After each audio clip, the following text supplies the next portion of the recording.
Hello? Yes, this is the Falcon speaking. Oh, Paula. I'm glad you called. Oh, you'll have to count me out tonight, Angel. I'm all jammed up. Some girl just learned that things have been kind of slow for me lately, and she's planning to give me the business.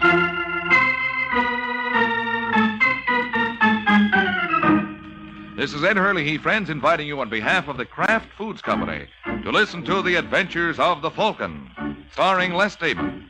You met the Falcon first in his best-selling novels. Then you saw him in his thrilling motion picture series. Now join him on the air when the Falcon solves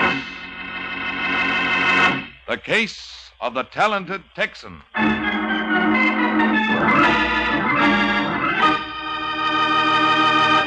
Before the Falcon solves today's case, I have a question for you. Have you tried Velveeta lately?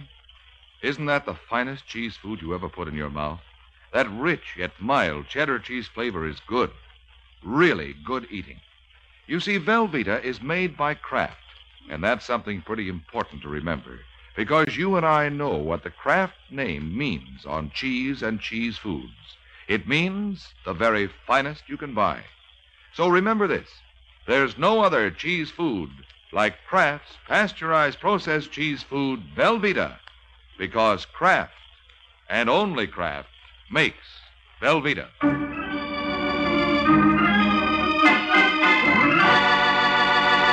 Now, the case of the talented Texan. It's late afternoon in New York, and in a small furnished apartment on Manhattan's east side, a gentleman named Reed Stevens prepares for business while his wife watches interestedly as he opens up shop. There's a box of shells in the bottom drawer, Kay. So? So would you mind getting it for me? You going to work? What's it look like? Ask a silly question to get a silly answer. What'd you say? Oh, nothing. Haven't you found it yet? Yes. You must like working for Conway. Here. What makes you say that? Been at it for 7 months. That's the longest I ever remember you working for anyone. I didn't have any better offers. What about Myers? Didn't he offer you $50 a week more? That's right, he did. Why didn't you take it? Maybe I didn't like the hours. Or maybe it's because Mr. Myers is a bachelor.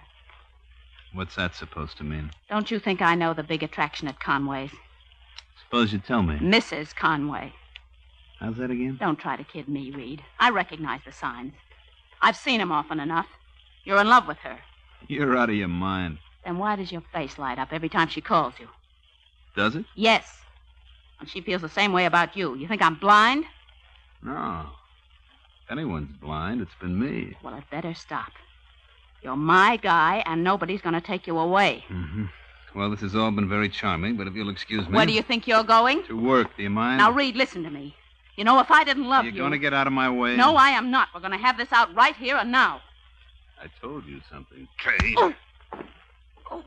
I have Conway calls. Tell him I'm picking up his missus first, then I'll pick him up at the club. Have you got that? Yeah, I got it, Reed. I got it the first time.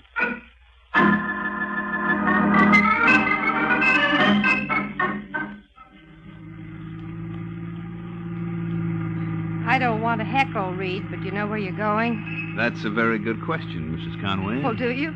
You passed the club 20 minutes ago. If you intend to pick up Fred there, you're doing it the hard way. What are we stopping here for? I'd like to talk to you, Lois. Lois? You know, my wife said something very strange today. About us? Mm-hmm. Yeah, she thought there was something playing. What made her think that? Feminine intuition. Don't ever sell it short. And she was right? Well, no, as it happened, she was wrong, but that's your fault. I went for you the first day I saw you at the club. 7 months ago? 7 months ago. We wasted a lot of time, Reed. You're right, baby. We got a lot of time to make up for.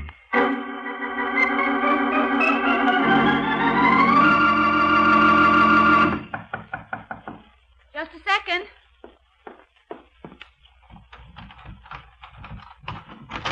Yes? You're Kay Stevens, aren't you? That's right. My name is Fred Conway. I know. I'm flattered. May I come in?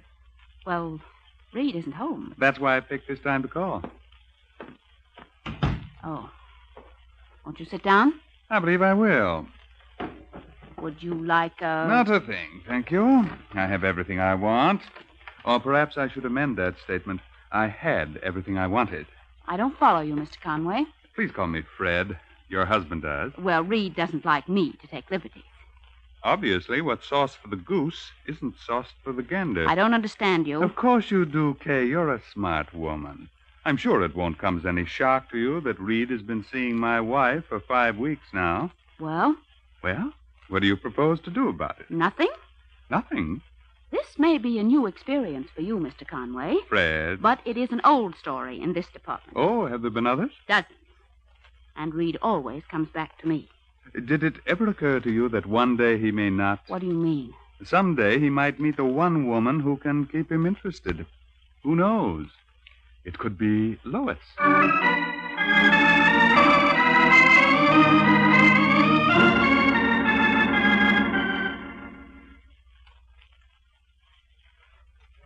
Jackie. Oh, hi, Mr. Conway. I didn't see you come in. How we doing? Not much action tonight. Any calls? Only Claiborne and Pepper. They want to lay off $8,000 on Mama's boy at Bowie. Take it. Anything else? Oh, yeah. Your missus is in the office. She alone? Uh-huh. Fine. Incidentally, tell Reed Stevens he can have the night off. I won't need him anymore. Right. Hello, darling. I've been waiting for you, Fred. I know. Jackie just told me. What is it this time? A new coat? No, this time you're wrong. Well, you just name it, Lois. You know there's nothing I'd refuse you. Suppose I told you I wanted... A divorce? How did you know? It was fairly obvious. But I think you're making a mistake. Reed doesn't want to marry you. Doesn't he? No. I'll bet you've never even discussed it with him. Have you?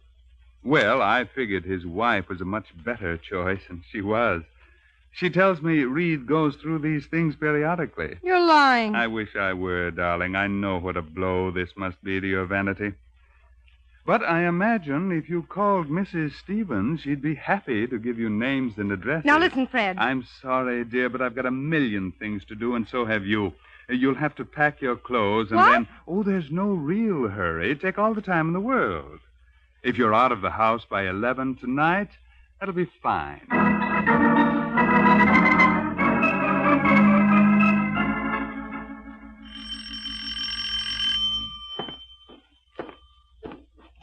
Hello, I guess you must have been expecting someone else. What do you want? You Reed Stevens? That's right. I want you. Now, look, mister. Just call me Tex. What's the idea of the cannon? What's generally the idea? You nuts? If somebody don't like you, Reed, you must have gone out of your way to... Just keep your hands right where they are. Hey, it's a nifty-looking shoulder holster you got there. Mind if I see it? Boy, that's what I call a beauty. But it set you back. Now, listen, Tex. Sure wish I could afford one like it. Yeah, don't think much of your shooting iron. Too clumsy. Look at all the effort you got to use to pull the trigger. I guess I was wrong. It don't seem to take any effort at all.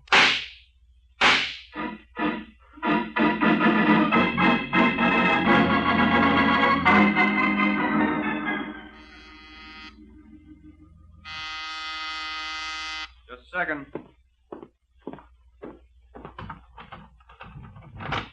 Yes? I'm looking for Michael Waring. Come in. Well, I'm afraid there must be some mistake. Are you Mr. Waring? That's right. I mean, are you a private detective? I got a license that says so. Well, where's your office? I don't have one. I work right out of here. Disappointed? Well, And I don't have a beautiful blonde secretary or a desk full of empty liquor bottles either.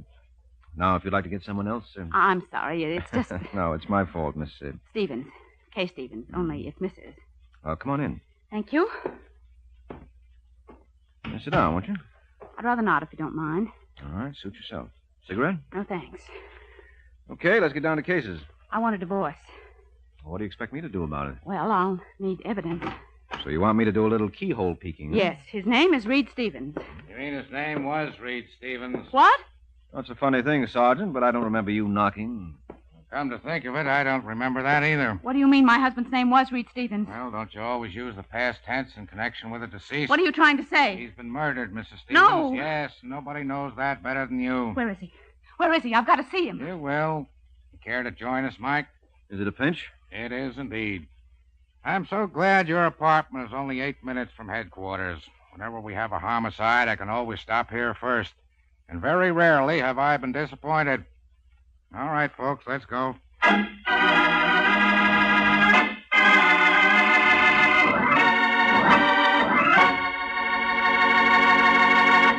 This is Ed Hurley again, friends. Well, while Sergeant Corbett and Mike go to headquarters with Mrs. Stevens, I'd like to tell you about an idea that will save you money next time you go to your food store. Just get a loaf of Velveeta, Kraft's smooth melting pasteurized processed cheese food. You can melt Velveeta for a golden smooth cheese sauce that'll do wonders for leftover bits of meat or seafood or vegetables. And it's so easy to make. Just melt a half-pound of Velveeta in the top of your double boiler. You needn't cut that half-pound piece of Velveeta up at all, because it melts so easily and smoothly without any lumps. Then simply stir in a quarter cup of milk, season, and there you have a fine-tasting cheese sauce with a grand, rich, yet mild cheddar cheese flavor. And this delicious sauce adds fine nourishment to those leftovers, too, because Velveeta is so rich in important food values from milk. It's digestible as milk itself, so even the smallest youngsters can enjoy it.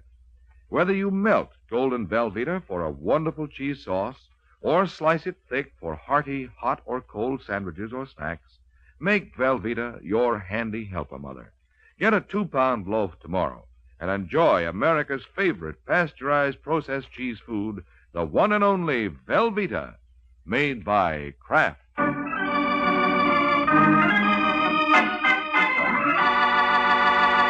Now, back to the adventures of the Falcon. Only 15 minutes have passed since Kay Stevens was arrested for the murder of her husband. And now at headquarters, while Mrs. Stevens is being booked, Sergeant Corbett makes our hero a sporting proposition. Look, Mike, I've got an idea. Why don't you just walk out of here and I'll make believe like I never even saw you with Mrs. Stevens? Oh, no, that's big of you. Okay, I was just trying to help. She killed her husband just as sure as you're standing there. I did not. Then why were you consulting Waring? I had my reasons. If you weren't so stupid, you'd see that I couldn't have killed Reed. Why not? Because I was in love with him. Why did you want a divorce? Because I was fed up with him. That makes a lot of sense. Oh, sure it does. You can be crazy about somebody, and yet they can do things to you that drive you out of your mind. Don't make me laugh. Oh, it happens every day in the week. It's the old story of not being able to live with someone or live without him. She managed it nicely. I tell you, I didn't kill him, Sergeant. You knew he was chasing around. He did it before? But this time he wasn't coming back. He always came back. If you were so sure of that, why did you go to Waring to get you evidence for a divorce? Oh, I don't know. I'm all mixed up. You weren't so mixed up that you couldn't hire a professional gunman? That is not true. All right. Lay off it, Corbett. What's this about a professional gunman? We got a description of the lad who actually pulled the trigger. Who is he? We're not sure yet, but according to the building superintendent, he was a tall, red-headed boy who spoke with a Western accent. You think Mrs. Stevens hired him? Yes. You're crazy. I would never do anything to hurt Reed. All right, that's enough, Kay. Who was the other woman this time? I have no idea. Well, if she's bashful, I'll tell you. It was Lois Conway. Lois Conway? Freddie's wife. You know her? Not personally. Oh, really? Maybe I'm missing something. Take it easy, Kay. I'll keep in touch.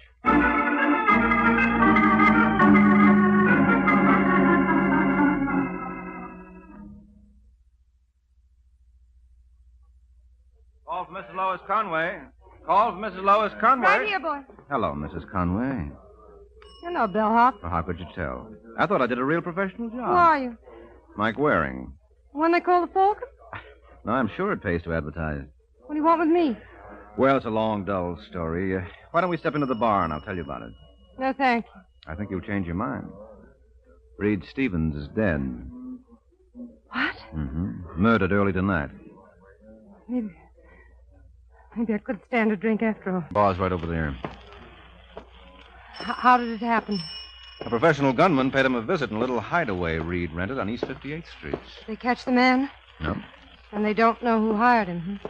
Well, the police are inclined to believe it was my client, Your client. Mrs. Stevens. They're crazy. Reed was happily married. He told you that himself? Several times. Right through this door. With Monsieur Lucky Table. No, monsieur will sit right at the bar, but we would like a couple of whiskey sours. Very good, sir. You seem to know my preferences. Oh, you'd be surprised what I know about you, Lois. Lois, Well, I figured it's permissible. After all, I do know you real well. I even knew where to find you. how'd you manage that? Well, I went to your room first and told the maid I had a COD parcel for you. Imagine my surprise when she said you were staying at the Creighton. Indirectly, that told me a lot more. I don't see how. Well, that's because you're no detective. You see, when she refused the COD, it could only mean one thing. What? That your husband must have known about you and Reed and tossed you out on your lovely ear. How dare you? It's a nice right cross you've got. I never want to see you again. Now, don't count on it, Lois. I was brought up right. I'll be back if only to turn the other cheek. Take care of yourself, Angel.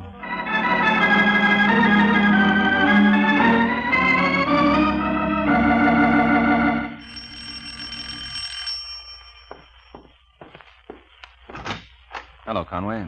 Waring. I dropped by earlier tonight. So the maid told me. Come in. Thanks. Take off your coat. No, I don't think I'll be staying long. You hear about Reed Stevens? Yes, too bad, wasn't it? Yes, especially for his wife. I'm working for him. Don't tell me they think she killed him. They certainly do. Well, that's absurd. From what I know, they're a very devoted couple. Mm-hmm. Well, would you have any idea who done it? According to the papers, it was a gunman for hire. Yes, but the question is, who picked up his tab? I can't believe it with Mrs. Stevens. No, neither can I. Did he have any enemies? Present company accepted. Just what is that supposed to mean? Well, after all, he wasn't one of your favorite people. Oh, maybe not a real favorite, but I liked him. Even after he walked off with your wife? You're mistaken, Mike. Nobody ever took anything away from me. Mm-hmm. Well, when Reed did, he certainly didn't get to keep it for long. Jackie. Yes? This is Mr. Waring. Well, glad to know you. Don't be too glad. I find him highly objectionable. I see. All right, never mind, Jackie. I can take a hint. Lucky thing I didn't remove my coat, eh, Conway? I knew I wasn't going to get to stay long.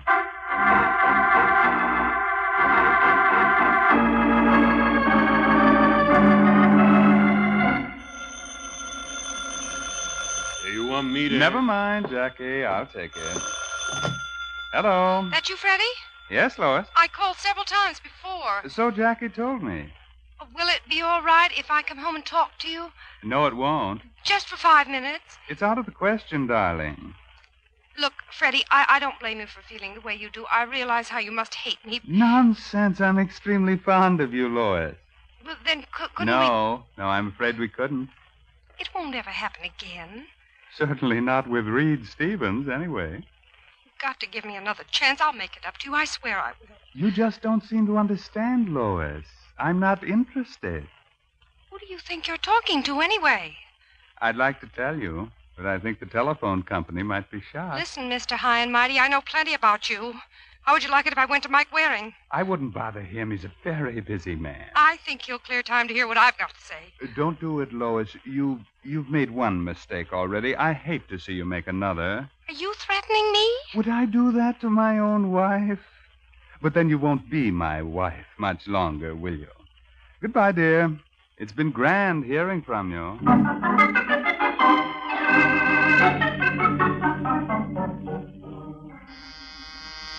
Come in. I'm looking for Mike Waring.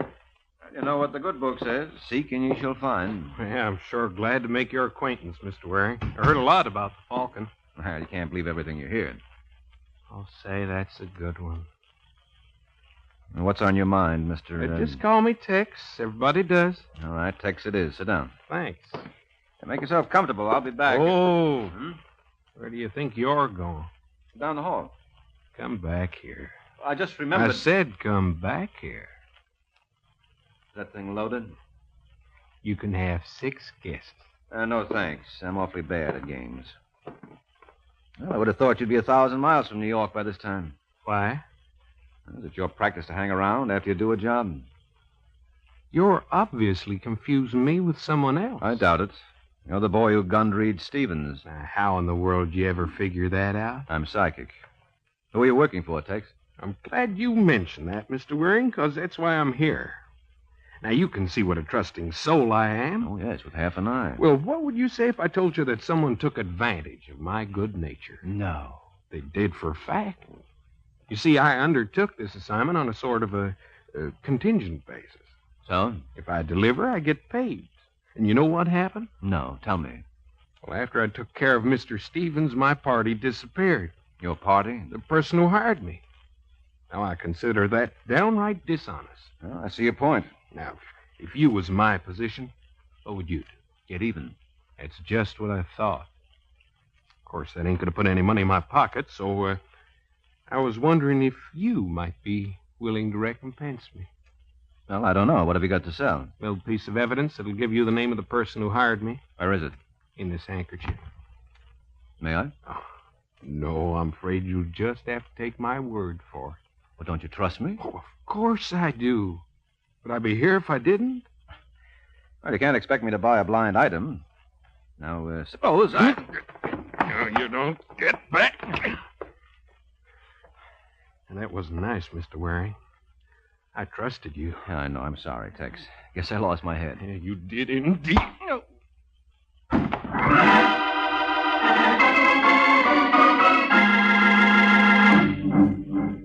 Oh. Good morning, Mr. Waring. What? You must have made quite a night of it. No, where's my head? Must be around somewhere. Oh. Don't try to get up. No, I don't think I can make it. What happened? Well, I had a visitor. Our friend from Texas? How did you know? The elevator boy gave us a description. It tallied with the other. That was Tex, all right. What did he want with you? He said he had some evidence to sell. Seems he never got paid for gunning Reed.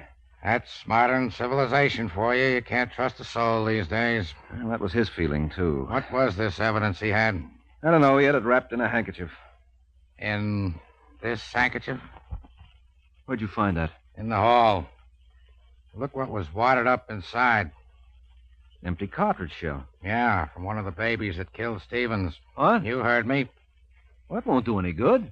Boy, can you call him? There was a thumbprint on this shell. Whose? Whose do you think? Mr. Stevens, that's whose. I don't believe it. Well, maybe you don't, but I'll bet a jury does, and strangely enough, Mike, that's all I care about.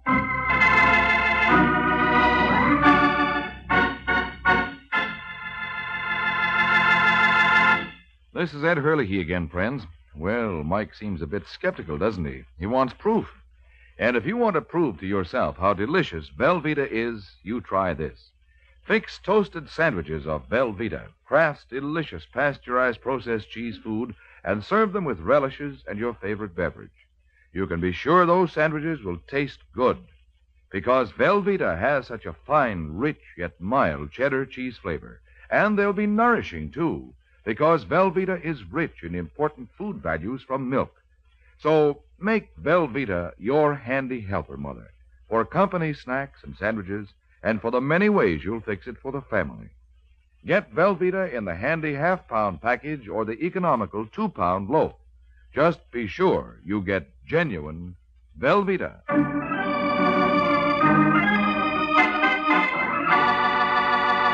Now, back to the adventures of the Falcon.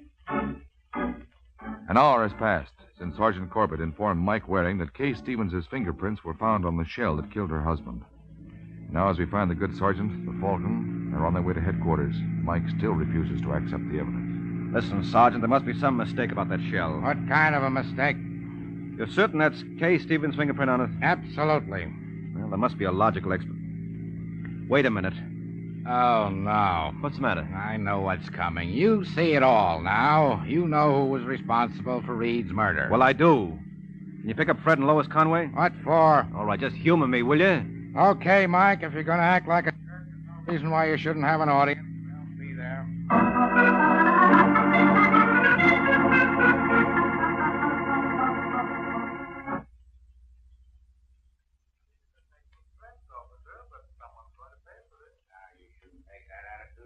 Conway, as a public-spirited citizen, you should be happy to cooperate with the police. Mr. D.A. Are you responsible for this, Lois? You think I'd be here if I were? Who's in charge here, anyway? Me. You know what's going to happen to you, Sergeant? No, don't take it out of me, Conway. This is All my doing. Oh, it was? What's the idea, Frank?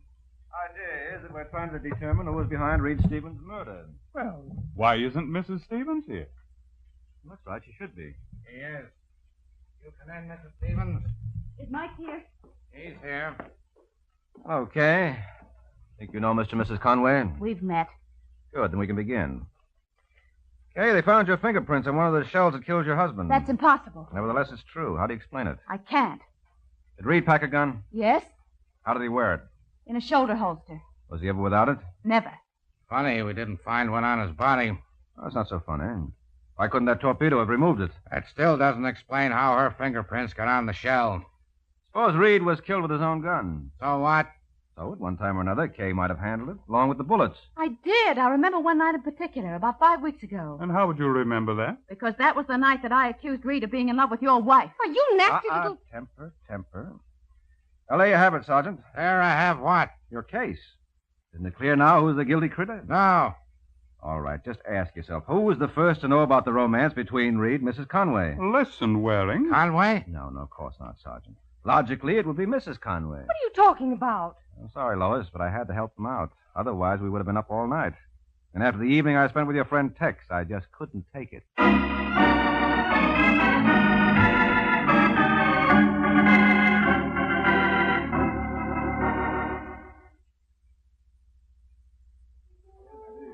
Well, that's all there was to it, Kay. Once I realized Tex was working for Lois, it all added up. Incidentally, did the police pick him up yet? 20 minutes ago. His real name is Leo Haynes. Where'd they find him? On the west side, naturally. I still don't see Lois's motive. Oh, that's simple. She learned her husband told her the truth. She was just another girl to Reed. And look what she gave up for him. What? Oh, Conway threw her out, didn't he? Now, that's the part I don't understand. You think that Conway would have gone after Reed? Wasn't worth it to him. Fred's the kind of man who doesn't like trouble. He had his revenge when he packed Lois in. And as far as he was concerned, that took care of everything. So poor Lois winds up in the middle with nobody wanting her. Except the police. How did you peg her, anyway? The police gave me the answer. You remember where they found Reed's body? Yes, in a little hideaway he had on East 58th Street. And what made it a hideaway? The fact that nobody knew about it. Exactly. Nobody knew it. Except Reed and Lois. So who could have given Tex the address? Of course it had to be her. Why didn't I think of that? Because you're not a detective. Well, you deserve a lot of credit, Mike. Was that all I'm going to get? Oh, no. There's something else. Something you really deserve. What's that, Angel? The check. Good night, Mr. Waring.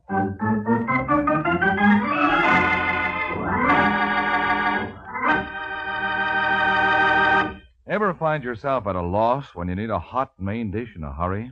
Well, don't let that happen to you. Always keep a package or two of Kraft Dinner on your pantry shelf.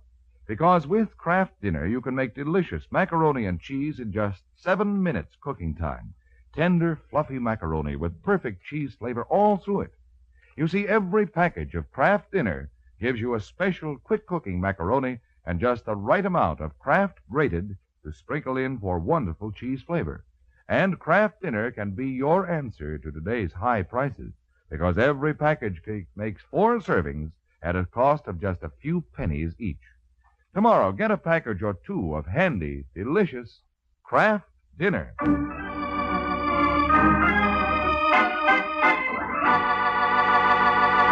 The Case of the Worried Wife. The Case of the Worried Wife. That's the title of next week's adventure of the Falcon. When Mike Waring learns that if a playboy gets married and tries to settle down, he may find things awfully dead. So be sure to listen at the same time next week to another exciting adventure of the Falcon, brought to you by the Kraft Foods Company. The Adventures of the Falcon are based on the famous character created by Drexel Drake, produced by Bernard L. Schubert, written today by Eugene Wang, and directed by Richard Lewis. Music was by Arlo. Les Damon was starred as the Falcon, with Ken Lynch as Sergeant Corbett. Be sure to hear the great Gildersleeve next Wednesday evening over most of these stations. In next Wednesday's broadcast, Gildy comes face to face with an hilarious problem and solves it in a way that will keep you laughing for days. Remember the show, the time, and the place, the great Gildersleeve next Wednesday evening over most of these stations. Check your local newspaper for time of broadcast. This is Ed Hurley, he speaking for the Kraft Foods Company. Be sure to hear Rex Harrison and Lily Palmer on The Big Show on NBC.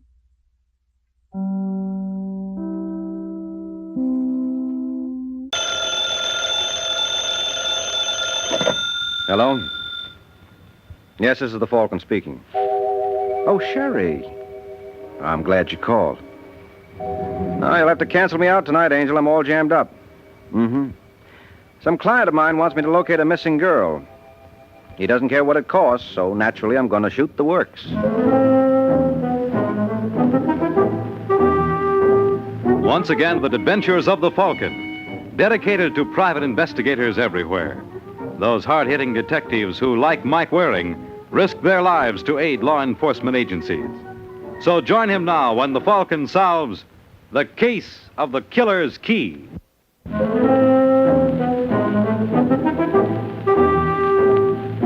It is early afternoon in New York, and in a shabby rooming house in Midtown Manhattan, a nervous young man named Larry Gordon gives himself a dose of artificial courage. Then, deciding further treatment is indicated, he starts pouring again. Who is it? Me, Larry. Open up. Wait a minute, Claire. Did you get them? Everything. You fly to Chicago. From there, I made a reservation for you on the California Limited. What name did you use? Larry Holcomb. Good. When's the plane leave? 8:25 tonight. Couldn't you get me out sooner? No. Listen, Larry, I still think you're making a mistake. Running away is no solution. Are you crazy? Maybe this isn't as bad as you think. It's worse. If Hunt ever lays his hands on me, that's it. I think you're wrong. Look, I worked for the man for 8 years. I know how his mind operates. I never should have opened my yap to those Treasury boys in the first place. You had to, darling. Why? Was someone twisting my arm? They got enough on him to send him up for 10 years. But without you, they've got no case. And don't think that Mr. Hunt doesn't know it. Now, if you want to help me pack... Larry. Think you could have been followed? No. No, I was very careful. Who is it? Kemper. Internal Revenue. Oh, just a minute, Mr. Kemper. Look, sweetie, they'll be awful sore if they know I told you where I was. What do you want me to do? Get in the kitchen and for Pete's sake, be quiet. All right, darling. I'm coming, Mr. Kemper. Hello, Larry. Mr. Hunt. Yes. But I thought it was... I hope you'll forgive the deception. I did it very well, don't you think? Kemper, Internal Revenue Department. You know, the stage may have lost a great talent. Listen, Mr. Hunt. I'm afraid I haven't time, Larry. I'm pretty busy these days combing Internal Revenue men out of my hair. I wasn't going to testify against you. You weren't? No, I was beating it. See, I've got the tickets right here. So you were bound for California, eh? In my humble opinion, you couldn't have chosen better. Where were you planning to stay? Why? Well, someone should cancel the reservation. Since you're going elsewhere. No, don't. Have a pleasant journey, my boy.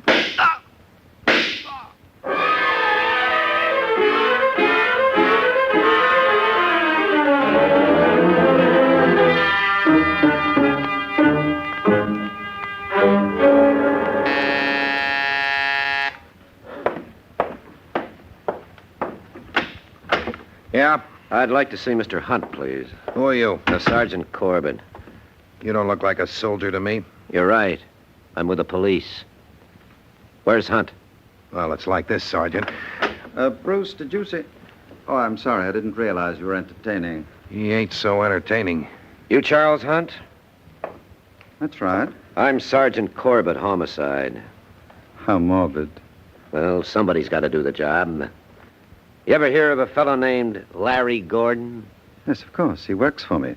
Or should I say, he once did. Why? Well, I'm being investigated on an income tax matter, as you may have heard. Yeah, I've heard. And since Larry's going to testify against me, naturally, I don't consider him in my employ. Well, he won't need the job anyhow. Pardon? He was knocked off at 3 this afternoon. I can't believe it. Well, take my word for it. I saw the body. And I have an idea you saw it even before I did. You're not serious. I certainly am. We got enough evidence. Evidence? Yes. You see, by an odd coincidence, Larry's girlfriend, Claire Marlowe, was in the kitchen when you gunned him. Is that what Miss Marlowe claims? Well... Well, what? Well, it's the way we figure it. We found her fingerprints. You're evading the question. Has Miss Marlowe accused me? Well, I haven't spoken to her yet. Why not? She disappeared. She must have been scared to death. The fact remains, until you discover Miss Marlowe, you have absolutely no case. Don't worry, we'll find her. And when we do... When you do, give me a call. Okay, Hunt, I'll be seeing you shortly. And then we'll see how... You're creating a draft, Sergeant. Well, Bruce? You heard. How can I help it? I'm not deaf. What do you think? I think when they find Claire Marlowe, I wouldn't want to be in your shoes. On the other hand, suppose I found her first.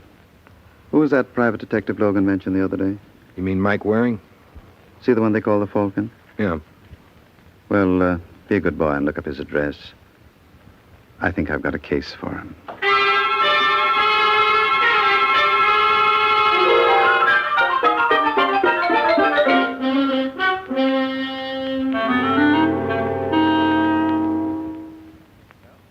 That's the situation, Mr. Waring. So you see my problem. No, I'm afraid I don't, Mr. Hunt. Isn't it obvious? I want you to locate this Claire Marlowe. You said the police are looking for her. Unfortunately, I haven't much confidence in them. Mm-hmm. Well, the jails are loaded with people who thought that. Nevertheless, I'd like to see you take the assignment.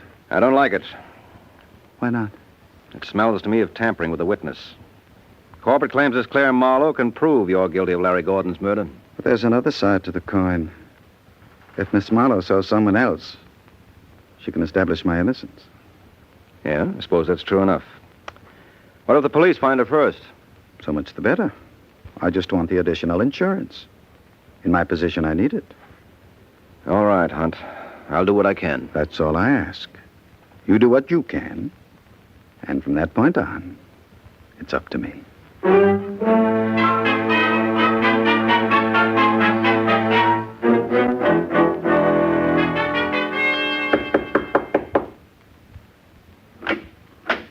Yeah? You the superintendent? That's right. My name is Mike Waring. Wonder if you could give me some information about one of your tenants. Who? Claire Marlowe. You a cop? Why? So I told the other fella everything I knew. What other fella? Oh, tall, thin fella, about your size. Oh, you must mean Sergeant Corbett. Yep, that's his name. Mm-hmm. Well, now that you've told Corbett, why not tell me? I don't know nothing. Came home yesterday like she was scared of something, went right to her room. How long did she stay? Oh, maybe 10, 15 minutes. Did she have a grip with her when she left? Nope. Just a pocketbook. And she didn't say where she was going? Nope, and I didn't ask. I believe a fella should mind his own... If it ain't one thing, it's another. Excuse me a second. Yeah, sure. Yeah. Well, what do you know? Special delivery from Claire Marlowe. Yeah, let me see that. Hey, what you doing? Just a minute. Dear Herman, please don't tell anyone you've heard from me, anyone at all. I wonder if you'd be good enough to do me a favor. I've made arrangements with North American Van Lines to move my stuff on Wednesday. They know where to deliver it. My bank book is in the upper right-hand drawer of my dresser. If you take it with the enclosed withdrawal slip, I'm sure you'll have no trouble getting the money. Will you please bring it over to me at the Kenton Hotel? I'm using the name Claire O'Brien. Why does she want to use a name like that for? Kenton Hotel, then. Hey, where you going? I have to report to my client. You've been a great help, Herman. Thanks a million.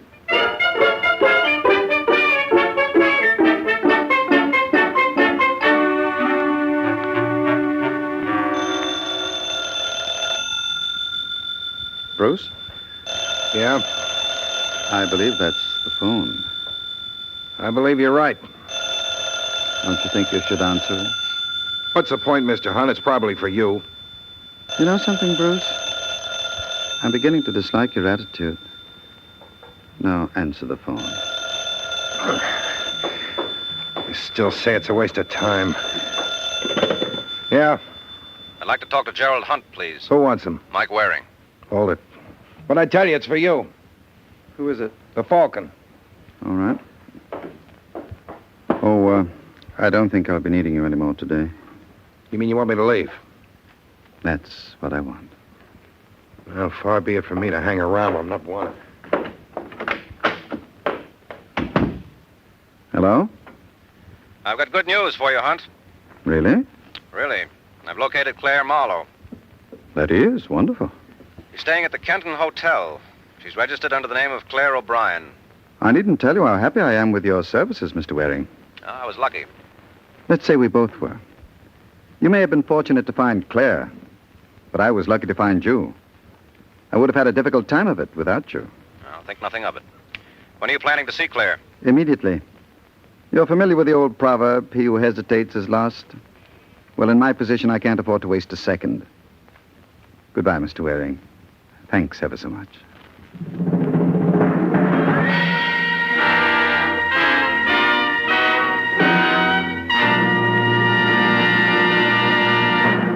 An hour has passed since Mike Waring reported to his client, Gerald Hunt, where Claire Marlowe could be found. They're now in that young lady's hotel room. All right, you guys. Come on, let's hurry it up. Get out of here. Oh, Davis, see if you can find any prints around, though I doubt it. Can I move the body now, Sarge? Now, you better wait for Lewis. He may want some more pictures. Right. Hey, Levy, how you doing on that? Okay. Oh, you boys carry on. I'll get it. I'd like to... Sergeant Corbett. Hey, what are you doing here? I came to see Claire Marlowe. Okay, look. Oh, no. Oh, yes. Well, is this close enough, or would you like to hold her hand? I don't think she'd get a kick out of it. Neither do I. What'd you want with her? That's a long story. Well, I never knew you to tell any other kind, so let's get started. Well, a client of mine wanted me to find her. And you did. I was lucky. I wonder. Who's your client? Well, I'd rather not say. So you'd rather not say, huh? Look, lunkhead, an innocent girl's been murdered. Nobody knew where she was hiding out. And if you found her... All right. You don't have to draw me a diagram. I was responsible. Yes, indeed. You set her up for a clay pigeon.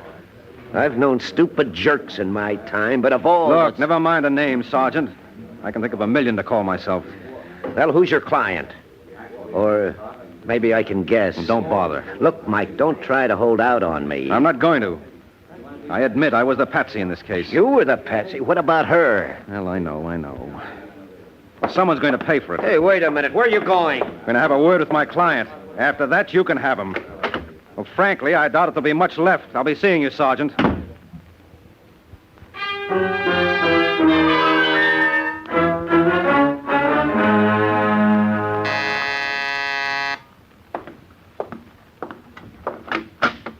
Yeah? Is Hunt in? Who are you? Never mind. I'll announce myself. Now, wait a All sec. right, Bruce. Come on in, Mr. Waring. Try and keep me out. Bruce, get the gentleman a drink. Sure. What do you have, Buster? A little privacy. Suppose you leave me alone with your boss. What orders I take from him. You better give him his walking papers, Hunt. Really, Mr. Waring? Aren't you being a bit high-handed? Tell him to blow. All right, Bruce. You may go. Well, as long as you put it that way. All right, now what was the idea, Hunt? What was what idea? Don't give me any double talk. I'm in no mood for it. How dare you? It's easy. I'll show you. No. Look, you made a sucker out of me. You got me to find Claire Marlowe so you could kill her. You mean Claire's dead? As if you didn't know. But I didn't. I suppose you don't remember me phoning you at 1:30 this afternoon. I told you where you could find her. I could blow my brains out for not calling on her first. But you didn't make that mistake, did you? Let me go. Sure, I'll let you go. Now, confessions are in order. You killed her, didn't you? No. Come on, Hunt. I'm going to get the truth if I have to break every bone in your body. You murdered her just as you murdered Larry Gordon. I swear I didn't. Where's your coat? I'm not going with you. Yes, you are. I promised to deliver you to Sergeant Corbett down the headquarters, and that's one promise I intend to keep. Now, will you go quietly? No. Okay, suit yourself. Now, come on. Get up. You got a long, rough trip ahead of you.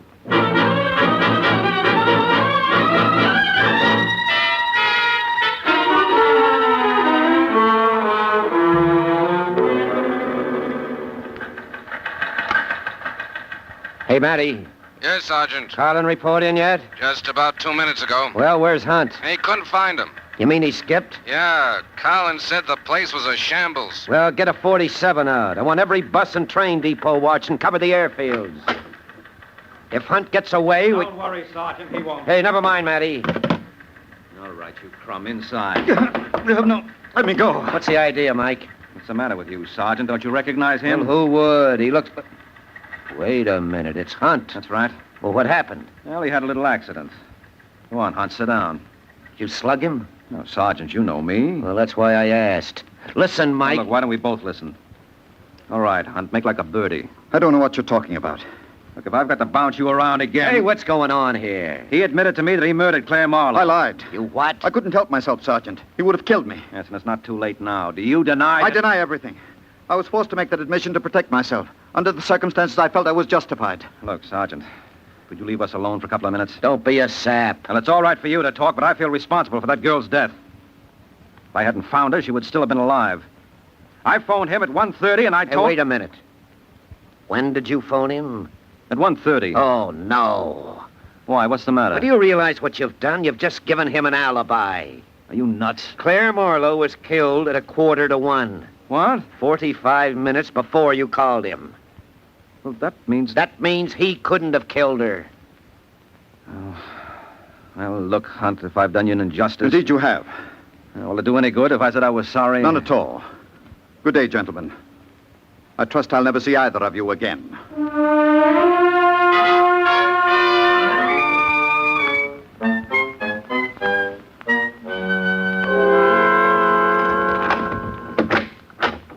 Well, welcome home, Mr. Hunt. I see you've taken over, Bruce. I didn't think you'd mind. You like some champagne? No, thanks. You don't know what you're missing. This is the bitter end. They tell me it's the only thing when you're celebrating. Is that what you're doing? Sure. Aren't you back? I'm flattered. I didn't dream you cared. Yeah, I was real worried. I had a feeling I was never going to see you again. Hey, you ought to do something about that eye. That Mike Waring can really dish it out, can't he? All right, Bruce. The joke is over. What's the meaning of this? I told you I was celebrating. Surely you don't begrudge your ex-employee a bottle of champagne. My ex-employee? Well, the way I see it, I've been working for you for 7 years. So? So I decided it was time I bettered myself. After all, this is the land of opportunity. And you feel opportunity is knocking at your door? Definitely. You sure you won't join me in a drink? Enough of this nonsense. Get me my robe. You don't seem to understand. I'm through taking orders. With what I got on... And what have you got on me? For one thing, you knocked off Larry Gordon and Claire Marlowe. This may come as a shock to you. With the police, I are satisfied I had no hand in either. You see, I have an unimpeachable alibi. Is that a fact? Yes. It now develops that Miss Marlowe was murdered 45 minutes before Mr. Waring reported her whereabouts to me. Well, what do you know? I know you've been taking too much for granted. I don't think so. I happen to know how it was worked. You do? Yeah. I was going through your clothes. What? Well, I thought maybe you wanted me to send them out to the cleaners. Anyway, in your pocket, I found this card. Lawrence Regan, Private Investigations. So? So I wondered what you would want with 2 private detectives, and just like that, it came to me. You were going to use Waring as an alibi. You're mistaken. Well, there's an easy way to check. Who are you calling? The boy Sherlock, Lawrence Regan. You're being ridiculous. Am I? Hello? Let me talk to Mr. Regan, please. Speaking. This is Bruce Webster. I work for Mr. Hunt. Well, Well, the boss would like to know whether you had any luck finding Claire Marlowe. what's the matter with the guy? Has he blown a fuse? I reported back to him at 11 o'clock this morning. She's at the Kenton Hotel, registered under the name of Claire O'Brien. I guess it kind of slipped his mind. What's going on here? Nothing you should worry about. Thanks a lot, anyway. Well? You win. I always do. I'm the patient type. I learned that from you. What do you want? $25,000. That's a lot of money. Well, it ain't as though I was going to throw it away. I'm going to sock it into government bonds. That 3% they pay will come in mighty handy. You're making a mistake. I don't think so. I always say the least a fella can do is be patriotic. You better get it up fast, Mr. Hunt. We don't want to keep Uncle Sam waiting.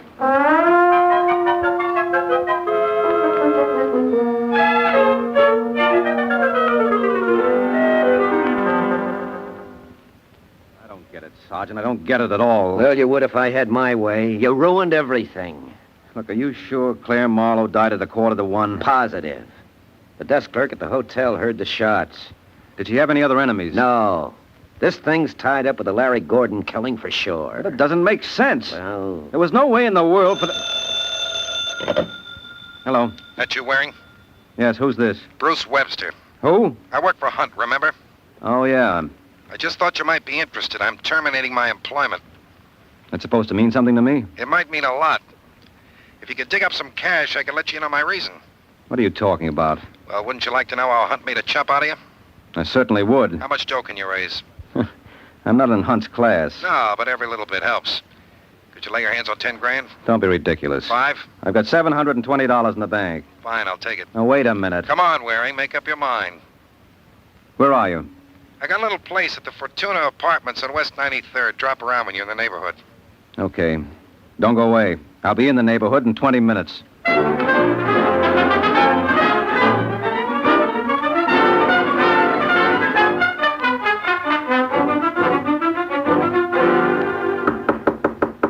That you, Waring? Yeah. Just a second. Come on in. Mr. Hunt. Surprised? Yeah, I thought I saw the last of you. You thought wrong. What's the idea? It's fairly simple. I'm a man who hates loose ends. Naturally, with you dangling about.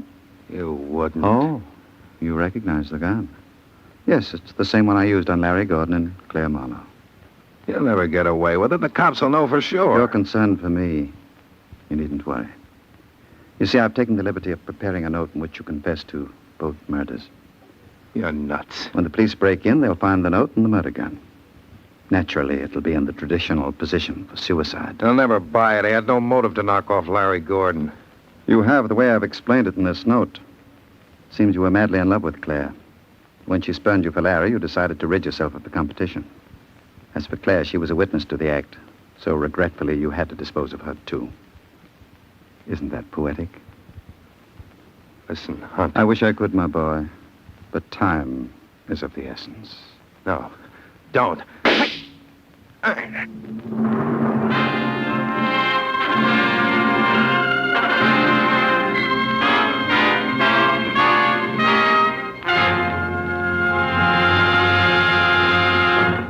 15 minutes have passed since Mike promised to call on Bruce Webster.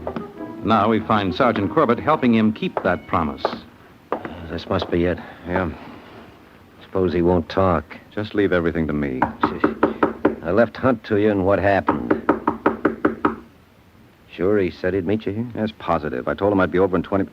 Look, get out of the way. What are you doing? Well, what does it look like? Don't you know it isn't polite to peek through keyholes? No, but it could be awfully interesting. What do you see? Give me a hand at this door. Well, what was it? Come on. Put your shoulder to it. 1, 2... Holy smoke. Yeah. What did he want to do that for? Don't ask me. I'm a stranger here myself. Here, wait a minute. What do you make of this? To whom it may concern, this was the only way. I killed Larry Gordon. It was all Claire Marlowe's fault. She led me on. I thought with Larry out of the way, we'd have a deal, but I was a chump. Don't bother looking for any relatives. I haven't... Hey, cut that out, Mike. I was only going through his pockets. Well, you know better. I just wanted to see what he had on him. Well? Someone was here before me. All he's got on him are these 2 keys. What do you make of it? Well, one's obviously for his grip, the other for his car. No, this doesn't add up. What do you mean? He didn't commit suicide. But look at the gun. You look at it. I tell you this was engineered. By whom? By Hunt, of course. Can you prove that? What, to you? Where's my percentage? Let's find someone who'll give me better odds. I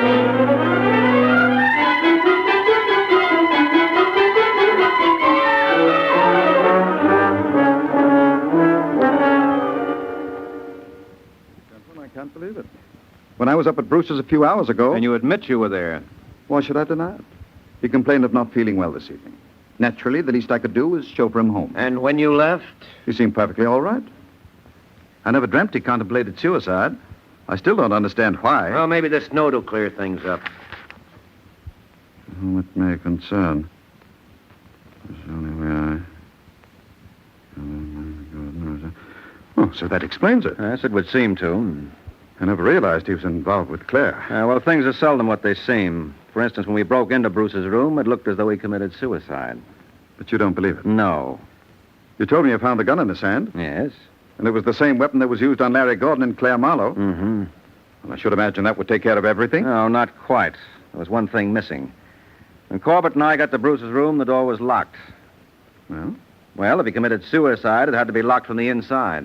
Obviously. Well, then what happened to the key? That's right. It wasn't in the lock because you were able to peek through the keyhole. And it wasn't on him or in the room. That means the door must have been locked from the outside, and the killer absent-mindedly walked off with the key. Look, Mr. Waring. All right, Sergeant, go through his pockets. No, you can't. Who can't? Well, what do we got here? It's all a mistake. Yeah, you said it, friend. And the beautiful part of it is it only takes one to land you in the chair. All right, Sergeant, he's all yours.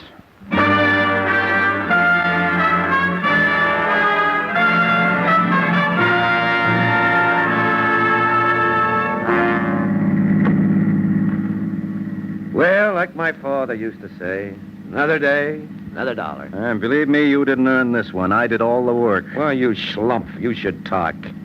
You gave Hunt that alibi. You're out of your mind. If it hadn't been me, it would have been some other private dick. Come again? Look, it all comes down to one thing. Hunt had two of us trying to locate Claire. He probably waited until the other boy came through for him before he even hired me. Oh, well, what was the point? Give himself that alibi. After all, when I told you I reported to him after the girl was murdered, it didn't seem possible he could have been responsible. Well, I still say... Oh, wait a minute. Hold everything. What? What's the matter? I just thought of something. I never got paid. Huh? By Hunt for finding Claire. Sue him. Sue him. He's going to the chair. So what? If I were you, kiddo, I'd really make trouble for him. Good night, Mike.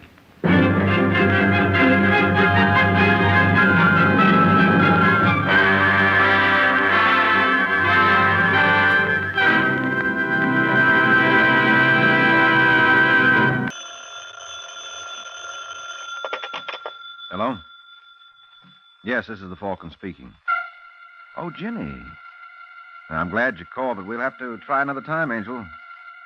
Tonight I'm involved with a case in which a gun has one bullet too many in it, and the man has the same trouble.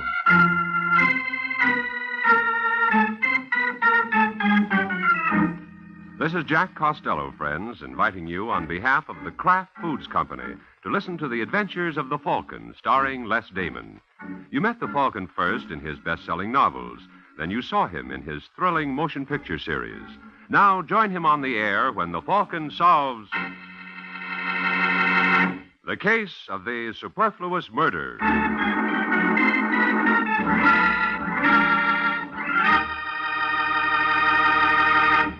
Friends, in just a moment or two, we'll join the Falcon for his latest adventure. But first, let me tell you about 9 ways you can save time in the kitchen. Just discover the 9 handy Kraft cheese spreads and enjoy snacks and sandwiches, salad toppings, and appetizers that are really easy and quick to fix. There are sharp-tasting Kraft cheese spreads and mild-tasting ones, too. You can depend on them all to be delicious. And, of course, you can depend on them to be the finest quality because they're made by Kraft. Try some of these handy helpers tomorrow. Take home several of the 9 famous Kraft cheese spreads.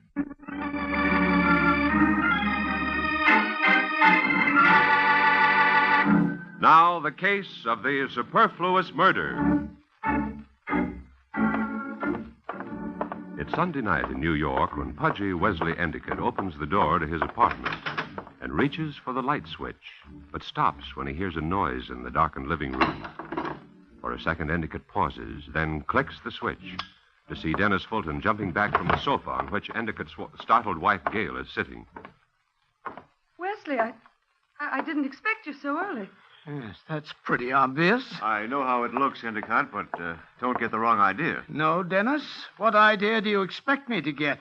We were just talking. In the dark? What can I say? You don't have to say anything. I should have known the way Gail's been acting lately. Gail, how could you do this to me? You really want to know? Yes. Then look in the mirror. Take a good look.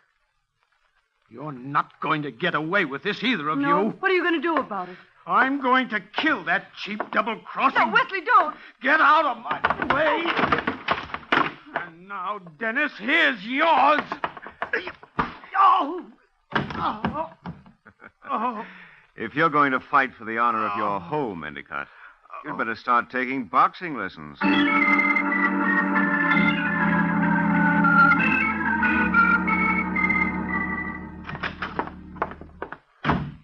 Yes, sir. What can I do for you? I want to see Endicott. Who shall I say is calling? You don't need to say anybody's calling. I'll announce myself. But you can't. I said I can. Out of the way, Just Junior. a moment now. Mr. Endicott won't like that. Hello, Endicott. Oh, Mr. I Mayo. tried to stop him, Mr. Endicott, and he wouldn't tell me what he wanted. He just it's pushed his all way- right, Shepard. It's all right. I know him. Oh, well, you said you didn't want to be disturbed, and I didn't know. He wouldn't give his name. He All wouldn't right, tell me- Shepard. Get back to your desk. Yes, sir. And shut the door. Yes, sir. And now, Mr. Mayo, what's the idea of upsetting Shepard like that? You could have let him announce you. You mean I could have let him tell me you weren't in? I didn't feel like a runaround. I don't understand. You don't understand. I see somebody close one of your eyes for you. Would you like me to make it unanimous? As a matter of fact, I don't much care. I learned last night that my wife... There's another man. Nothing much matters anymore. Now, your personal life is one thing. This is business, and it matters. Especially this check of yours. What? What about it? You tell me, Endicott. Well, is something wrong with it? Wrong with it? Of course not. It's perfect. Absolutely finest quality, genuine A1 rubber. Oh, no, that's impossible. When you argue with the First National Bank. Well, there must be some mistake. The mistake is you thinking I'm going to sit still for this. It's a stall, Endicott. You didn't have cash to cover, and you knew it. You figure to put me off till you can swing a deal. No, Mr. Mayo, you're wrong. Believe me. Believe you. That's rich. Oh, no, Endicott. You're scaring up the cash, and you're scaring it up fast. You've got until tomorrow noon. But if you'd only... Tomorrow noon. If you don't come across with payment by then, I turn this check over to the DA for collection. Well, I'll do what I can, but it's all a mistake. Well, you better correct it before it turns out to be a fatal one. I'll be seeing you, Endicott. I know. Tomorrow noon.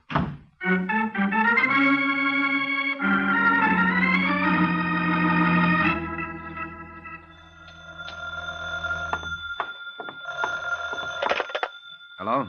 Hello. Michael Waring? Yeah? Aren't you the detective known as the Falcon? Yes, this is the Falcon speaking. Well, this is Wesley Endicott. I'm sorry to call you at home, Mr. Waring, but I couldn't find your office listed. Or maybe that's because I don't have one. Oh, you work out of your home? Mm-hmm. Well, isn't that rather inconvenient? Is it causing you any trouble? Well, no. Well, then. Well, I didn't call to talk about you, Mr. Waring. All right, change the subject. Can you come over here right away? Where's here? My apartment, Sheldon Hall. What's it about? I'll tell you when I see you. Well, there'll be a charge for the visit. It doesn't matter. How soon can you get here?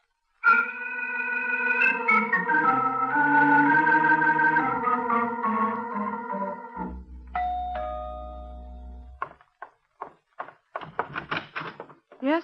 Mrs. Endicott? Yes. I'm Michael Waring. Is that supposed to mean something to me? If you listen to the radio.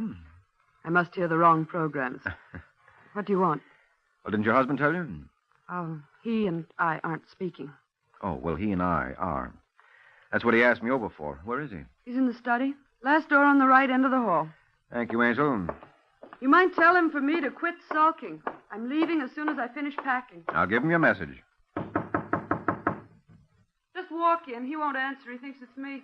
Thanks. Hello, Endicott. Hey. Mrs. Endicott. What is it? You don't need to leave him. Looks like he's left you. Permanently. What are you talking about? Well, he's not sulking. He's dead. Dead? Mm-hmm. And if this is his handwriting, it looks like he did it himself.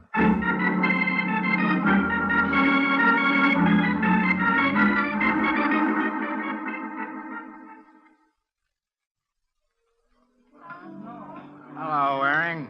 Oh, Sergeant Corbett. Well, this is indeed a coincidence. Sit down and join me in a knockwurst. Coincidence. I've been looking for you, Waring, as if you didn't know. As if I didn't. You reported the Endicott body. So I did. Why didn't you hang around till I got there? Well, Corbett, I didn't know you cared. I've got questions. Well, it's all in the note. He says he was betrayed, so he killed himself. But who betrayed him? Oh, I wouldn't know. The note says he hired you to get proof for him. It also says he changed his mind after calling me. He had all the proof he needed for his own satisfaction. That's why he decided to kill himself. I still want to know who betrayed him. Now, don't tell me you're the inquisitive type, Corbett. It's my job. Homicide's your job. This is suicide. Is it? Unless that note wasn't in Endicott's handwriting. I showed it to 3 experts. Mm-hmm. What did they say? All agreed it's definitely Endicott's pen pushing. Well, then what more do you want? He's found with a gun in his hand. That's right, Waring. And a suicide note in his own handwriting. That's right, Waring. So, Corbett, how come you're still asking questions? Because I don't happen to have the answer to this one.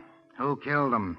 Well, Corbett, you just... I said he wrote the note. I said he had a gun in his hand. But Waring, the gun in his hand was never fired.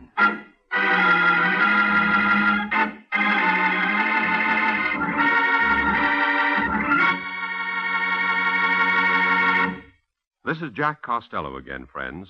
All of you in favor of having good, hot biscuits for dinner, say aye. Mm-hmm. That's what I thought. Just about everyone likes them. So here's a trick you should know. For extra delicious hot biscuits, spread them with delicious Old English brand cheese spread, one of the 9 delicious Kraft cheese spreads, just before they're ready to come out of the oven. Then slip the biscuits back in the oven and let the wonderful flavor of this tempting cheese spread melt right into them.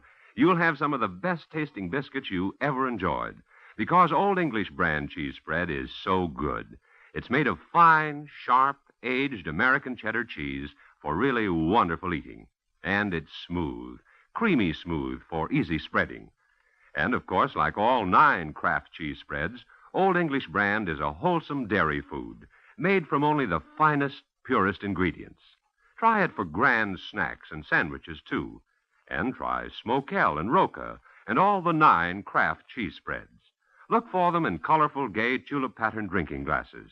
Collect a whole set while you enjoy the delicious Kraft cheese spreads. You know, the Kraft cheese spreads are so delicious, they're America's favorites. So be sure you get the cheese spreads made by Kraft.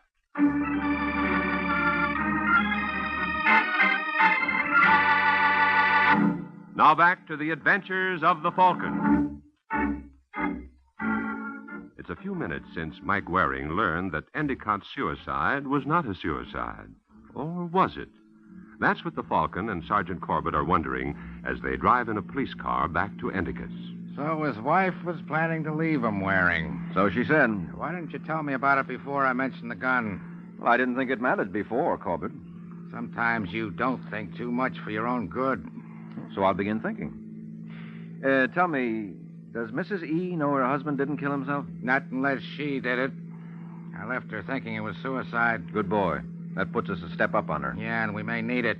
The note says he was betrayed. Her leaving him could be the betrayal. Mm-hmm. Except if he didn't kill himself, does the note mean what it says? What else would it mean? I don't know, but it says he was going to kill himself, and if he didn't... No, he should be ashamed of himself. After all, it's a sin to tell a lie.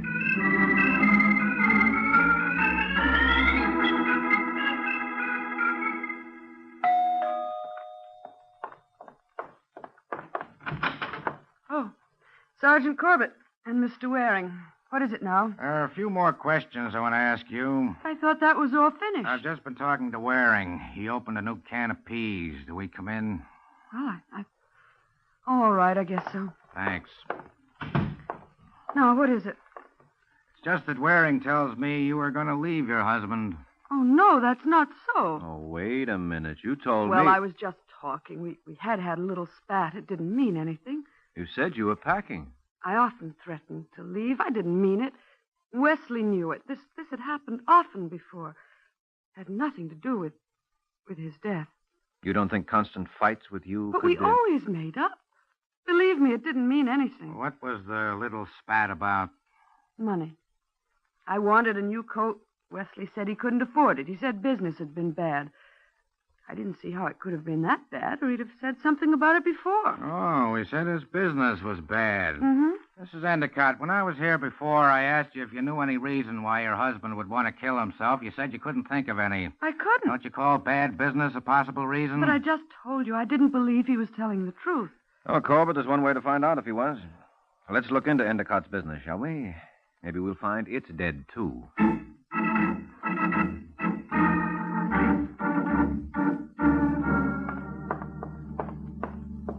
Here it is, Corbett, 705. Yeah. Nobody in here. Mrs. Endicott said Endicott's assistant would be here. Maybe he's in the back office. Yeah, maybe. Hello? Hello? What's that? Sounds like somebody moaning. Come on. Oh, there he is on the floor. Hey, what happened to you? Huh? Oh, it was Mr. Mayo. Mayo? Yeah. He came back and he started going through the files, and I tried to stop him, but... Oh, he knocked me out. Looted the office. I'll say he did. Look at the inner office, Waring. Looks like a whirlwind and the paperwork's. Yeah. Are you Mr. Waring? Yes. Do you know what Endicott wanted to see me about? Well, didn't he tell you? Yeah, he didn't get around to it. Well, I suppose it has something to do with Mr. Mayo. Who's Mayo? Reginald Mayo. He's in building supplies. He was here earlier today, had a fight with Mr. Endicott, and then Mr. Endicott went home, and then a little later, Mr. Mayo came back. Mm-hmm. What was the trouble between Endicott and Mayo? Well, I don't know. Why not ask Mr. Endicott? Well, I'm afraid that wouldn't do much good. So we'll have to try Mayo instead.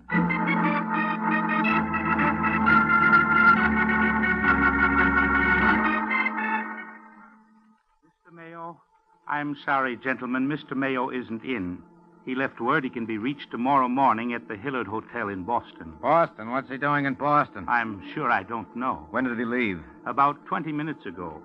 I understand he's taking the 6 o'clock from LaGuardia Airport. You may still have time. Yeah, if we hurry. Thanks. Waring, come on.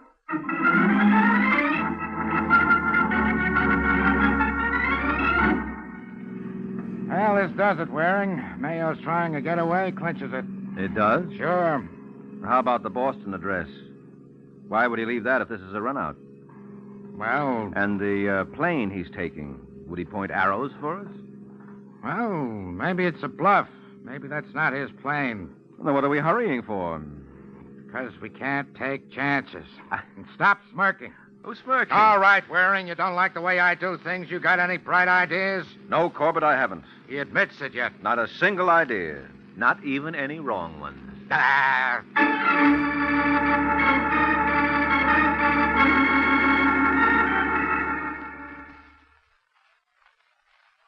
Sergeant, I've got important business They're in holding Boston. the plane, Mayo. Talk fast and make sense. Maybe I'll let you go. Maybe. I'm What's telling this you... important business, anyway? Conference, tomorrow morning, 10 o'clock. What's with you and Endicott? Why? I'll ask the questions. Well, at least you can want to jump- miss the plane? All right. I did business with Endicott. Got him some materials that are hard to get hold of. Had plenty of bids for it, but took his. Then his check bounces. You wonder why I'm sore? Oh, the check bounced. That's right. So you push him around. I didn't push him around. I just warned him he'd better make good on that check by tomorrow noon or there'd be trouble. Except tomorrow noon you plan to be in Boston. I didn't know that this morning. This Boston business came up sudden. Yeah, didn't it, though? The murder wouldn't have anything to do with it, I suppose. Murder? What murder? Endicott's. What? He actually looks surprised, Waring. Maybe he is. Well, I don't know anything about the murder. Why did you go back? I'm not answering anything more without a lawyer. You went back to Endicott's. Why? I didn't. His assistant I'm says... not answering anything without a lawyer. What were you looking for? I'm not You're not answering- going to do so good in that Boston conference from a cell in New York. You can't hold me. Just because I had an argument with I can Endicott... hold you for beating up Endicott's assistant. Well, you're crazy. I didn't... He says you did. Look, Sergeant, I've got to get to Boston. I don't know anything about the murder. If you want answers, ask Mrs. Endicott. She can tell you more than I can. What gives you that idea? She was seeing another man. Yeah? Who says so? Endicott. All right, we'll check on that. But now, Mayo, you're I going have nothing more to say. And you can sit in the cell until you think of something. Look, I gave you a lead, So so now... thanks. Now get moving.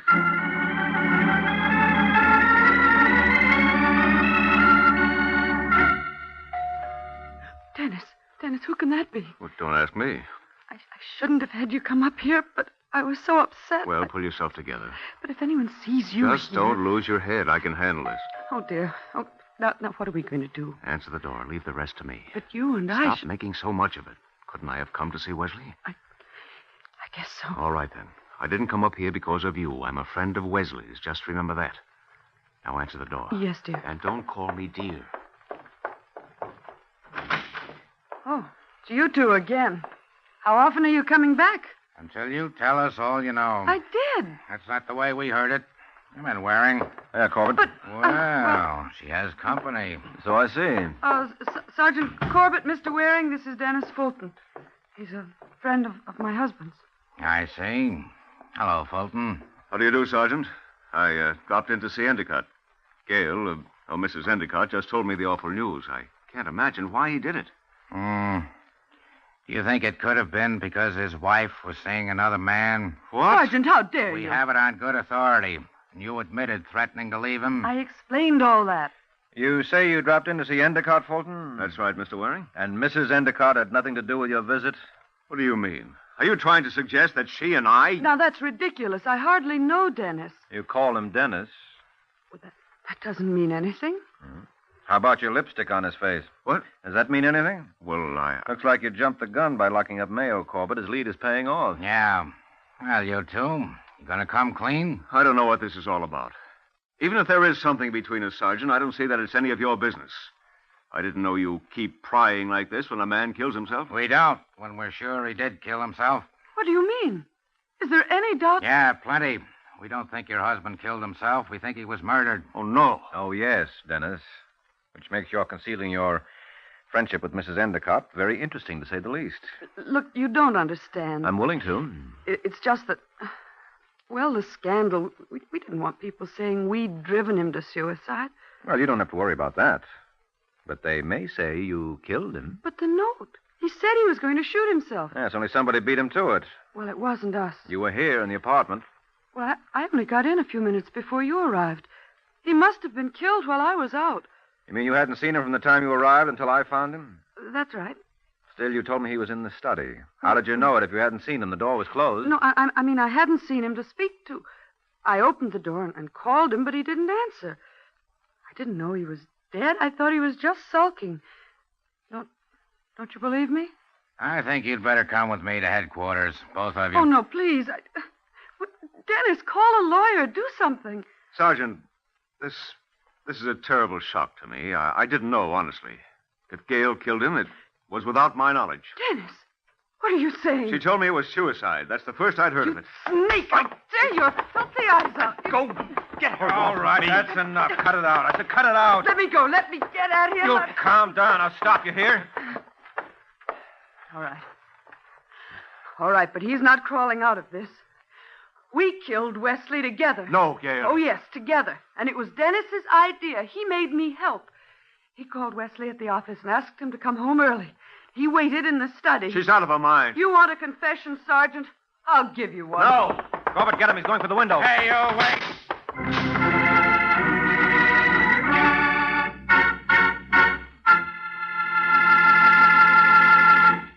This is Jack Costello again, friends. Right now, I'd like to tell you about 9 kinds of wonderful eating.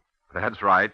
I said 9 because I'm talking about the delicious Kraft cheese spreads that come in 9 grand varieties. There are delightfully mild-tasting ones like Kraft pineapple cheese spread, Kraft relish, and Kraft olive pimento.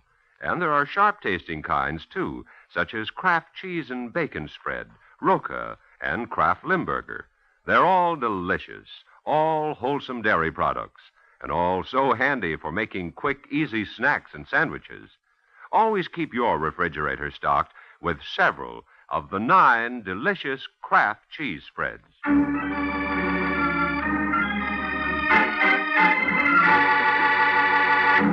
Now back to the adventures of the Falcon.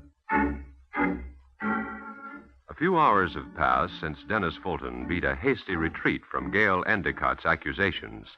Gale has signed her confession and is being held. Mayo has been released. There's an alarm out for Fulton.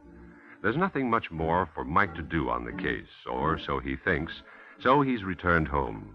He's settling down with the pipe and slippers when he goes to the door, opens it, and finds himself looking at Dennis Fulton and a gun.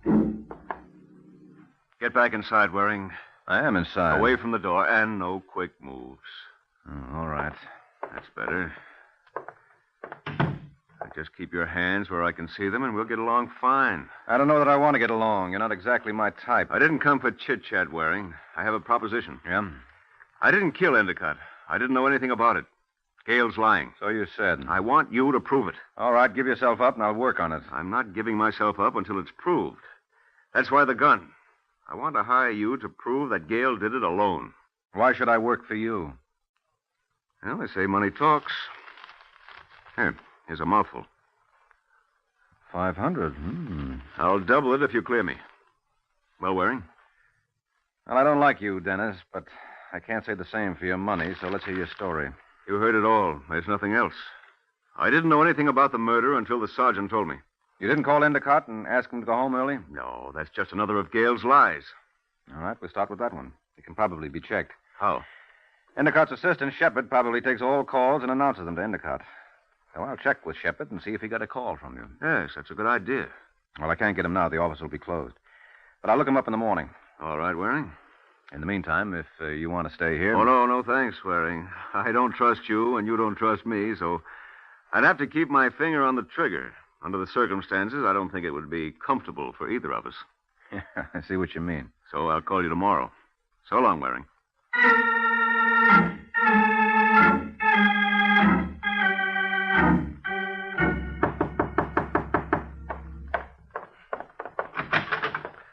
Oh, Mr. Waring. Hello, Shepard. What are you doing here?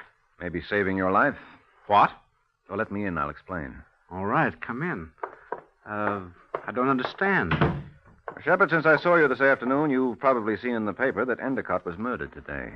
Yes, it's awful. Mm-hmm. Well, you may be able to clear one of the suspects or clinch the case against him. I? Yes, I told him you probably have the information. Now, if he's innocent, he won't do anything. If he's guilty, he may come gunning for you. Good heavens. Now, take it easy. He won't be coming yet. I told him I'd check with you in the morning so he doesn't think he needs to hurry. And I came right over. Yes, but if he does Now, come... before you get in this stew, let's see if you really have anything to worry about. Now, tell me. Yeah? Didn't all calls to Endicott go through your desk? Yes. So you'd know about any call he received, huh? That's right. Yes. Mm-hmm. Well, did he receive a call today, a short time before he went home, from a man? Oh, he didn't receive a call from anybody. Oh, you're sure? Positive. After his fight with Mr. Mayo, he called you, and then he said he was leaving the office. I see. Well, then Fulton is telling the truth. Fulton? Mm-hmm, Dennis Fulton. So you don't have anything to worry about from him after all. I'm glad to hear that. But you may have to worry about Sergeant Corbett. What? Why? Well, he'll probably want to lock you up when I tell him you killed Endicott. What are you talking about? About you, Shepard, because you're the murderer.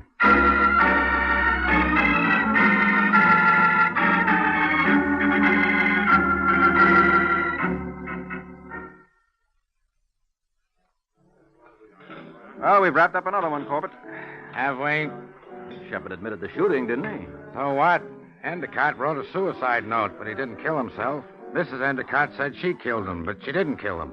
Shepard said Mayo attacked him. Now he says Mayo didn't attack him. He was lying to throw suspicion on Mayo. What's one more confession worth? Well, I think Shepard's will stand up. Mrs. Endicott only confessed because Fulton started crawling and left her holding the bag, so she wanted to get him no matter what it cost her. The woman scorned, yeah. Mm-hmm. And as for Endicott, he really intended to kill himself. But Shepard saved him the trouble. If we can believe Shepard. No, it all ties up. He had drawn out the company's money for his private use, so when Endicott's check bounced, Shepard knew Endicott would get him for embezzlement. Mm-hmm. So Shepard follows him home and shoots him, not knowing he's just about to shoot himself. That's it, Corbett. He overheard Endicott phoning me to get information, so as soon as Endicott hung up, Shepard stepped into the room and shot him as Endicott turned, and then beat it without noticing the gun in Endicott's hand. If we can believe Shepard. Still not convinced, Corbett? On this case, no. All right, how about the clue that tipped me to Shepard? What clue, Waring? Shepard overheard Endicott's phone call to me. Now, he said Endicott made it from the office. But when Endicott talked to me, he said, "Can you come over here?" and gave me his home address. That meant he was calling from home, not from the office. Uh-huh. Well, does that convince you, Corbett? If we can believe you. Oh, please, how cynical can you get? You know I cannot tell a lie. Yeah, Waring, I know it. But who's going to believe me?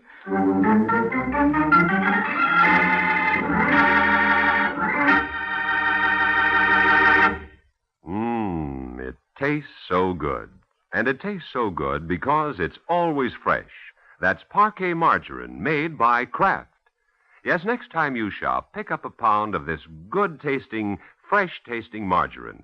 In states where the law permits, get yellow Parquet, already colored in quarters and ready to serve in its new Flavor Saver aluminum foil wrap. Elsewhere, get the regular package or handy Color Quick bag. It's the margarine that tastes so good because it's always fresh. Parkay. Parkay margarine, made by Kraft.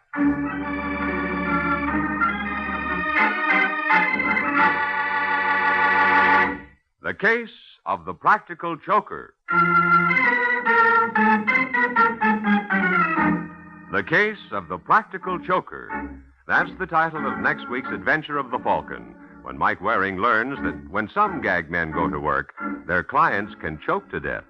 So be sure to listen at this same time next week to another exciting adventure of the Falcon, brought to you by the Kraft Foods Company. The Adventures of the Falcon are based on the famous character created by Drexel Drake, produced by Bernard L. Schubert, written today by Jerome Epstein, and directed by Richard Lewis. Music was by Arlo. Les Damon was starred as the Falcon, with Ken Lynch as Sergeant Corbett. Be sure to hear The Great Gildersleeve next Wednesday evening over most of these stations. In next Wednesday's broadcast, Gildy comes face to face with an hilarious problem and solves it in a way that will keep you laughing for days. Remember the show, the time, and the place. The Great Gildersleeve, next Wednesday evening over most of these stations. Check your newspaper for time of broadcast. This is Jack Costello speaking for the Kraft Foods Company. Fred Allen, Edwin, and B. Lilly join the Big Show today on NBC.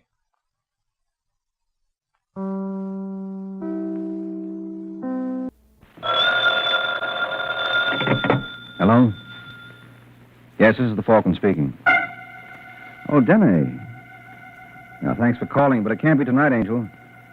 I'm on the case of a guy who jilted a girl. You'd think it would break her heart, but instead of being sad about it, looks like she's trigger happy.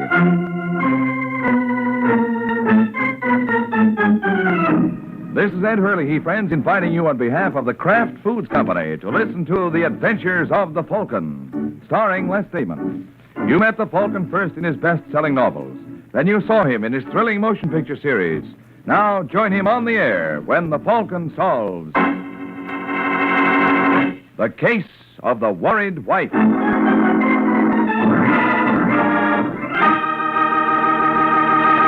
Before the Falcon solves today's case, I have a question for you. Have you tried Velveeta lately? Isn't that the finest cheese food you ever put in your mouth? That rich yet mild cheddar cheese flavor is good. Really good eating. You see, Velveeta is made by Kraft, and that's something pretty important to remember. Because you and I know the Kraft name on cheese and cheese foods means the very finest you can buy. So remember this. There's no other cheese food like Kraft's pasteurized processed cheese food, Velveeta, because Kraft and only Kraft makes Velveeta.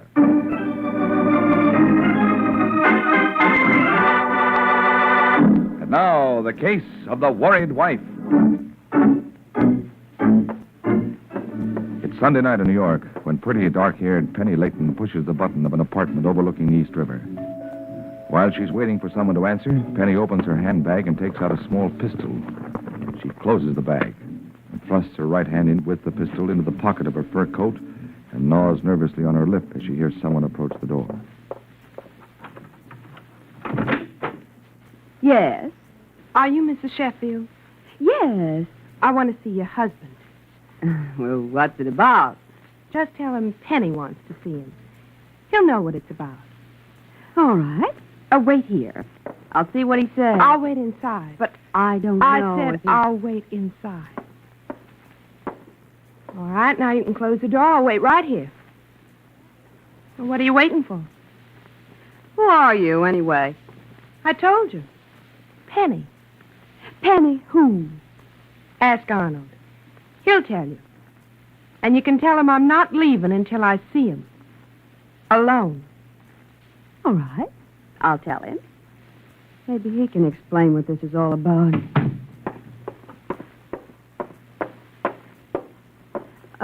Arnold. Oh, yes, Liza. Who was it? Penny. Penny. Well, that's what she said. Who is she? Oh, a girl I knew in Florida. I don't want to see her. Well, she says she won't go until you do see her. She's in the living room. Yeah, all right. Might as well get it over with. You wait here. I'll get rid of her. Penny, what are you doing here? Why, Arnold, is that any way to greet me? After I followed you all the way from Miami? I wrote you. It's all over. I figured as much when I saw in the paper you got married. That's why I came up. What do you hope to gain? For one thing, I wanted to see her. She's pretty. Oh, thank you. I'd never have forgiven you if you turned me down for a horse face. Yes, she's pretty, and I'm in love with her. There's nothing more for you and me, so why don't you be a good girl and just run along? Be sensible. You call it sensible to give up the man I love to somebody else? You don't love me. That's right, Arnold, I don't. But I did, so I'm not giving you up so easy. There's nothing you can do. Isn't there? You little fool, be careful. She's not going to have you, Arnold. I'm going to kill you, and then I'm going to kill myself. Don't be ridiculous. Now give me that gun. Stay back, Arnold. Don't try to get it. I said give it to me. Let go. When you drop the gun, Arnold! Arnold! What happened? Oh, I'm just trying to teach Penny not to play with guns. The bullet went into that chair. No great damage done. Now, Penny, you'd better get out of here. You'll be sorry about this. I am sorry. I thought you had better sense. Now, good night.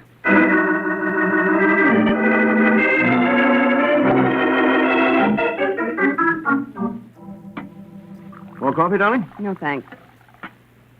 Arnold.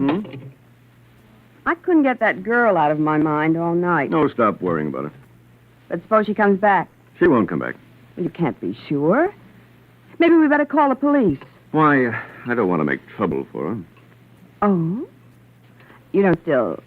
I mean, it's all over. You're sure there's nothing... Oh, for heaven's sake, darling, don't be ridiculous. She must have cared an awful lot to follow you all the way here. Yes, I suppose she did. You must have done something to make her care. Will you stop worrying about it? It's all over. I hope you're right. Now, look, if there was any question about it, last night certainly settled it. You don't think I could be interested in her after that, do you? I hope not. You sure she won't come back? Yes, I'm sure. She worked herself up to a pitch. When nothing came of it, she was bound to cool off. Maybe. But I'd feel happier if you'd tell the police. Darling, will you answer one question? What? Are you afraid that if she comes back, she'll try to kill me again? Or are you afraid that this time she won't?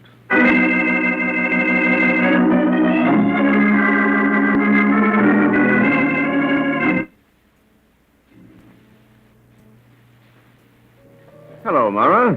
Drinking alone? Oh, hello, Sheffield. I'll join you. Okay. Hey, you're looking good. Guess marriage agrees with you. Yes, great institution. I'm all for it. But it has got its little problems. That's why I'm looking for you. Oh, looking for me?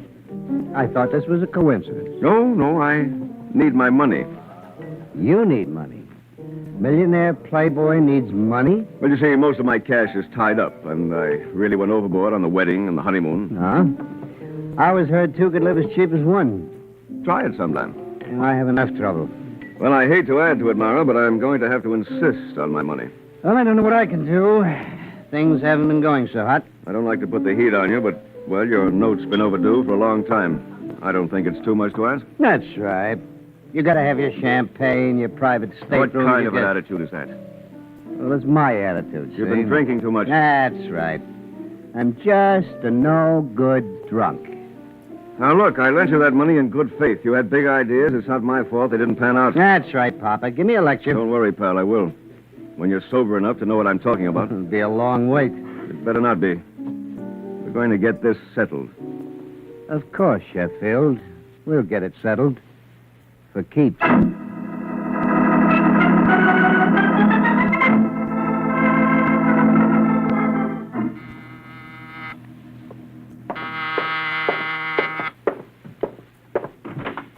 Hello?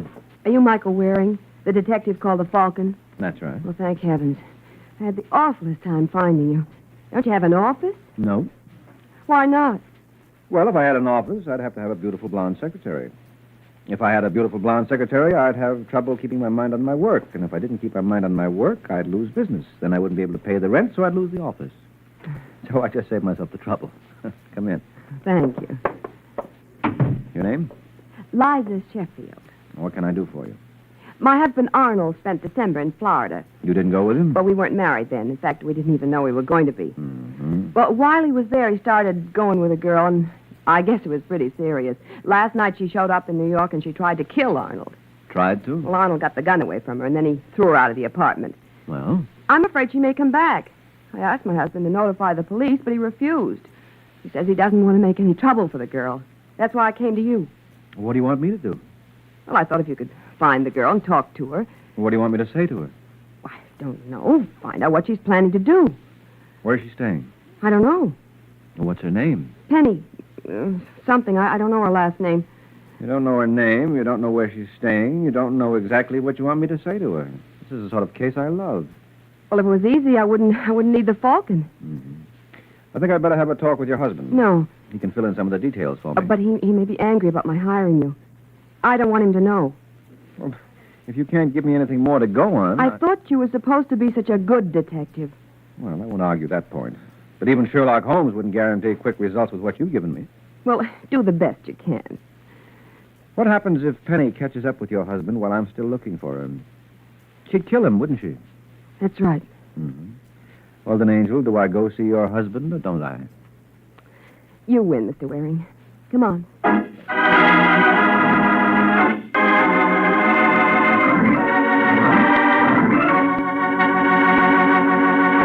This is Ed Hurley, friends. Well, now, Mike won his way all right. And you know, I'll bet you mothers would certainly like to win your way, too, when it comes to getting your family to eat those green vegetables that are so good for them. And you can. Just glamorize those vegetables a little by melting delicious Velveeta, Kraft's famous pasteurized processed cheese food, for a smooth golden cheese sauce to pour over them. And it's such an easy sauce to make. All you do is melt a half pound of Velveeta in the top of your double boiler. There's no need to cut it in little pieces because Velveeta melts easily and smoothly without any lumps at all. Then simply stir in a quarter cup of milk, season, and there you have a perfectly wonderful cheese sauce that'll add Velveeta's fine, rich, yet mild cheddar cheese flavor to cauliflower or spinach or broccoli. Velveeta makes them taste better than ever, and you'll be giving your family extra nourishment this way, too, because Velveeta is so rich in important food values from milk. Even the smallest youngsters can enjoy their vegetables a la Velveeta, because Velveeta is digestible as milk itself. So, Mother, make it your handy helper. Get Velveeta in the economical 2-pound loaf so you'll have plenty for cold snacks and sandwiches, too. Just be sure you get genuine Velveeta. It's the pasteurized processed cheese food of top quality made only by Kraft.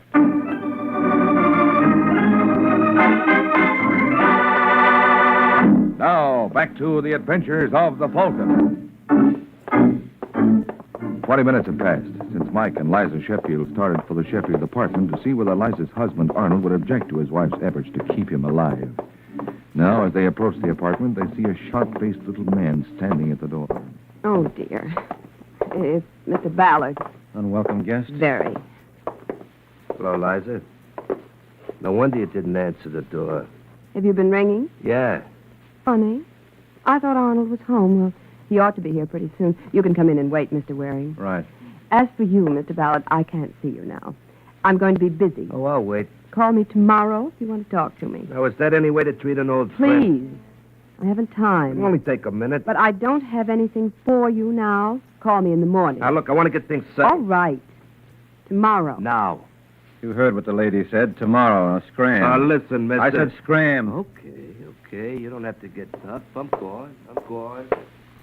What's with him? Oh, he's just somebody I used to know. Not important. Now, come on, let's go in. He's not exactly the sort of character that I would... What's the matter? Uh-oh. Is this your husband? Well, Mr. Sheffield, I'm afraid we're too late. He's dead.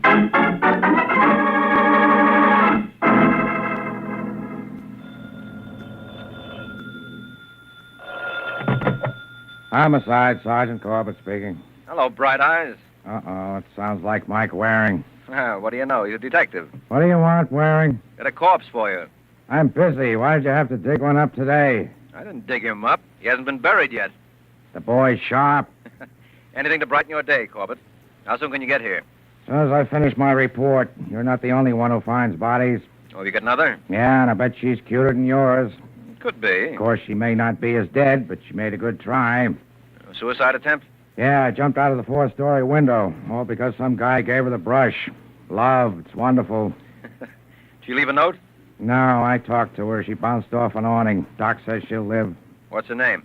Penny Layton. Why? Penny. Yeah. Hey, it could be a package deal. Let's get together. Maybe we can wrap it up.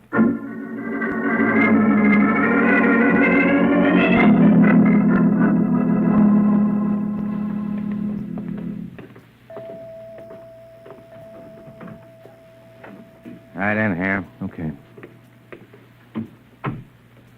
Well, there she is, Mrs. Sheffield. Yes. No question about it. That's the girl. Hello, Mrs. Sheffield. What's this all about, Sergeant? You threatened to kill her husband last night. You don't have to worry. I won't try again.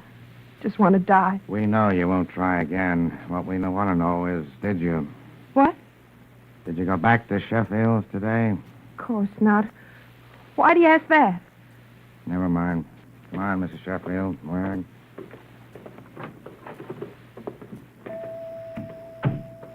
She killed him. I know she did. Well, that meant she got another gun. Why didn't she shoot herself instead of jumping? Maybe she counted on the awning saving her. A 4-story jump? I don't think so. But she must have killed him. Who else would have done it? How about your slimy little pal? Who? Ballard. Why, he had nothing to do with Arnold. What did he want? I tell you, it had nothing to do with this. Who is this we're talking about, Waring? Oh, a character who was very determined to see Mrs. Sheffield today. Oh. Want to tell us what he wanted, Mrs. Sheffield? It has nothing to do with the murder. Would you let us decide that? Was it blackmail? What makes you think that? No, it certainly wasn't a friendly visit. And you said you didn't have anything for him. What would he be expecting from you? Well, it doesn't matter. I wish you'd believe that. Okay, if you won't tell me, I know somebody else who may. Who? Ballard.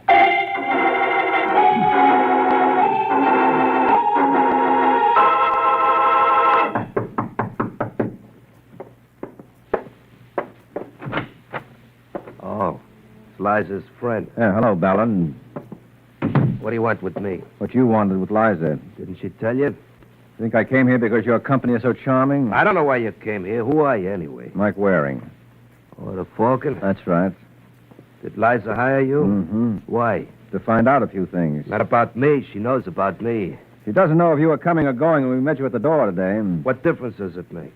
Well, if you really don't know, it doesn't make any. Now, look, Werner, you're going to tell me what you want or you're going to get out of here. All right, Ballard.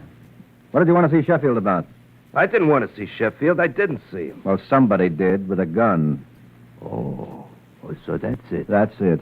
Well, it wasn't me. You got to believe that. Well, maybe I do.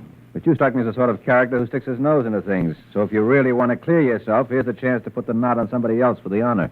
Yeah. Have you tried Mara? Who's Mara? Joe Mara. He borrowed a mittful from Sheffield to open a pool hall. It folded. I was thinking, what if Sheffield wanted his money and Mara couldn't pay? It's a thought. Where do I find Mara? Well, you might find him at Freddy's Bar on 43rd Street. Only please don't tell him I tipped you. No, I won't breathe a word. I hope not, because if you do, I could stop breathing for keeps.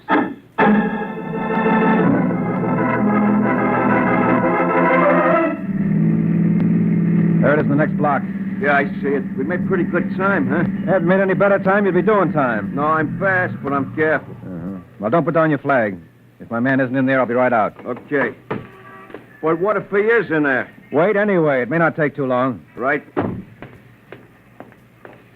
Hey, mister, look out!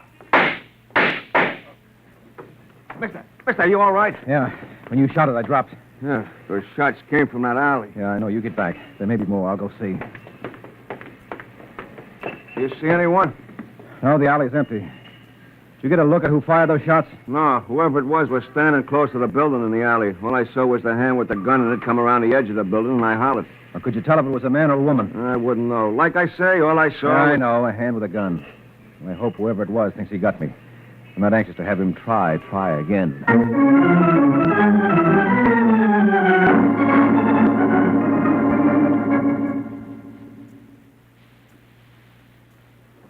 Hello, are you Joe Mara? Huh? Oh, Waring. Hey, you seem surprised to see me. What's the matter? Do you think I was lying in a gutter with a couple of slugs in me? I don't know what you're talking about. Well, I have your description. Maybe you get mine. I don't. Well, I hope not, for your sake. How come you know my name? Everybody knows the Falcon. Well, I'm naturally a very modest guy, but even I can't help thinking there are a couple of people who don't know me. Well, I'm not one of them. All right. But how did you know I was looking for you? I didn't. I asked for you at Freddy's Bar. They told me you left there 10 minutes before I got there. So I wanted to get cleaned up, so I wanted to have dinner. That's a crime? Did someone tip you I was coming? What makes you think you'd start me rolling? I know about you in Sheffield. Huh? What about me in Sheffield? You're in hock to him. You got your tenses wrong, Waring. I was in hock to him. Oh, you paid him off? That's right. When? Today. Would it have been this afternoon around 3:30? It would have been this morning, around 10. And you can prove you paid him? Yeah, here. Here's the receipted note. Now, just what are you trying to prove? I don't know what I'm trying to prove, but it looks like I have proved that a certain character named Ballard is going to have to improve his singing. Looks like he's way off key.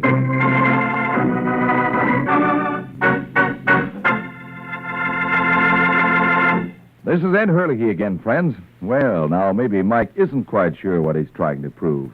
But I'm sure of what I'm trying to prove, and what's more, I can do it with your help. All you have to do is this.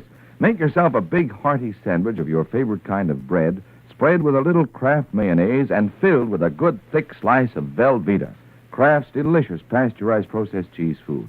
Now, take a bite and see for yourself if what I'm trying to prove isn't true, that Velveeta is especially good tasting, with a fine, rich, yet mild cheddar cheese flavor. Mm-hmm.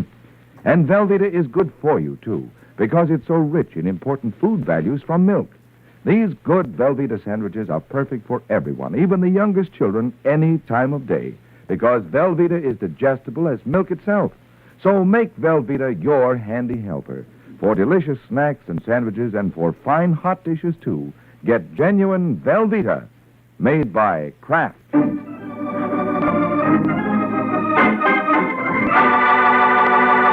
Now, back to the adventures of the Falcon. It's 20 minutes since Ballard's lead led Mike no place. Now the Falcon has dropped in on Sergeant Corbett to swap information. And Corbett seems to be enjoying Mike's report of his interview with Mara. So you went off half-cocked, Waring, huh? All right. Before you break a rib laughing, I still think it's Mara. Where's his motive if he paid off Sheffield? I don't know. But it must have been the murderer who shot at me, and that couldn't have been either of the girls. Why not? Well, you were questioning Mrs. Sheffield. What time were you shot at, Waring? About 5:45. I left the Sheffield woman a little after 5. Well, at least it couldn't have been Magnolia Blossom. She's in the hospital. I have news for you, Waring. Well, don't tell me Penny's been released. At 5. Isn't that just peachy? And then there's Ballard himself. Yeah, tell me something about Ballard. Did you learn any more about him from Mrs. Sheffield? Yeah, when you said you were going to see him, she cracked. Admitted he's been blackmailing her. I thought so. Glad I was right about something. What did he have on her? Scandal in her past. She didn't want Sheffield to know about it. So the little guy likes sweat money, huh? Hey. What's the matter?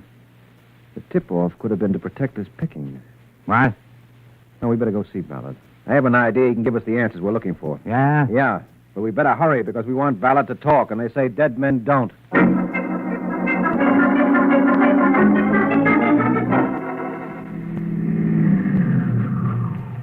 Well, here we are. Yeah. Oh, wait a minute. Don't get out of the car. Why not? Look, Ballard's just coming out. Oh, yeah. If he doesn't notice us, maybe we can follow him. He didn't see us. I'll let him get a little lead, and then I'll follow. Right. You better start your motor. He's hailing a taxi. Yeah. Wonder where he's going. Well, there's one way to find out.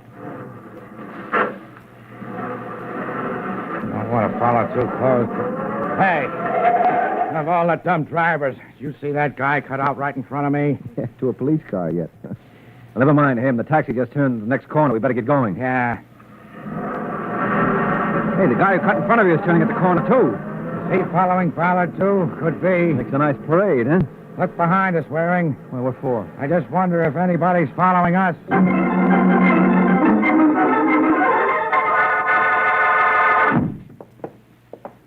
They're already in the elevator. Hope we haven't lost them. Well, they came into this building. Where would they be going? Except up to see Mrs. Sheffield. But that was Mara following Ballard. I recognized him when he got out of the car. So what? So look at the elevator indicator. Basement. Yeah. That's not Sheffield's unless she's moved since this afternoon. Push the button. Right. Wonder what they're doing down there. Well, it's not a maypole dance. You can bet on that. All right, they're slugging it out. Why? Mara wants to find out what Ballard knows. Here we are. Get in. Okay. I still don't see how you figure it, Waring. Ballard knows about Mrs. Sheffield's past, but what's that got to do with Mara? Nothing. Gets clearer all the time. But we haven't time to discuss it now. Here we are. There they are. Yeah, come on. All right, Mara, that's enough. Let him go. Where did you... Drop that gun, then we'll talk. Go on, drop it. Do you want to see if I'm only kidding with this one? Okay. There you are.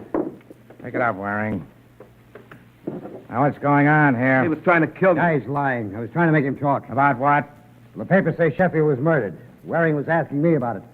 Ballard must have figured me, and I wanted to know why. He put a gun on my back. He made me come down here in the basement. We know that, Ballard. And there are a couple of other things we know.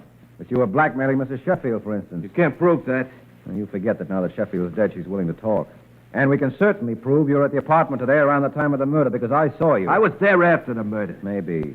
Anyway, you better go along with Sergeant Corbett. Now, wait a minute. I didn't kill Sheffield. I didn't say you did. But you know who did, and when you talk... come on, Mara. Come back here. I said come back here. You're not going anywhere except with Corbett, too. Because, Mara, you're the murderer.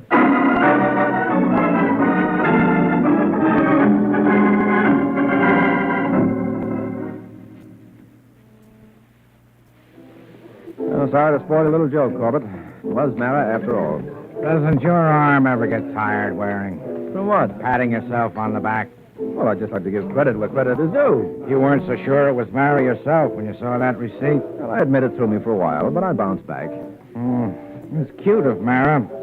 Sheffield wants his money, so Mara scrapes it up and gives it to him. Gets a receipt for it, then plugs Sheffield and takes back the money. Uh-huh. He figured it was safe enough because he'd read in the paper about the Leighton girl threatening Sheffield.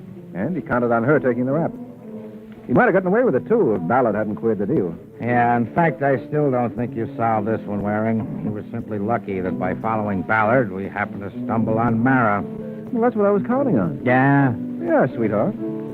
See, I knew that Ballard had tipped off the person who shot at me. How did you know that? Because the person was waiting for me at Freddy's bar. That meant he had to know where I'd be going. And Ballard was the only one who knew. Couldn't it have been Ballard himself who was waiting? No, because I went straight to Freddy's from Ballard's. And my driver drove fast. Ballard could never have beaten me there. All right, it wasn't Ballard. No, but it was somebody who had been tipped off by Ballard. At first, I thought it was somebody working with him, but when you confirmed my suspicions about him being a blackmailer, I changed my ideas. You figured Ballard was following a pattern and blackmailing again. Yeah, that's right. He was on the scene at the time of the murder. It was perfectly possible for him to have seen the murderer leave the apartment. So I figured it was blackmail, and he tipped the murderer that I knew too much so the murderer could get rid of me. He didn't want me nabbing the killer and spoiling his chance for blackmail. But Ballard's the one who put you on to Mara in the first place. I know. He could rattle when I was accusing him and try to get out from under. But after I left, he couldn't see that nice opportunity for blackmail going out the window. I see. Well, that's all there is to it. Once I realized Ballard was up to the old game of blackmail, I knew all we had to do was follow him. And sooner or later, we'd cross paths with the murderer. Yeah, Waring, it all adds up. Except couldn't Mara have been telling the truth when he said all he was trying to do was find out why Ballard sicked you on him? How did he know Ballard was the one who steered me to him? No, Corbett.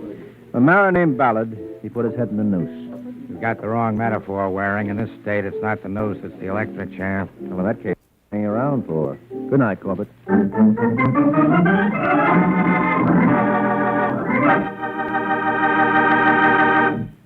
This is Mike Waring, friends. Our Falcon programs bring you stories of the detection and prevention of crime. And right now, I'd like to say another word or two about preventing crime. You can help, you know. You needn't give money.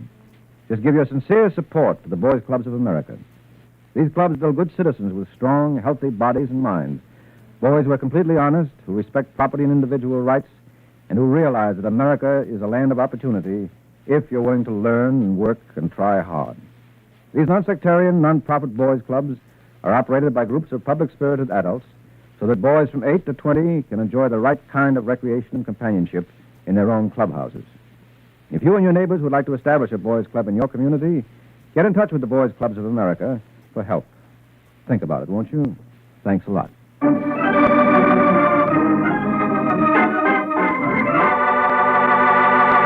The Case of the Carved Ham.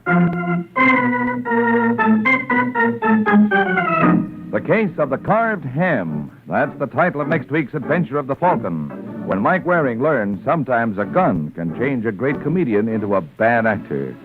So be sure to listen at the same time next week to another exciting adventure of the Falcon, brought to you by the Kraft Foods Company. The Adventures of the Falcon are based on the famous character created by Drexel Drake, produced by Bernard L. Schubert, written today by Jerome Epstein, and directed by Richard Lewis. Music was by Arlo. Les Damon was starred as the Falcon, with Ken Lynch as Sergeant Corbett.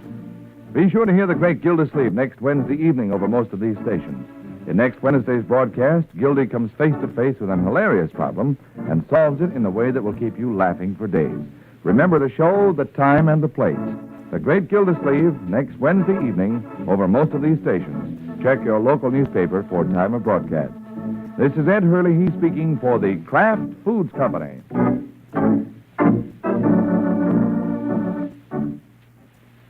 Tonight, Theater Guild presents the exciting Fallen Idol on NBC.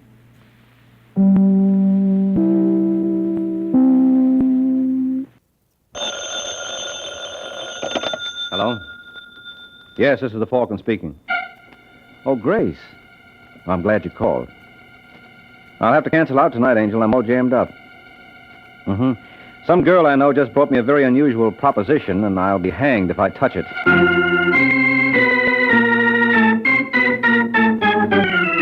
The Adventures of the Falcon, starring Les Damon. You met the Falcon first in his best-selling novels. Then you saw him in his thrilling motion picture series.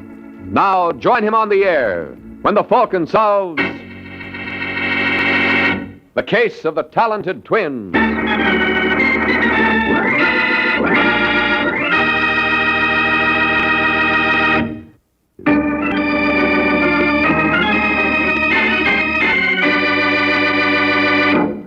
And now, the case of the talented twins.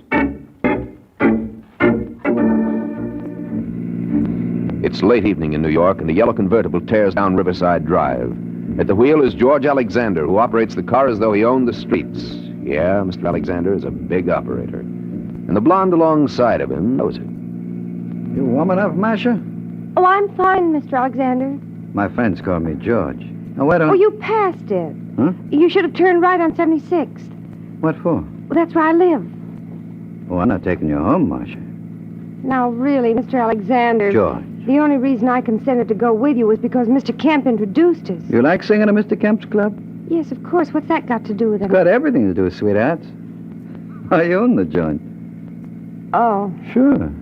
Whose idea do you think it is for Kemp to give you a job in the first place? I didn't know. Well, anytime you don't know something, Masha, you just ask George. He's got all the answers. Well, if you don't mind, Mr. George, I'd like to go home. Really, I've got a splitting headache. That's okay. I have my boy fix you up something at my place.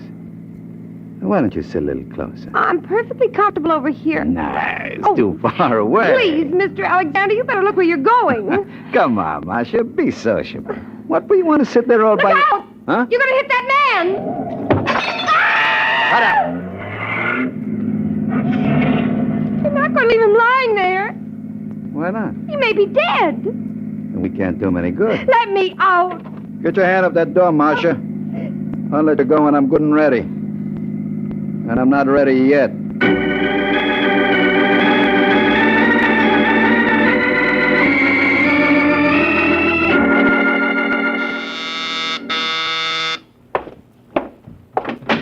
Yes? I'm looking for Michael Waring. Well, you've come to the right place. Are you the one they call the Falcon? When they can't think of anything worse. Come on in, Miss... Davis. Ruth Davis. Sit down. Thanks. Now, what can I do for you? I'm not quite sure. Did you happen to notice an item in this morning's paper about a man being killed in a hit-and-run accident last night? Yes? That man was my father. Oh, I'm sorry. I want you to find the driver of that car. Why? Well, isn't that obvious? That man murdered my dad. He murdered him just as surely as if he used a gun. I don't care what it costs. Well, you should, Angel. I'd be lying if I didn't tell you that anything you invest in a case like this would be money thrown down the sewer. As I recall, the police don't have a single lead. Oh, yes, they do. There was a man named Arthur Crane who witnessed the accident. He might know more than he's told them. What makes you think so? Call it a woman's intuition? You know, that's greatly overrated. Maybe, but there's no harm in trying. Mm-hmm. What did you say this witness's name was again? Arthur Crane. Arthur Crane. All right, Angel. I'll do what I can.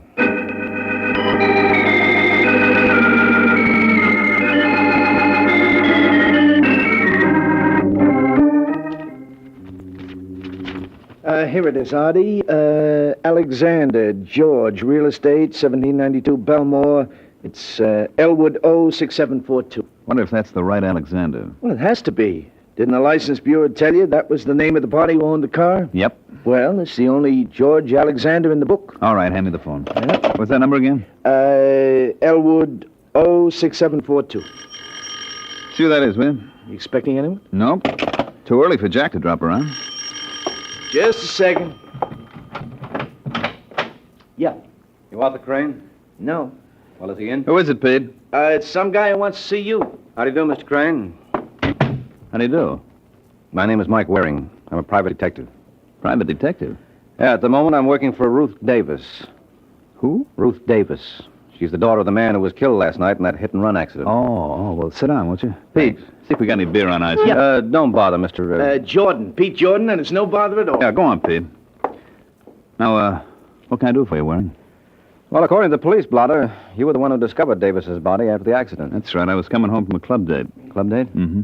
I'm a musician. I play piano with a small combo around town. Mm-hmm. Well, go on. Well, just as I got out of the subway, I saw this guy Davis laying in the gutter. What time was that?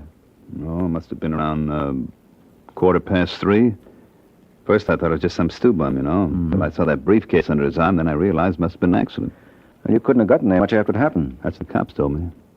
You didn't notice any sign of a car around? Nope. Well, there couldn't have been too many cars out of that hour. This is very important to my client. Look, Waring, if there was any way I could possibly help you, I'd be glad to. Any driver who pulls a stunt like that ought to get it in the neck. Yeah, sure, but you can't tell me any more than you have, huh? Not a thing. I'm sorry. I wish I could. Well, here's your beer, gents. Well, I'm afraid I'll have to ask for a rain check, Jordan. You going already? Yeah, I got to. But I'll leave my card. If you think of anything... Just leave it to me, Waring. If I think of anything, I'll know what to do.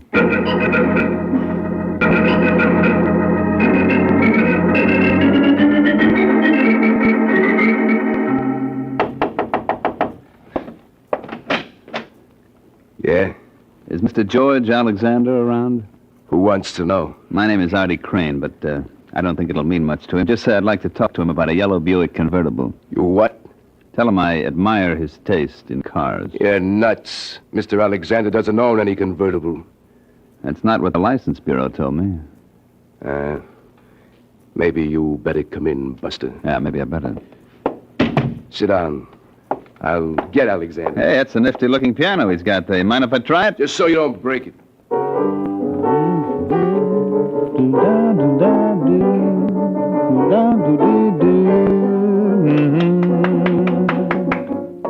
That's very pretty, mister.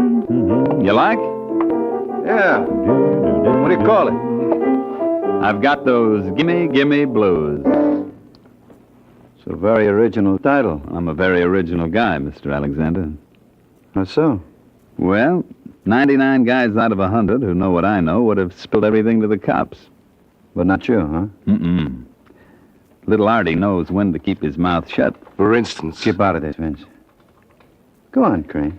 Well, for instance, last night I was coming home late and I saw a car bowl over some character who was crossing the street. Fortunately, I had enough presence of mind to copy down the license number. And you think this car belongs to me? Mm-hmm. You're wrong. Okay. I'm perfectly willing to leave it to Mike Waring. The Falcon? That's right. He's working for the daughter of the poor slob who got hit. He was around to see me this afternoon, wanted to know if I could help him. And you told him? Not a thing.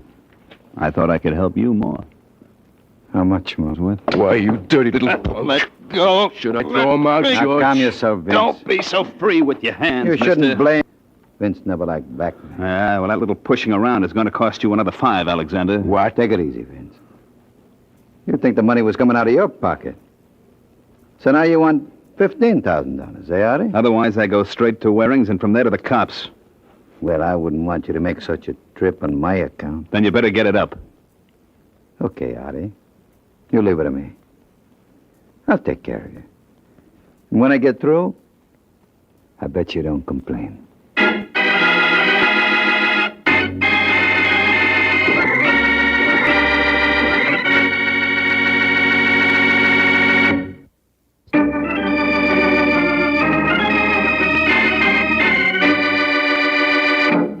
now back to the adventures of the Falcon. 2 hours have passed since Artie Crane made his little call on Mr. Alexander. Now we find Mike making a call of his own. Only his isn't nearly as successful. So when you come right down to it, Mr. Waring, you've made no progress at all. Well, I could give you a big song and dance, Ruth. No, thanks. I'm in no mood for entertainment. You see, the truth of the matter is I'm stymied. The only potential witness we had was this musician, Artie Crane. And he couldn't tell you anything? No, not a single solitary... Oh, wait a minute. What's the matter? That briefcase your father was carrying... That won't help you. They found it clear across the street where it was knocked by the car. Well, if it was knocked there by the... Say that again. This Artie Crane character told me he realized that it wasn't some drunk sleeping it off when he noticed the briefcase under your father's arm. What's wrong with that? Hey, you just said it, Angel. The car sent that briefcase flying. If Crane saw it under your father's arm, it could only have been while your father was alive. Then Crane was lying. That he was. You think... I think I ought to have another little talk with that boy. Oh. Let's see if we can get him up here. He won't suspect anything? Not if it's put to him the right way. What'll you tell him? Now, don't you worry, Ruth. I'll ad-lib something. Hello? Hello, I'd like to speak to Artie Crane, please. Who wants him? Mike Waring. Well, Artie isn't here. This Pete Jordan? No, Pete isn't here either. Well, where is everybody? Unless there's been a change in plans, you might try the morgue. Hello, you still there, mister? Yeah, I'm just waiting for the top Hey, wait a minute. Is this Sergeant Corbett? Sure is, Mike. All right, Corbett. Give it to me gently. Who did what to whom? Well, whom is your friend Artie Crane. The what was a half-dozen slugs through his head. As far as the who is concerned, we got no idea. Have you, Mr. Waring?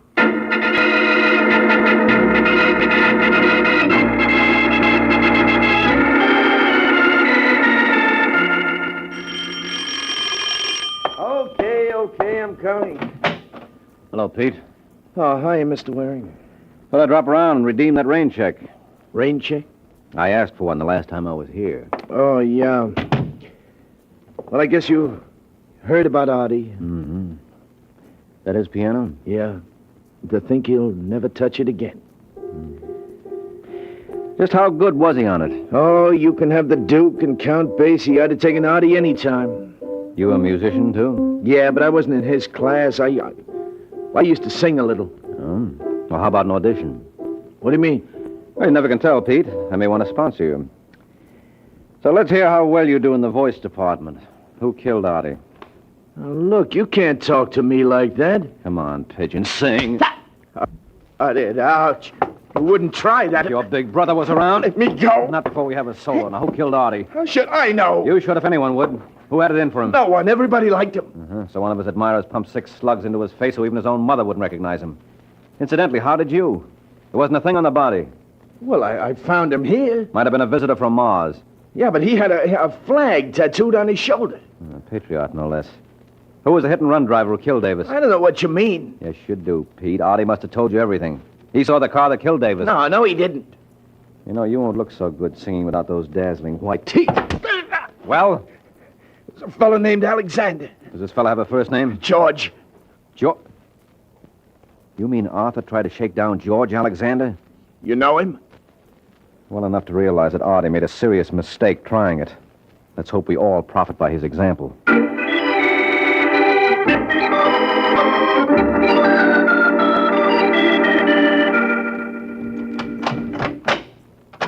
That you, Vince? Yeah.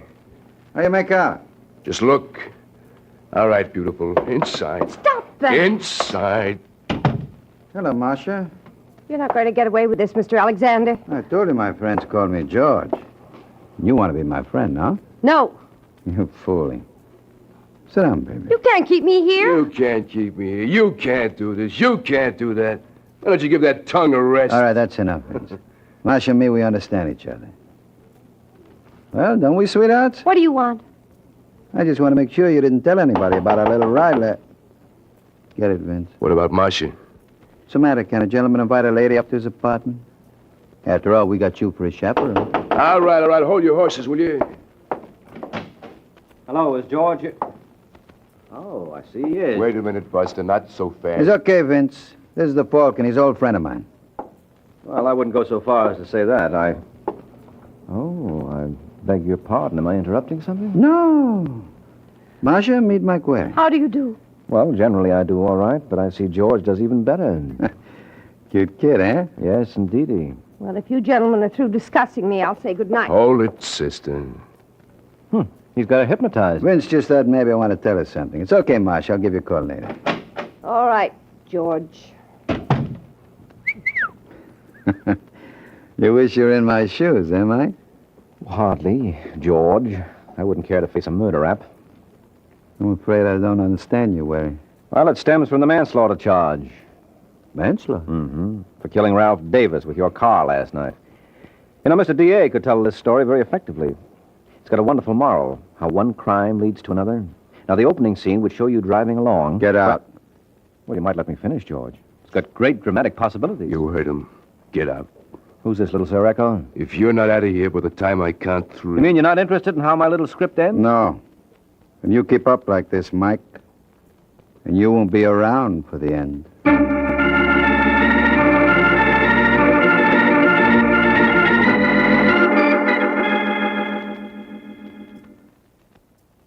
Very interesting, Mr. Waring, but what happened after that?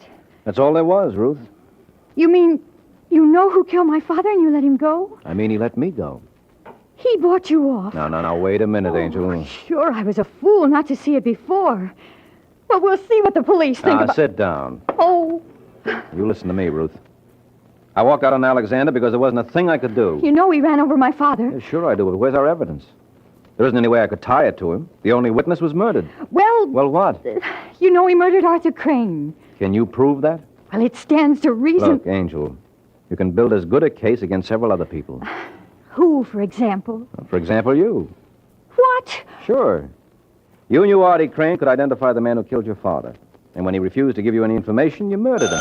That's the most ridiculous piece of... Yes? Mr. Waring, That's right. my name's Marcia West. I don't know if you remember me. Oh, you underestimate your charms, Marcia. You're the kind of a girl my kind of man could never forget. Well, I'd like to talk to you. Well, what would be the point? I thought you were a close friend of Alexander's. Well, I was in his car last night. You what? Yes, he was taking me home when he killed that man. Where are you now? At the place where I work, it's called the Tic-Toc Club. When can I expect you? Just open your door, Angel. I'm practically there now.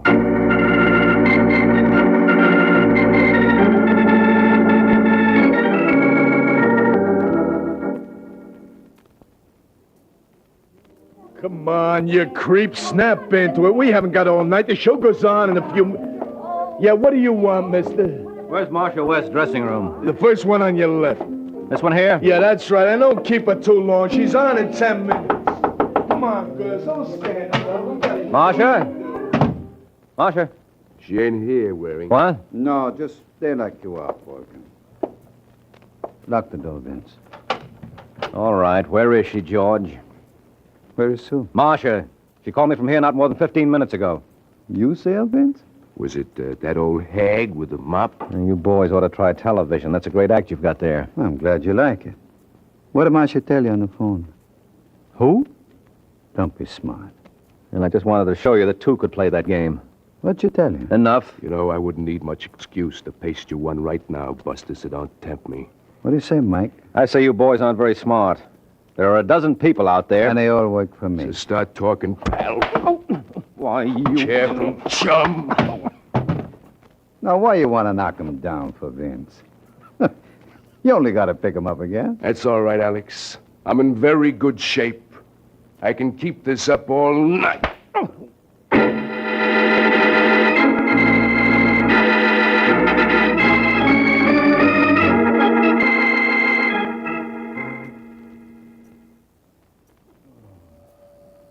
Well, Sleeping Beauty, I didn't even have to kiss you to wake you up. Huh? Yeah, this isn't the Princess Palace. It's Bellevue Hospital. No kidding. Okay, Mike, who slugged you? First, I want to know where you found me, Sergeant. On West 8th Street. How did I get down there? I can tell you one thing. I don't think you made it on foot. Someone must have given me a lift. Oh? A character named Vince, working at the behest of George Alexander. What do they want to do that for? Because Alexander was the one who drove the car that killed Ralph Davis last night. Last night? Well, isn't it Sunday? Where have you been? Don't bother answering, I know. All right. What day is it? Monday. Holy smoke. Where's Marcia? Who? Marcia West. She was in the car when Alexander killed Davis. She tell you that? Yes, and I wouldn't be surprised if she knew all about the Artie Crane killing, too. Is that tied up with this? Definitely. You see, Crane tried to blackmail Alexander, and Not he... so fast. Can you prove that? No, I can't hear Corbett. So let's go where I can.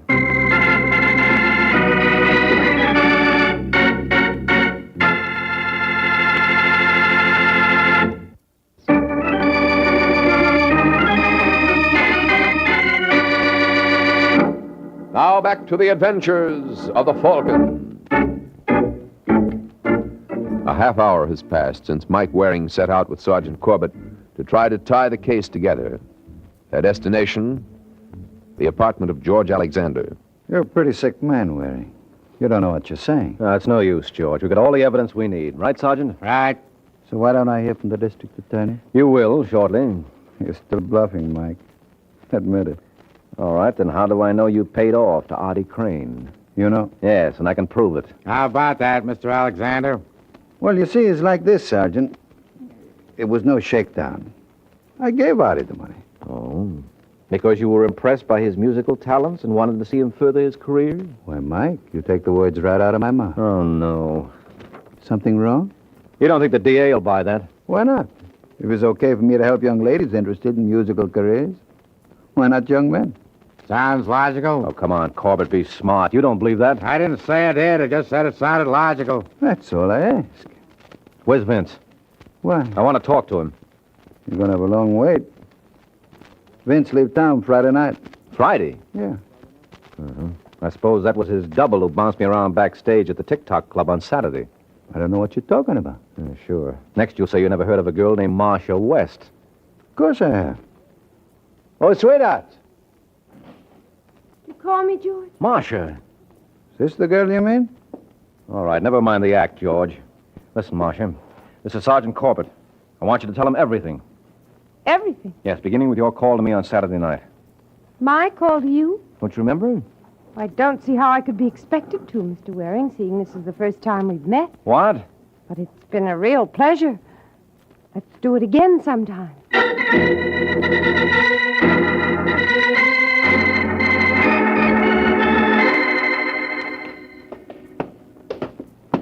You know, Mike, maybe we ought to go back to the hospital. It's not a bad place. They got a couple of good-looking nurses there. Okay, so I'm nuts, Sergeant.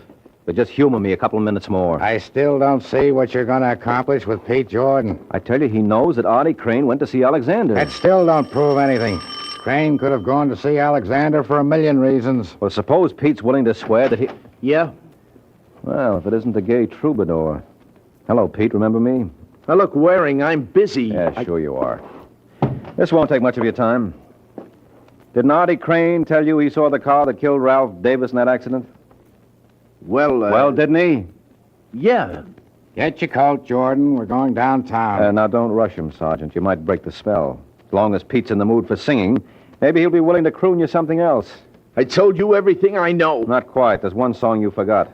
The one that goes, I killed my best friend and am I sorry? What are you talking about? The murder of Artie Crane. You know enough about that to give us a complete chorus. So start singing, Pigeon.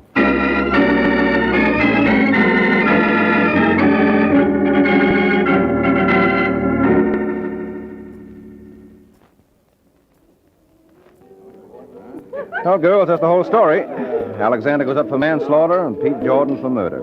Any questions? I have one, Mike. Oh, so have I. I think Marcia was first, Ruth. All right, go on, Marcia. Well, first, I think I owe you an explanation. Yes, I wouldn't be surprised.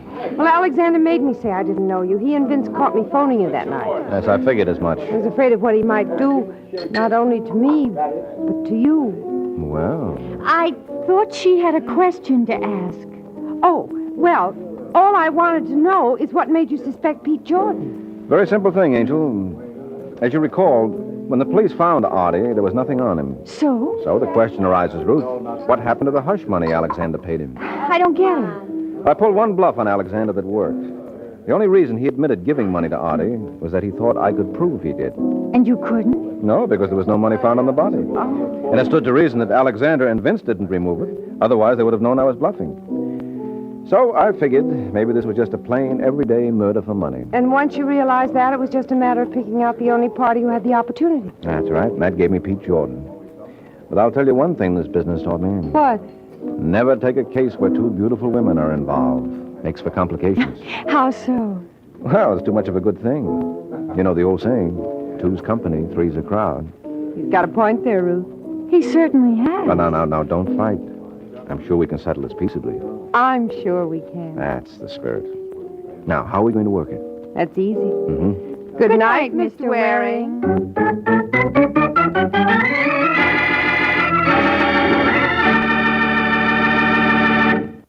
Please turn the cassette over at this point to begin side 2. Hello? Yes, this is the Falcon speaking. Oh, Kathy. I'm glad you called. No, I'll have to have a rain check, Angel. I'm leaving tonight for Italy. Yeah, I just heard when it comes to murder, there's no place like Rome.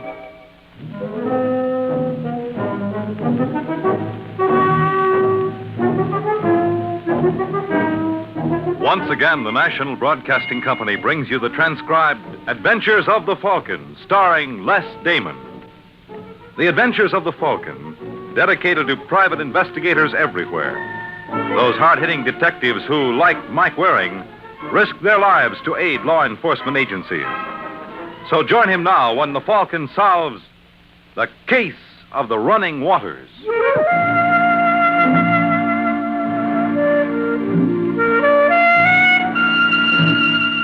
If you ever wondered why Rome wasn't built in a day, maybe I can explain. They didn't use American labor. Take a craftsman like Steve Waters. Mr. Waters is the rugged-looking citizen sauntering down the 8th floor corridor of the Hotel Nationale. He just arrived in Rome an hour ago without baggage and without friends, and already he's got a gun and a girl. Now, that's what I call a fast worker.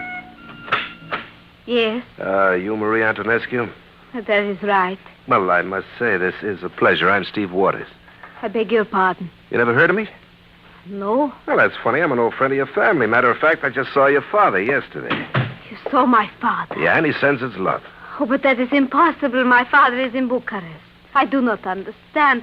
Romania is behind the Iron Curtain. Yeah, yet apparently I can get in or out any time I want. I guess I must be a magician, huh? You are a Comintern agent. Well, it's a possibility. What have you done to my father? Nothing. Absolutely nothing. He looks real fine. You'd think prison agreed with him. He is in prison. Oh, didn't you know? I'm sorry. But you don't have to worry. He won't be there long. Either way. Cigarette? No, You sure? I want nothing from you. Not even your father's life? What do you want, Mr. Waters? All right, I'll make it short and sweet. Now, you're kind of friendly with a boy named Kirby Patterson. How did you learn that? Well, I probably know more about Kirby than you do. For instance, did you know he's with American intelligence? No. Yeah, he's a spy, just like I am, only he's working the other side of the street. And his current assignment is to meet a man in Rome named Mike Waring. Only, he's not going to make it. He isn't. No, you're going to see to that. Get out. Okay. Oh, anything you want me to tell your father? Wait. What? What is it you wish? When do you expect to see Kirby again? Tonight at 7. Uh-huh. Well, now, suppose the two of you have a drink up here before you go out. Only, when you pour Kirby's, add the contents of this bottle. You expect me to poison him? Oh, now, let's not jump to conclusions. Now, this won't kill him. It'll only put him out long enough for me to keep his appointment You with mean- Mike Waring. You are going to pretend to be Kirby. Uh-huh. I will not do it. Look, Marie, let's not argue. We both know you will. Just take care of that bottle. Where are you going? Isn't this your bedroom? Oh, you cannot sleep in there. Oh, I don't intend to. Now, you see, I figure you and Kirby need a chaperone, what with this drinking and such. So, I'll just keep an eye open to see that you don't get into trouble.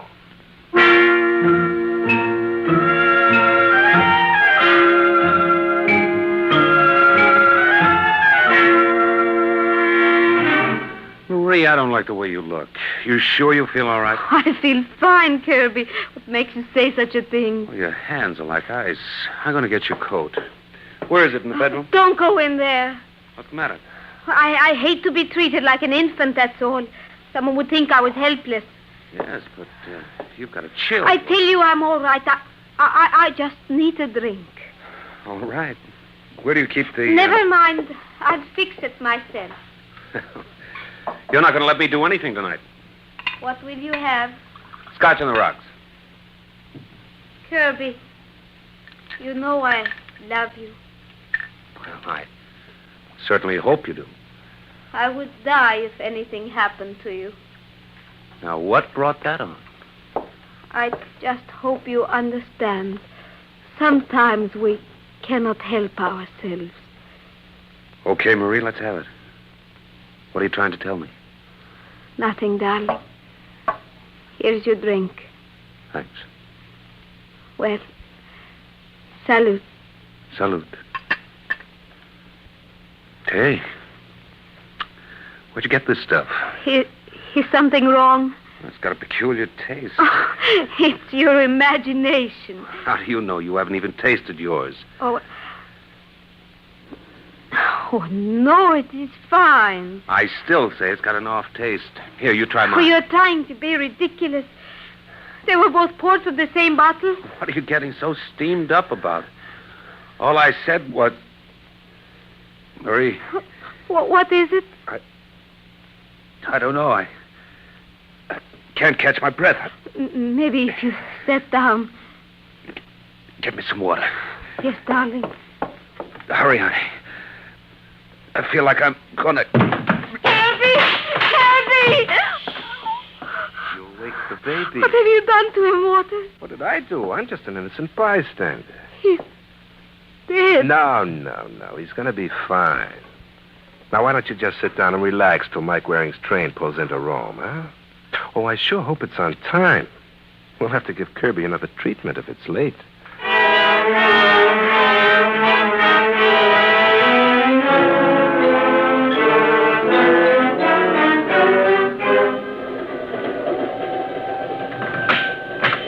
All right, pal. What do you think you're doing? Scusa, signora. I look for my friend. They tell me he's in this compartment. Well, did you think he was hiding in my luggage? No capisco. In case you hadn't noticed, that's my bag you're handling. Oh, I want to see if this is his suitcase. What does that tag say? Michael Waring. Well, now that we've got me identified, who are you? Roberto Stefani. Roberto Stefani? Si. What were you doing with my grip? Oh, you make a mistake. No, you did. You should have closed the straps. All right. I tell you the truth. I have to make sure you really are Michael Waring. Why? You work for American intelligence, no? How did you find that out? Did they not tell you in London a man would meet you on the Rome Express to give you your next assignment? No. Maybe they, how you say, double check.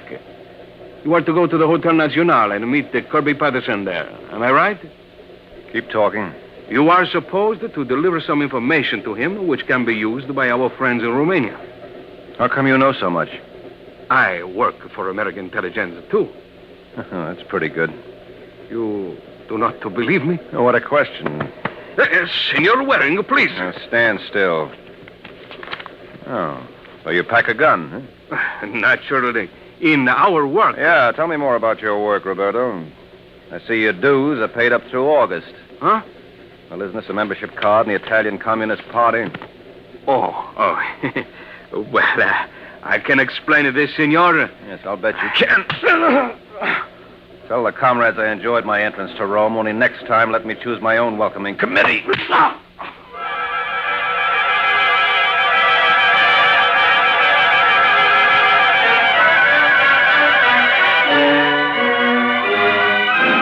Now, let me get this straight, Waring. You mean this Roberto Stefani actually had the nerve to pose as one of our boys? Yeah, he even knew I was supposed to meet a Kirby Patterson in Rome. Sure gotta hand it to the bums. They don't miss a trick. No. Lucky I'm suspicious by nature. They used to say I wouldn't trust my own mother, so naturally... You want to see my credentials? Uh-huh. I was wondering when you'd get around to that. Come here. Kirby Patterson, 5'9", 172 pounds. Brown hair, brown eyes, birthmark on left temple. Well, you certainly fit the description. I ought to. I wrote it myself. When are you leaving for the States? Just as soon as I finish this assignment. Well, there's no time like the present. Where's the dope? Right here in this notebook. Well, it's in code. What did you expect? How soon do you think you can get it to your contact in Romania? Well, we'll have it by Thursday, maybe Wednesday. Expecting someone? No, put the notebook away. Right. All right, come in. Signor Waring, That's right. my card. Giulio Farinacci, Hotel Nacional. I'm going to run along, Mike. Yeah, okay, Kirby. Lots of luck. Yeah, same to you. Oh, lift one for me when you get back to Times Square. Huh? I'll do that. Oh, what can I do for you, Giulio? I am what you call the house detective here. Oh, well, I'm glad to meet you. The honor is all mine, Signor. It is a great pleasure to greet my opposite number from the great democracy across the Atlantic. How's that again? Well, are you not the private detective they call the Falcon? Oh, only when they can't think of anything worse. You are here on business? No, I've retired, Giulio. Oh, what a pity. I had hoped to be allowed to cooperate. No one knows the criminal mind like Giulio Farinacci. I trust you will forgive me for mentioning it, but as one in the profession, you will understand. What? The signor who was just here. You call him Kirby. What about it? It is an unusual American name. No, not too. Why? In the lobby yesterday, I heard a foreign lady call a gentleman Kirby. He did not look like your friend. You sure? Yes, he was a tall, blonde man. Or was Kirby his first or last name? I would have no way of knowing. Look, Giulio, this is very important. Now, if you run across this other Kirby again, let me know. I'd certainly like to meet him.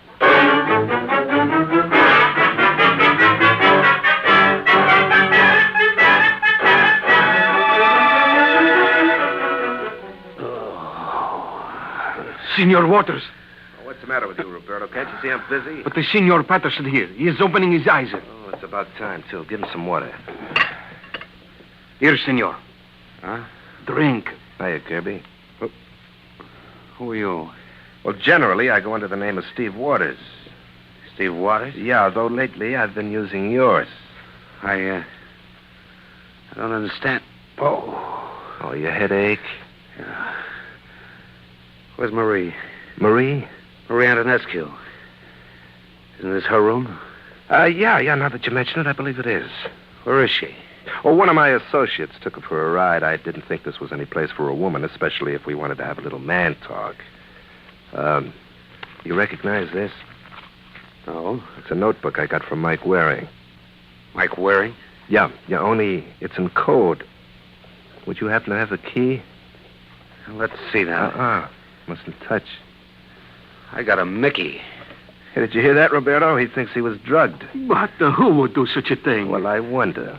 Well, if I'm not the world's prize chump. Signor Waters.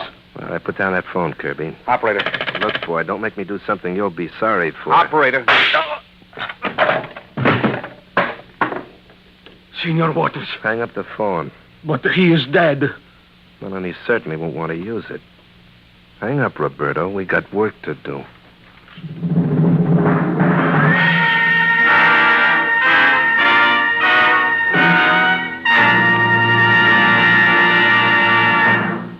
You and your children can expect to live long, thanks largely to better medicine and surgery. But you could expect to live even longer were it not for the danger of automobile accidents. If driver education could be taught in all of our high schools instead of only a third of them, it might someday help to save the life of your own son or daughter. If your schools don't have these courses, demand driver education for your children. And if your own automobile is not in the good repair it should be sure to have it fixed. Remember to drive as though your life depends on it. It does.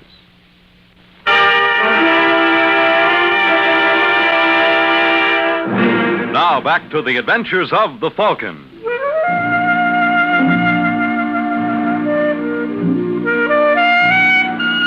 Well, that's life for you. 1 minute you got it, and the next you haven't. Miss Kirby Patterson learned the hard way. But I had no idea what was going on. The first I knew of it was some 8 hours later. I just finished tangling with the Messer Bragioli at Angelo's on the Via Cavour when I looked up and saw a gentleman dressed in blue standing over me. If his uniform wasn't a giveaway, his feet were. They were flat. He was a cop, all right. His name was Emilio Balbo, and he was a captain in the Carabinieri. It seemed the Capitano had heard of me and wanted to show me the local sights. It was a deluxe 50-cent tour. He started with the morgue, and that was my finish. You will be good enough to observe, Senor Waring. I'm observing. I would be most interested in your deductions. Well, offhand, I'd say he was either English or American. Uh-huh. Probably American, judging by his clothes. Si. And he must have been pretty handy with his fists. And what do you base this? The broken knuckles on the right hand. Capisco. How come his clothes are so wet? Perhaps you can guess. You fished him out of the Tiber? Exactly. Well, he wasn't in there long. Maybe 4 or 5 hours. Formidabile. Would you care to venture a guess as to his identity? No, I'm afraid not. The desk clerk at the Hotel Nacional said he visited you this afternoon. He's out of his mind. Perhaps I can refresh your recollection. His name is Kirby Patterson. What? That's impossible. Or is it? If he's Kirby Patterson, who's the other one? What other one? The boy who called on me yesterday. And I gave him the... Listen, Capitano. You're positive this is the right Kirby Patterson? Absolutely. He was identified by a member of the American Embassy. Poor devil. You have no idea who killed him? Yes, I've got a big idea. Who? The fellow who called himself Kirby Patterson. What? Yeah, if you're confused, think of me. But maybe I know the man who can clear up this mess. Who? The house stick at the Hotel Nacional. I'll let you know how I make out.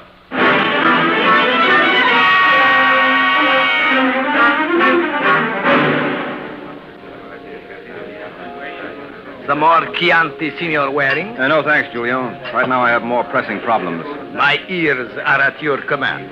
Well, you told me you saw a woman with a man named Kirby in the lobby of the Nacional. Si, I did. Are you sure about that? The memory of Giulio Farinacci is not to be doubted, Signor. It has been said. Yeah, okay. Who was the gal? Let me think. Oh. She might have been a guest of the hotel. How do you arrive at that conclusion? Well, you said she wasn't Italian. So it's a good bet if she met Kirby at the Nacional, she must have been living there, because he wasn't. Beautifully reasoned. Well, you know who she is?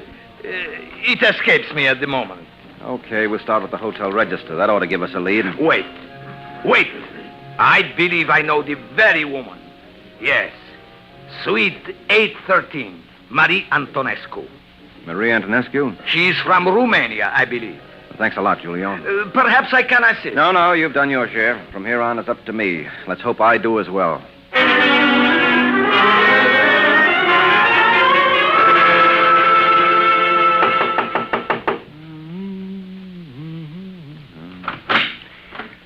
Hello, Marie. I beg your pardon. Well, aren't you Marie Antonescu? Yes? Kirby Patterson sent me around. Kirby sent you here. In a manner of speaking. Oh, please come in. Thank you. Sit down. Thanks. I imagine Kirby's feeling very angry with me. No, as a matter of fact, he isn't feeling a thing. Oh, I am surprised. And he's dead. No. Yes. I do not believe you. You are lying. Where's my percentage? But they promised me that... Now we're getting to it. What did they promise you? Nothing. Look, Angel, you're in a jam. Start talking. I know nothing, Mr. Waring. You know my name is Waring. You said so? No, I didn't. Kirby must have told you about his appointment with me. Well, the Kirby Patterson showed, all right, but he wasn't the right boy. How do you know? Because I saw the genuine article down at the morgue. They just dragged him out of the Tiber. He wasn't pretty, Marie. The fish... Stop it! What's the matter? Getting sensitive all of a sudden? What did you do, take a walk while they killed him? He wasn't killed here. No? What's that rust-colored spot on the rug near the phone? Blood. It ain't borscht. But he told me it would only put him to sleep. Who told you? That's Steve Waters. Stocky lad? Brown hair, a little birthmark over his left temple? Yes. How much did he pay you? Oh, you do not understand. This Mr. Waters came here yesterday. He told me they had arrested my father in Bucharest, and if You didn't cooperate, you'd never see him again. Yes. Oh, come on, Angel. You can dream up a better story than that. I swear it is the truth. You must believe me. That was the first time you saw this Steve Waters? Yes. He had just flown in from Romania. Then he might be out of Italy, but... No, he wouldn't. That material is worthless unless it's decoded. What? Nothing. I was just talking out loud. He's got to stay in Rome till he solves it. We're all behind the 8 ball if Mr. Waters is gone.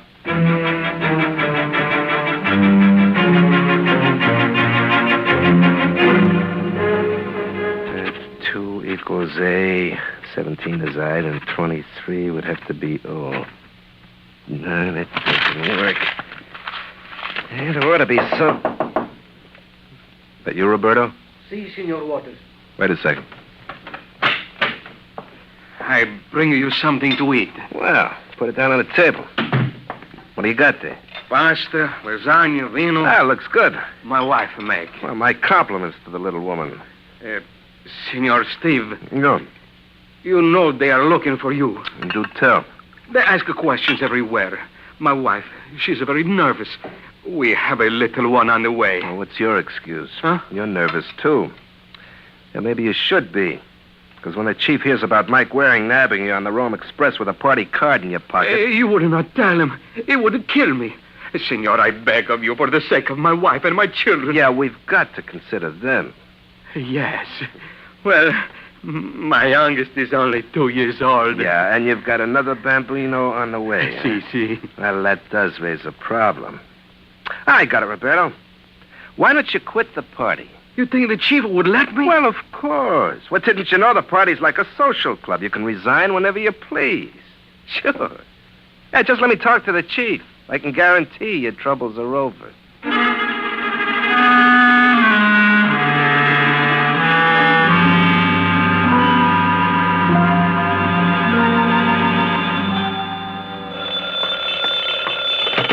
Yeah?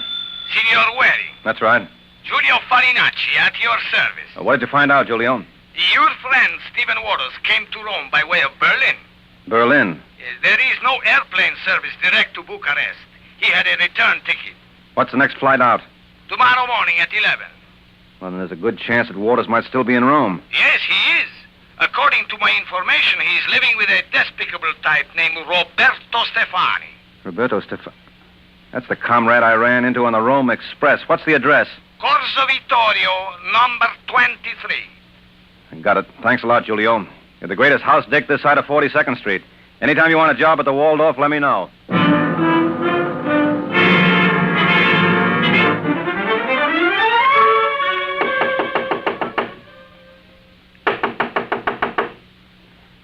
Apparently, there is no one here. Apparently, Giulio.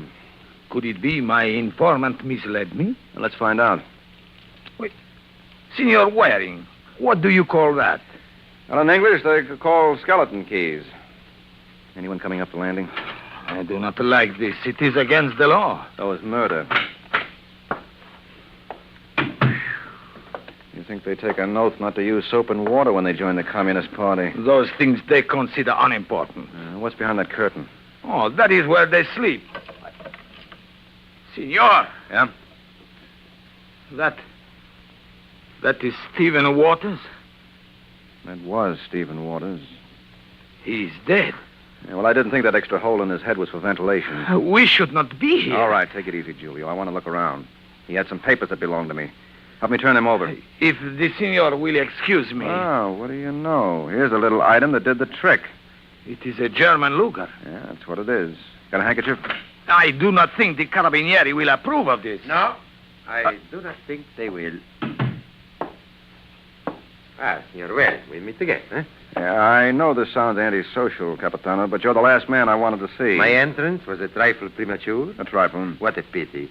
I could have timed it to give you an opportunity to wipe your fingerprints off the weapon. Hey, now, wait a minute. You don't think I'd do that? Oh, I know appearances can be deceiving. Would you like to convince me here? Or wait till we get to my office?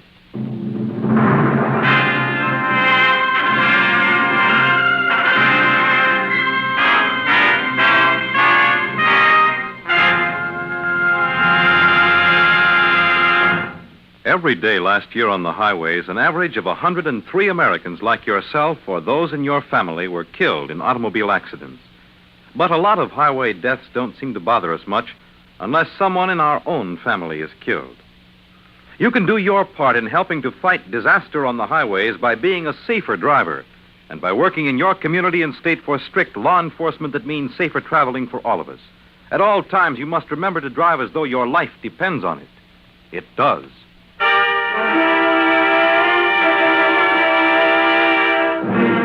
Now back to the adventures of the Falcon.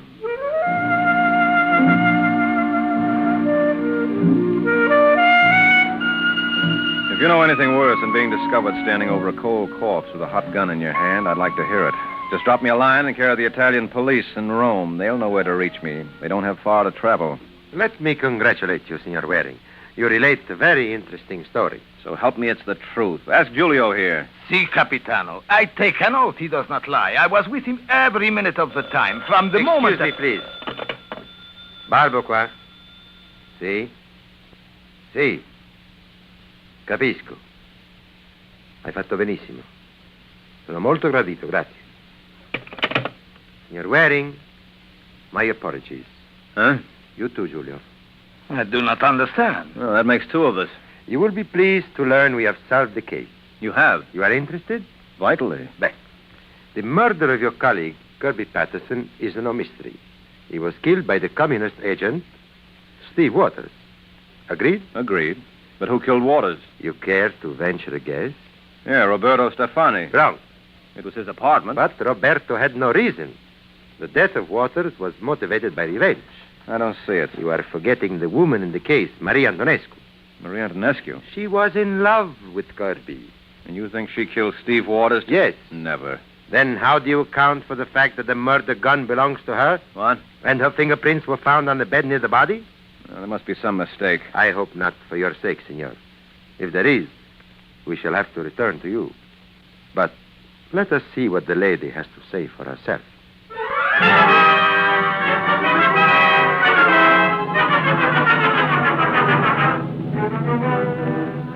You are wrong, Capitan. I did not kill Steve Waters. I was in my hotel all evening. And the gun you say was stolen from your room? Yes. Ask Giulio. I reported it to him this morning. She tells the truth, Capitano. Did her door show signs of forced entry? No. Then she was merely preparing an alibi. No, it is not true. How do you explain your fingerprints being found near Steve Waters' body? I cannot. Maybe I can. It would be most interesting, Senor Waring. Well, it's simple. She was there. No. Look, Marie, you've got to stop lying. You're panicky and you're not thinking clearly. We can buy that stolen gun routine, but not the fingerprints. You had to be in that room. I tell you... Well, don't bother unless it's the truth. Now, you went to Roberto's flat, didn't you? Yes. But when I got there, Waters was dead. But I did not kill him, I swear it. How did you learn where he was? Through a telephone call. Whose? He would not give his name. This is most amusing. All right, give her a chance, Capitano. Surely you don't believe her. Well, why not? What's so hard to believe about an anonymous phone call? You got one. Me? Or you just didn't blunder into Roberto's place. Someone must have tipped you off. True. Well, there you are. But if she did not kill Waters, who did? Aren't you forgetting someone? Roberto Stefani. Well, he's a possibility, Giulio. Let's see if he meets the acid test. Now, this whole case is tied up with politics. Steve Waters was brought to Rome to do a job, but in accomplishing it, he killed Kirby. That made him a liability to the comrades. They had to get rid of him. Then the order to liquidate him must have come from a higher functionary here in Rome. That's right. But who could his superior be? Well, that's a good question, Capitano. Just ask yourself, who knew I was looking for Steve Waters? Who was in a position to remove Kirby's body from Marie's room? Who alone had the opportunity to steal her gun? Obviously, someone employed by the Hotel Nazionale. Obviously. You are referring to me. Who else? Yeah, she did a nice piece of work, Giulio. I'm sure the party appreciates your efforts. Maybe when you join Steve Waters, you can start a new communist cell. You'll find a lot of hot prospects down there.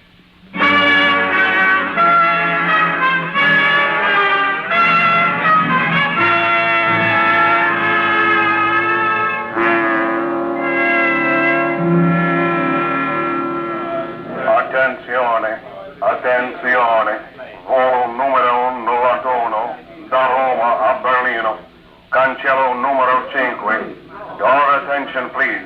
Flight 91, Rome. Well, I guess that means me. Before you go, Senor Waring, on behalf of my colleagues, let me thank you again for your valuable assistance. Oh, my pleasure, Capitano. I know it is undiplomatic of me to inquire, but that notebook of yours... Yeah? Did you ever find it in Giulio's belongings? You know I couldn't answer that, but don't bother looking for it. I understand, but I'm just sorry you could not visit with us longer. Oh, I'll be back, if only for one reason. They say when in Rome, do as the Romans, but I never got a chance to find out just what it is the Romans do. This I got to learn. Arrivederci, Capitano.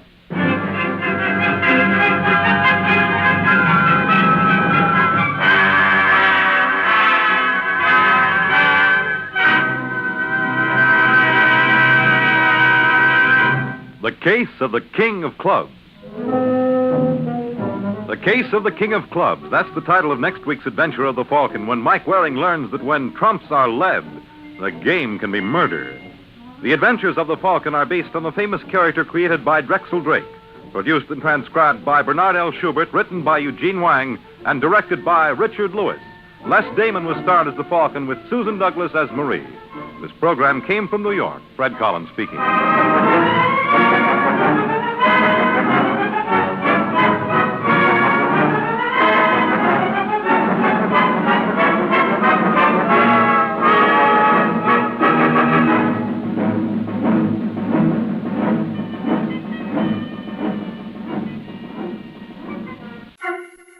The Kraft Foods Company brings you The Adventures of the Falcon, starring Les Damon.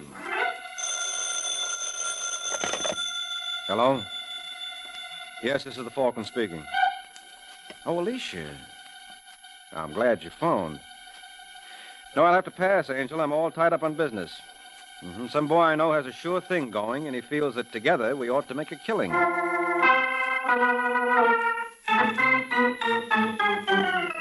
This is Ed Hurley, friends, inviting you on behalf of the Kraft Foods Company to listen to The Adventures of the Falcon.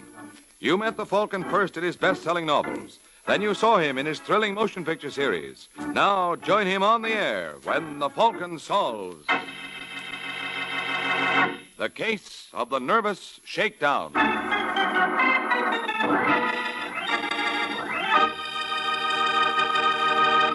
Before the Falcon solves tonight's case, let's listen to this. Miracle Whip. Has a flavor so pleasing. Miracle Whip. Tastes so lively, so teasing. Miracle Whip. Only one of its kind. Miracle Whip. Best salad dressing you'll find.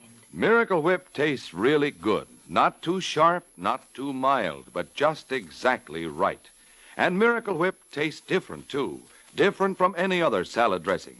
Try it yourself. See why it's America's favorite salad dressing. The one and only Miracle Whip.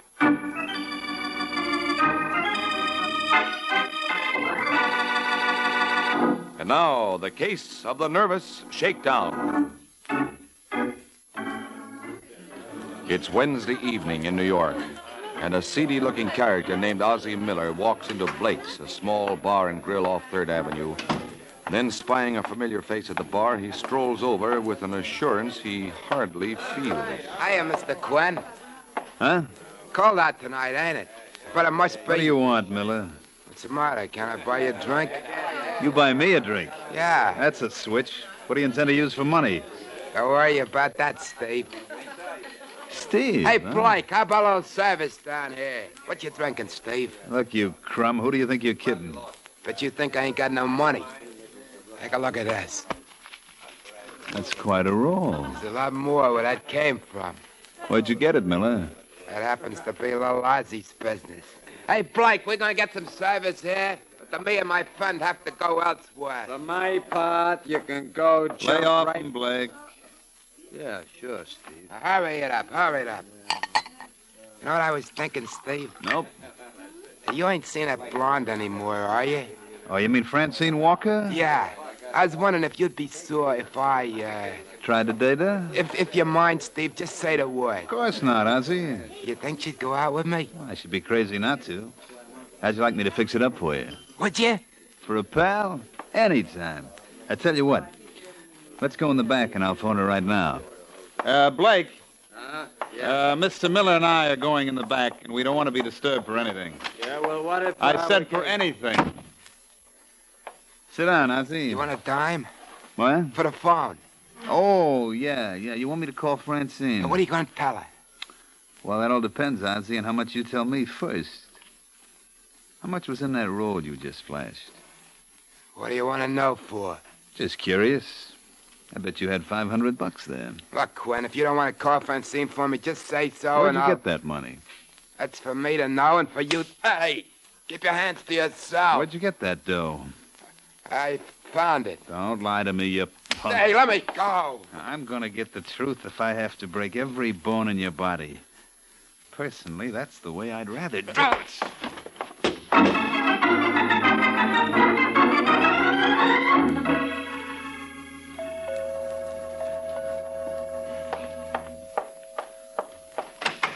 Yes?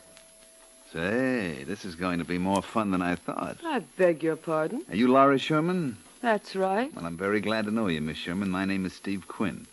Steve Quinn? Oh, don't look so puzzled, honey. There's no reason why you should know me. I don't move in your circle like Ozzie Miller. What?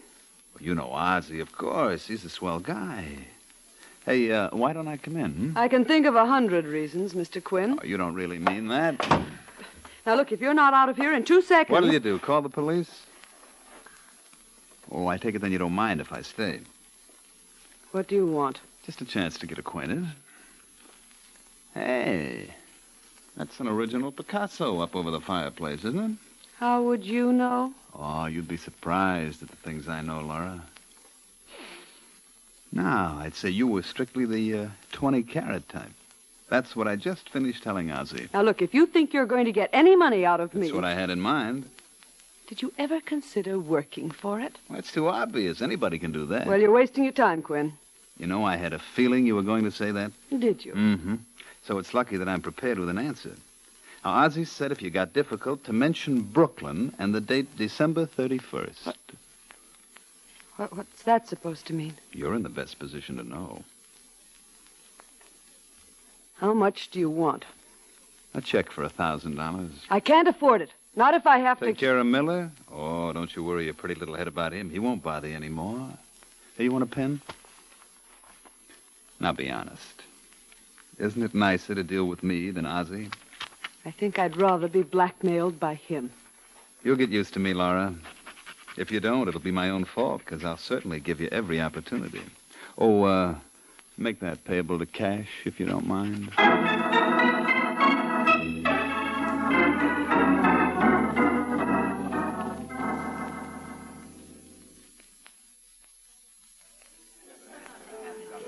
Oh, waiter. Yes, Mr. Gaynor? Have you seen Miss Sherman around? No, sir. Well, if she should come in, would you tell... Bill! Oh, there you are, Laura. I was beginning to get worried. Well, I was tied up on a little business matter. You sure it was business? Just what do you mean by that, Crack? Suppose we sit down. I want to know what you meant. You were due here at 2:30. So? So when you didn't show at 3, I went over to your place. And just as I got out of the elevator, I saw a stocky boy going in. You don't mean Steve Quinn. Who? Oh, never mind. You thought he was my new romantic interest? What else was I to think? You know how I feel about you, Laura. No, I don't. I'm crazy about you. But you don't trust me. No, it isn't that, dear. Then what is it? I was just curious. Of course, it's none of my business. You're so right. But you couldn't resist trying to make it yours, and I happen to object. If I were you, Bill, I'd get myself a girl who won't mind.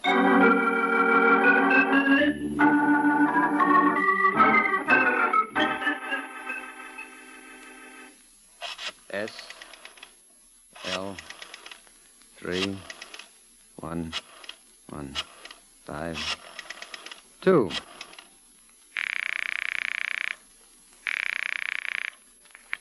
Hello? I'd like to speak to Mike Waring, please. This is Waring. Oh, well, my name is Bill Gaynor. Who? Bill Gaynor. I've heard a lot about you, Mr. Waring. They tell me the Falcon is the finest private detective in these parts. Who told you that? Well, what difference does it make? None, except that I've been running into that line so often, I'd like to reward the boy who's spreading the propaganda. I wonder if you could handle an assignment for me. I don't know your fee. I can tell you. $50 a day plus expenses. Well, fair enough. I'm interested in a man named Steve Quinn. I'd like to find out everything I can about him. Why? But what do you mean, why? Well, I assume your interest in Mr. Quinn is more than academic. Well, it is. He's been bothering my fiancée. Well, then she should complain to the police. Quinn's got a record as long as your arm. He's tried everything in his day, from arson to robbery. Has he ever attempted blackmail? Wouldn't be surprised. Well, thanks a lot, Waring. You confirmed a hunch. If you'll send me a bill at the Kempton, I'll be more than glad to take care of it.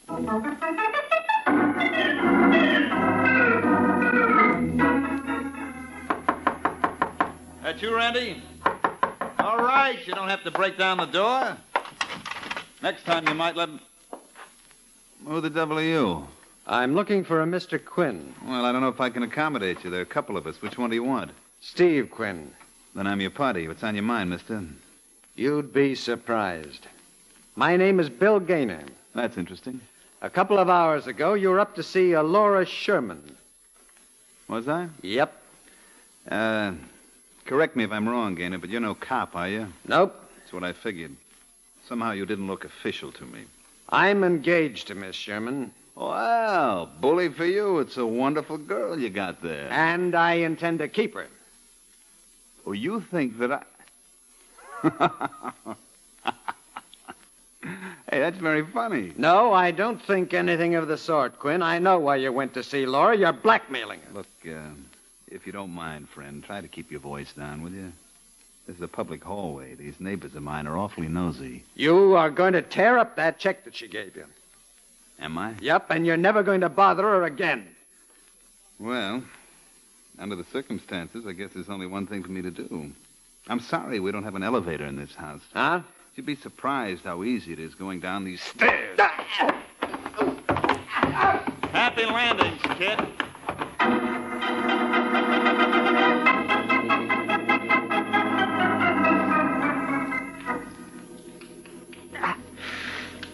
Can I get your towel, Mr. Gaynor? What? I asked if I could get your towel. Hey, what happened to you? Hey, you ought to have a doctor. How'd you get in here? The door was open. Well, you got your nerve. Yeah, that's the civil service for you. Civil service? Oh, didn't I mention it? I'm a cop. A cop? Uh-huh, Sergeant Corbin. Heard you had a little trouble at 5 o'clock tonight with a boy named Steve Quinn. Did he do all that to you? No. You sure? Look, it doesn't matter, Sergeant. I don't wish to prosecute. Well, now, that's very tolerant of you, but unfortunately, the state of New York isn't that broad-minded. What are you talking about? Steve Quinn was murdered 20 minutes ago. He what? Uh-huh. I hope you got either a good alibi or a good private eye handy. 'Cause confidentially, Mr. Gaynor, I think you can use both.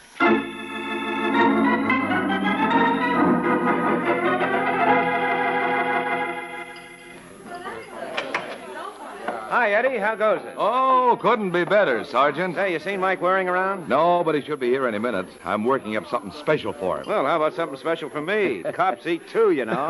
Okay. Ed's Luncheonette. Never let an officer go hungry. And for you, I have something very special. Fine. What is it? Lettuce and tomato salad. Oh, are you kidding? Nope. Well, what's so wonderful about lettuce and tomato salad? Well, lettuce and tomatoes are full of vitamins and minerals. Yeah, but... But besides, there's a dressing that I use that gives this everyday salad a very distinctive flavor. Miracle Whip. Well, this Miracle Whip really tastes different, does it? Oh, sure does, Sergeant. You see, there's no other salad dressing like Miracle Whip. It's the one and only. Got a flavor that's not too sharp or too mild, but just exactly right. Well, it's got to be doggone good to pep up lettuce and tomato. Miracle Whip does just that. Adds a nice peppy flavor to the salad. Hey, is anyone else eating this marvelous salad of yours, or are you experimenting on me? For your information, Sergeant, more Miracle Whip is sold than the next 20 leading brands of salad dressing combined. Is that a fact? Yes, sir. That's why Miracle Whip is America's favorite salad dressing. You know, Eddie, you just about convinced me. One last question, though. Shoot. Whatever it is. Miracle Whip. Yeah, Miracle Whip. Who makes it? Kraft. Kraft? Mm-hmm. What exactly is it called again? Miracle Whip. Well, why didn't you say so in the first place? Oh. Why, sure, bring it on. Good gosh, I've been using that wonderful Miracle Whip on my salads for years and years. Oh, how do you like a guy like that? Hey, Sergeant, that sounds good enough to eat. Suppose you dish one up for me, too, Eddie. Okay, Mike, it'll go nice with that sandwich I fixed up for you. Good boy. As I live and breathe, if it isn't the one and only Falcon. I've been looking for you. On business? Yeah. Ever hear of a boy named Bill Gaynor? Why? I'm asking the questions now. Well, he was up to see me yesterday. He wanted some information about Steve Quinn. What'd you tell him? Only what I knew. Obviously, it was more than enough. Well, what are you talking about? Quinn was bumped 2 hours ago. I don't believe it. Well, if you'd like to step down to the morgue, I'll be glad to show you the body. You think Gaynor did it? I know he did. You're out of your mind. He couldn't have killed Quinn. Why couldn't he? Well, he's not the type. If you knew human nature... But you do. Yes. Now, listen, Sergeant, how's chances of me talking to Gaynor? You think you can get him out? I know I can. Well, that's the kind of a challenge I can't resist. Okay, Mike, but you might as well finish your sandwich first. You'll be eating crow later.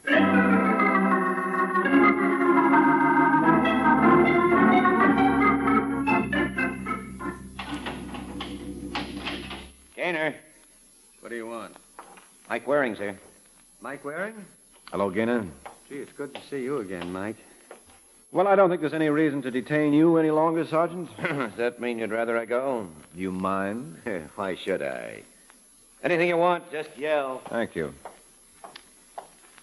All right, Gaynor, sit down. I didn't kill Steve Quinn. Then who did? I have no idea, Mike. According to the police, you had a fight with him this afternoon. Yeah, but I didn't kill him. What was the hassle about? Absolutely nothing. You mean he pitched you down a flight of stairs just out of sheer caprice?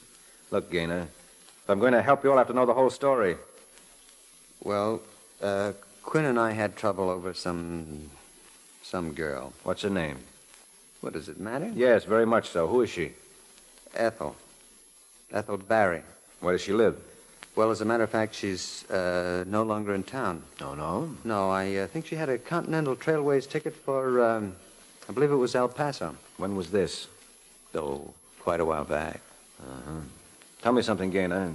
Do I really look that stupid? What do you mean? That story's got more holes in it than my head. Listen, Waring... Only if you're going to make sense. Now, how long have you been engaged to Laura Sherman? What do you know about Laura? Just what I read in the papers. Is she the woman in the case? No. Now, look, friend, you're in no position to be noble. I'm not trying to be, but she had absolutely nothing to do with this. If you knew Laura... Yeah, well, I don't, Gaynor. And with you in here, this looks like the best time to get acquainted. All right, Sergeant, open them up.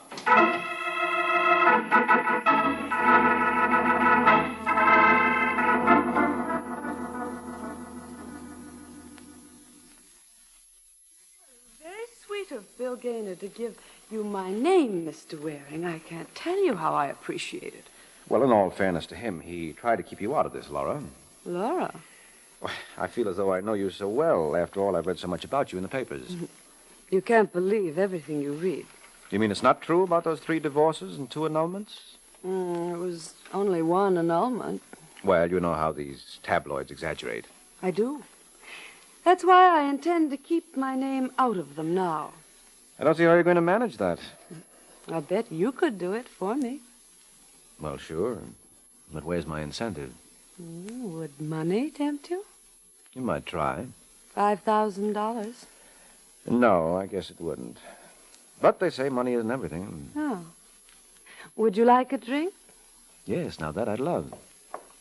I don't want you to get the wrong idea, Mr. Waring. Oh, good gracious, no. Actually, there's no reason for me to be involved in this mess. I never even knew this man, Finn. Quinn. Steve Quinn. Well, whatever his name was.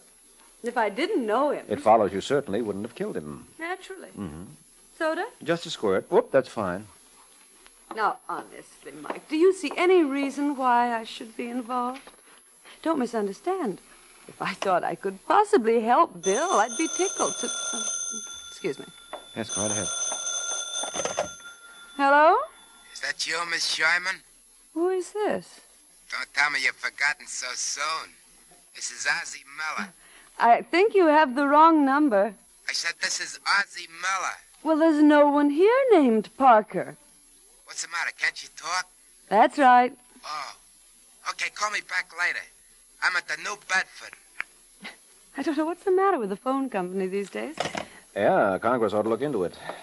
Well, much as I hate to do this, Laura, I'm afraid I'll have to tear myself away. Oh, but you didn't even finish your drink. Well, suppose you keep it warm for me, Angel. I may be back sooner than you expect.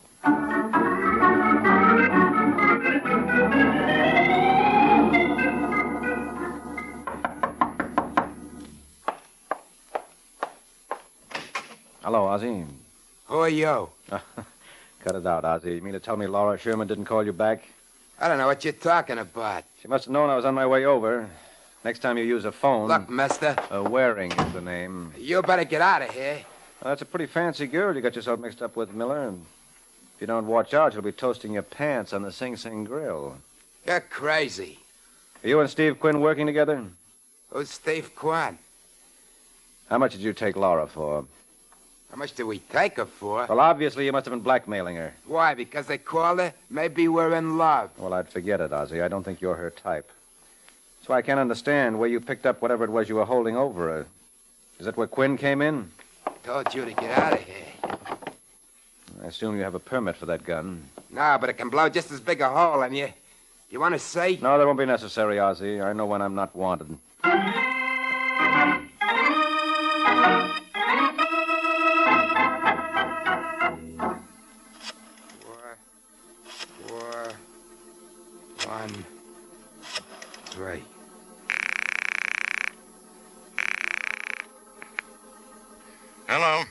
That you, Randy? Who wants to know? Ozzie Muller. Oh, listen, you I just pest. called you to do you a little favor. You know who's working for Bill Gaynor? I don't care It's Mike Waring. Who? Waring. I bet Bill Gaynor don't go to the chair for knocking off Steve. You think so? Well, you know the rep that Waring's got. He's not wrong very often. I thought you might want to do something about boosting his average.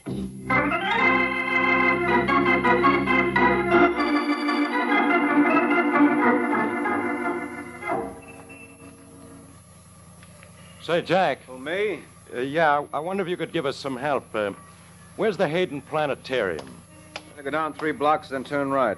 Then right again at the next light. Look, Jack, I hate to put you to any trouble, but do you suppose you could take us over there? What? Come on, Waring. Get in. Well, if you insist. I do indeed. All right, Harold. You know, nobody's going to believe this. Won't they? This kind of stuff went out with Little Caesar. Well, maybe this is the right time for a revival. It all depends on how you feel about that client of yours. You mean Bill Gaynor? Yeah. He's got a fry for that Steve Quinn killing. I don't know, friends. Beginning to look better for him all the time. I hate to hear that, Waring. Maybe you better just drop the case. Well, I don't want to seem stubborn, but I'll have to have some pretty good reasons. Well, wait till Harold finds a nice, quiet spot, and I'll give you some. And I bet they'll all hit you in the right place.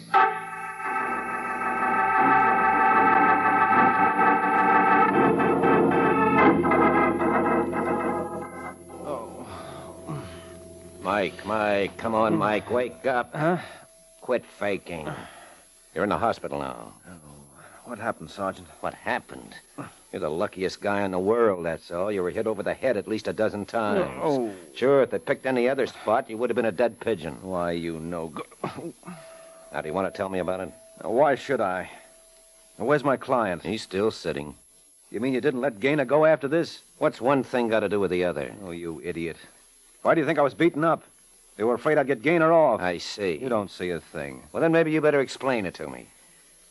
Gaynor was engaged to Laura Sherman. That I told you. Well, Steve Quinn was shaking her down. Oh, really? Yes, and there were several others in the deal. Who, for instance? For instance, a punk named Ozzie Miller. The party you want is the man behind Miller, and I know who he is. Now, if you want a description... No, let me do it this time, huh? He's 5'11", black hair, weighs about 190. How did you know that? My mother was frightened by Mr. D.A. Oh. Shall I go on impressing you? You can try. Your assailant's first name's Randy. When last seen, he was driving a green Nash. License number 438712. Then you got him, huh? No, but we will have in about 20 minutes. Well, I tell you, this Randy is the boy who killed Quinn. I don't see how you get that. He practically admitted it to me. He was afraid I'd get Gaynor off. Well, you can hardly blame him. You see, Randy's last name is Quinn. What? Yeah, he's Steve's brother. He's afraid you'd help his brother's killer get off. Well, I figured... Yeah, you figured. You know, that's some head you got on your shoulders, Mike. I can't blame Randy for trying to knock it off.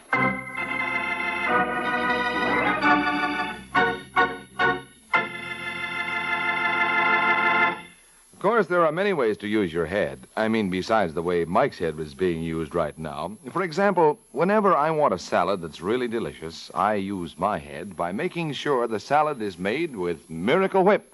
Miracle Whip. Has a flavor so pleasing. Miracle Whip. Tastes so lively, so teasing. Miracle Whip. Only one of its kind. Miracle Whip. Best salad dressing you'll find. Miracle Whip is the only one of its kind because it's a different type of salad dressing made from a secret craft recipe. Miracle Whip combines the best qualities of old-fashioned boiled dressing and mayonnaise, so it's truly distinctive and delicious, with a flavor millions of folks call just exactly right. Try it, won't you? One taste will tell you why it's America's favorite salad dressing, the one and only Miracle Whip.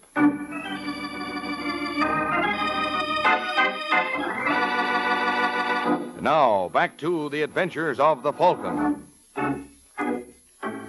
An hour has passed since Mike Waring fell flat on his face. As we find him now, he's huddling with his client, trying to discover where he tripped. I'm sorry, Mike, but I can't think of a thing. You've got to, Gaynor. If you only had an alibi... I haven't. I was home all alone when Quinn was killed. Well, that's not good enough. Well, can the police prove I wasn't? No, they can't. That's the big item in your favor. But we can get you out of here if you'll just admit one thing. What? Your fight with Quinn concerned Laura Sherman.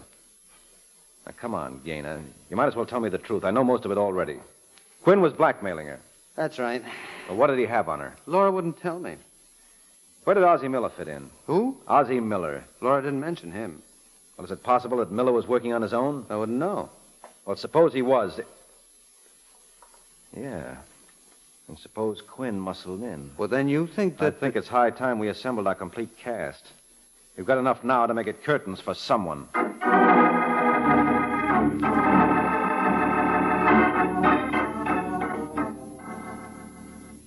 Friends, we are gathered here on this solemn occasion. No. That's the wrong speech, Sergeant. Well, what difference does it make, Mike? Mr. Miller wasn't paying attention anyway. What's the matter, Ozzie? You bored? You guys think you're smart. Well... I don't want to heckle, but when you two Rover boys are through playing games, I'd like to go. Oh, what's your hurry, Laura? Don't you want to help us solve our little problem? Yeah, who do you think killed Quinn?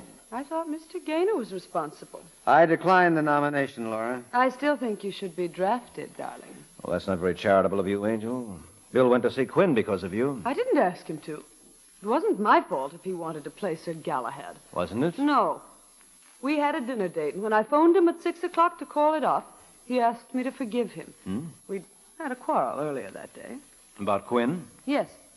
Somehow he guessed that Quinn was blackmailing me. Well, I guess that does it, Sergeant. You mean she... I mean she'll make a first-class witness against Gaynor. What are you babbling about? Well, don't breathe it to a soul, Gaynor. But I was wrong about you all along. Now, ain't that enough to kill you?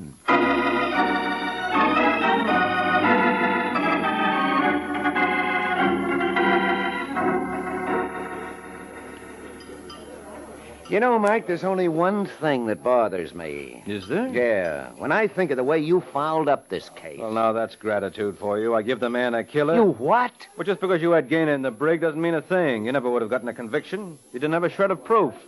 You got your nerve. I said all along that Gaynor killed Quinn because he was crazy about that girl. Yeah, well, that just proves how flimsy your case was. That wasn't his motive at all. No? No, he killed Quinn because Steve muscled in on his personal gravy train. Come again? Look, if anybody was going to blackmail Laura, it was going to be Gaynor. Who do you think was working with Ozzie Miller? Gaynor? Certainly. And who else was in a position to know what Laura would pay off on? Oh, incidentally, what was that business anyway? Well, according to Miller, New Year's Eve, while Laura was under the influence, she killed a pedestrian in Brooklyn. Oh, very nice. Yeah, she's a grand girl. But we'll get her for it. And I still insist Gaynor could have gone over to see Quinn because she sent him. No, never. What time did Gaynor have that tussle with Quinn? 5 o'clock in the afternoon. And it wasn't until 6 o'clock that night that Laura told him of her troubles. Obviously, then, the information had to come from his partner, Ozzie Miller. Well, it could have come from you. No, never. All I told him was that Quinn had a record. So now, will you behave? Oh, you have the nerve to sit there so smugly after lousing up this whole case. Well, you're a great one to talk, and after all I've done for you... All you've done for me? Well, sure. I've always been ready to share everything 50-50 with you. And when I make a mistake, yes, I'm perfectly willing for you to take the rap. Now, what could be fairer than that?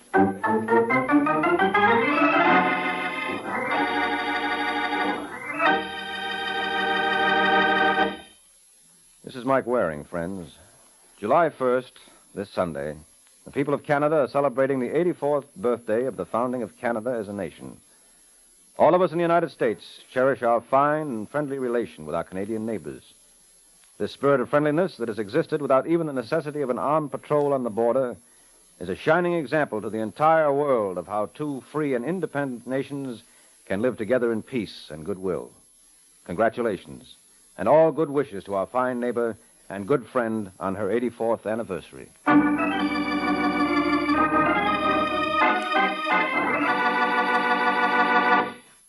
The Case of Everybody's Gun.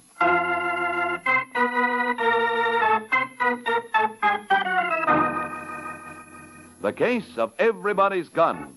That's the title of next week's adventure of the Falcon, when Mike Waring learns that a man who has no charity in his heart may end up with a bullet in it. So be sure to listen at the same time next week to another exciting adventure of the Falcon, brought to you by the Kraft Foods Company. The Adventures of the Falcon are based on the famous character created by Drexel Drake, produced by Bernard L. Schubert, written tonight by Eugene Wang, and directed by Richard Lewis. Music was by Arlo. Les Damon was starred as the Falcon, with Chuck Webster as Sergeant Corbett. This is Ed Hurley speaking for the Kraft Foods Company.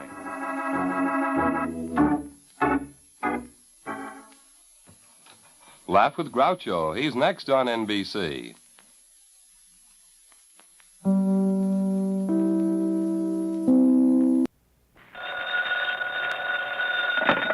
Hello? Yes, this is the Falcon speaking. Oh, Linda. I'm glad you called. Oh, you'll have to cancel me out tonight, Angel. I've got to take a toy away from a baby. Mm-hmm. Someone just bought this baby a gun, and unless I stop her, she figures to get quite a bang out of it. This is Ed Hurley, friends, inviting you on behalf of the Kraft Foods Company to listen to The Adventures of the Falcon, starring Les Damon. You met the Falcon first in his best-selling novels, then you saw him in his thrilling motion picture series. Now join him on the air when the Falcon solves the case of the missing miss.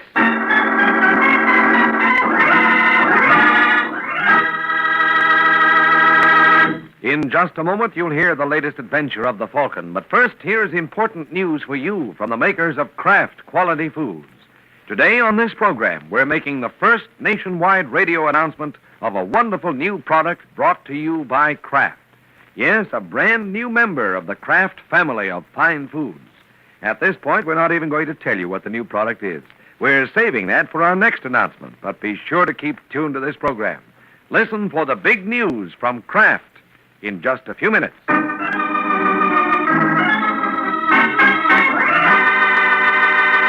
And now, the case of the missing miss.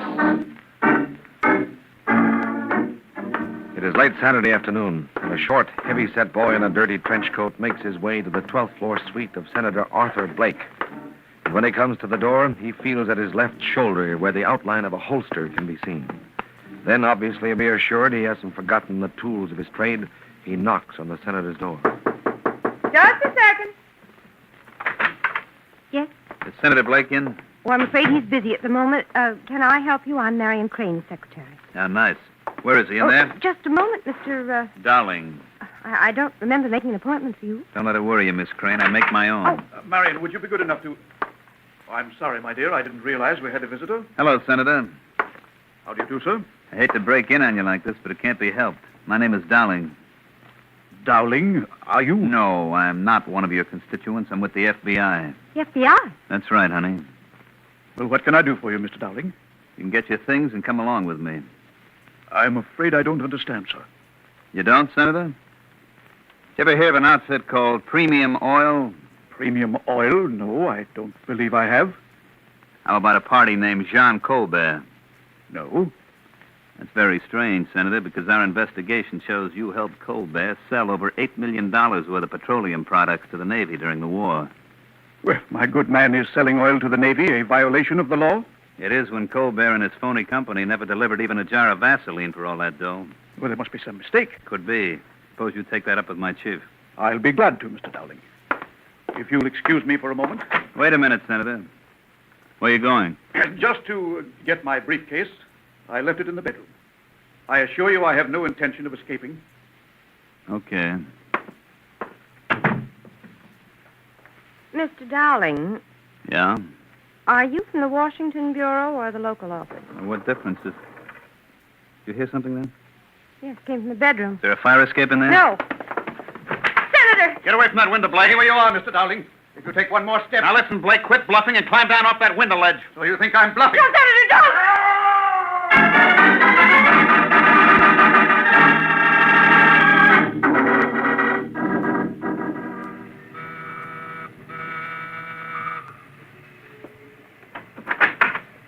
Well, hello, Lindsay. You know you're not supposed to come to my apartment unless I have something for you. Well, I got something for you, Lindsay. Senator Blake just committed suicide. What are you talking about? Haven't you seen the afternoon papers? No. Well, take a look. Senator Arthur Blake commits suicide. Head of Contract Negotiation Committee dies in 12-story leap. So what? Well, don't you get it, Lindsay? This is all tied up with premium oil. Is that what it says? Oh, no, but that's the way it figures. Senator Blake was my contact. Senator Blake? Yeah. I relayed all the instructions I got from you to him. Why, you're out of your mind, Horrell. There's nothing wrong with premium oil. Oh, sure there is. I've been convinced of that for a year. Well, then why didn't you talk up before? I don't know. Maybe the money was too good. Or maybe I was afraid. Oh, you're wrong, Horrell. Now, don't be a chump. If premium oil was on the up and up, why would they go for all this hocus-pocus? What hocus-pocus? Well, nobody in this setup knows anyone else but the party he gets his instructions from. Well, I guess that just prevents leaks. You don't believe that any more than I do. Now, listen, Lindsay, we got to compare notes. Who's the guy you get your instructions from?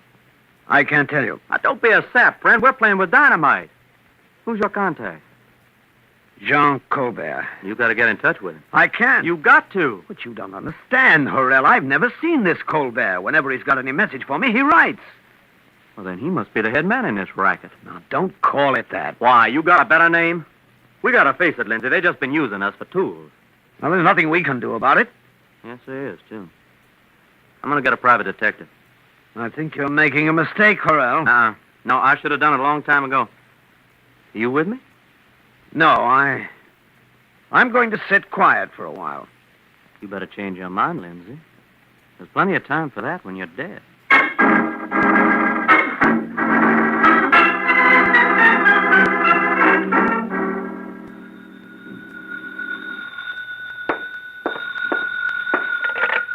Yeah? I'd like to talk. Mr. Warren, my name is Edward Horrell. Saw you on Sunday, but I need... Someone else. Someone else? Sure, in a city as big as New York, there must be at least 2 private detectives. Well, you don't understand, Warren. Did you read about Senator Blake's suicide? What about it? I'm the boy who paid him off. What are you yapping about? Another fellow named Kenneth Lindsay and myself were employed by Premium Oil, you see. But we didn't know what kind of a racket it was. As a matter of fact, Lindsay still isn't convinced. And how come you are? Well, I've been doing a little checking on my own. Well, if you've got any information, Horrell, you should turn it over to the proper authorities. Where do you live? I'm at Kimberly, apartment 4A. You there now? Yeah. Well, don't do any more talking on the phone. Your wire may be tapped. I'll be there in half an hour.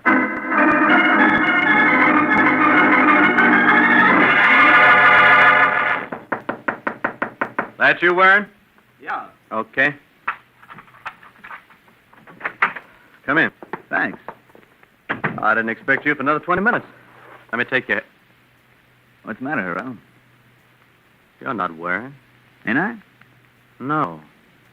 I've seen... Goes better with my complexion? Listen, mister, what? You're darn right I am, especially since I've been listening to the radio. What do you mean? Well, according to what I just heard, before Senator Blake committed suicide, an FBI agent dropped around to see him. So? So after Blake jumped, this character told Blake's secretary to stay where she was and he'd go get the police. P.S. He never come back. The cops think he was a phony. And you think that was me, Well, he meets your description. Heavy-set boy in a khaki trench coat. Well, I guess there's only one way I can prove it to you.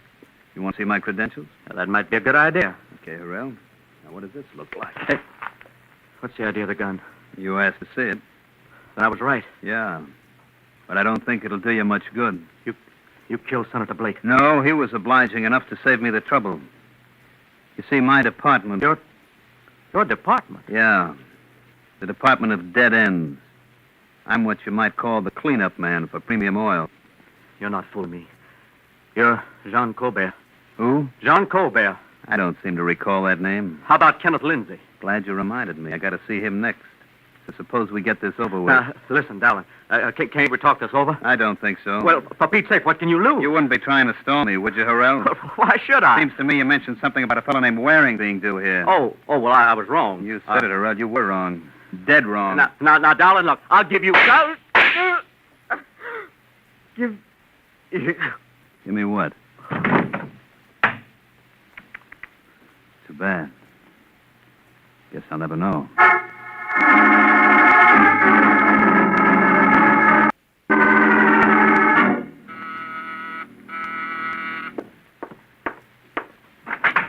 Yes? Mr. Kenneth Lindsay? That's right. Edward Horrell gave me your name. Oh, well, come in. I guess there is such a thing as luck. I beg your pardon? There are 8 Kenneth Lindsays in the phone book, and the first time out I get the right one. Now, look, Mr... Oh, yes. I'm sorry. My name is Mike Waring. I'm working for Horrell. Then he did hire a detective. Yep. Oh. Sit down. Thanks. Drink? Yes, I could stand one after seeing Horrell. Why didn't you, bring him along? Cops thought he'd be much more comfortable at the morgue. think you dropped something, Lindsay. Is this your idea of a joke, Waring? About Harrell? Hardly. He was murdered an hour ago. Who did it? Don't you know? If Horrell told you I knew anything about Jean Colbert... John Colbert? Who's he? Well, didn't Horrell mention him? No, he only gave me your name. That's why I said I was lucky to find you. Suppose I've said now you've got the wrong one. Well, it'd be a little late now. I spotted you for the right one the second I looked into this room. How? Well, you've got 5 afternoon papers here, and they're all turned to the account of Senator Blake's death. You're pretty smart, aren't you? No, not nearly enough. That's why I need your help. Well, I can't tell you a thing, and even if I could, I wouldn't pick you for a confidant. No, don't be a fool, Lindsay. I told Horrell to keep his mouth shut. That didn't make any difference. Use your head. Blake is dead, and so is Harrell. How long do you think you've got? Well, there may be something in what you say. Of course there is. Now, Harrell got his orders from you, didn't he? Yes. And you got them from this Jean Colbert? That's right. Who is he? I don't know. I never saw them. Heard from him through the mail. Have you got any of his letters here?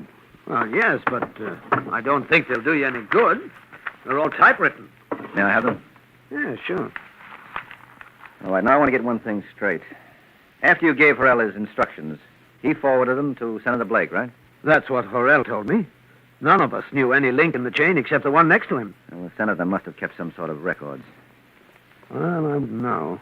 Well, didn't the paper say something about his having a secretary? Yes, her name is Marion Crane, but you don't think she can shed any light on the subject? Yeah, you never can tell, Lindsay. For all we know, she may be the original lady with the lamp. Let's hope she can show us the way.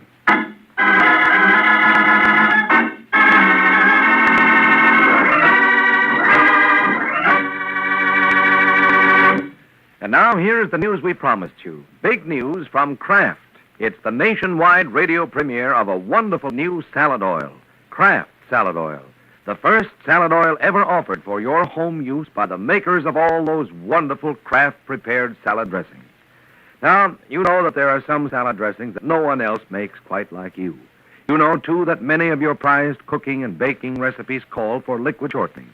You also know that for best results, you must use only the best ingredients. And that's why the introduction of Kraft Salad Oil is the most exciting kitchen news in years.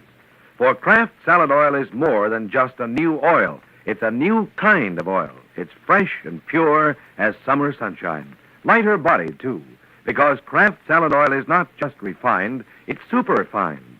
It's produced by a special new superfining process created by Kraft. Because it's lighter bodied, it blends quickly and perfectly with other ingredients in your salad dressings. Adds crusty tenderness to things you fry, heavenly fluffiness and moistness to things you bake. Yes, you'll put new magic into your finest recipes with new, look for the bottle with the beautiful your grocers.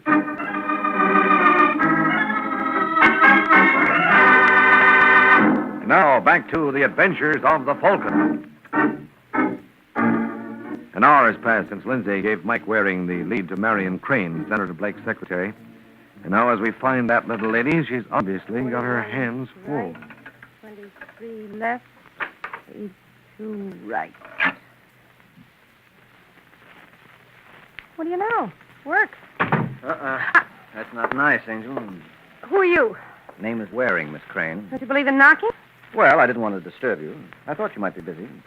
Looks like I showed good judgment there, doesn't it? What do you mean? Well, I'll leave it to you, Angel. Now, what secretary would want to be heckled while she's opening her boss's safe? I was just getting some of my things. Well, it's awfully nice of the senator to let you keep all those bonds in there. Look, Mr. Waring, what business is this of yours? I'm a private detective, Miss Crane. I'm working for the late Edward Harrell. The late... You mean Harrell's dead? Then you did know him, huh? You know about Colbert. If I did, I wouldn't have to ask you who he was. Then why do you want to find him? Because I've got evidence he's responsible for Harrell's death. Look, Waring, but I wouldn't things that don't concern me. Well, that's very good. Safe. Get out. Okay, Miss Crane. Don't think it hasn't been nice. I know, because it hasn't. Oh, that's where you're wrong, Angel. In fact, I was so delighted, I'm going to tell all my friends about you, especially those in the police force. Yeah, you do that. 3, 8, 2, 4, 3, 1.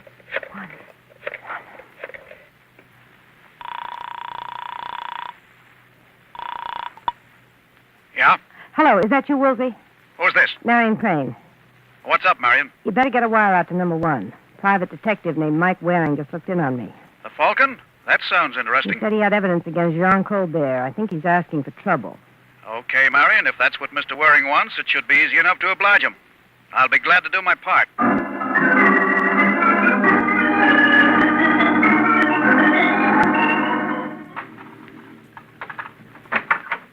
Hiya, Pappy. Huh? Oh, I'm glad to see you made yourself at home. I didn't think you'd mind, Waring. Shut the door. Now, listen, mister. Shut it. And your mouth, too, while you're at it. Now, be a good boy and sit right down on that sofa where I can watch you. Right there. That's close enough. Is that the gun that killed Harrell? How would you like to find out firsthand? Now, don't bother. What's your name, friend? I've got several, Waring. You can call me anything you like. You know, you're leaving yourself wide open. Look who's talking. Listen, Waring. Who's that? Got no idea. Get rid of him. Okay. And remember, if you crack out a turn, I'm right behind you. Hello, Waring. Can I come in? Well, I'm awfully busy. I just wanted to hear how you made out with Blake's secretary. I'll call you in the morning, Lindsay. Wait a minute. Your name Lindsay? What? Yes. Come on in. That's what Waring said. Mr. Waring just changed his mind. Hey, he's got a gun. That's what changed it. I've been meaning to look in on you, friend. I'm glad you spared me the trip. Say, what's going on here? Don't you get it, Lindsay? If he don't now, he never will. Why, you know... No, look out, Lindsay! Oh. Lindsay. Let him lay, Waring. I want to finish that little talk we started. What do you want? You've been asking an awful lot of questions about a party named John Colbert. So? So I don't like it. Well, that's tough. Give me 24 hours and I'll know who he is. Maybe you've got some sort of evidence? Maybe. Letters? Perhaps. I want him, Waring. Well, I can't blame you for that. Look, do you turn him over like a nice boy, or do you have to be coaxed? Oh! Look, you... What about those letters, Waring? I haven't got them. I hope you got plenty of endurance, because, brother, you're going to need it.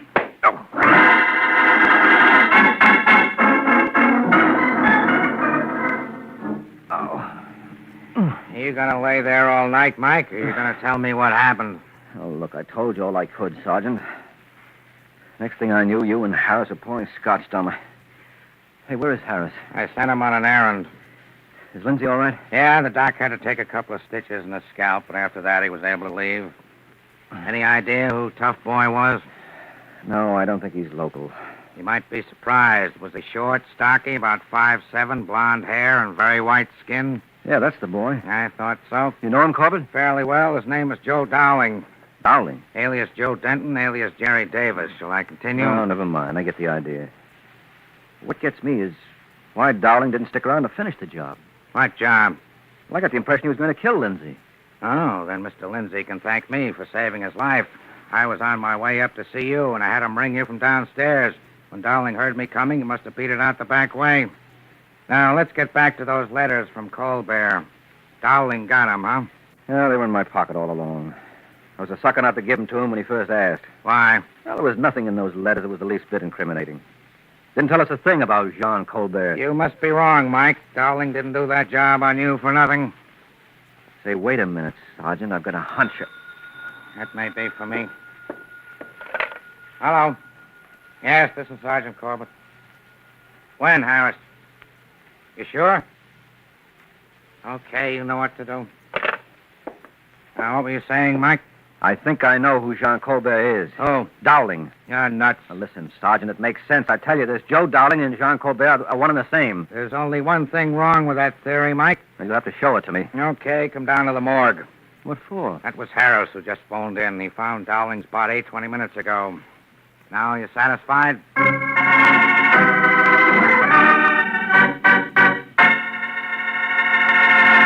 Don't forget, tomorrow will be your first chance to try marvelous new Kraft salad oil on sale now at your grocer's. Use this new superfine, lighter-bodied oil for those wonderful homemade salad dressings that no one can make quite like you. Use it in those wonderful chiffon cakes you take such pride in. Use it in all your cooking or baking recipes that call for liquid shortening. Get Kraft salad oil in either the pint or quart bottle tomorrow at your grocer's. Look for the bottle with the beautiful label.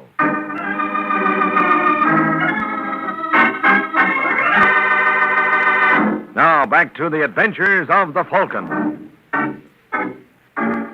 10 minutes have passed since Mike advanced his theory that Joe Dowling and Jean Colbert were one and the same and had it promptly explode in his face. And so great is the Falcon's disappointment that even hard-hearted Sergeant Corbett is touched. Come on, snap out of it, Mike. We all make mistakes. You just abuse the privilege.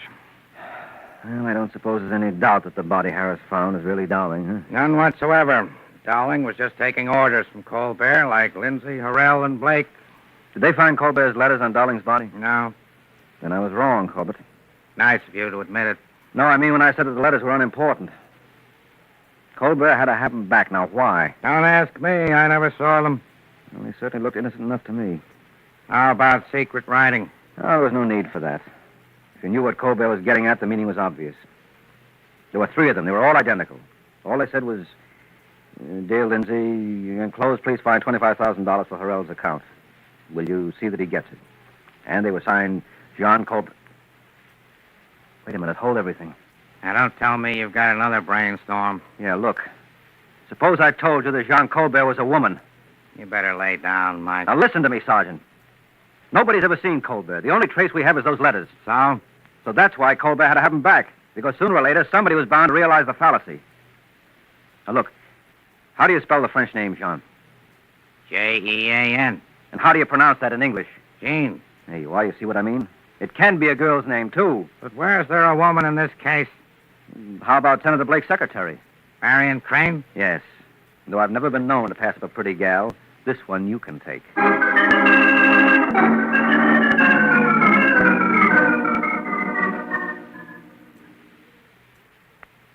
Let me understand you, gentlemen. You think that I am Jean Colbert? No, not Jean Colbert, Miss Crane. Jean Colbert. No, that's very funny, Mr. Waring. I'm glad you find it amusing. Oh, I do, Sergeant. You're basing your entire case on that? No. There were several other things that gave you away. Such as? Well, finding you at the senator's safe. Anything else? Well, once I realized that Jean was a woman's name, it all added up. You went to work for Senator Blake just to keep tabs on him. Why did I hire Lindsay and Harrell? Because you didn't want any trail leading back to you. And then when you heard there was an investigation afoot to look into premium oil, you thought it time to dissolve your organization. So I hired Dowling, and then when he did his job, I got rid of him. Yes, exactly. Mm-hmm. You know, Mr. Waring, this only goes to prove that there is something in woman's intuition. Huh? I had a feeling you were going to be an awful nuisance. Well, I'm glad to say you were right. Okay, Marion, whenever you're ready. Ready? Yes, I think Sergeant Corbett is willing to call it tonight, so suppose we start for headquarters. No. I'm staying right here. I've got $5 to say you're wrong. Well, put it up and we'll leave it to the sergeant. Watch it. Corbett, don't ever get to that purse. I only want to get my wallet and show him this. Holy cow. Well, what is it? You and your theories. Give her the $5. What are you talking about? Haven't you ever seen a card like this before? No, what? Well, I have, and it says that the bearer, Miss Marion Crane, is an agent of the Department of Justice.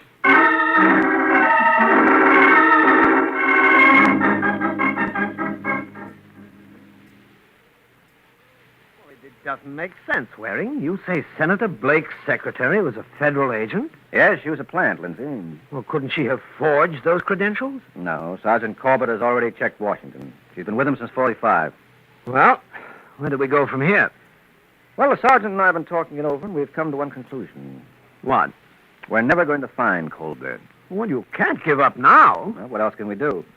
Colbert will never be found for one simple reason. Why? He doesn't exist. What are you talking about? He's the little man who wasn't there. I don't follow you, Mike. He's just a figment of the imagination. Whose? Yours, Lindsay. What? Yes, you were the boy who dreamed him up. You gave him life, breath, and dimension. And what a pity you can't arrange to have him take those 10,000 votes instead of you.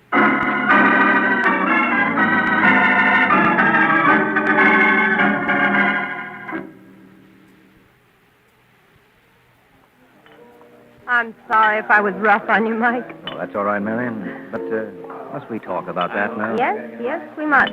You know, our office was working on this case for months, and you could have ruined everything. Well, you don't have to rub it in. How did you realize Lindsay was our boy? Well, when I found out you were a government agent, it suddenly occurred to me what a beautiful swindle Lindsay was in a position to work. All we had was his word and several letters that there was actually such a person as Colbert. Lindsay pretended to be just another cog in the wheel. Sure, by pretending to follow orders like the rest, he could mask as an innocent tool like Harrell. Mm-hmm. You think Dowling knew who he was? Yes, he was the only one. That's why Lindsay had to kill him. So why did Dowling slug him in your apartment? Well, that was a cheap enough price for Lindsay to pay to convince me he was on the up and up. But you'd be surprised what put me on the right track. What? I mentioned to you that I had evidence pointing to Colbert. Huh? Well, if you didn't send Dowling around to pick it up, the only other party who could have done it was Lindsay. He was the only other one who knew about the letters. Then actually they were valueless. Oh, sure. Lindsay wrote them just to cover himself. Well, guess that takes care of everything. Well, not quite. There's still one thing about this case that bothers me. What? You. Do I really bother you that much, Mike? Oh, you have no idea, Angel. What's there about me that disturbs you so? Well, there's your face, your figure, and most of all, Yes? that $5 you won from me on that bet. That I'll never get over.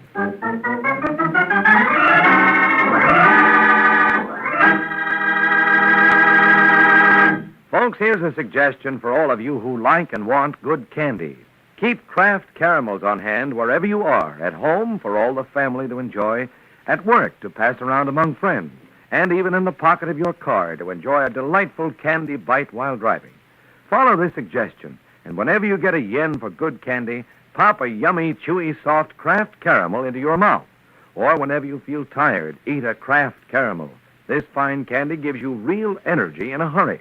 There's plenty of nourishing milk in Kraft Dairy Fresh caramels, besides the other fine, pure ingredients.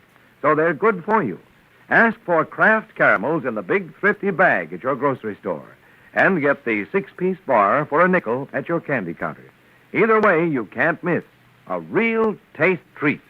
Kraft caramel.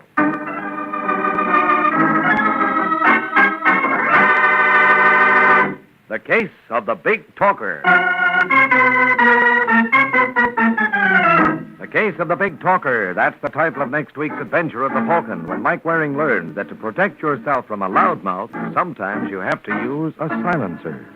So be sure to listen at the same time next week to another exciting adventure of the Falcon, brought to you by the Kraft Foods Company. The Adventures of the Falcon are based on the famous character created by Drexel Drake, produced by Bernard L. Schubert, written today by Eugene Wang, and directed by Richard Lewis. Music was by Arlo. Les Damon was starred as the Falcon with Ken Lynch as Sergeant Corbett. Be sure to hear the great Gildersleeve next Wednesday evening over most of these stations. In next Wednesday's broadcast, Gildy comes face to face with an hilarious problem and solves it in a way that will keep you laughing for days. Remember the show, the time, and the place. The great Gildersleeve next Wednesday evening over most of these stations. Check your local newspaper for time of broadcast. Fred Allen and Judy Holliday visit the big show today on NBC.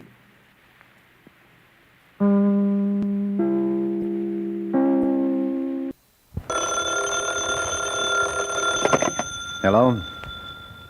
Yes, this is the Falcon speaking. Oh, Virginia. I'm glad you called.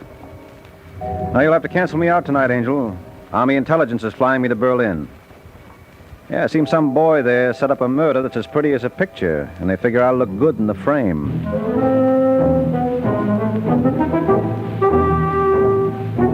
The Adventures of the Falcon, dedicated to private investigators everywhere. Those hard-hitting detectives who, like Mike Waring, risk their lives to aid law enforcement agencies. So join him now when the Falcon solves the case of the careless corpse.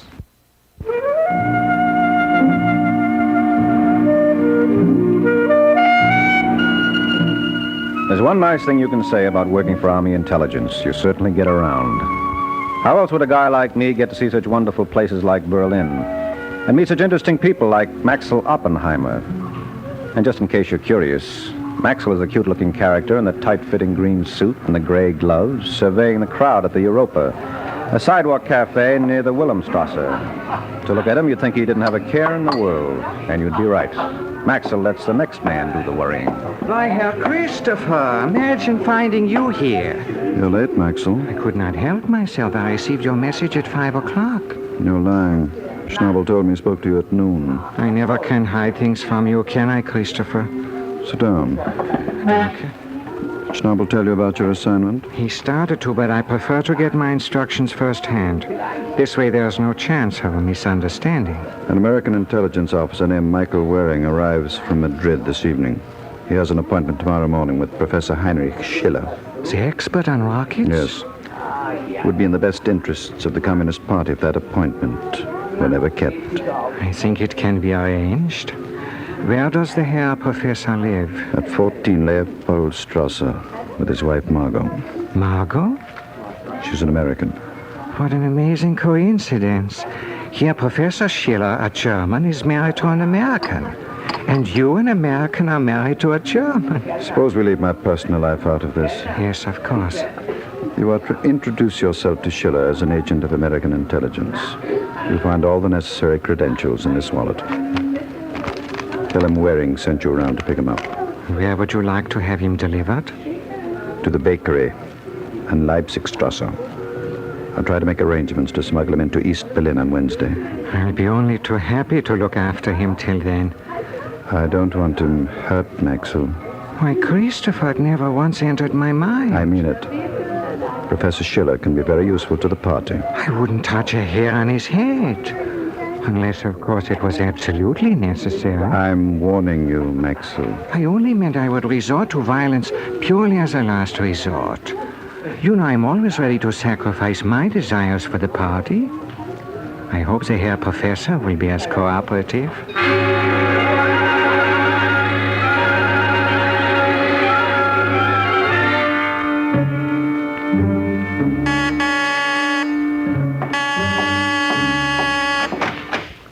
Yes? Excuse me, but I would like very much to see Herr Professor Heinrich Schiller. Well, of course.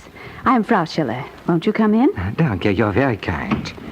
Whom shall I say is calling? Permit me? Maxwell Oppenheimer, United States Army Intelligence. What do you want with my husband? Well, naturally, we are very interested in his experiments with rockets. Naturally. But when he was in a concentration camp, who cared? Oh, you say that with a great deal of bitterness. Why can't you leave us alone? Everybody wants to use him. First the Nazis, now you people and the communists. Frau Schiller. Hasn't he suffered enough? Why don't you stop bothering him? I'm sure the Herr Professor does not feel this way. If I could have a word with him. He is not home. That's very strange. I spoke to him on the telephone not more than... Margot. Yes?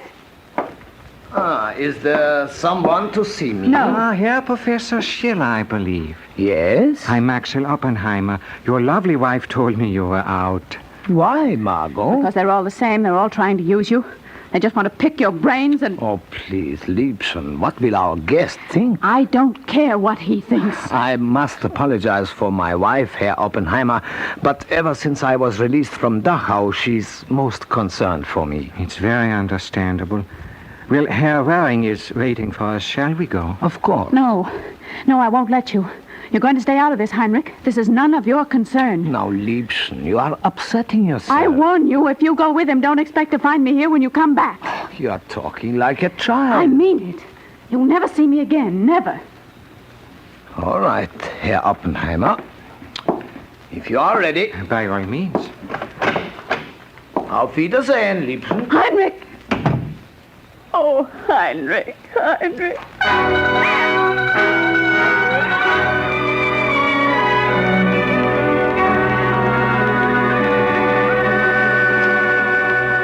I believe this is the one. Yes. If you'll wait till I turn on the lights. There we are. Be so good as to enter. Thank you. I know it isn't much, but please try to make yourself comfortable. I find this very strange, Herr Oppenheimer. You don't like my room, Professor?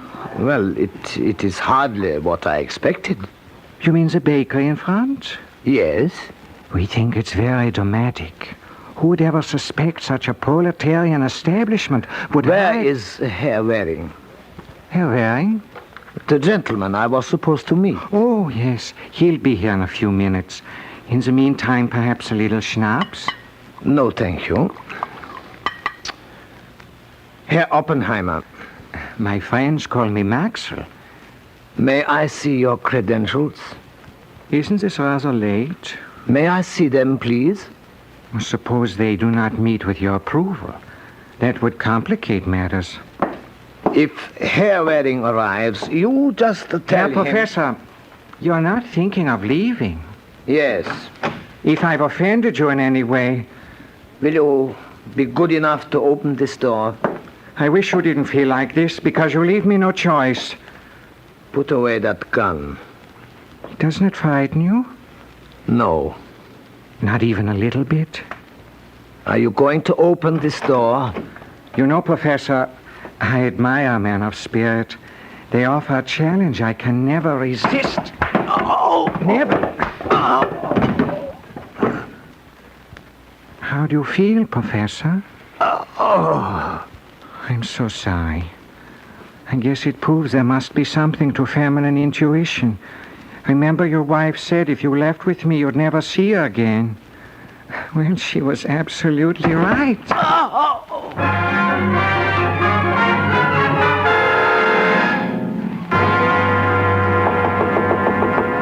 a second.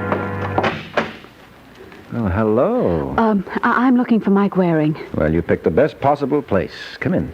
Thank you. Is he angry with me? Is who angry with you? My husband. He should have known I never meant what I said. You mind if we take this from the top of the page? I'm a little confused. Oh, I'm sorry. I should have introduced myself. I'm Margot Schiller. Margot Schiller? Wait a minute. You're not Professor Heinrich Schiller's wife. Yes.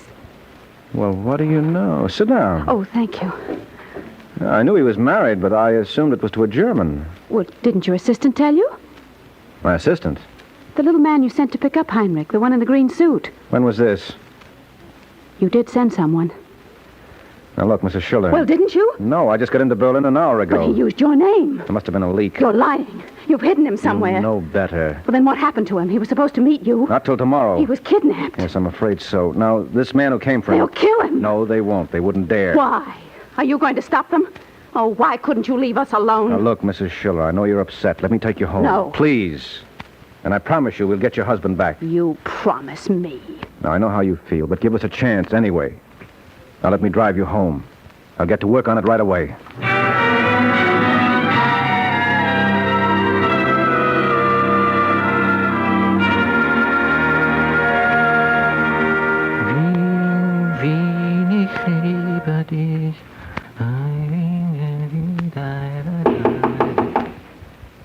Who is it? Maxwell. Just a moment. Hello, Christopher. Where is he? Huh? Professor Schiller. Oh, in the bedroom. Is he all right? But of course. We spent a very enjoyable evening. We've got to get him into the Soviet zone immediately. I thought you said we'd move him Wednesday. We can't wait. American intelligence has ordered a house to house. What's the matter with him? Nothing. He's covered with blood. Oh, I can explain that, Christopher. He had a little accident. He what? He tripped over that table. It was very dark. Schiller. I think he's asleep. You stupid, blundering fool. He's dead. You must be mistaken, Christopher. Herr Professor. You killed him. No, I give you my word. I told you not to touch him. Shouldn't have done that, Christopher. But I forgive you. You forgive me? What do you think Moscow will say about this? You wouldn't report me. Wouldn't I? Please, Christopher. I know I've been a terrible disappointment to you, but if you give me another chance, I may surprise you yet.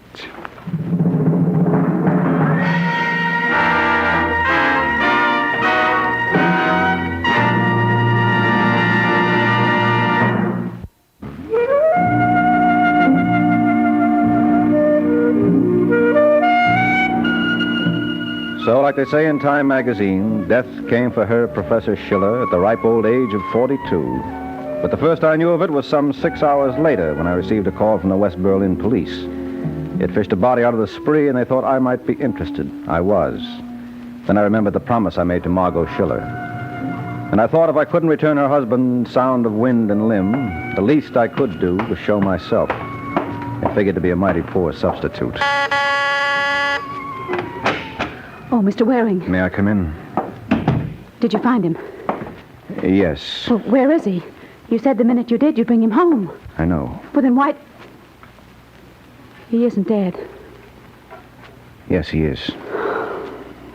I knew it. I knew it had to end this way. Oh, why couldn't you leave us alone? You don't understand. I understand that my husband's dead. Isn't that enough? And you feel we're responsible. Yes, I do. He was a scientist. You had no right to involve him in cheap politics. This isn't cheap politics, Mrs. Schiller. We're fighting people to whom decency means nothing. Your husband's murder proves that. He was killed by common form agents. Well, I promise you... You promised me that you'd bring him back safe and sound. I know, but he was dead when I said that. Now, this man who claimed to be my assistant, what name did he use? I don't remember. Well, what did he look like? I can't remember that either. I don't think you're trying. You're absolutely right. Don't you want to see your husband's murder avenged? It will be, Mr. Waring. But I intend to take care of it myself. And now, if you'll forgive me, I think I would like to be alone for a while.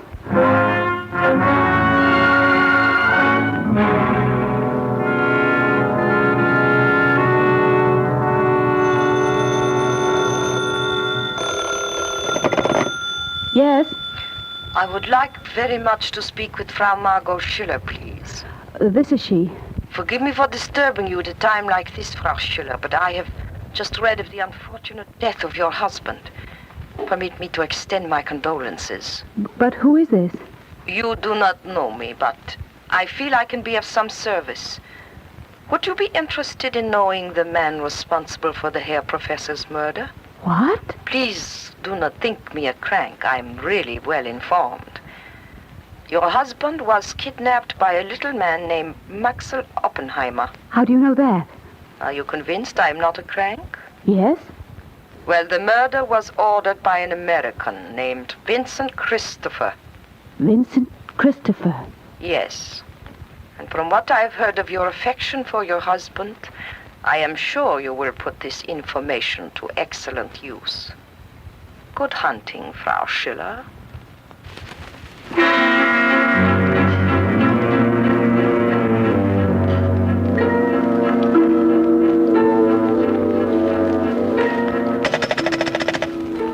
Operator. Operator. Your order, please. I gave my order 20 minutes ago. This is Mr. Christopher, Suite 4A. I asked you to get me Grenadier 413. I wish to speak to Maxwell Oppenheimer. I'm sorry, Mr. Christopher, but that number does not answer. That's impossible. Try it again. Shall I ring you back? No, I'll hang on. Is that you, Gabrielle? Where have you been? I told you.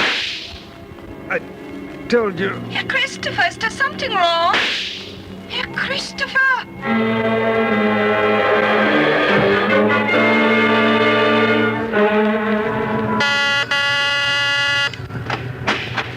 Hello, Mr. Schiller. You know, this is getting to be ridiculous, Mr. Waring. Well, I'm sorry, but it can't be helped. Can you spare me a couple of minutes? What's the point? I've already told you everything I know. Well, maybe this time I can tell you something. All right, come in. Sit down. Thank you. Did you ever hear of a man named Vincent Christopher? Should I? I hope not. He was shot to death an hour ago at the Kaiser Wilhelm. In going through his room, the police found these papers. Would you care to look at them? Not particularly. Well, they definitely established that Christopher was the number one man in the communist apparatus in West Berlin. So? So there's no doubt he was responsible for your husband's kidnapping, if not his death. I see your point. And now with Mr. Christopher's murder, I become the most obvious suspect. Yes. But this all assumes that I knew who Christopher was. Someone might have tipped you off. Who, for example? That's what I intend to find out. Well, I wish you luck. But there's one thing that puzzles me. Just what side are you on? According to you, Christopher was a communist. That doesn't justify his murder. That's one of the differences between the Reds and ourselves. So you intend to find his killer? Yes, I do. Well, far be it from me to keep you from your self-appointed task. Good day, Mr. Waring. I hope never to hear from you again.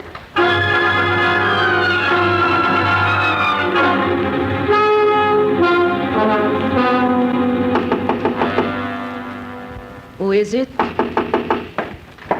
Who is it? Hello, Gabrielle. What are you doing here, Maxwell? I just heard about poor Christopher. Naturally, I came immediately. That was very foolish. He was my friend. I wouldn't feel right if I failed to pay my respects to his widow. I'm sure he would have been happy to do as much for me. Would you happen to have a cigarette? You'll find some in that container. Ah, Christopher's favorite brand. He was so fond of them. You had better leave, Maxwell. The police were here all afternoon. They may return. But I have nothing to hide. I wonder if you can say as much. Huh? I have a feeling you are not overly fond of your husband. You are insane. Please don't misunderstand me, Gabrielle. I don't blame you in the least. Vincent was very difficult. I remember one night at the theater when he struck you for forgetting the tickets. My heart went out to you. Dankeschön. It's true. I'm very fond of you, Gabrielle. I feel I owe you a great deal. You might just as easily have told Frau Schiller I was responsible for her husband's death. What are you talking about? A very dear friend of mine operates the switchboard in the hotel here. I'm afraid she was guilty of eavesdropping. Yes, she heard you telephone Frau Schiller. If that's all you have to say. Oh, no, I have lots more. Well, I'm not interested in hearing it. I wish you wouldn't take that attitude, Gabrielle. We should be kind to one another. As Christopher's widow, you have so much, and I have so little. Are you attempting to blackmail me? It isn't as though I wanted a great deal. 50,000 marks would suit me fine. Get out. I think I'm being very reasonable. I said get out. You know, it's a funny thing, but your husband did that to me. Then the poor fellow was killed. I do hope you will have better luck. Auf Wiedersehen, Liebchen.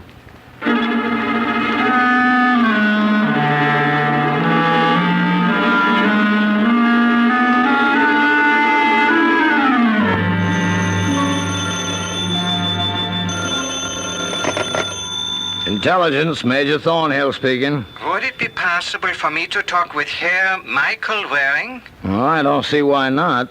Hey, Mike. Yeah? For you. Who is it? He didn't say. Hello? Herr Waring? That's right. Who's this? I don't believe my name would mean anything to you. Now, try me. I would rather not. You wouldn't be Maxwell Oppenheimer. Maxwell Oppenheimer? I never heard of the gentleman. You don't know what you're missing. I've just been going through Vincent Christopher's diary. Oh? Yes, he thought very highly of your talents. He liked me. I bet everybody does. Did you kill him? Of course not. According to Christopher, you did. Oh, he was mistaken. Yes, I'll bet. Major. Yeah? I've got Comrade Maxwell on the wire. Try to run it down. Will do. Herr Waring? Yeah? I hope you're not being so childish as to attempt to trace this call. No, never once entered my mind. There's a call on extension. All right, what can I do for you, Maxwell? Oh, nothing, but I would like to do something for you. Why? It's my nature. Would you be interested in the name of the party who informed Margot Schiller that Christopher was responsible for her husband's death? Definitely. It was Christopher's wife, Gabrielle. You're crazy. Why should she do that? Can you think of a better way to get rid of an unwanted husband? Well, you might have a point there. If I've been of any service, I'm delighted. Hello, Maxwell. Maxwell! Did he hang up? Yeah. Were you able to run it down? No. Well, that's tough. Well, if anyone else calls, tell them I've gone over to see Frau Christopher. I hate to stick my neck out, but I'll lay you 6 to 5. This is in the bag.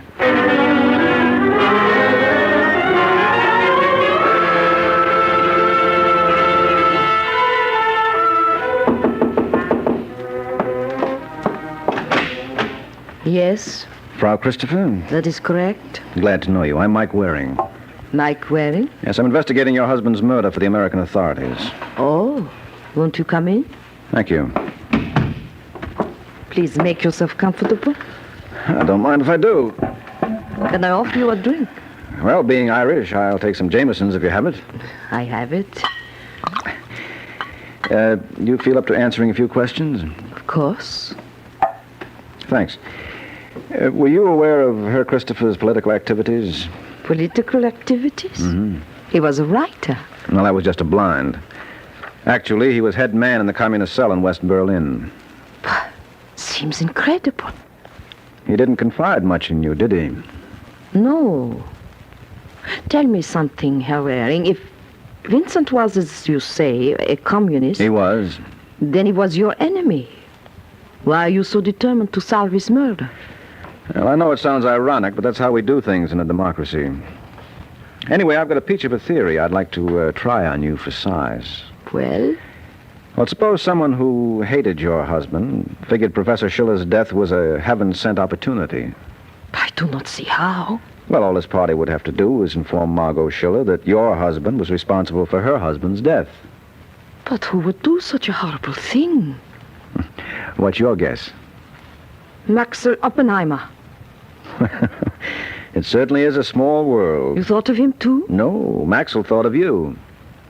I do not understand. Oh, sure you do, Angel. You were the one who tipped off Margot Schiller, but you couldn't depend on her to do anything about it, so as the saying goes, you took matters into your own hands. You think I killed Vincent? Mm-hmm. Well, I didn't think it was that funny. But it is. However, I would not tell it to the Berlin police. Oh, why not?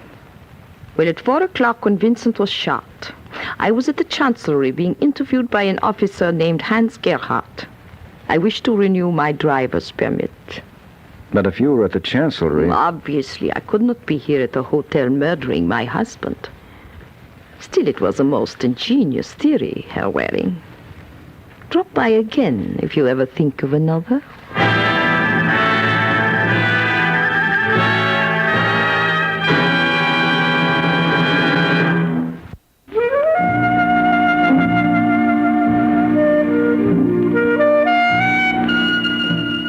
So, for the 999th time, I learned what it means to fall flat on your face.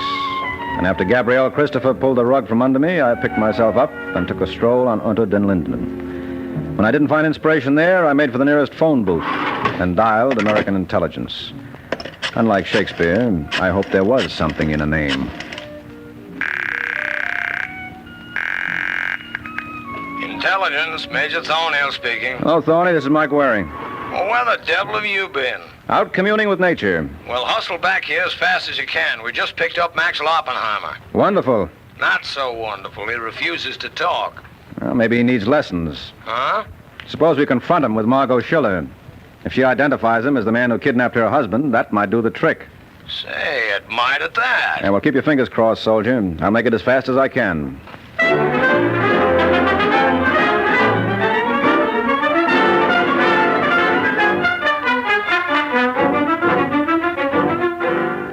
See if I understand you, Mr. Waring. You think if I identify this Maxwell Oppenheimer, it might induce him to confess? It might. Well, you don't seem too confident. Well, I was originally, but now I'm beset by doubts. I can see Maxwell admitting to your husband's murder, but not to Christopher's. Why not? For the obvious reason. He didn't do it. Well, then who did? Well, that's the question of the hour. You know, we discovered who tipped you off that Christopher was the man responsible for your husband's kidnapping. Who? His wife, Gabrielle.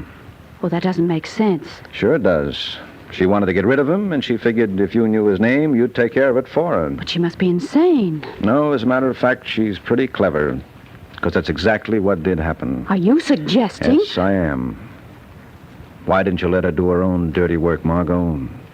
That way it would have been easier on all of us. All right, Angel, let's go.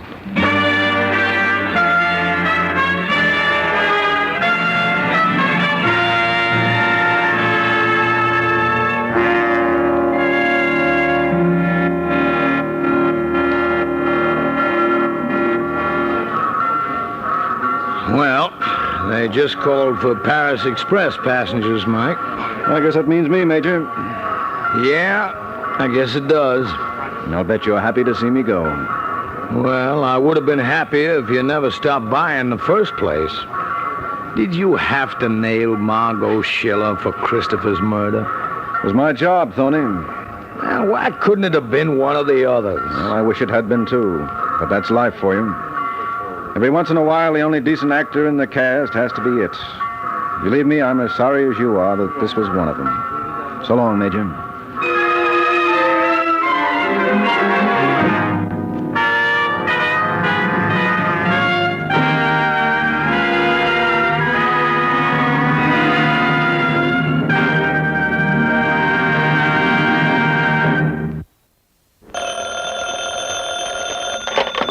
Hello? Yes, this is the Falcon speaking. Oh, Cora. Thanks for calling, Angel, but I have to take a rain check. Tonight I'm tied up with a guy who fell so hard for a girl, he never got up again.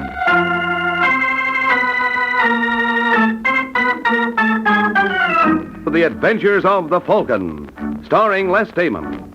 You met the Falcon first in his best-selling novels. Then you saw him in his thrilling motion picture series. Now join him on the air when the Falcon solves the case of the invisible thug.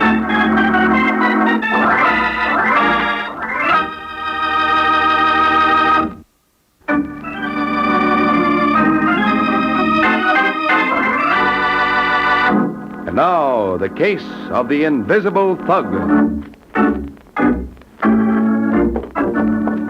It's early Sunday in New York, when terrified Vera Castro fumbles with the key to her apartment with shaking fingers.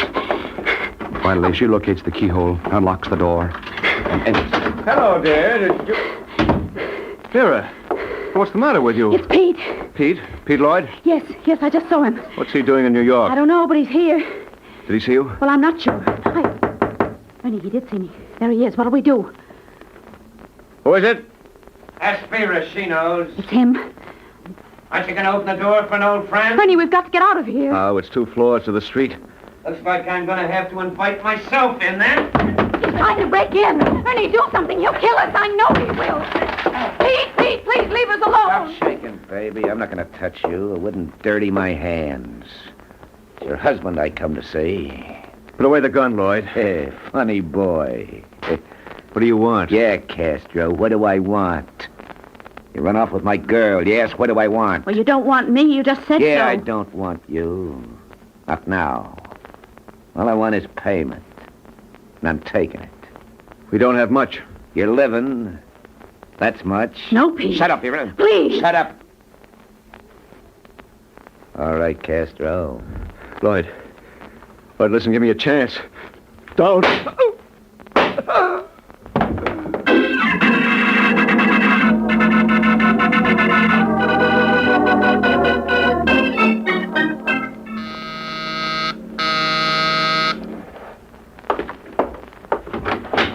Yeah? Hello, my name's Pete Lloyd. I'm looking for Mike Waring, the detective. Well, you found him. Oh, good. I want to hire you to do a job for me. In that case, come in. Right. I want to be sure I have the right boy, though. You are the one they call the Falcon, aren't you? Mm-hmm. I try to find your office. Don't you have one? Don't even have a trench coat.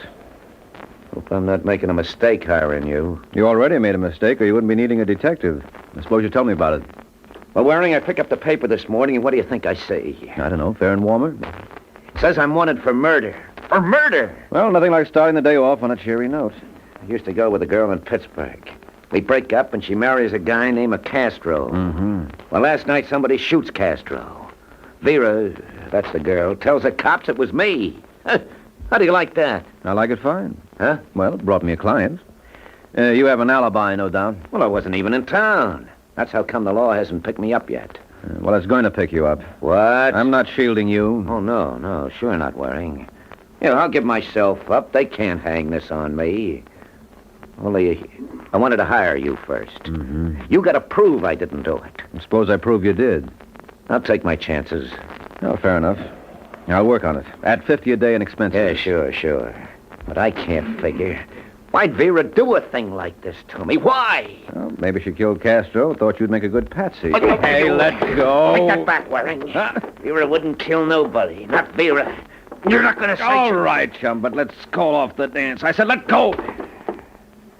She didn't do it, Waring. I know Vera. All right. You didn't do it. Vera didn't do it. Nobody did it, but the guy's dead. I'm sorry, Waring. It's kind of edgy. You don't say. The paper says it happened fast. Maybe Vera didn't get a good look. Maybe she really thinks it was me. I don't know. Well, there's one way to find out. Yeah? Yeah, I'll ask Vera.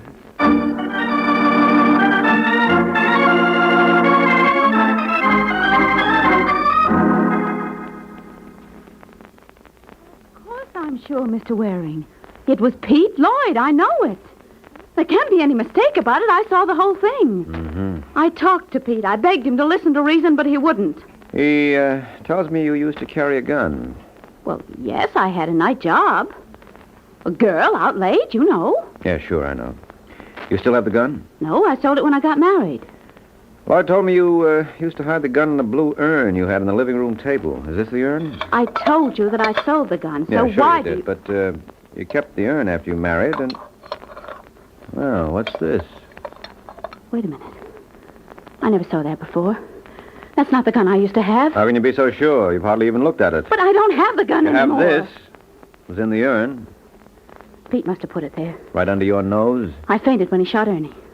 He must have put it there while I was unconscious. Did you tell the police about fainting? No! Well, something new has been added. Well, it didn't seem important. I told them what I saw. That's what mattered. Mm-hmm. Look, I'm being framed. Don't you know that? Pete hired you just to find that gun. He was furious when I quit him and married Ernie Castro. He never got over it. So he killed Ernie, and he's trying to put the blame on me. Well, I hate to be unflattering, Vera, but I'm not sold on Pete Lloyd's mad passion for you. But it's true. Well, it's convenient for hooking Lloyd. But I happen to know that instead of crying in his beer because he was jilted, he's been booking a chick who has what it takes to make a man forget even you, Angel. And I know that Pete killed Ernie. I saw him do it, and he said that it was on account of me. All right, Vera. You don't believe me, do you? I don't believe anybody. In my business, betting on dishonesty is the best policy. And you think I killed Ernie? Did I say that? Well, what reason would I have? How about Georgie Richards? What? Pete Lloyd says you were sort of interested in Richards. Pete says. It seems that he's been making quite a study of me. I thought he just found me. Well, people knew Pete used to go with you. They've told him things. Oh, Mr. Waring, can't you see that he's just crazy jealous? Any man I ever spoke to he's going to make something of. Yes, I know Georgie Richards, but I'm not interested in him. He was interested in me, but I didn't want to have anything to do with him. Oh? Now, look. I loved Ernie, and that is the truth. Georgie Richards is just like Pete. Anything to make a buck. Gambling, stealing, whatnot. Well, I'm through with that sort. All they mean is trouble. Well, some people like trouble. I've had my fill. And now, if that is all, Mr. Waring... Yes, for now. Goodbye, Vera. Goodbye. I'll show him.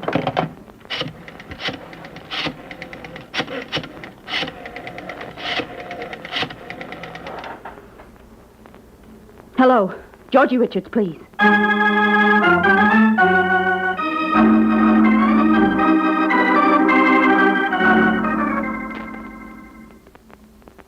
Action soon in the Triangle murder case. Pete Lloyd, sweetheart of Vera Castro and accused by her of the murder of her husband, surrendered to the police early today. He was grilled for hours, but the police were unable to shake his story, and he was released. It is believed, however, that he gave some important information, which, if confirmed, may lead to an arrest. The nature of... It'll be confirmed. The Falcon will see to that. Tell me something, Pete. Yeah, sure, Kay. What do you want to know? Did you kill Ernie Castro? Well, you heard what the man said, didn't you? Police couldn't shake my story. He couldn't shake it. You didn't answer my question. Now, stop worrying. They can't pin this on me. I'm not worried about that. Just want to know, is there blood on my hands?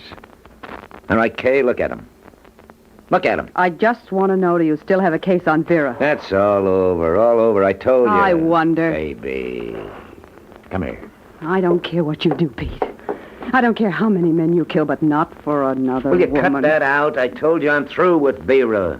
All I want from her is for her to get what's coming to her. You hate her. I hate her. Well, that means you're still interested. Oh, I don't know. Hello. Hello, Pete. Vera. Yes, your address was in the newspaper. What does she want? Pete, I've got to see you. Can you come over here right away? Why? I'll explain when I see you. It's important. All right, Vera, I'll be over.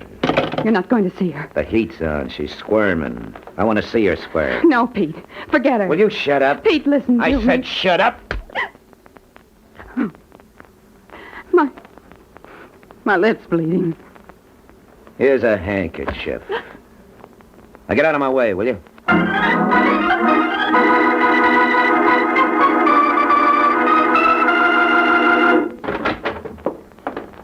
Come on in, Pete. Yeah, sure, baby, sure. And now, Vera? Why don't you come on over here? Sit down beside me. Sure, why not? That's it, Vera. Turn on the glamour. See how far it gets you. All right, Pete. Isn't it enough that you killed Ernie? Can't you leave me alone? Leave you alone? You asked me over. It was your idea. I mean the gun. And hiring Mike Waring. Telling him there's something between me and Georgie Richards. You're trying to put the blame on me for Ernie's murder. Like you tried to put it on me. Well, could we make a deal? If I change my story? Couldn't we make a deal? All right, laugh. Just laugh. But you had your chance. Remember that. I'll remember. I'll prove you killed Ernie. Is that a fact? Because you did kill him. You did. Relax, You baby. killed him. You're a murderer. How many times are you going to say that? Until you admit it. What's to admit? I killed him. You know that, I know it. But if you expect I'm going to admit it to anyone else... What are you grinning about? I'm not grinning. You were. What is it? Why did you make me... The other room. You got somebody in the other room, haven't you? Ow, you hurt me. Answer me. The other room. Maybe the law, huh? Will you answer me? Wait, stop. Well, I'll find out. Hey, you come back here. Well, what do you know? Georgie Richards, huh? Let's go. So this is your witness, Vera. Some witness. What are you going to do? What am I going to do? I'm not going to do anything. Vera thinks your word's going to help her.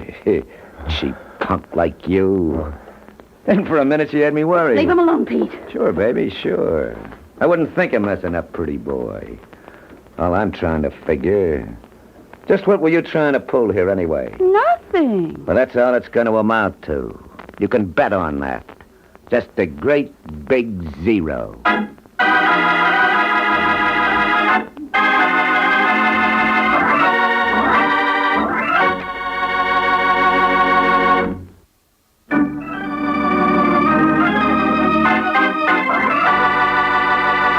And now, back to the adventures of the Falcon. 20 minutes have passed since Pete Lloyd was tricked by Vera Castro into revealing his guilt in front of a third party. Now in Mike Waring's combination apartment office. Hello? Is this the Falcon?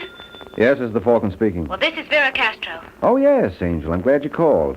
Just got a report on the gun. It's the murder weapon, all right. Oh, so now you're sure I killed Ernie? I didn't say that. Not in so many words. Well, it's not important. What do you want? An apology. When I see proof. I have proof, positive proof, that Pete Lloyd killed Ernie. That's why I phoned. Oh? If you will meet me at police headquarters in half an hour, I'll show it to you. You will see that... Ow! Vera. Hello. Hello.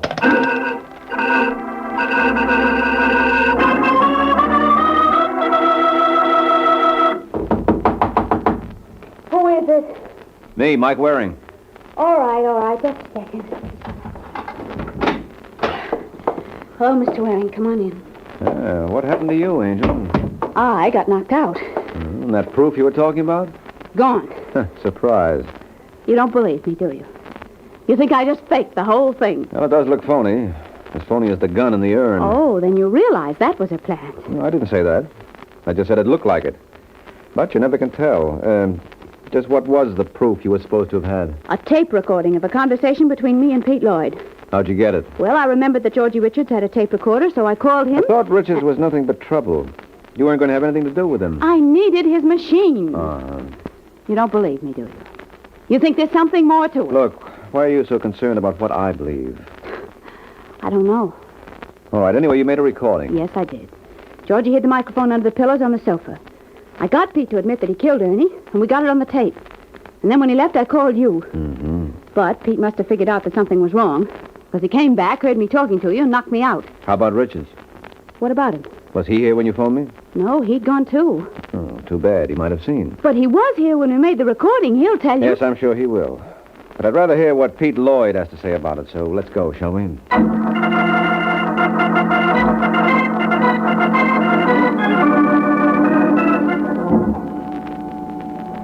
What are you going to say to Pete, Mr. Waring?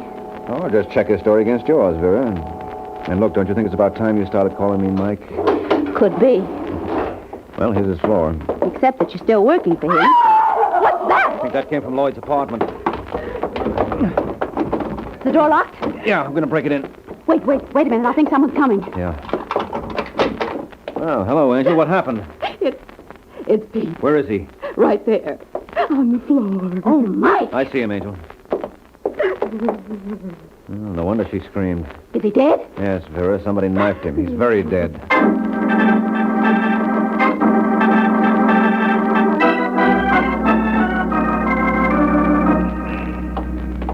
Mike, don't Don't you think we should have stayed back there with Kay until the police came? No, I didn't want to waste time. I'll check back. How do I get in? What's the hurry? Where are we going? To see Georgie Richards. You said you wouldn't take his word. I won't. Well, then why? Now, you'll see. Mike, Yeah? I didn't kill Pete. Mm-hmm. You don't believe. I wish you'd believe me. Where does Richards live? Clyburn apartment. But I still don't understand. Look, you borrowed his recording machine. Now it's my turn, that's all. Well, what do you want it for? You didn't notice me pick this up at Lloyd's, did you? What's that? The tape! A tape. Whether it's the tape remains to be seen. It was lying on the floor. Well, that must be it. Well, we'll see. And if it is, will you help me? If it is, will you need help? Well, it'll prove that I didn't kill Ernie, but I may be accused of Pete's murder. So will you prove that I didn't kill him? You want to hire me, Angel? Yes. Well, I just lost one client, so I'm available. But considering what happened to that client, maybe you'd better think it over.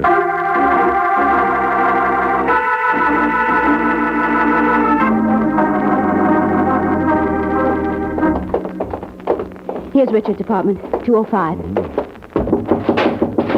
Hey, what's going on in there? Well, it sounded like something fell over. Yeah, there goes some more. Must be a free-for-all. Come on, open up. What do we do? Well, I just guess I'll have to... Wait a minute, stopped. I was just about to break it in. Yeah. Anybody coming? No, I don't think so. Maybe they couldn't hear me during the fight. I'll try again. Wonder what that was all about. I wouldn't know. Seems we're always butting into something. Hello, Mike, catch him! I got him. Wait till I get him into this chair. Close the door for her. All right. Well, I don't see anybody else in the apartment, Mike. But look, everything's all upside down. He's gone, the window. Who was it, Richard? I don't know. Big guy. I never saw him before. What was he doing here? When he was searching the apartment, he had all the doors out. I came in, caught him, and right away started swinging. Uh-huh. Say, Vera, go in the kitchen, see if there's some ice in the refrigerator. Hey, what's that for? You should see your face, chum. It's all out of shape. Huh? And that shiner's a honey. Well, we patch you up, and then I want to try your recording machine, okay?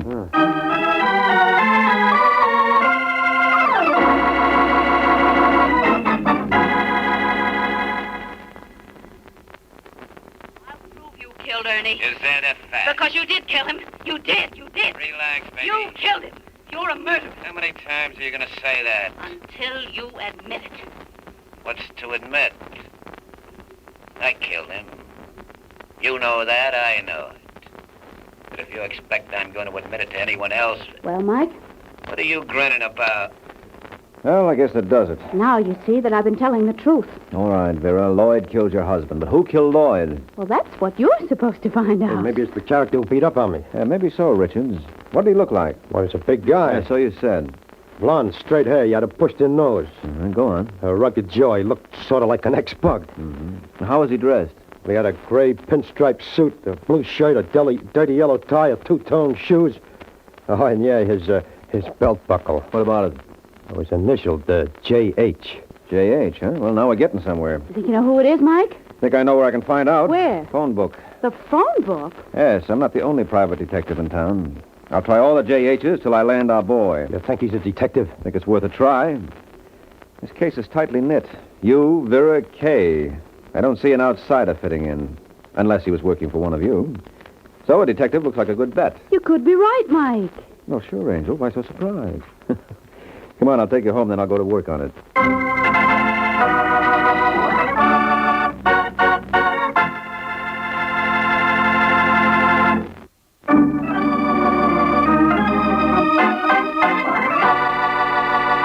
Now, back to the adventures of the Falcon. 10 minutes have passed, and the Falcon is fulfilling his promise to drop Vera at her house on his way to solving the case. Well, so long, Vera. I'll let you know how I make out. All right, Mike. Good night. Oh! I've been waiting for you, sister. Hey, stop it! Tear your eyes out. You'll have to tear out mine first, Kay. That's a good idea. Come on, break it up. Break it up. She killed Pete. She killed him, and now I'm gonna kill her. You're not gonna do anything. Ow, you're breaking my arm. Let go of Vera. Let go of her. Ow. All right. You all right, Vera? Yeah. Good. Now you, Kay. No use making like a maniac. That won't help anything. You don't understand. I loved him. Yeah, sure. Well, everyone to his taste. Why, you... Ow! I don't like to hurt you, Kay, but I can't let you go till you calm down. Now, come on, Kay. You better go with me. So long, Vera. Goodbye. Sorry if I hurt you, Kay. I don't like to rough a lady, but you haven't exactly been a lady, Angel. Now, come on.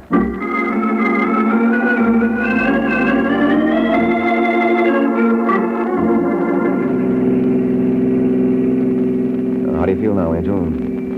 Rotten, thanks. And belligerent? No. Tired. Well, that's an improvement. Where do we go from here? You go home, I go to work. I see. Yes, and you stay home. If I don't? You'd just be wasting your time. I'm phoning Vera to keep her door locked until I get back. Oh, you're going back? Uh-huh, as soon as I nail J.H. Who's J.H.? He's the key to this case. And you know where to find him? I know where not to find him, and under the circumstances, that'll be just as good.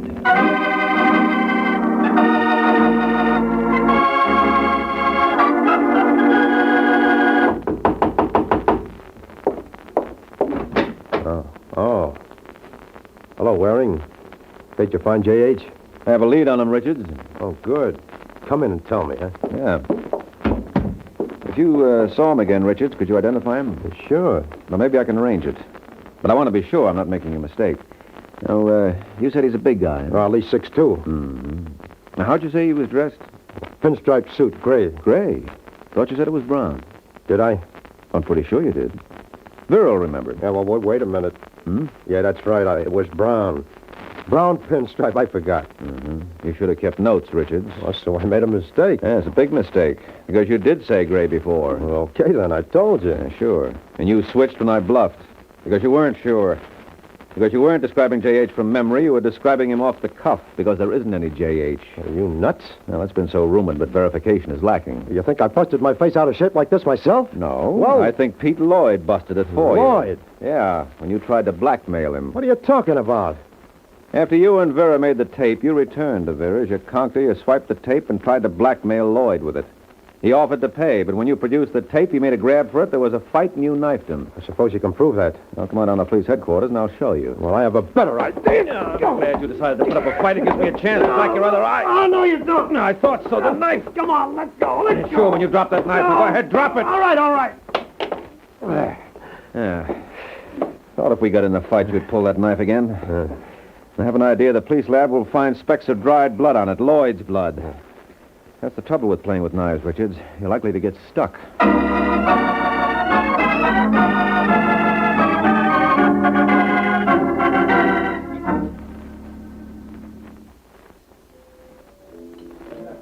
For a detective who operates out of his hat, you do all right, Mike. Oh, What's the matter? Well, it's bad enough my setup isn't according to Hoyle, but on top of that, do you realize the awful faux pas I pulled on this particular case? No, what? I went all through this case without once getting knocked out. That's right. I took the lumps for you. Uh-huh. Well, don't you worry. I won't breathe it to a soul. That's my girl.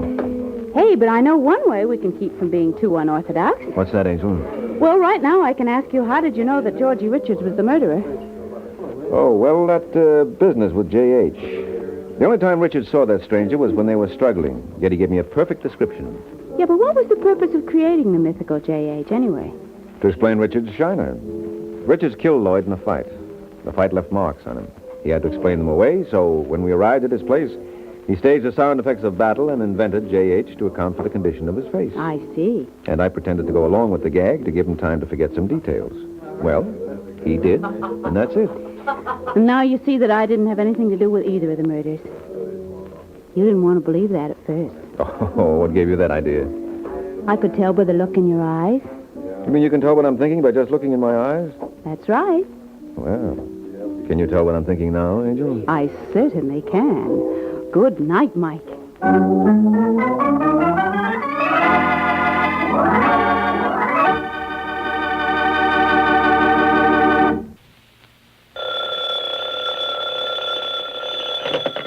Hello? Yes, this is the Falcon speaking. Oh, Margot. You'll have to cancel me out tonight, Angel. Army intelligence is flying me to Lisbon, Portugal. Yeah. Seems some little girl there is playing fast and loose with Uncle Sammy's secrets, and I gotta run her down if it kills me.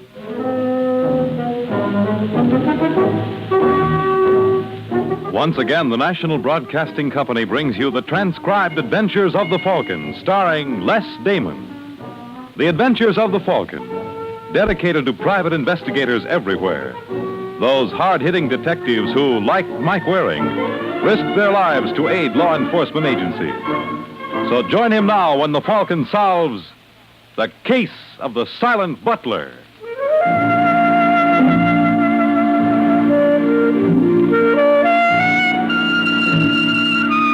I guess the boy who first gave out with good things come in small packages must have had Maria Costa in mind. Maria is the luscious-looking brunette walking down one of the steep, winding alleys in Alfama, the old section of Lisbon. She's so pretty, even the beggars stop their panhandling to watch her go by. And 15 feet behind her is a man in a white suit and a white Panama hat, who obviously feels she's worth more than a second glance. He must. He's been following her for days. All right, senor. What is the meaning of this? You talking to me, lady? Yes. What can I do for you? You can stop following me. Following you? I saw you at the Castello de San Jorge. You mean that Moorish fortress up on the hill? Yes. Oh, not me, sugar. Well, I wouldn't make that climb for anything. I know it was you. And yesterday you on the Rua Aurea. If that's the section where the goldsmiths have their shops, you're mistaken. I aim to cover that tomorrow. You are lying. Not me, no man. You ask anybody. They'll tell you Dixie Harris ain't told a lie since he was knee-high to a grasshopper. No, ma'am, it must have been some other tourist in a white suit. Well, in the future, you will be so good as to leave me alone. Why, sure, Maria, anything you say. How did you know my name is Maria? Did I call you that? Yes. Well, now, what do you know? I guess there must be something in that mental telepathy business after all. I demand to know why you are following me. Well, I told you, honey, I'm just doing a little sightseeing. And you're the prettiest sight I've seen in all of Portugal. And you can't blame a fella if he comes back for a second look, can you? I'll be seeing you, sugar.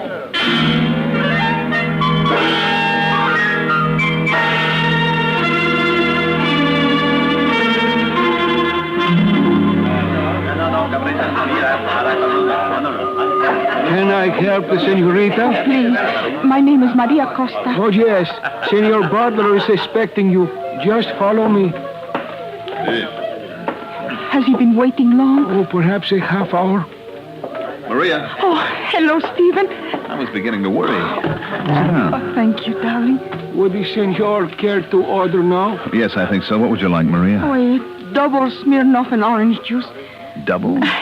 I've developed a great fondness for vodka. All right, Jose, I'll have the same. Oh, very good, senor. Oh, Stephen, it is so good to see you. I cannot tell you how glad I am. Ever since you called this morning, I felt like a bird. All right, Maria, what's up? What's up? Why are you so nervous? Has my wife been bothering you again? Oh, no, Stephen, honest. Then what happened? Nothing, sweetheart. Now, don't tell me that. You're trembling all over. What happened? I do not wish to worry you, Stephen. You have enough trouble at home with Anne. Come on, Maria, I want to know. Well, some man has been following me. What? Ever since Thursday. I think his name is Dixie Harris. Dixie Harris? Was he an American? Yes. What does he look like? Well, perhaps as tall as you, but much heavier. Was he wearing a white suit and a white Panama hat? You know him? I saw him in Black Horse Square on Monday and in Alcantara on the day... Yes, I have your order. Well, thank you. Will there be anything else? Not just now. Yes, go, senor. What does it mean, Stephen? Why is this man following us? I don't know, honey. But I sure intend to find out. I'll drink up and I'll get with it.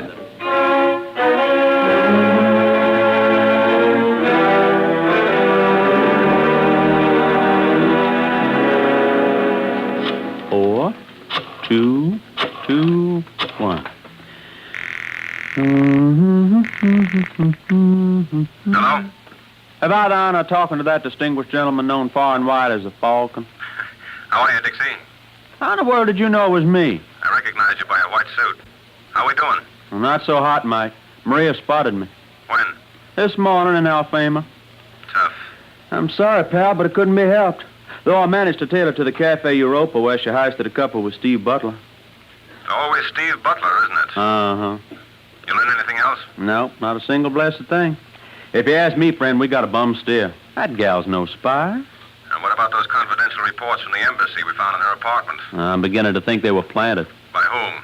By the same little lady who gave us the original tip. Are you able to latch onto her again? Nope. That name she used was a phony. Well, I don't get it. Me neither. But I lay you 6'2" and even somebody's trying to frame Maria.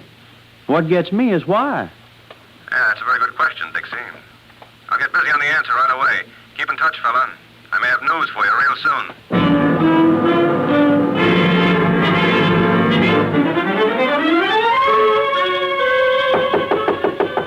Yes? You Stephen Butler? That's right. My name is Mike Waring. Oh, of course. Army intelligence informed us you'd be dropping by. You probably want to see the ambassador. Oh, there's no need to bother him. You're his aide, aren't you? Yes? Well, I think you can give me all the information I need. Sit down, won't you? Thanks. Cigarette? Yeah, please. You, see much of Maria Costa these days? What? Maria Costa, the girl who works in the coding department. Well, working together in the embassy, naturally, I run into her every once in a while. Yeah, naturally, but how about on the outside? Why should I? No good reason. Suppose I told you she was a spy. That's ridiculous. We found confidential material in her apartment. I don't believe it. Well, that's your privilege. She ever try to pump you? Of course not. You're a married man, aren't you, Butler? Oh, what's that got to do with it? Nothing. What does your wife look like? Why? I'm just curious. We got our tip about Maria from a tall, statuesque blonde. A blonde? Yeah, blue eyes, fair complexion. Little birthmark on the right cheek. You know her? No. You sure? Are you calling me a liar? Oh, heaven forbid. I was just wondering why she would try to frame Miss Costa. I have no idea. Well, if through some accident you find out, give me a jingle, huh? I'm staying at the Prince George. I'll bear that in mind, Waring, but I can't make you any promises. If I learn anything, you can trust me to do the right thing.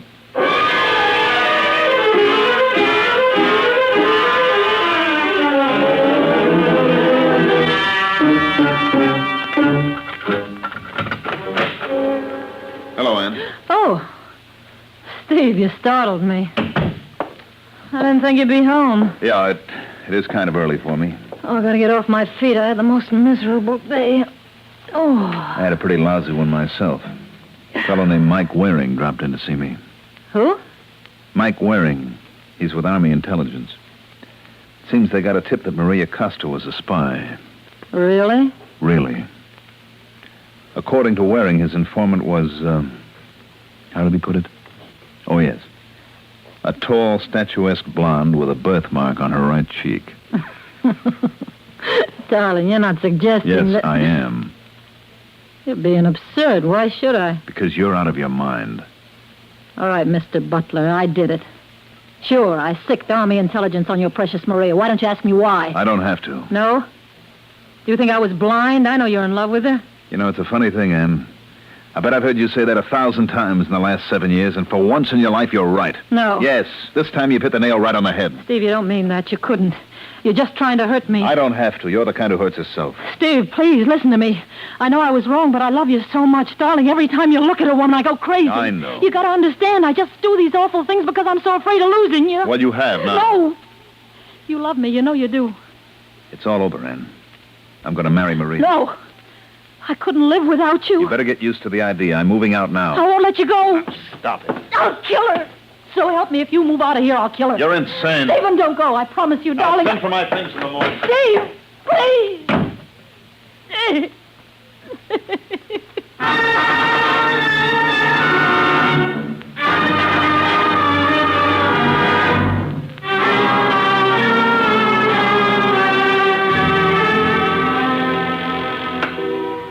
Continental Hotel, your order, please. This is Louise Butler in 419. Yes, senora. What's the house detective's name? The house detective, Luis Machado. Oh, Are you having difficulty, senora? No, I just would like to see Senor Machado. Is he around? Not just now, senora. Well, the moment he comes in, will you please send him up to my room? It's very important. You might even say it's a matter of life and death.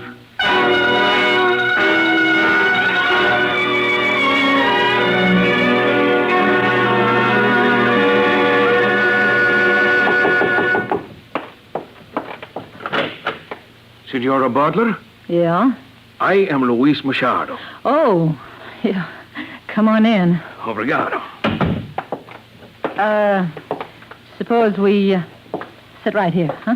Oh, the telephone operator said I know, but wouldn't you care for something to drink first? Oh, senor, I am on duty. The management expects me to do... What the management doesn't know won't hurt them, will it? See how true.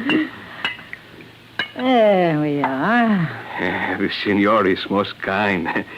If there is any way I can reciprocate... There is. You have but to command Luis Machado.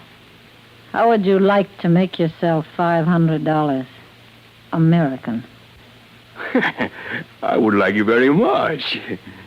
You must know all sorts of dangerous criminals. Oh, unfortunately, yes. It is unavoidable in my calling. You know a professional killer? Hmm? A man who would commit murder for a price. Senora Butler. I'll pay him $5,000. You are jesting, no? $5,000 cash and $500 for you. I got the money right here in my purse. It pleases the senora to make fun of Luis Machado, huh? You don't believe me? Oh, naturally not. If I did, it would be my sacred duty to inform the police. You're right, senor. I was just pulling your leg. It was just a bad joke.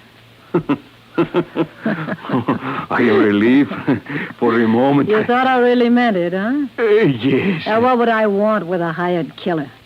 After all, if you want a job done right, there's nothing like doing it yourself, huh? I do not understand.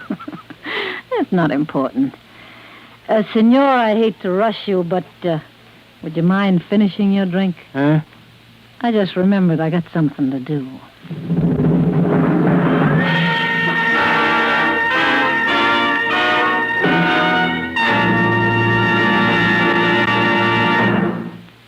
We've been asked to pass a warning along to you, but it really shouldn't be necessary. Almost every issue of your daily newspaper gives you this warning over and over. It's the warning to drive carefully and safely. Just read the stories that tell of death and accidents on the highway, and then think about it for a minute. Those warnings right from the news are more dramatic warnings of danger than any that we could make up. They can and may happen to you. You can't keep everyone else from driving recklessly, but you can check on yourself. Highways are extra crowded now, so be extra careful. The life you save may be your own.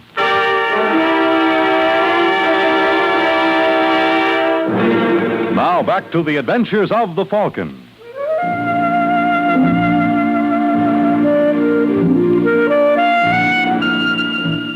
Well, there's one nice thing you can say about being married to a girl like Ann Butler. Makes life kind of interesting.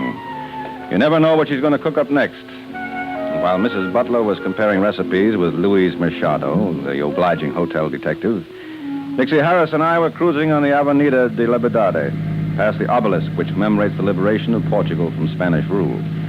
But Dixie never even noticed it. Apparently he thought I was a more interesting sight. What's eating you, Mike? You look unhappy. Yeah, that's me. Old transparent face wearing. You worrying about that Maria Costa? Uh-huh. Ain't you convinced yet she was framed? She's no spy. That's what bothers me, Dixie. I don't get you. Watch it. You almost got that pedestrian. Shucks, and I thought I had him for sure. What'd you make of Steve Butler? Strictly the lanolin plus type, a real smoothie. That's where I had him pegged, too. But I figure he's real gone on Maria. Yeah, which forces us to the unhappy conclusion that the frame for Maria was staged by his wife. Hey, you think that's who our blonde tipster was? But deaf. Well, wait till she finds out a little stunt fell flat on its face. She's going to be real annoyed. And a gal like Ann Butler believes in the old saw. If you don't succeed at first, try again. What do you think she'll try next? There's no telling. Yeah, I guess you're right. Douglas, I once knew a doll like that back in Atlanta. She was real crazy about a friend of mine and real jealous, too. Man, every time she blew her cork, you'd have to make for the hills, because that gal was murder. She was what? She was murder. Yeah, that's what I thought you said. Where does Maria Costa live? Right off the road to Principe. Well, turn this heap around. Let's go. Hey, you don't think Miss Butler... I think she's exactly the same type as that girl you knew in Atlanta. Step on it, boy. We got to make like the Marines.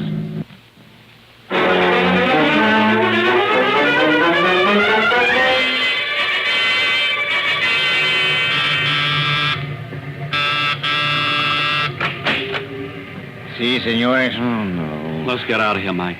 Just a moment, please. You are looking for someone? Yeah, but I don't think we'll find her in. Is this Maria Costa's apartment? It is. Uh-huh. That's what I was afraid of. Excuse me. Oh, don't mind him, Lieutenant. He always acts like this when he sees a man in a blue uniform. He's from the South. He keeps forgetting the Civil War is over. That is most amusing. May I inquire as to your names? Sure, I'm Mike Waring, and this is Dixie Harris. We're attached to American intelligence. I see. Be so good as to enter.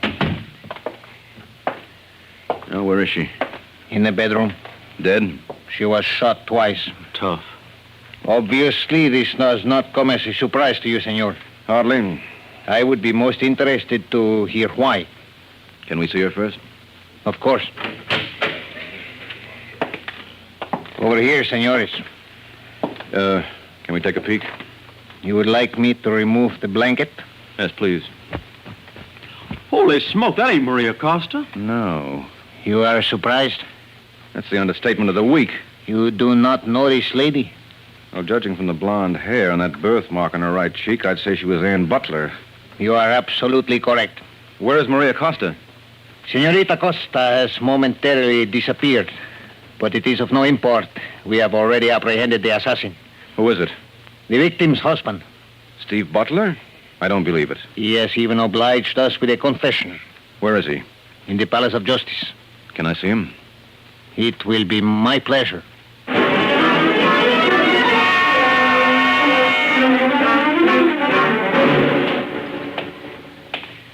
This way, senor. Who's there? Hello, Steve. Waring. That's who it is. The embassy sent you over? No, I'm here strictly on my own. Why? Oh, I don't know. Maybe it's because you're a fellow American in the jam, or maybe I'm just plain nosy. Cigarette? Thanks. Well, how are they treating you? I can't complain. They tell me you signed a confession.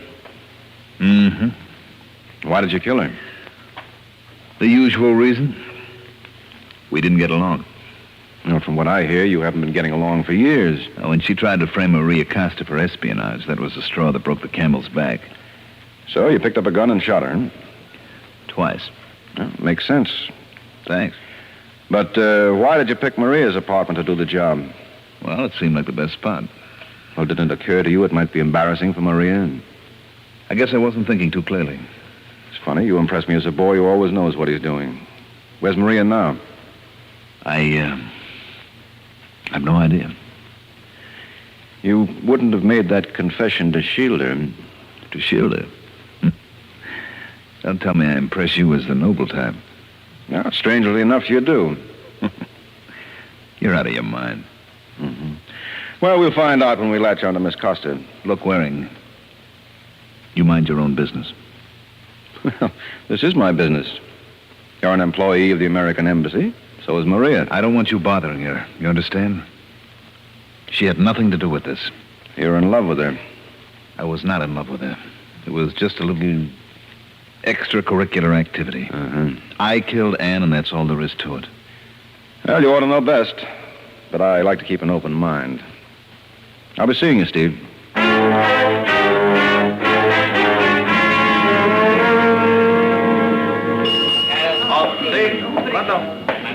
Can I assist you, senor?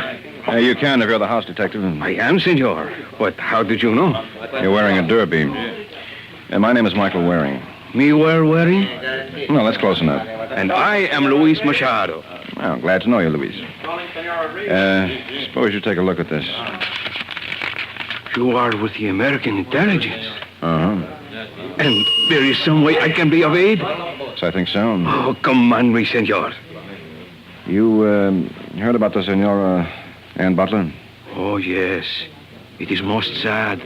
She and her husband were guests of the establishment. Yes, I know. The switchboard operator tells me a couple of hours before she was murdered, she asked that you come up to her room. Oh, yes. It was most puzzling. Oh? What did she want? Well, knowing of my profession, she wished to know if I was acquainted with someone who might commit a murder. How much was she willing to pay? Huh? Well, naturally, she didn't expect him to work for free. Oh, no. She said she would compensate him in the amount of $5,000 American. Understandably, I was horrified. Then she explained it was all a joke. Did you believe her? She was an American? Yeah, they'll do anything for a laugh. Well, what happened after that? Well, as I took my departure, she said something. Let me see if I can remember. If you wish a task well done. Do it yourself. Exactly. Well, that explains how she wound up at Maria Costa's apartment. She went there to kill her. Oh, it does not seem credible. I'll take my word for it. That's how it happened. All right, thanks a lot, Louise. I have been of some aid. Oh, indeed you have. Maybe I can make it up to you real soon.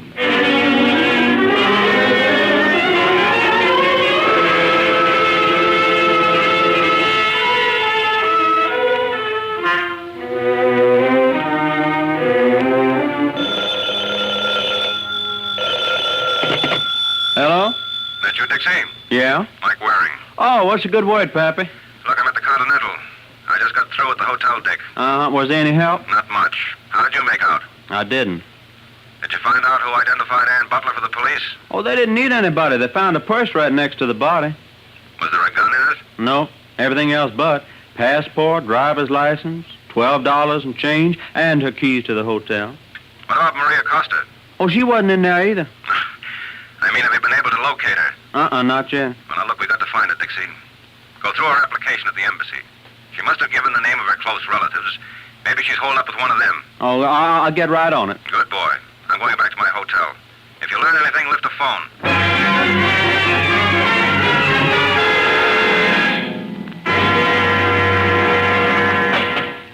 Come in, Senor Waring. Huh? You will be so good as to close the door? Oh, yes, of course. You know, you can't beat these Portuguese hotels. If I knew my room came equipped with something like you... You will stop right there. Say, isn't that an awfully big gun for a little girl? I can manage. Please sit down. Oh, never, while a lady is standing. Oh, I insist. I just wanted to show you I never forget my manners. You're Maria Costa, aren't you? Yes. You've been giving us a lot of trouble, Maria, and we've been looking all over Lisbon for you. Obviously, you did not look in the right place. Obviously. You know Steve Butler confessed to his wife's murder? That does not surprise me. But we both know he didn't do it, don't we? Then who did? You. You're showing up here with a gun proves it. You are absolutely correct. Well, I always say if two people share a secret, it ain't no secret. Is that what you always say? Mm-hmm. Well, I think the problem is easily resolved. If I should kill you, that would leave only one. Hey, now, wait a minute. If there is a fallacy in my logic, Senor, I will be happy for you to point it out. I'll give you exactly 1 minute to try.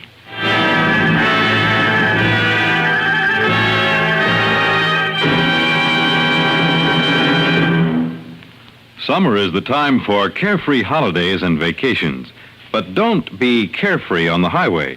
With roads jammed with traffic, this is the time to be extra careful when driving. When you plan a trip, be sure to allow plenty of time so that you won't be forced to drive too fast or too long. When you get tired at the wheel, you lose your skill and your judgment. You can drive better when your mind is at ease and when you know that your car is in good running order. And when you start that trip, resolve that you're going to obey traffic laws and regulations. Don't gamble with safety. Remember, the life you save may be your own.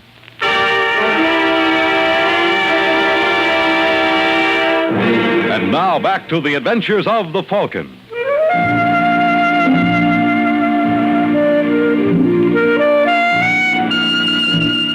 I don't know if you've ever been alone in a hotel room with a beautiful girl, but take my word for it, it's overrated.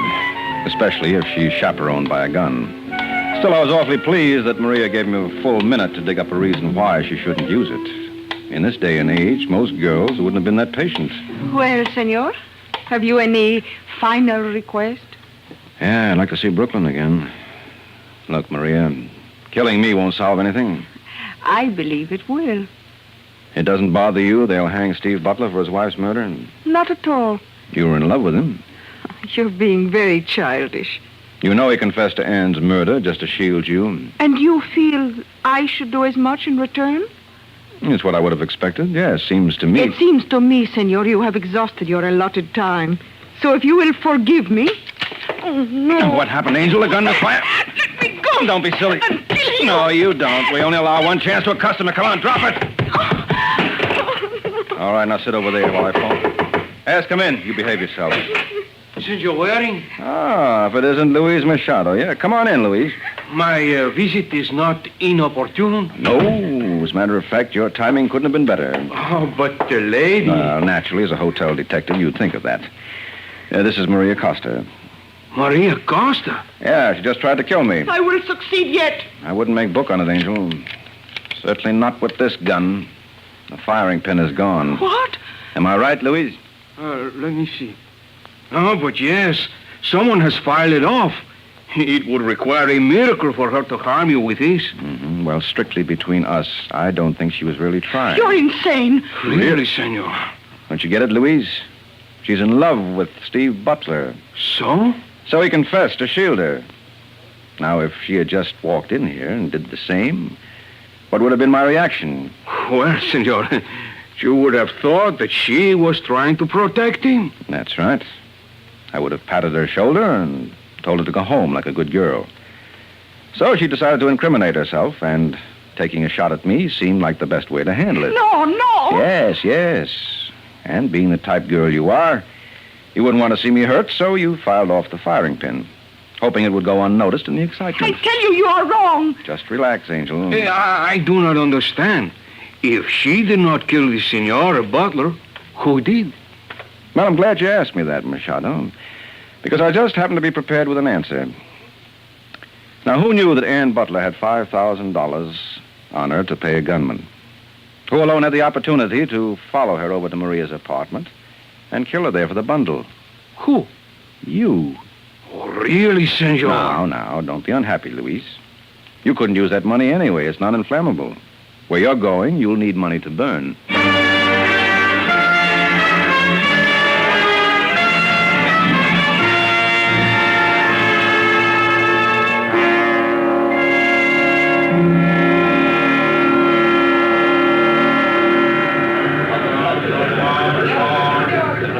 Well, Dixie, looks like my plane's all warmed up.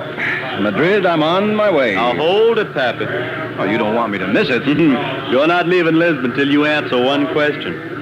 Now, I can see how you figured Maria didn't kill Ann. But what made you so sure Steve Butler didn't do it? Well, that wouldn't have been ethical. Ethical? Yeah. Or it may happen in detective stories and radio programs. But don't you know in real life, the butler never does it. Ooh. So long, Dixie.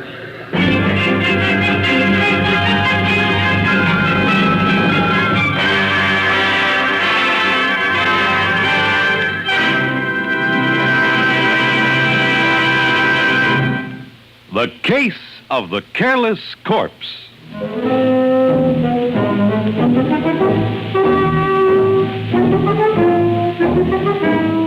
The Case of the Careless Corpse.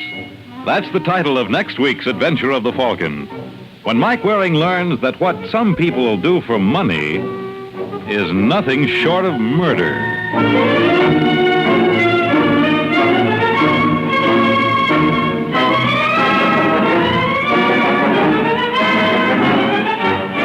The Adventures of the Falcon are based on the famous character created by Drexel Drake.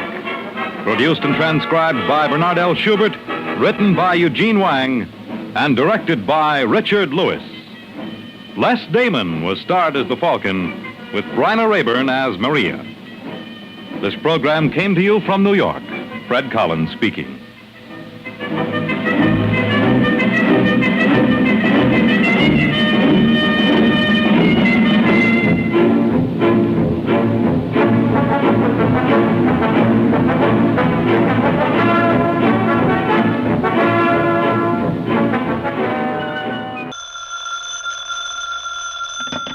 Hello? Yes, this is the Falcon speaking. Oh, Thelma. I'm glad you called, but tonight is out, Angel. A girl is trying to break off with her boyfriend, but he loves her too much to let her go. And it's up to me to see he doesn't love her to death.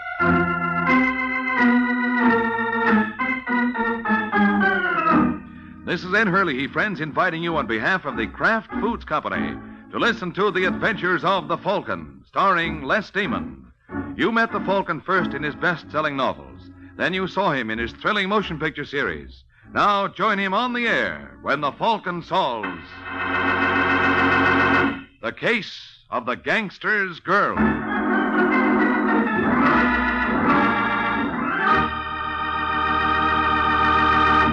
Before we join the Falcon in his latest adventure, I'd like to tell you folks about Kraft's golden cheese food, Velveeta.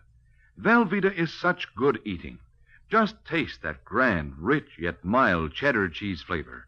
And Velveeta is so good for you. It's rich in important food values from milk itself. For swell-tasting snacks, for good, hearty sandwiches, for thrifty, easy, hot dishes, it's smart to keep stocked with Velveeta.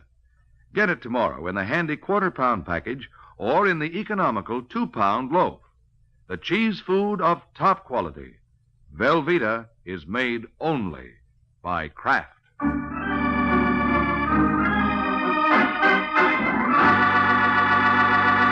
And now, the case of the gangster's girl. It's late Sunday night in New York, and Mort Potter, a local gambler, is returning home after hitting a few of the night spots when a large sedan pulls alongside on a deserted street. Potter pulls over to let the second car by, but instead of passing, it starts crowding him, forcing him toward the curb. Hey! Hey, what's the idea? Why don't you look where you... Oh, Murray. Hello, Potter. Come on, will you? Yeah. I'm disappointed in you, Potter. Hilliard tells me you turned down our proposition. Yeah, well, it's just... Well, I thought... You didn't think so good. Come on, get out. Hey, what's the idea? Get out, or do I have to help you out? All right, Hilliard, hold him. Yeah, Murray. Look, fellas, if you'll just let me... Oh, hey, cut it! Oh, yeah! Oh!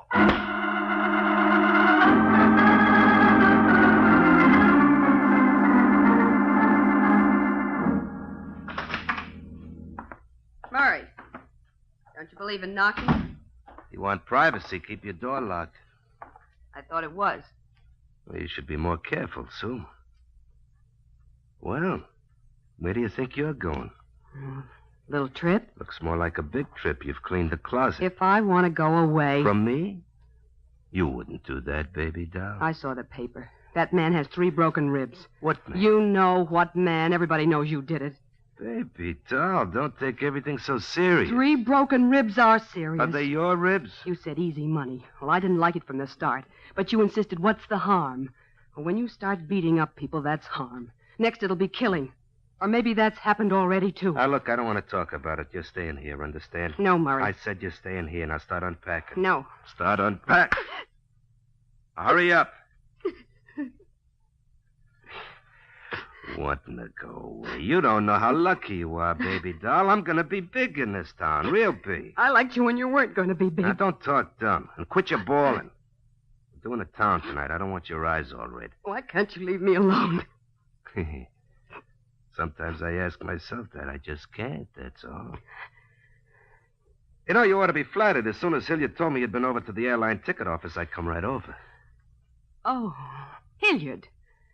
How did he know? He keeps his eyes open. Have you got him spying on me? He just likes to look after my interests, that's all. He just likes to make trouble, that's all. Oh, he's okay. Like a rattlesnake, he's okay. And one of these days, he'll make trouble for you, too. Don't make me laugh. You'll see. Things aren't bad enough. You have to have worms around. All right. You don't like him? I'll can him. Anything for you, baby. Yeah, except getting out of the whole dirty business. Except that. Or letting me out. Oh, you don't want out, baby doll. Not if it means leaving me. Now, come on, honey. Get those bags unpacked.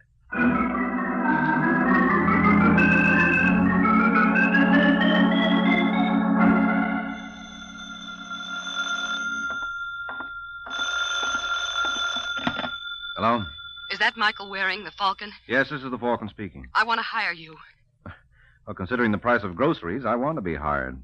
Who are you? Oh, Sue Saunders. Mm-hmm. And why do you want a detective?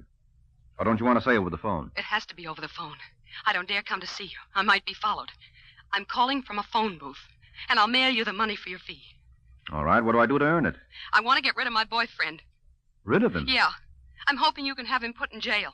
Oh, For a minute, you had me worried. Well, you may still have something to worry about. He plays rough. What's his name? Murray Ross. Oh, I see what you mean. I've just been reading about him. Yeah, it's in the papers. The police questioned him, but they couldn't prove anything. But I know he beat up that man because he wouldn't join Murray's outfit. They want to corner all the numbers men in town. Who's they? Murray and Al Burkett. Uh-oh. Is Burkett in this deal? He is the deal. Murray just runs the West End for him. Uh-huh. And just where do you fit? I don't fit anymore. That's just the trouble. I've been going with Murray, but I want out. And he has other plans for you, huh? That's right. My only hope is for him to be picked up. But so far, nobody's been able to prove anything that would stick. What makes you think I will? Well, I have to do something, and I've heard a lot about you, and I got to get away. I simply got to. Even if it means sending your boyfriend to jail? He hasn't left me any choice. Well, I'll do what I can for you, but how do I get in touch with you? I'll have to get in touch with you. I'll call you from time to time. Right. Can you tell me anything that might help? Well, nothing more than I already have, and the police already know all of that. The problem's getting proof. If I learn anything, I'll let you know. Now, I gotta go. He's expecting me for dinner. Well, have fun. Are you kidding? No, I'm dead serious. It's just the way I'll be if Murray finds out about this call. Goodbye, Mr. Waring.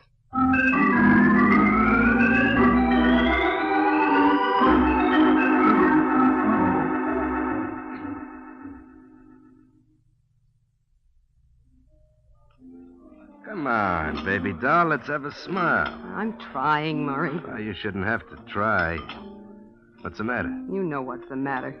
Ah, look, baby doll, I know it's a little rough getting organized, but everybody's just about lined up now. No more knuckle deals. Now it's a business, just like any business. I'll have an office, 9 to 5. You'll see. You know, first it's getting people in line, and then it's keeping them in line. They'll stay in line. Not because they want to. You enjoy throwing your weight around, Murray. You know you do. You like people to be afraid of you. Makes you feel important. You have to pretend to be a big shot because you know you're just Burkett's errand boy. Well, Look out, you'll knock over the champagne. Just Burkett's errand boy, huh? Listen, baby doll, I'm going to tell you something. I run the West End, see? All the collections are turned over to me. And you pass them on to Burkett with a little cut for yourself. Little cut? Listen, Burkett don't know all the angles. I got 2 sets of books.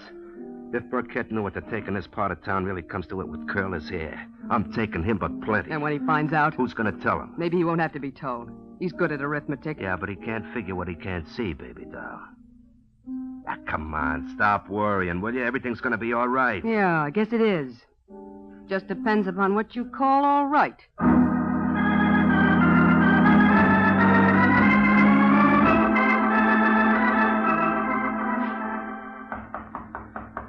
Yes, what is it?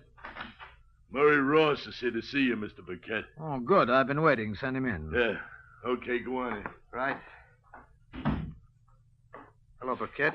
I understand you wanted to see me. Yes, I like to check up from time to time. You know how it is. Sit down. Cigarette? No, thanks. How's Sue? Oh, she's all right. That's good. Anything special you wanted to see me about? As a matter of fact, yes. There is. Shoot. Don't give me ideas. Huh? You take me for a fool, Murray? I don't know what you mean. I think you do. But just so there won't be any question, I'll lay it on the line. Cards on the table. To put it bluntly, Murray, you've been holding out on me, shortchanging me. What? Who told you? Never mind. I have sources of information. Well, your sources are talking through their hat. Perhaps. Won't take long to check. Want to see the books? Which set? You got the wrong idea. I think not, but as I said, I'll check.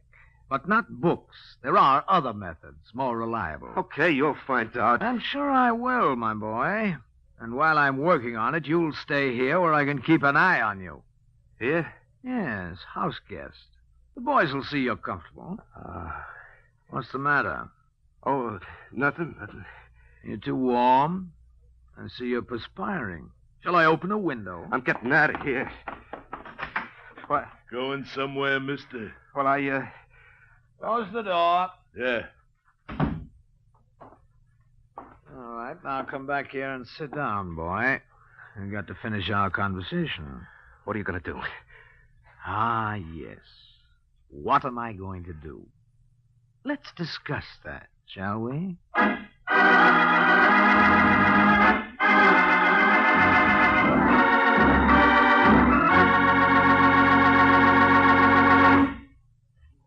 This is Ed Hurley again, friends. And while Mr. Burkett is talking about what he's going to do, I have a little suggestion for you ladies who wonder what you're going to do for some interesting Lenten menu ideas. And my suggestion is this. Just get a 2-pound loaf of Kraft's smooth melting, pasteurized, processed cheese food, Velveeta.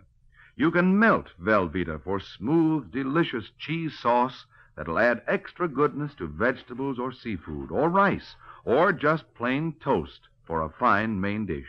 And it's such an easy sauce to make. All you do is melt a half-pound of Velveeta in the top of your double boiler. Notice how smooth it melts, without any lumps at all. Then slowly stir in a quarter of a cup of milk, season to your taste, and there you have it. A delicious cheese sauce with a wonderful, rich, yet mild cheddar cheese flavor.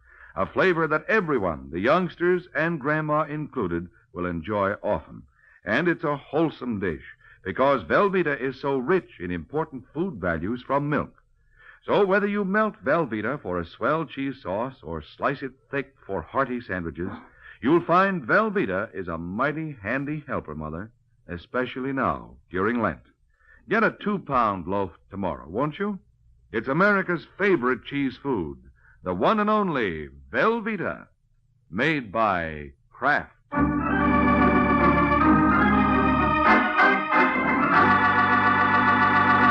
Now, back to the adventures of the Falcon. It's a couple of hours since Al Burkett revealed he knew about Murray's double dealing. And now there's a knock at the door of Sue Sanders' apartment. Sue goes to the door, opens it, and finds herself facing Murray. Hello, baby doll. Surprised to see me? No. Should I be? Look out, I'm coming in. All right. Why are you locking the door? I've just come from Burkett. Oh? He knows about the finagling. How'd he find out? How'd he find out? That's Rich. Well, he let you go. Yeah, he let me go. Says I can still be useful, but now he's going to keep his eye on me. Won't that be real cozy? Somebody's going to pay for this, baby doll. Well, you don't think that Somebody tipped Burkett. He didn't have proof, but he knew about the deal. Well, if he didn't have the He proof... could always get proof once he was wise, so I had to come across. Come here, baby doll. What do you want? I just want you to come here. Murray. Why did you tip Burkett? Not much you didn't. I tell you, and right away Burkett knows all about it. You don't believe me. Yeah? Ouch, Murray, don't. You little double-crosser. Tell him, I swear it. Then who did? How about Hilliard? Hilliard, huh? Why should he? I told you he was dangerous. He spied on me for you. Well, he'll spy on you for Burkett. Get in good with the big boys. That's his motto. Maybe. That must be it. Hilliard would sell out his own brother if it would help him get ahead. Well, we'll see, baby doll. We'll see.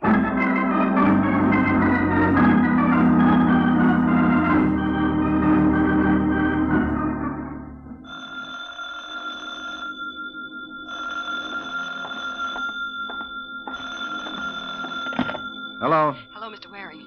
This is Sue Sanders. Have you found out anything for me? I'm working on it. I've got a phony deal cooked up. If I can get Murray to go for it, I may be able to hook him. Well, I hope you can work fast. He thinks I've double-crossed him.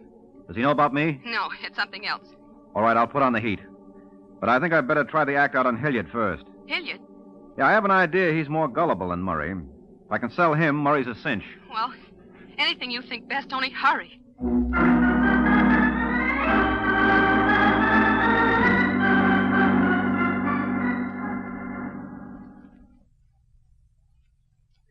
Hilliard. You can at least double your take if you work with my crowd. How do you know what my take is? Well, it's all down there in black and white. I'm not admitting those figures are right. In fact, I'm not admitting I have anything to do with the numbers. All right, look, I don't blame you for being cagey, but think it over, Hilliard. If you want to do business, you know where to reach me. Okay, Waring. But I'd like an answer by tomorrow. We want to get moving. Yeah. And if I were you, I wouldn't mention this to anyone. You think I'm crazy? It's always a possibility. Well, now I've got... Look out, Hilliard, the window!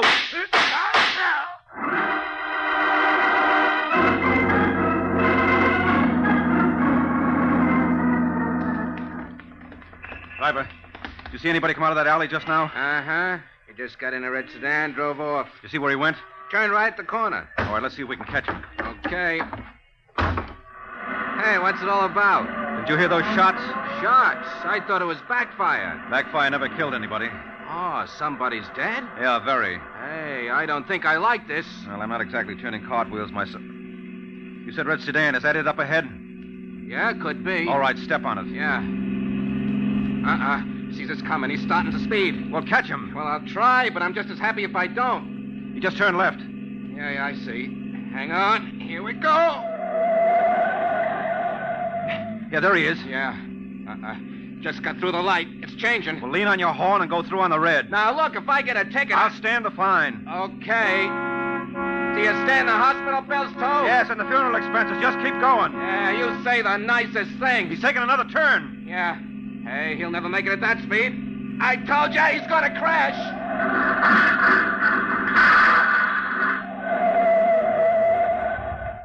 Well, end of the line, mister. Certainly looks like it for him.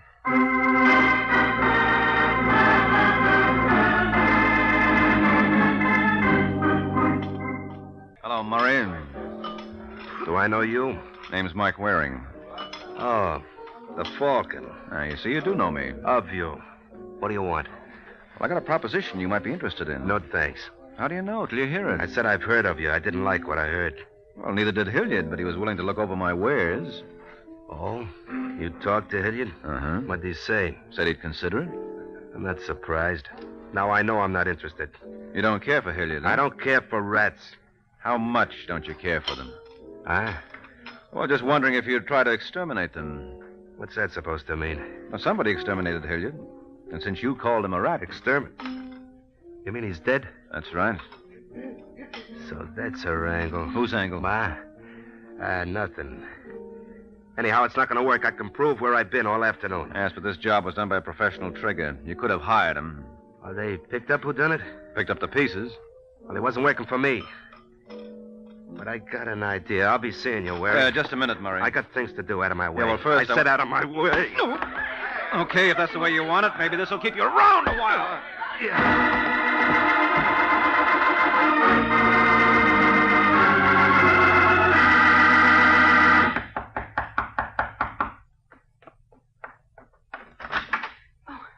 Mr. Waring, you shouldn't have come here. I said I'd call you. Well, I didn't want to wait. But if Murray comes... He won't. How do you know? The police are keeping him busy.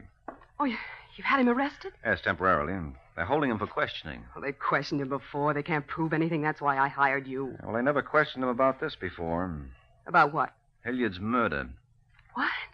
Has Hilliard been murdered? Uh-huh. And when I told Murray about it, I got the idea he was coming for you.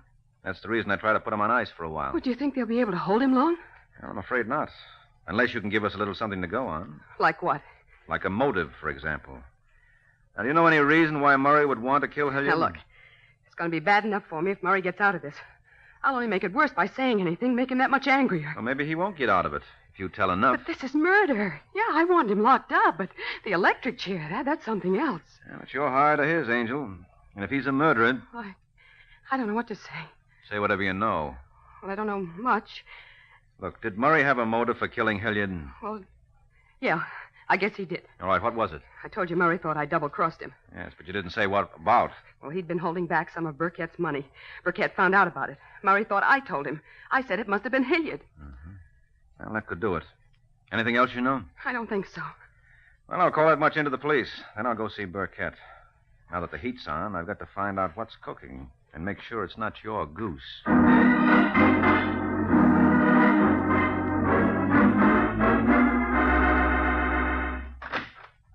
Burkett. Yes? Mike Waring is here. He wants to see you. Waring, huh? Good. Tell him to come in. Yeah. All right, Waring. Well, thanks, sweetheart. Hello, Burkett. I've been wanting to meet you. So I understand. You've been snooping around. What's it about? Snooping? Asking questions. Oh. If you hadn't dropped in today, I was just about to look you up. Well, I saved you the trouble. All right, now let's have it. I'd like to know where I stand. Why the interest in me? Well, I'll tell you. I'm interested in the numbers game. It can be very profitable. Yes, that's what I hear. That's what you know. You're in it up to your ears. All right, if you like. I won't deny it, but it'll take some proving. The DA's been working on it for months. I don't have to prove it except to my own satisfaction. I'm not trying to convince a court. Who are you trying to convince? I told you, myself. Just wanted to make sure you were the boy to hit with my proposition. Proposition? Yeah, there's a new outfit coming into this game. They sent me on ahead to line things up. We're big, lots of backing. Now, we could run you out, but we prefer to do business with you. To your advantage and ours. Whose outfit is it? Well, we'll get around to that when you join. But now you deal with me. Look, friend, if I was up to my ears in a racket, as you say, why would I want to deal with a character like the Falcon who's so chummy with the law? I'm sure I've been chummy with the law. That's why the organization wanted me. A thing like that can come in handy. Now, look, I don't blame you for being cautious, but I've got the whole thing worked out on paper. Dollars and cents. Can't hurt to look at it. Oh, can't hurt. Be glad to look it over. Let's have it. Well, I don't have it with me. I left it at Hilliard's. Hilliard's? What were you doing there?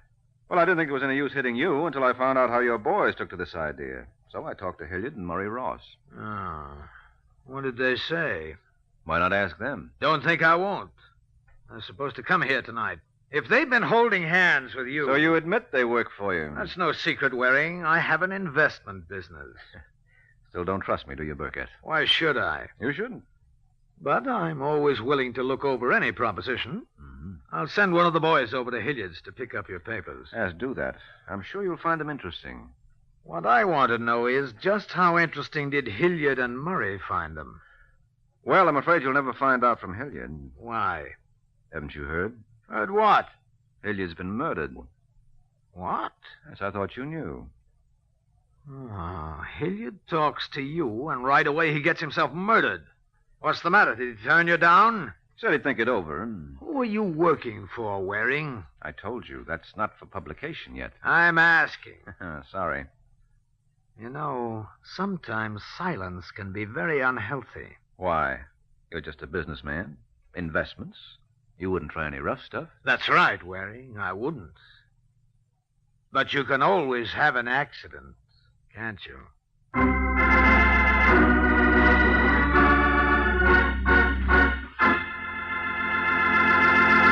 This is Ed Hurley again, friends.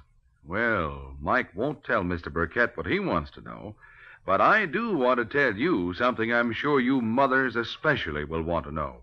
It's how to get the finest cheese food you can buy for your family. It's simple, really. Just be sure you buy Velveeta, Kraft's delicious pasteurized processed cheese food. Velveeta tastes good, and it's so good for you, too. For Velveeta is rich in important food values from milk, and it's as digestible as milk itself. So it's perfect any time for snacks, sandwiches, and grand hot dishes. Try it, won't you, Mother? Make Velveeta your handy helper. Just be sure you get genuine Velveeta, the pasteurized processed cheese food of top quality, made by Kraft.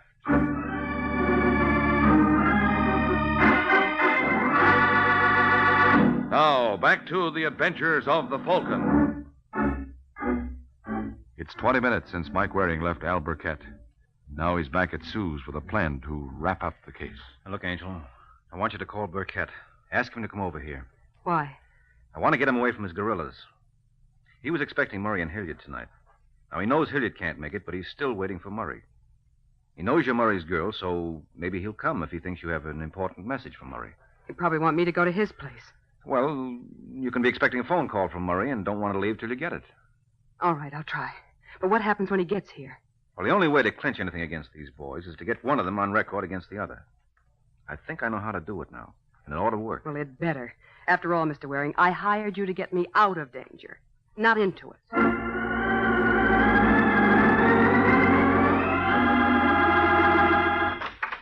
Come in, Mr. Burkett. Righto, Sue. Where's...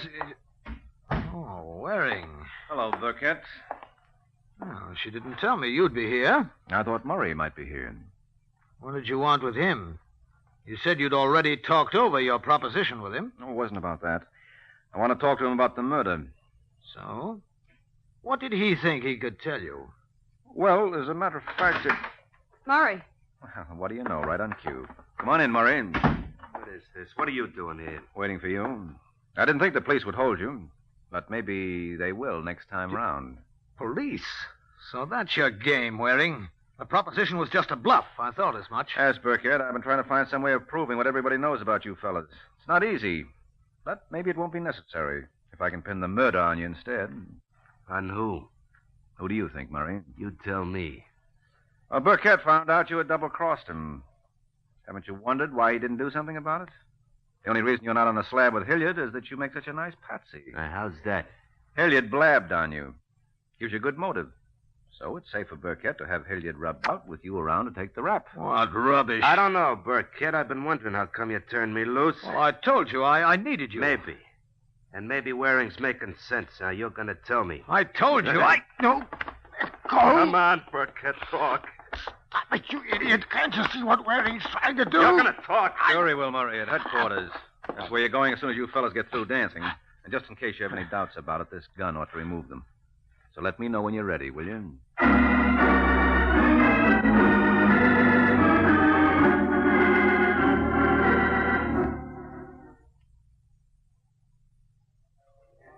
Well, Angel, before they got through, they certainly spilled plenty on each other. They won't have much to worry about from Murray anymore. He has a long stretch ahead for racketeering. And Burkett is going up for murder. But why did Burkett have Hilliard killed? Hilliard was helping him. He told him about Murray's cheating. Yes, that's just it. You see, Hilliard was a stool pigeon. He squealed on you to Murray, squealed on Murray to Burkett. So Burkett reasoned he might just as likely squeal on him to the law. I see. Now, Burkett's motto was never trust a stoolie. Makes sense. But how did you know that he was behind the murder? Well, he pretended he didn't know Hilliard had been killed.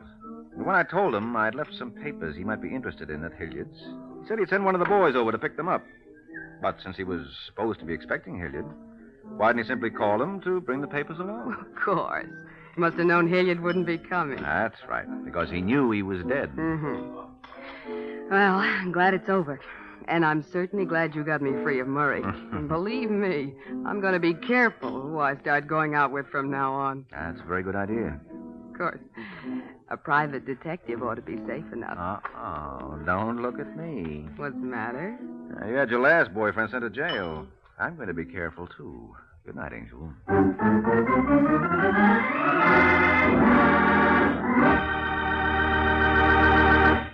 Friends, America's defense program has placed on the Red Cross one of the greatest responsibilities it has ever had to assume. Now, in addition to day-to-day aid to the sick and injured, the Red Cross must extend its services to the men of our growing armed forces in camps and hospitals, at home and overseas. Now, too, the Red Cross must recruit, train, and equip millions of home defense volunteers in first aid and home nursing. And the Red Cross system of blood banks must be expanded to meet greater civilian and military needs. That's why Red Cross needs your help. By giving as generously as you can to the Red Cross, you are helping to mobilize for the defense of your family, your community, your country.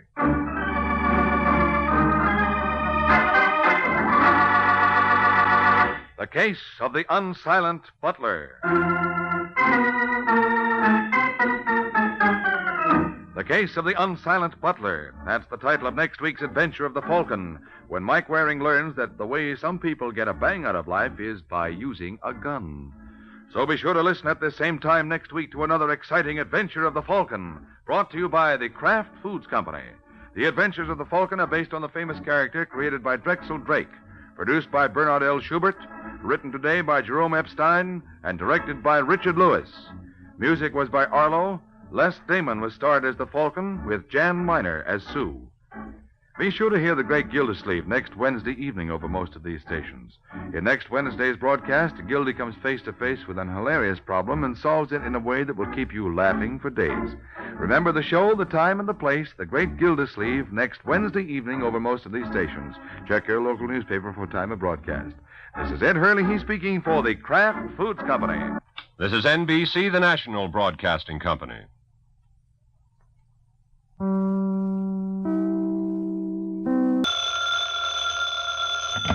Hello? Yes, this is the Falcon speaking. Oh, Louise. I'm glad you called. Oh, you'll have to count me out tonight, Angel. Some boy I know thinks committing murder is a sure way to make a fortune. And unless I can convince him otherwise, he's going to make a stab at it.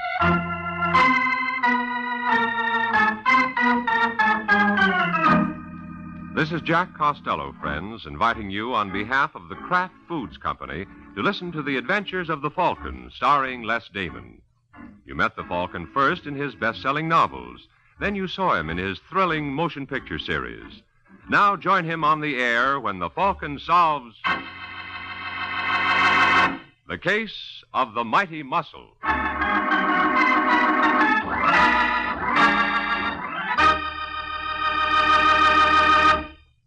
Friends, before we join the Falcon for his latest adventure, I want to tell you about the handiest little menu helpers a homemaker can have in her kitchen. They're the 9 famous Kraft cheese spreads. Every one so handy for quick, easy snacks and sandwiches, appetizers, and salad toppings.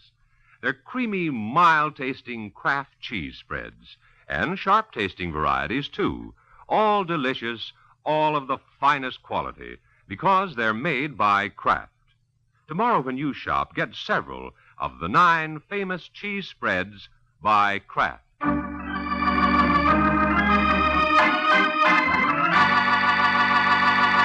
And now, the case of the mighty muscle.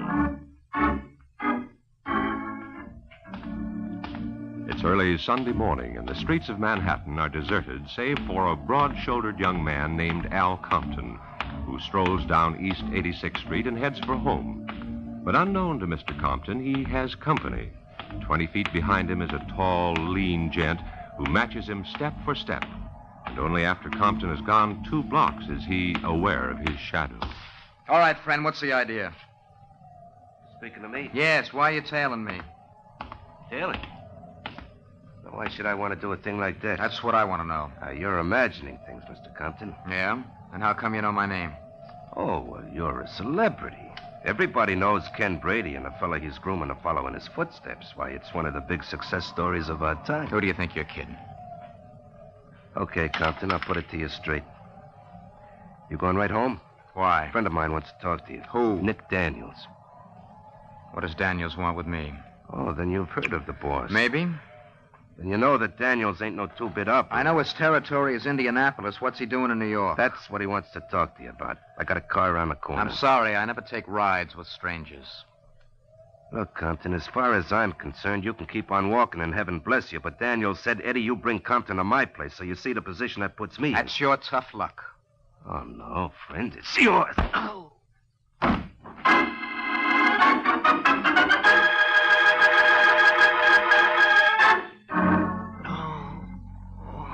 You must really enjoy your work, Eddie. What'd you hit him with? Hey, Nick. I heard it. Think it could be the cops? No, Brady wouldn't have missed him this fast. You want me? No. I'll take care of it. You look after our friend here. Just a second. I'm coming. Hello, Nick. What are you doing here, Claire? I thought I left you in Indianapolis. Well, you're such an irresistible creature, I had to follow you. I want to talk to you. You'll have to pick another time. I'm all jammed up. With what? Oh. Well. What goes on under our little roof? That's none of your business. Now, will you leave? Isn't that handsome hunk of man on the bed Al Compton? Didn't I tell you to beat it? All right, darling, if you don't want me to stay. Hold it, Claire. I changed my mind. I thought that was a woman's prerogative. You wouldn't be thinking of going up to see his boss, Ken Brady, would you? Would you mind? Very much. You don't want to jump to conclusions, Claire. Mr. Compton just dropped in to chat. He had a couple too many, and he passed out. That hard stuff is awful, isn't it? Especially when you get it from the end of a blackjack. Now, listen, Claire. Sure. What's it worth to you? What's what worth to me? Keeping my mouth shut. $1,000. Oh, now, Nick. Now, make up your mind, baby. If you don't want it, that's all right with me, too. Now, don't be cheap, darling. After all, in your bracket, how much can you keep? I said I'll give you $1,000. Take it or leave it. I'll take it. Though I'd like to try for 2. Look, Nick, you're going to talk all night with that dame. We got work. Just a second, Eddie. Listen, Claire, I want you to take a little walk for a while. Come back in a couple of hours. 4:30 be all right? 5 will be even better. And you'll have that money ready. I said I would. Okay, Eddie, get him up. Come on, Compton. Wake up. Let me alone. Come on, you can go back to sleep after the boss talks to you. Huh? Hello, Compton. Oh, you're Nick Daniels, aren't you? That's right. I'm awfully sorry about this fella, but I had to talk to you. No good. Down. Now, I've got a proposition for you, Compton. I'm not interested. Why don't you hear me out? I've been doing a little checking up on you. They told me you're Brady's fair-haired boy. Treat you like his own son. So? So I'm going to show you how to commercialize on it. Now, I'd like to open up a couple of gambling clubs around town. You're crazy. You think Brady would stand for it while he's in the business? That's just it. He's not going to be in business much longer. What do you mean? We're going to knock off his club regularly. What? Yes. And when his customers see the rough stuff that goes on, I don't think they'll be flocking there anymore. You're out of your mind, Daniels. You don't think it'll work? No, we got spotters all over the place. It's armed like a fortress. How are you going to get your boys past the guards? That's where you come in. You think I'd sell out Brady after all he's done? I think you'd sell out your own mother if the price were right. Look, you can take your money. Oh, who's talking about money? There are other things in life besides that. You're not making sense. Ever hear of a man named Sam Richards? No. Funny. I found a guy in Mobile who's willing to identify you as the lad who killed Richards in a fight over some girl. That's a lie. Seems this friend of mine was living across the street and saw the whole thing from his window. You're bluffing. You think so? Well, take a look at these pictures. Where did you get them? Oh, I forgot to mention that this friend of mine is a camera enthusiast, and he thought a picture of you bending over the body might come in handy. Well, you're not frightening me, Daniels. Brady knows all about that mess. Yeah, but the cops don't. What do you say, Compton? Do you cooperate? When will I get the pictures? Don't give them a thought. I'll deliver right after you do.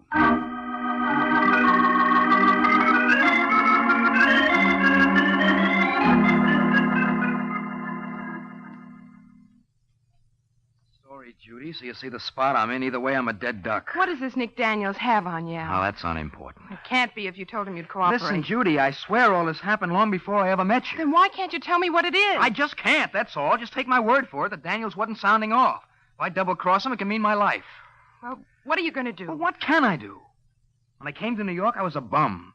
Brady took a liking to me. He gave me a job. You mean you're going to tell him about Nick Daniels? Yes. Oh, no, you can't do that, Al. You got a better idea? Yes.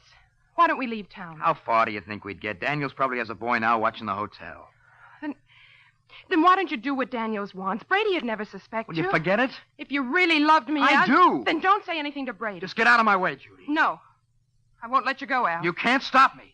I can try. Al. Al!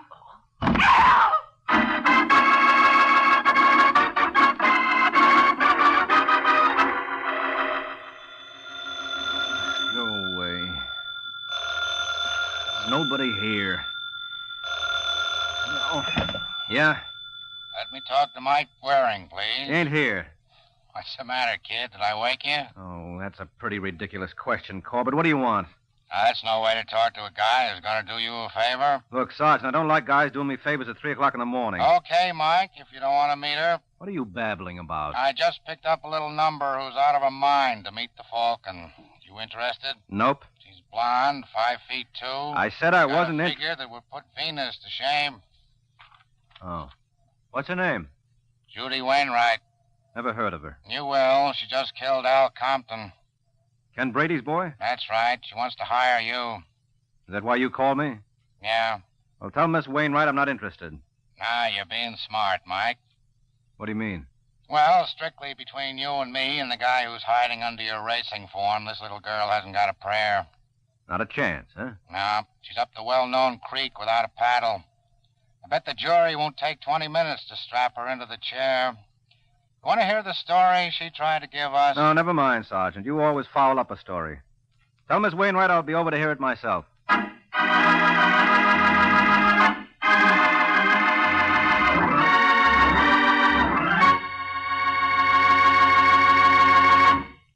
This is Jack Costello again, friends. While Mike is on his way to listen to Judy Wainwright's story, I have a little success story I'd like to tell you. It's about a hostess I know who helped make her latest party a special success by serving extra delicious appetizers. Here's how she made them. She took small strips of dried beef, spread them with Kraft's tempting relish cheese spread, and then just rolled them up jelly roll fashion. Good eating, I should say so. Mighty good eating. And of course, it's no wonder because Kraft Relish cheese spread has a flavor that's delightfully mild and yet tantalizing. And it's smooth, creamy smooth for easy spreading, too. And like all 9 Kraft cheese spreads, Kraft Relish is a wholesome dairy food made from only the finest, purest ingredients. Kraft spreads are perfect for appetizers and for between-meal snacks and sandwiches, too. Try Kraft Pimento, Roca, Kraft Pineapple. In fact, try all 9 grand varieties. Look for them in gay, colorful, tulip-designed drinking glasses you can use again and again. And remember, Kraft cheese spreads are America's favorites because they're so delicious. Tomorrow, get several of the 9 delicious Kraft cheese spreads.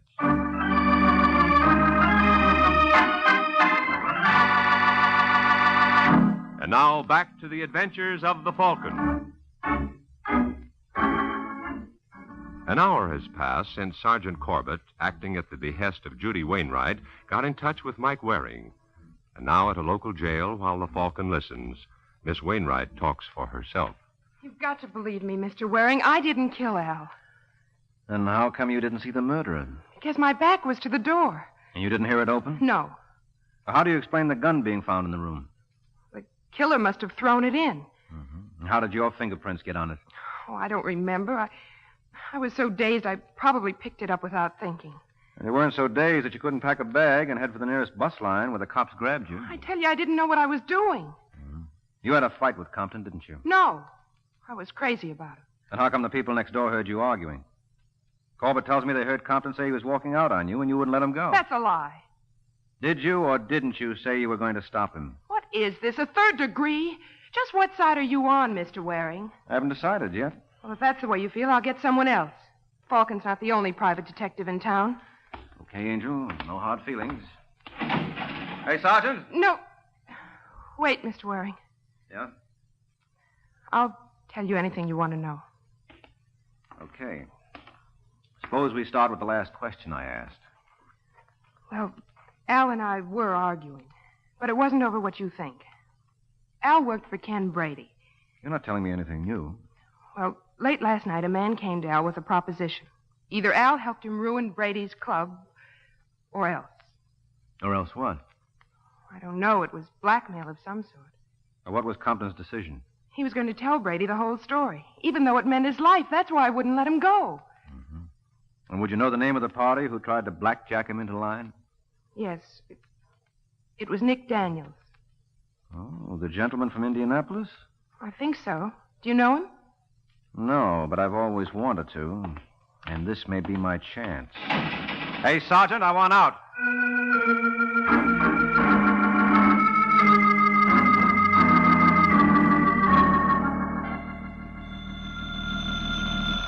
Want me to get that, Nick? Don't trouble yourself, Claire. No trouble at all. Hello? Yes, just a minute. It's your Indianapolis call, Nick. The operator says she's ready with Wilson. Just tell him I won't need those strong-arm men I asked him for. Anything else? No, just say I'll be back in a couple of days. All right. Go right on, Claire. I'll take care of it. Hello, Wilson. Nick asked me to relay some dope to you. Yeah, about those men. Look, you want to see? Hello, Nick. Do I know you? Oh, not like you're going to. My name is Mike Waring. Oh, the Falcon. Mm-hmm. What do you want with me? Well, I'm working for a girl named Judy Wainwright. I don't believe I know her. She was engaged to Al Compton. Oh. Too bad it was broken. Then you know he was murdered, huh? Sure, I heard it on the radio. Sad, wasn't it? Yes, very. But doesn't it strike you strange that he should be knocked off right after you worked on him to double-cross Brady? Who told you that? Little Birdie. What's this little birdie's name? Well, what difference does that make? It's got a long tongue. Maybe somebody ought to pull it out. Eddie. Yeah. First game. Right. Get your hands off me. Shut up. Nick, what are you doing? I said, get your hands off me. I heard you the first time. Why, you... Tough guy, huh? Come on, break it up. Let go. I said break it up. Quit playing around, Eddie. Use the sack. No, you don't. I can't. He's got my arm. Well, in that case, I guess I'll have to take a hand. You You all right, Eddie? My arm feels like he tore it out of its socket. It's dirty. Make him stop, Nick. I'll fix him. Cut it out, Eddie. Waring. Waring. He's out cold. Give me that vase. You're not going to hit him with it. Will you shut up? Lift his head up, Eddie. Right. That's fine. No, don't. It's only water, Waring. It can't hurt you. Want a drink? No. Suit yourself. Who told you about my deal with Al Compton? That's none of your... Oh, for heaven's sake, Nick, stop it. I told you to keep out of this, Claire. Well, Mr. Waring? You don't think I'd tell you? Sure I do. Well, you're going to be disappointed. Okay, Eddie. Take off his shoes. Hey, what's the idea? I'm going to show you how we make it hot for guys like you back in Indianapolis. Nick, you wouldn't. No? We'll watch and see. You got a match, Eddie? Sure. No. Nick!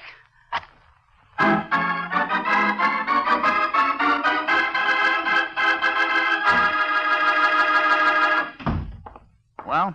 He still ain't talking, Nick. What'd you come out for? Go back in there with Claire and work on him till he does. That's no use. He's out cold. From the looks of it, he will be for another 3 or 4 hours. Oh, that's fine. Now, how am I going to find out who told him I got to Compton? Maybe he just guessed it. No. You don't guess things like that, Eddie. Somebody's been talking out of turn. Maybe it was Claire. Maybe. Then again, maybe it was you. Well, what kind of a crack is that? Claire stood to make $1,000 if things had broken right, so take it any way you like. All right, Nick, as long as you mentioned it. Where do I stand in this deal? I told you that before. Before, things were different. I was supposed to get 5% of everything you made in New York. So? So right now, the best you can hope for is to keep your health. If Brady ever hears of this stunt, you won't live long enough to regret it. Where does that leave me? The same place it leaves me. Well, not quite. You got dough. I haven't. That's tough. But only on you. What's the idea of the gun, Eddie? I want $10,000 for my trouble. What? You heard me. I haven't got it here. Don't hand me that. I'll let you look at my wallet. I'm fresh out. Cost me plenty to start operating. You got plenty more in your safe. Sure, but that's down in the office. All right, let's go to the office. Okay, Eddie. When a fella's got something coming to him, I'd be the last one to stop him from getting it. Let me get my coat.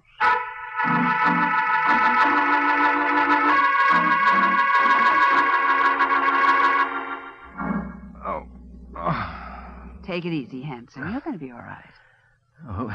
Who are you? You're not being very flattering, Mr. Waring. I was kind of hoping you noticed me when you first came in. Oh, I did. You had me worried for a minute. I thought I was slipping. And what time is it? 9:15. You mean I've been alone here for almost 3 hours? Not alone, honey. I've been keeping you company. Oh, lucky me. What's your name, Angel? Claire. And what's the rest of it? Ames. Miss Claire Ames. Since when has it been Miss? Hmm? Wasn't so long ago you were wearing a wedding ring there. Who told you that? Oh, I'm clairvoyant. Besides, you still got a band of white on your left hand. Oh. Yeah, see how simple it is? Who was the lucky man? What difference does it make? Because I've got a feeling it was Nick Daniels. How did you know that? Oh, just a hunch. You still married to the guy? Yes, but don't give up hope, Hanson. I don't think it'll last. I've been thinking of Reno for quite a while. How would Nick like that? He wouldn't. How'd you get into this mess, anyway? Nick promised me $1,000 if I'd help him, and I needed the money. Mm-hmm. Did he and Eddie kill Al Compton? Use your head. What was their percentage? Compton was their boy. Well, where are they now? They left about 2 hours ago for Nick's office. What do they do with my shoes? Don't be a fool, Waring. You can't hobble around in your condition. You just lie still. I'll get a doctor. Oh, don't you bother. I'll live through it. Too bad I can't say as much for your husband.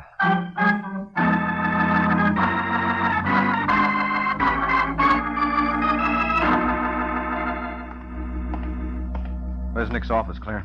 Last one down the hall. Look, Mike, what's your interest in this case? Well, isn't it obvious?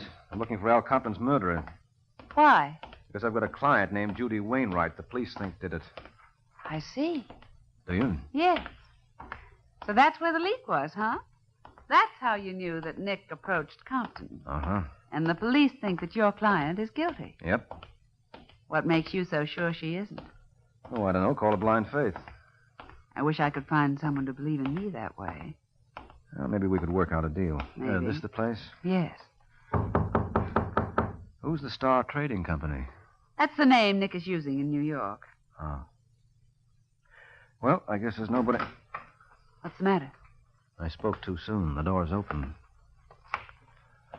Where's the light switch? I've got it. Well, awfully careless of Mr. Nick Daniels to leave his office in this condition. Doesn't it strike you as being sloppy? No. Well, obviously, we both can't be looking at the same thing. And the first thing I noticed was that open closet. And the next thing I saw... Eddie! Yes, that's who it is, Claire. Well, what's wrong with him? Just to mention one thing, he's dead. Hand me the phone, Angel. I got to call the police.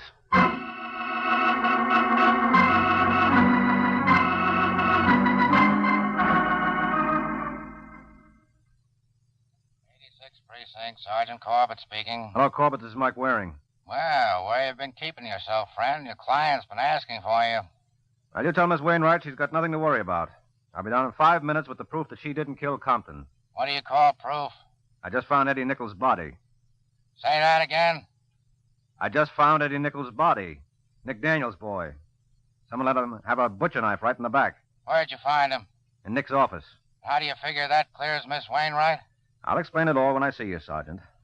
But it stands to reason the same party who killed Al Compton killed Eddie. I still don't see how that gives the girl an out. Oh, come off it. What's wrong with you, Corbett?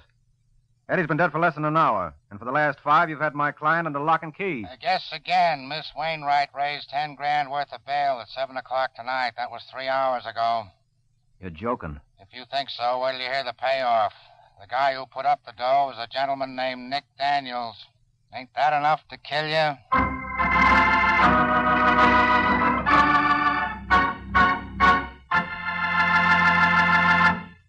This is Jack Costello again, friends, and I'd like to say a few words about those 9 delicious Kraft cheese spreads. That's right, I said 9. There's a variety to please every taste. There are the creamy, mild-tasting ones like Kraft Pineapple Cheese Spread, Kraft Olive Pimento, and Kraft Relish. And there are sharp-tasting kinds, too, such as Kraft Limburger, Smokell, and Kraft Cheese and Bacon Spread. All of them are delicious and good for you, too, because they're wholesome dairy foods made from only the finest, purest ingredients. For easy sandwiches and snacks, keep your refrigerator stocked with several of the 9 famous Kraft cheese spreads.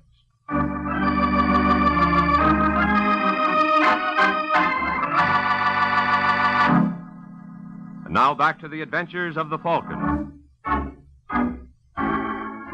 A half hour has passed since Mike Waring received the news that Judy Wainwright's bail was furnished by Nick Daniels. And now, with the gorgeous Mrs. Daniels in tow, the Falcon tries to locate the good deeder. Listen, Claire. You're sure Daniels wouldn't go anyplace but this apartment? Well, it's either here or his office. But the doorman said he hasn't been back since he left. Yes. Obviously, he knew whereof he spoke. Well, I guess the only thing to do is to sit and wait. That seems like a smart idea. Want a drink? Don't mind if I do. Say when. When? Here's to what we both want. Wait a minute. Does Nick have a hotel suite anywhere? Not that I know of. Where could he have taken Judy? Why are you so worried about her? You don't know how important that little lady is in my scheme of things. You think she killed Compton and Eddie? Well, do you, Mr. Waring? Judy. Where's Nick? Right behind her. Huh? So try anything funny and you know what'll happen. Why don't you let him bail you out, Judy? I thought you sent him. You'll forgive me for using your name, friend. How did you find out about her? I'm a gambler, Waring. I play hunches. This one paid off right on the nose. Oh. Speaking of hunches, Nick, I've got a honey of my own. Yeah? Yeah. I've got a feeling that one of the things you're not expecting is this. Get Why, down, Judy. you- That's not nice, Nick. Drop that gun. Come on, drop it. Cut it out. You're breaking my arm. And I'm going to start on your neck. What is... Mike, stop it. Let go of me, Claire. You'll kill him. That's the general idea. Come on, Nick, get up. Let him be, Mike. He didn't kill Al Compton. No. No. How would he know Compton was going to double-cross him and tell Brady? I tell you, Nick had no motive. Who said he did? What? I never claimed he had a motive, Claire. I just don't like this guy on general principles. I don't get you. No. I'll see if this is any better. You killed Al Compton. You're crazy. And what's more, you killed Eddie Nichols when he stumbled on the truth. You let go of me. Now, don't struggle, Angel. Because now that I've finished with Mr. Daniels, I'd just as soon start on his missus.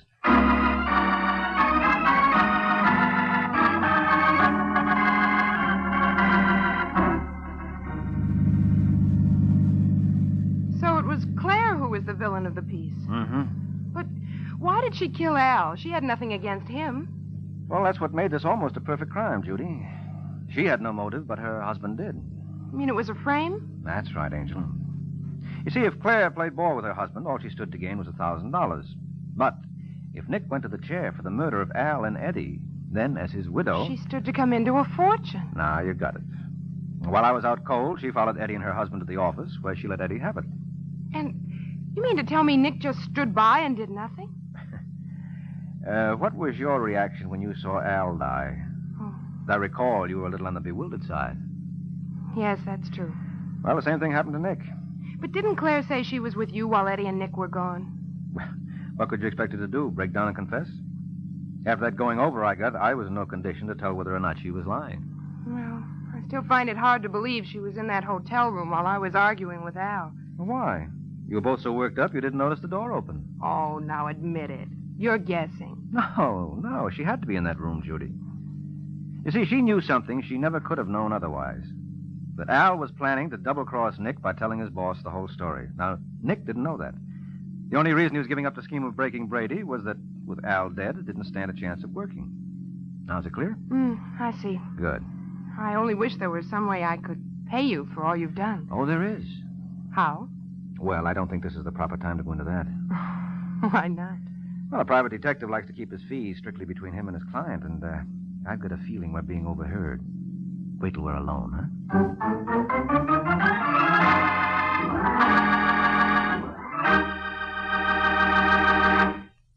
This is Boy Scout Week, the 41st anniversary of the beginning of the Boy Scout movement in America. All over the country, special Scout activities are in progress, including Scout open houses to which the public is invited. The Kraft Foods Company salutes the Boy Scouts and urges all America to support this character-building work among our youth. Why not get in touch with your local Scout organization this week? Drop in and get acquainted with the Scouts, their leaders, and their program.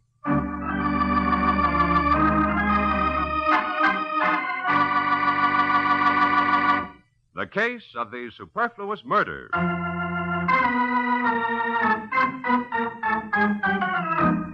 The Case of the Superfluous Murder. That's the title of next week's adventure of the Falcon, when Mike Waring learns that if a woman wants something badly enough, not even murder will stand in the way. So be sure to listen at this same time next week to another exciting adventure of the Falcon, brought to you by the Kraft Foods Company. The Adventures of the Falcon are based on the famous character created by Drexel Drake, produced by Bernard L. Schubert, written today by Gene Wang, and directed by Richard Lewis. Music was by Arlo. Les Damon was starred as the Falcon, with Ken Lynch as Sergeant Corbett. Be sure to hear The Great Gildersleeve next Wednesday evening over most of these stations. In next Wednesday's broadcast, Gildy comes face to face with an hilarious problem and solves it in a way that will keep you laughing for days. Remember the show, the time, and the place. The Great Gildersleeve, next Wednesday evening over most of these stations. Check your newspaper for time of broadcast. This is Jack Costello speaking for the Kraft Foods Company. Groucho Marx joins Tallulah Bankhead's big show today. Be sure to hear it on NBC.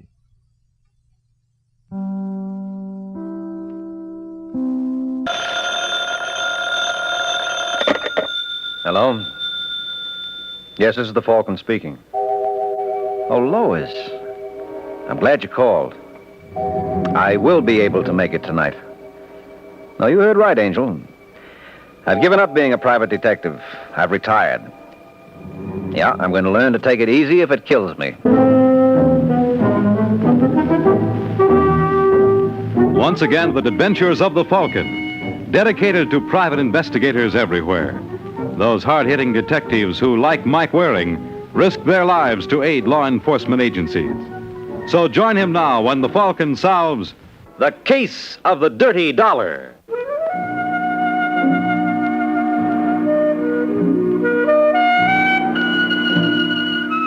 According to the World Almanac, New York is the city of churches, but you'd never guess it from my business.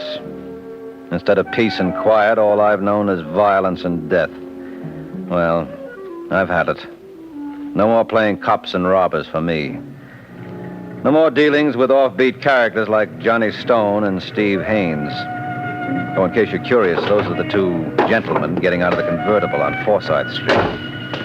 They're bookmakers' bookies, which means they take layoff money. Bets other gamblers are afraid to handle. I guess you might say they live dangerously, which often makes me wonder how they're going to die. Listen, Johnny, maybe you better let me handle this. No, I don't like the way you look. I don't like it either, Steve, but what can I do? You know what I mean. Well, supposing I said no, Steve. I'll take care of Mr. Dollar myself. This the place? Yeah. Certainly doesn't believe in putting up a front, does he? That you, Lisa? I was just getting ready to... What's the matter, Paul? Nothing, except this is a surprise. Isn't every day you get to entertain your boss? I suppose that's true. Shut up, Steve. Well, say, why don't you sit down? No, thanks, Paul. We can't stay long. Well, can I get you a drink? Mm-mm. You sure you wouldn't care for something? Now that you mention it, maybe I would. If it's all the same to you, I'll take... How much is it, Steve? $2,568.23. Huh? Well, that's the way we figured it. I don't understand. You've got sticky fingers, Paul. Unfortunately, you got them glued to my money. Wait, well, you're wrong. I've worked for you for 9 months. Did I ever once get out of line? There's always a first time. I give you my word. What did you do with the money? I think I know, Johnny. Our friend Mr. Dollar is a student of the racing form. I see he picked Gallant Kid today at Hollywood. Is that how it went? I was going to return it, Johnny, honest. You never should have taken it in the first place. I trusted you, Paul. I don't let anyone abuse my confidence. Get up. No. I said get up. Let me go. Now, I'll give you 24 hours to make it good. $2,568.23. And I want it to the last penny.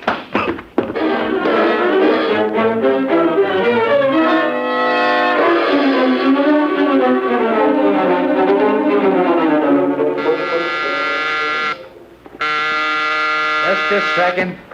I said just a second. Is Mr. Stone in? He's asleep. Where is he? In there? Now, look, lady. Get your hands off me. You nuts. Now, get out of here before I... Hey, what's going on there? Nothing, Johnny. Go back to bed. I can handle this. No, you can't. So you are Johnny Stone. That's right. Well, this is a great... Hey, what's the idea? I wouldn't do that again. Why? Would you beat me up, too? Look, sister. Who are you? Lisa Dollar. Oh, You recognize the name? I believe my husband works for you. you got your tenses wrong. He did work for me. How could you do such a thing? How could you hit a man half your size just because he stood up to you? But you're not used to that, are you, Mr. Stone? What? You're used to people falling all over themselves to cooperate in your crooked deals. Is that what you think? That's what I know. But you don't frighten me. I've met men like you before. Bullies who always pick on someone weaker. Listen, sister. Shut up, Steve. Anything else you care to say? No, I think I've said enough. You just keep away from Paul. You are never to go near him again. Do you understand? I understand. Are you going crazy or something, Johnny? How could you take that, especially that slap in the puss? Forget it. Forget it? I wouldn't believe it if I didn't see it with my own eyes. That Paul must have really sold her a bill of goods. Guess she must trust him. Kind of nice, isn't it, Steve? Huh? Being able to believe what someone tells you. I don't get you. It's not important. Did she say her name was Lisa? Hey, you feel all right? I feel fine. Get the car. I'm going out. Without me? Without you. What's come over you, Johnny? I don't know. Maybe I'll have a better idea after I talk to a friend of mine. Now, get the car while I change.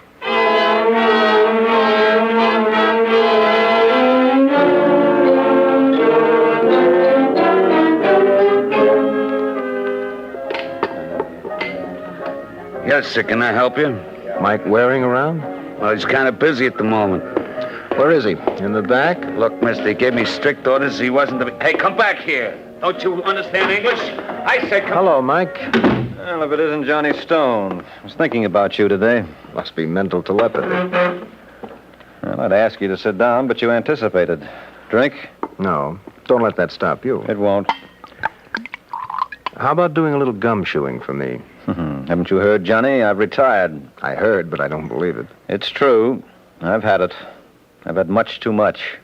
What are you talking about? This business of being a private dick finally got to me. They told me it would. You're not making sense. What are you, 36, 37? In this racket, you age fast. You see people at their worst. Guys who'd stab you in the back for 2 bits, even with inflation. Yeah, and sometimes you even feel sorry for some of them, especially when you find out what makes them tick. You must be bathing in lanolin plus. You're getting soft. I never claimed to be in your league, but that's the story. Now, suppose you hear mine. I hope it's more interesting. I had a boy, Paul Dollar, working for me. He's married to a girl named Lisa. Well, so far it ain't. I'd like you to find out everything you can about her. Johnny, you're not receiving me. I told you I quit. Why don't you get Martin Kane? This Lisa seems to be quite a gal, Mike. She slapped me. Well, you sound like you enjoyed it. I did. You better watch yourself, Johnny. You're acting almost human. And that would never do? Never. Well, see what you can find out about it. Look, I told you. I know you're retired. But, Mike, you're a betting man, aren't you? So? So, I believe all women are alike. They're only out for one thing. I'll give you 1,000 to 1. This Lisa Dollar is no different from the rest. Well, I'd be a sucker to refuse those odds. Okay, Johnny, keep your checkbook handy. You got yourself a bet.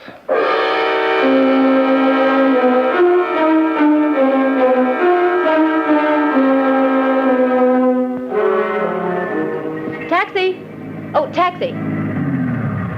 Where to, lady? 1427. Just a second. I hate to repeat myself. Oh, mister. Well, me? Yes, in case you're interested, I'm going home. Why would I be interested? Well, you must be. You've been following me for days. Oh, I'm slipping. I guess I was right to retire. Who are you? Mike Waring. And why are you doing this? Well, let's just say that... Hey, will you people make up your mind? Either you want a cab or you don't? He's right. Mind if I join you? What? Well, you want to know why I'm making like a bird dog? All right. Thanks. Okay, driver, let's head uptown. I'll tell you when to stop. I don't know why I'm doing this. It makes absolutely no sense. You're curious. And you're a private detective. Well, let's say I was a private detective. Was? Now, skip it. I admit I'm acting like one now. You're working for Johnny Stone, aren't you? What makes you say that? Just a feeling I've got. Well, you're right. Peculiar boy, Johnny. He's very interested in you, Lisa. I'm overwhelmed. You should be. Johnny's got a very low opinion of mankind. Guess he's been burned too often. And your husband gave him a hot foot, too. What are you talking about? Why do you think Johnny slapped him around? Because Paul wouldn't cooperate in some crooked gambling scheme. Paul got his hand caught in a till. Now, just a moment. That's not true. Look, Mrs. Dollar, I've done a little investigating. It's happened before with Paul. Once in Des Moines, another time... But that was different. Well, there's one way to convince you. What's that? Your husband's IOUs. He owes over $8,000 around town. How did you get these? Johnny made him good. I told him if it ever happened again, You'd what? Never mind. I hope your Mr. Stone is pleased with himself. No, this wasn't Johnny's idea. He didn't mean... Driver, will you please stop? Look, Mrs. Dollar... All right, now, either you get out or I will. Okay, Angel. Thanks for the ride, anyway. Sorry you didn't enjoy it. Okay, buddy, take the lady home.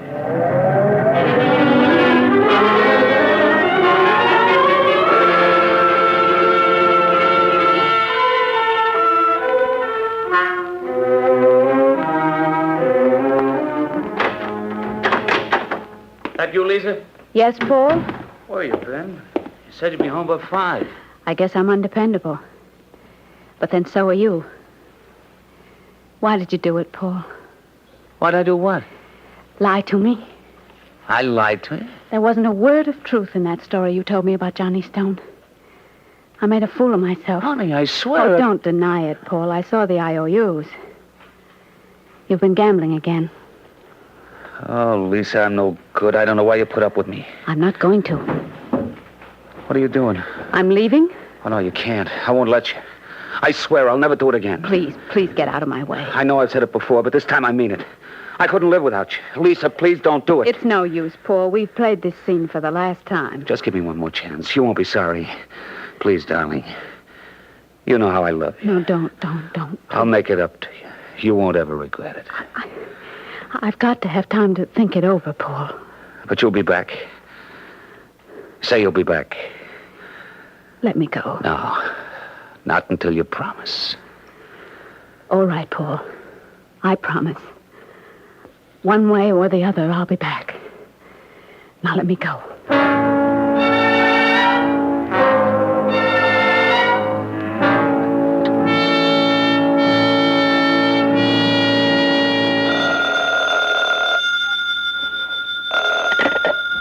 Hello?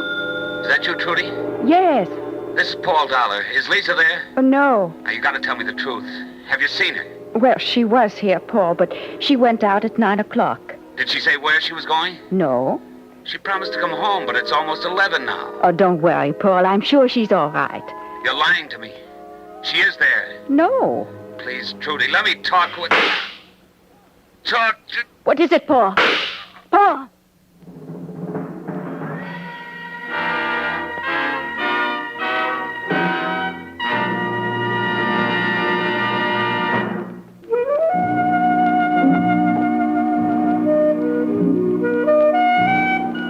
They say a dollar doesn't go very far these days.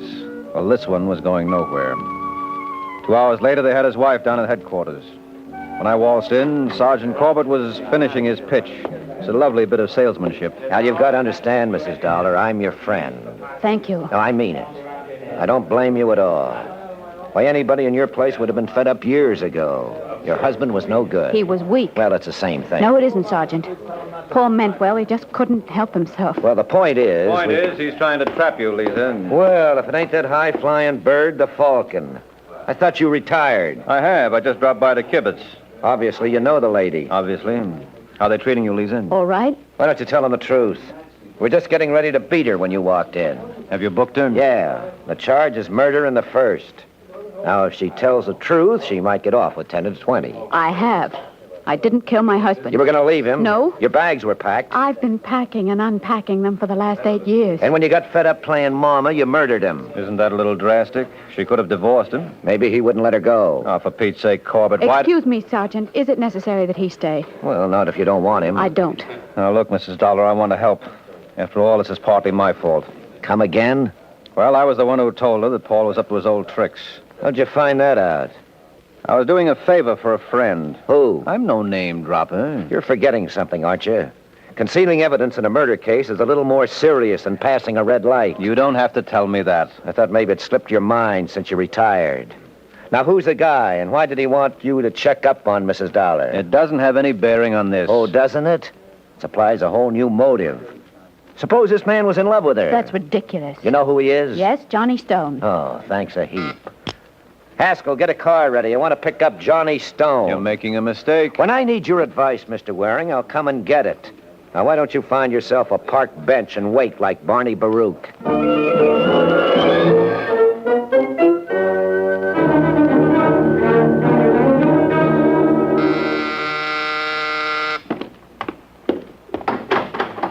Hi, Johnny. Oh, Mike. Come on in. Well, I see I got here before Sergeant Corbett. Come again? He's on his way. What are you babbling about? Well, haven't you heard? Paul Dollar was murdered. So what's that got to do with me? Well, this may come as something of a shock, Johnny, but you're a potential suspect. When was the last time you saw Lisa Dollar? Why? Because the police are inclined to think you two might have had a romance cooking. Oh, they're crazy. I only saw her that once. And that's the time you fell. I didn't fall. And why did you ask me to check on her? Oh, let's just say I was intrigued. Well, you say it. I wouldn't attempt to sell that to Corbett. Did you kill her husband? Mike, why should I? Well, you know human nature. You might have figured she'd never leave Paul as long as he needed her, and that would be forever. Well, you know a little about human nature yourself. Do I impress you as the kind of guy who'd let a woman take the rap? Why not? You're late. How did you get here before me? I got connections. I know a motorman on the Lexington Avenue Express. Tain't funny, McGee. All right, Johnny, get your coat. Is this a pin? That's what it is. Now let's shove off.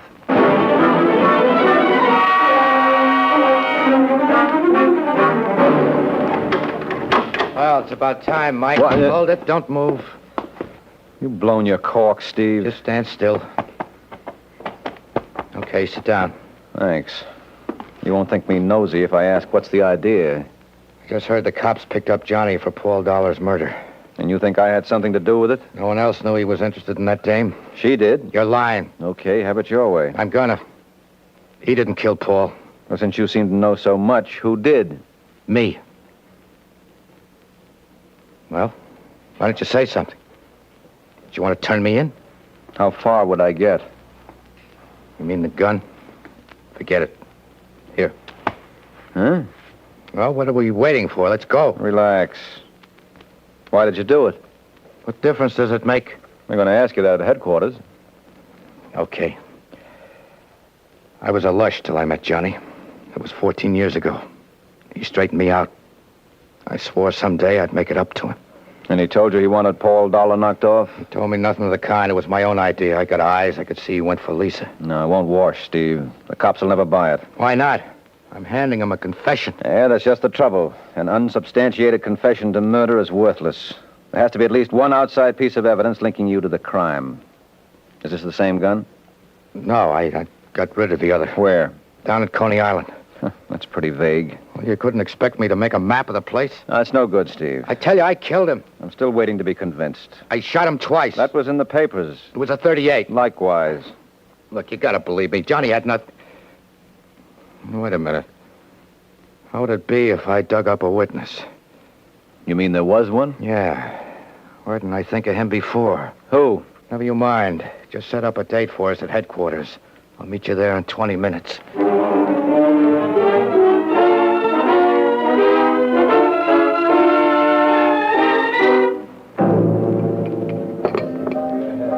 Oh, hiya, Steve. What's the good word? Is Cokie Myers around? He's in the back. Thanks.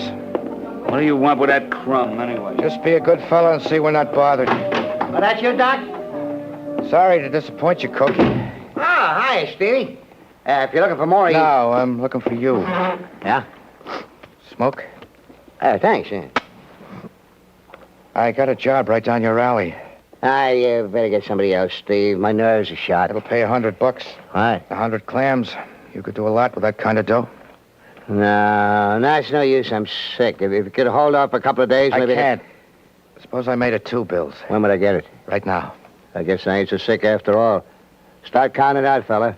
You just got yourself a boy.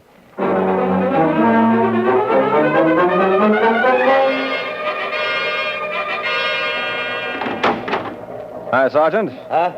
Oh, what did I do to deserve this? Nothing. That's why you should be grateful. Steve, come on in here and bring your friend with you. Come on, Cokie. Yeah, right, Steve. Hey, does this look like the Y? Why don't you find some other place to hang out? Quiet. Steve Haynes, Cokie Myers, Sergeant Corbett. Glad to know you. Hi. Haven't we met before? It's possible. I work for Johnny Stone. Oh. Can I see him? His lawyer sprung him 20 minutes ago.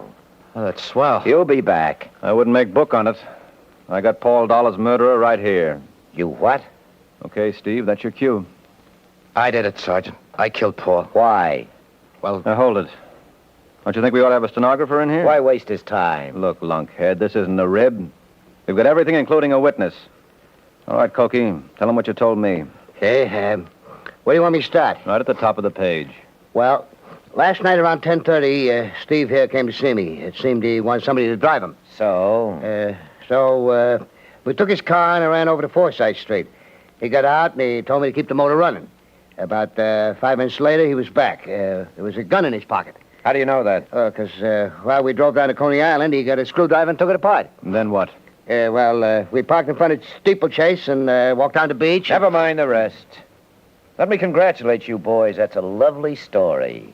If you put it to music, you might have another South Pacific. Why, what's the matter? Don't you believe it? No. I tell you, I killed him, Sergeant. And Coky's your witness? Yes. How much did you pay him? I resent that. You don't remember things so well, do you, Coky? I get by. Well, what time did you get to Paul Dollar's place on Forsyth? Around 5 minutes of 11. Well, then how do you account for the fact that at 9:30 last night, a Coky Myers was picked up for vagrancy on Chambers Street and wasn't released till 1 in the morning? Oh, no. Oh, yes.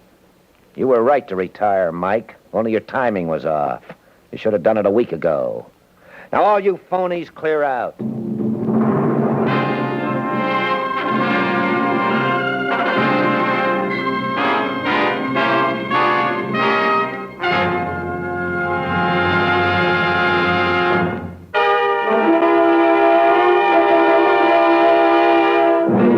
Now back to the adventures of the Falcon.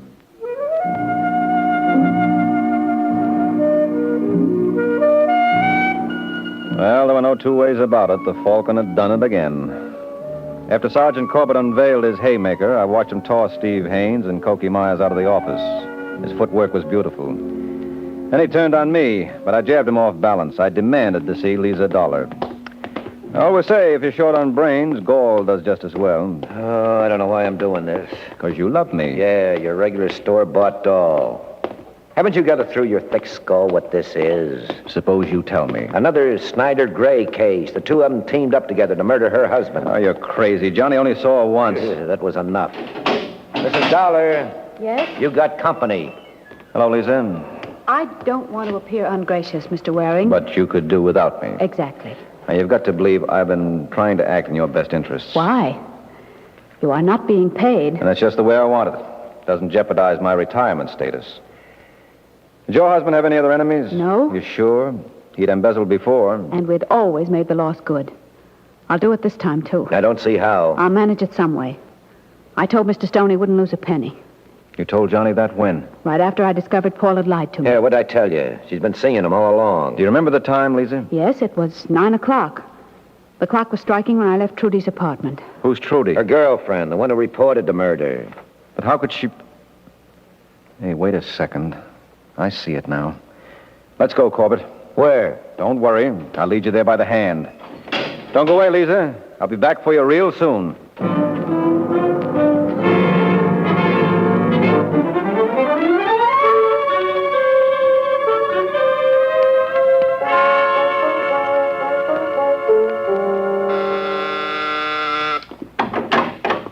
Hello, Steve. Oh, hi, Mike. Sergeant? Hi. Johnny home? No. Mind if we wait? What do you want with him? Oh, I just dreamed up a couple of more questions I'd like to ask him about Paul Dollar's murder. I tell you, I did it. Oh, no. Let's not have that again. All right, so I got Coky to perjure himself, but there was nothing else I could do. You wouldn't believe me. Maybe Trudy could help you out. Who? The girl Paul was talking to when he was killed. There was no girl. Oh, you mean on the phone? Haven't we had enough of this nonsense? Must be Johnny now. Hi, pal. What's going on here? Well, you're just in time to offer congratulations. Steve finally made it. Made what? The chair. And he did it the hard way. What are you babbling about? Corbett, who reported Paul's murder? I told you, a girl named Trudy Bergner. Well, if she didn't live in the same building, she must have heard the shots on the phone. That's what I said. Don't you see, Corbett? That piece of information wasn't released to the papers. No one but the killer could have known it. Why didn't I think of that before? Steve, you crazy fool. Why did you do it? I always wanted to do something for you. You know, to make up for all the swell things you did for me. When I saw how you went for Lisa, it came to me. You're not sore, Johnny? No. No, I'm not sore, Steve. And everything worked out fine. All right, fellas, let's go.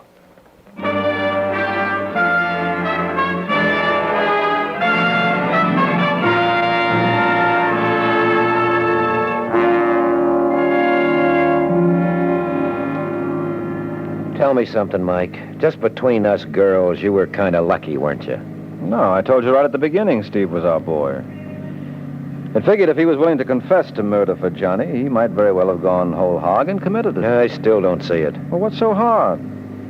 Johnny was Steve's god.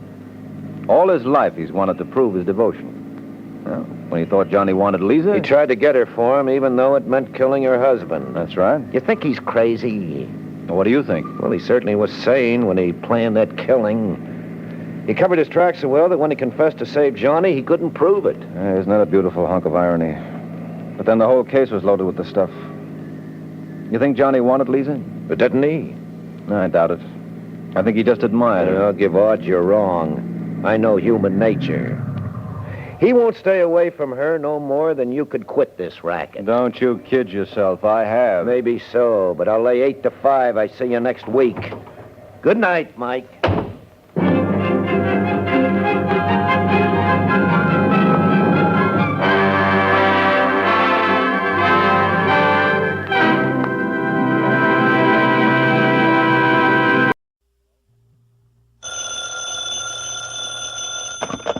Hello? Yes, this is the Falcon speaking. Oh, Nina. I'm glad you called.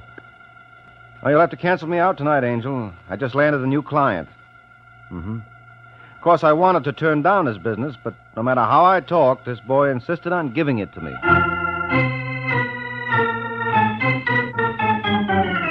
This is Ed Hurley, friends, inviting you on behalf of the Kraft Foods Company to listen to The Adventures of the Falcon, starring Les Damon. You met the Falcon first in his best-selling novels.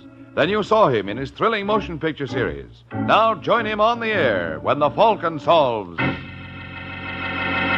the case of the Big Talker.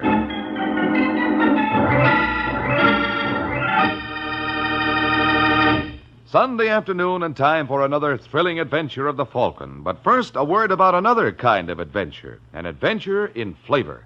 For right now at your grocer's, there's a wonderful new salad oil for use in your homemade salad dressings, your cooking, your baking. It's Kraft Salad Oil, the first salad oil ever offered for your home use by the makers of all those wonderful Kraft prepared dressings. Now, Kraft Salad Oil is more than just a new oil. It's a new kind of oil, a lighter-bodied oil to mix quickly and perfectly with all other ingredients. That's because it's not just refined. It's superfined by a special process created by Kraft. Yes, superfined, to put new magic into the salad dressings you make yourself, into those wonderful chiffon cakes you pride yourself on, into every home recipe that calls for liquid shortening. Don't wait to get acquainted with Kraft Salad Oil. Look for the bottle with the beautiful label tomorrow at your grocer's. Get Kraft Salad Oil.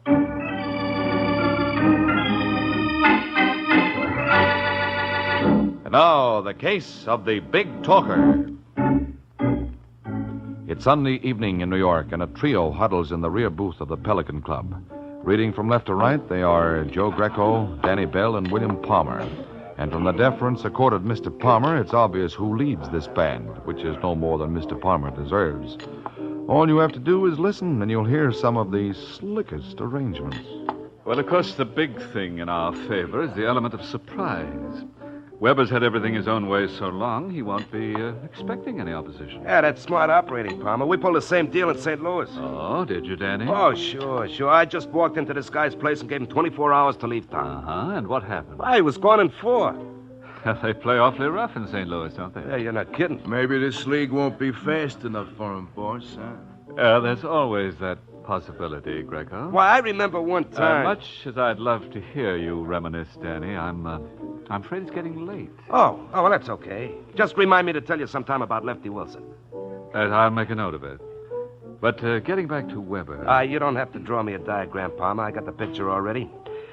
This Weber gets the big gambling play from the society crowd, and you want it. Very much so. Okay, I'll have a little talk with the man. Oh, I don't doubt that you're a brilliant conversationalist, Danny, but Mr. Weber is also gifted. And let's assume that nothing you say moves him. What's your next step? Well, we take over. You see, Greco, nothing baffles him. We take over. Sure. It's as simple as... As falling off a log? Yeah. Wonderful. When can we expect this eviction to take place? Hey, now, wait a minute, Palmer. Don't tell me that you haven't an answer for that. Well, don't forget, I'm a newcomer in town. Oh, I've got news for you, Danny. The people in New York are exactly like those in St. Louis. They eat, they sleep, they breathe And a little 38 caliber slug can stop all those vital functions.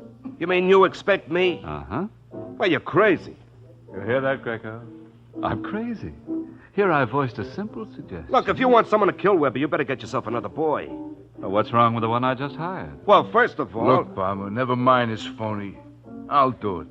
Greco, this is not the Army. If I wanted to volunteer... I only thought well, that I... don't. Oh. Danny's going to come through for us, aren't you, Danny? Well... You see, Greco, you misjudged him. Why, the minute I spied Danny, I bet he was a man of action. And you know me. I only put my money on sure things.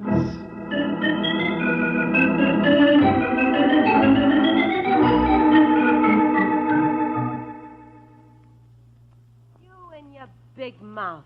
No matter how many times I warn you, Danny. Oh, cut it out, Martha. I'll cut it out when you learn to keep your trap shut. We had to leave St. Louis because someone called your bluff. But Mr. Loudmouth doesn't remember that. Now, look, honey, that's water under the bridge. What are we going to do now? What are we going to do? Well, you're my wife. You don't have to remind me. The only thing that keeps me going is the hope that someday I may be your widow. Now, look, Martha, suppose I talk to Palmer. Did you say talk?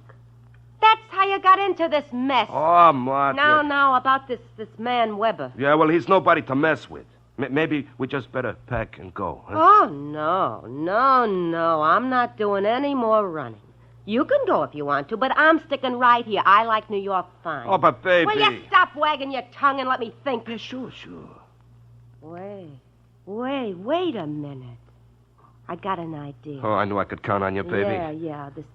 This Weber guy is loaded, huh? Oh, yeah. Yeah. Well, suppose he was informed what Mr. Palmer was planning for him. Don't you think he'd be grateful? Yeah.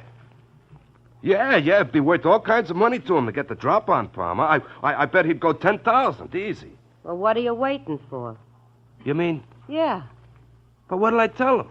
What'll you tell him? You ask me that? Oh, now listen, What Martha. for? Weber is the man who should listen. And if you can't talk him out of 10 grand, don't bother coming back.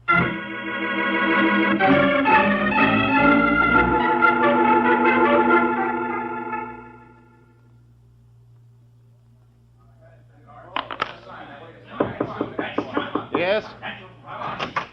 Mr. Weber? That's right, sir. My name is Danny Bell. That's a nice gambling layout you got out there. Oh, you're very kind. Well, of course, it's not as big as a couple of places I've got back home. Home? Yeah, St. Louis. Greatest little town in the world. I'm sure. Yeah, I hated to leave, but I got a proposition I couldn't turn down. If you'll excuse me, Mr... Bell. Danny Bell. Well, I'm very busy. Take it easy, Weber. You see, this proposition concerns you. I can't imagine how. Oh, you think I'm running off at the mouth, huh? That's rather an inelegant but accurate way to describe it. Well, suppose I was to tell you that someone was planning to knock you off. Now you have aroused my curiosity. Well, is it worth 10 grand for the complete details? Definitely. Well, the name of your party is William Palmer. Oh, Mr. Palmer, eh? Yeah, he figures on taking over this place. It just occurred to me, Mr... Bell. How do I know this isn't a hoax? You don't know who you're talking to. No. Well, Palmer and me are just like this, see? He wanted me to knock you off. It's a lucky thing for you got friends. Oh, have I? Oh, sure. They told me you were a swell guy. They were exaggerating. Yeah, that's the only reason I came here. Well, I appreciate it, Mr... Bell. Forgive me, I have a horrible memory for details. What about that 10 grand? I'm running a big risk, you know. Then you'd better start running. Look, Weber. But perhaps you need something to send you on your way. Well? All right, I'm going. Thank you. But don't you worry, Weber. I'll be seeing you. I doubt that, sir. I don't ever expect to hear from you again. Is that understood?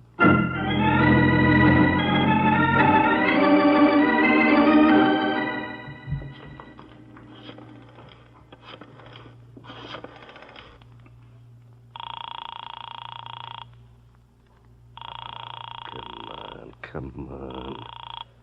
Hello? That you, Martha? No, Mrs. Bell ain't in. Well, who's this? Blanche West. Oh, well, this is Danny, Blanche. Where's my wife? I don't know, Danny. She went out about an an hour ago, she asked me to mind the house. Anybody call? Only a Joe Greco. Joe Greco. Yeah, he said you should ring Mr. Palmer when you got in. You want the number? No, I'll call when I get home. When Martha comes in, you just... What was that, Danny? There it goes again. It sounded like... Danny!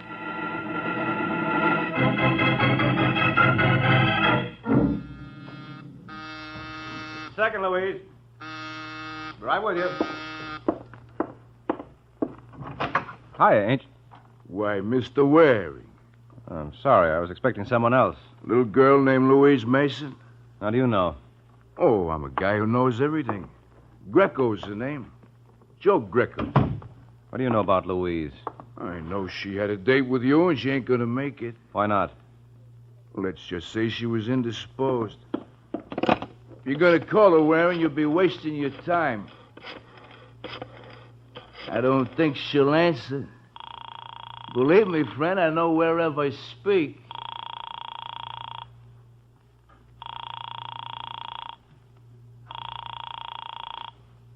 All right, Greco, where is she? What are you getting so excited about? What happened to her? This is New York in broad daylight. What could happen to her? Look, Greco. Hey, holding on to my coat ain't gonna bring her back. If you really want her, all you gotta do is say the word. What's the word? Yes. Yes, what? Yes, you work for Bill Palmer.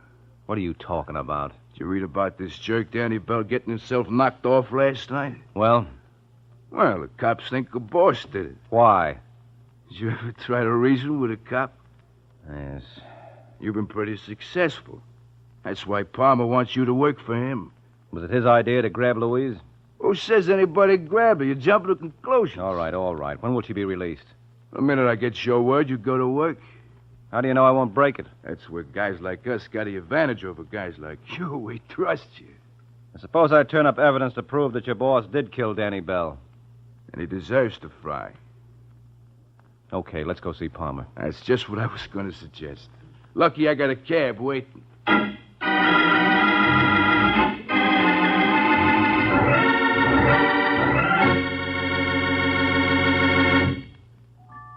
It's lighter bodied. It's superfined. It's Kraft Salad Oil, the first salad oil ever offered for home use by the makers of all those wonderful Kraft prepared salad dressings. Yes, there is something new under the sun at your grocer's right now. A new salad oil, Kraft Salad Oil. The first salad oil ever offered for home use by the makers of all those wonderful Kraft prepared dressings. Wait till you try it in those wonderful salad dressings you make yourself. Those light-as-air chiffon cakes you're so proud of in all your special recipes that call for liquid shortening. For Kraft Salad Oil is more than just a new oil. It's a new kind of oil. Superfined for better blending by a special new Kraft process. Because it's lighter-bodied, it mixes perfectly with all ingredients, puts new magic into dressings, cooking, and baking. Don't wait. Put this new salad oil on your shopping list right now. Remember, It's lighter bodied. It's superfined. get Kraft Salad Oil tomorrow at your grocer's. Look for the bottles with the beautiful labels.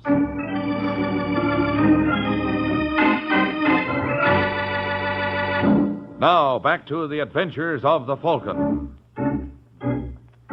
20 minutes have passed since Joe Greco dropped Mike Waring off at police headquarters. And surprisingly enough, Sergeant Corbett doesn't seem too pleased to see our hero. Well, if it isn't that high-flying bird, the Falcon, what brings you to this nest? Where's Bill Palmer? You know, for a second there, I thought you said Bill Palmer. I did. Isn't he boarding here? What do you want with him? I'm working for him. You're kidding. Now, look, Sergeant. You wouldn't actually take that bum for a client. Oh, wouldn't I? Why, I've known you for almost 10 years. Well, I guess it only proves you don't know the real me. Maybe I don't. They say everybody's got his price. Now, who's the they that's always doing all the saying? Elliot, tell Palmer Mike Waring's here. Look, Sarge, suppose I Why told... bother, Mike? You don't owe me any explanation. Oh, all right, as long as you're going to be pig-headed. Hello, Waring. Oh, come in, Palmer. Well, I see Joe Greco got to you. He certainly did. Now, listen to me, I wouldn't want to waste your valuable time. Well, what's he sore about? Oh, he feels I let him down. I hope I never know that feeling. Listen to me, Palmer. If anything happens to that girl, Now, the way... Don't go hammy on me, Waring. Nothing's going to happen to her. She's probably back home now. Now, if I find out you killed Danny Bell... I know. You're going to let me fry. I'll pull the switch personally. Well, I hope you got a union card. How long will it be before they let me go? Well, that depends on how much help I get from you. You'll get everything you need. All right. If you didn't kill Bell, who did? Mike, I'm going to surprise you. You have no idea. No, I've got a wonderful one. What do you think of Weber? Who? Hans Weber. I understand Danny had some trouble with him. Over what? I couldn't say, but I know Danny threatened to kill him. Well, maybe I ought to have a few words with Weber. I don't care how many words you have. Just make sure they're the right ones.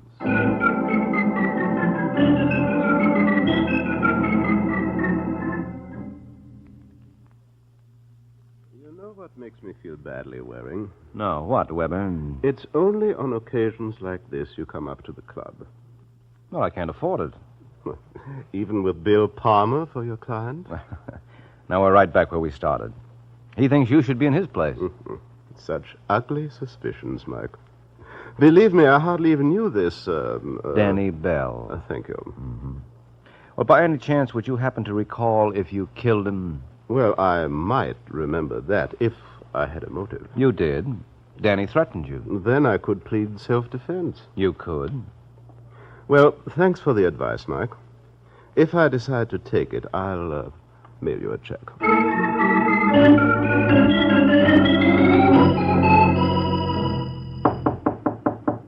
Come.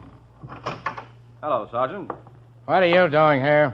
I brought a lady around to see you. I'm not interested in any of your friends. No, you will be in this one. Now, look, Waring. Mrs. Bell. You want me? Yeah. This is Sergeant Corbett. We've met. What's going on here? Well, if you'll listen for a minute, you'll find out. Mrs. Bell, tell him the story you told me earlier today. Where do you want me to begin? Right at the top of the page. Remember the time of your husband's murder? Yeah. It was 9:45. And where were you at that time? She doesn't need an alibi. Well, why don't you give that mouth a rest? Do you happen to recall where you were, Mrs. Bell? Yeah. I was at the Pelican Club. Did anyone see you there? Bill Palmer. What? That's right. I was with him from 9 to 10:30. And if Palmer was with you, he couldn't possibly have killed your husband. No. Why didn't you tell me that before? You didn't ask, honey. You satisfied now, Sergeant? No. Well, maybe I can find someone who won't be so difficult. Come along, Mrs. Bell. We'll go see the DA.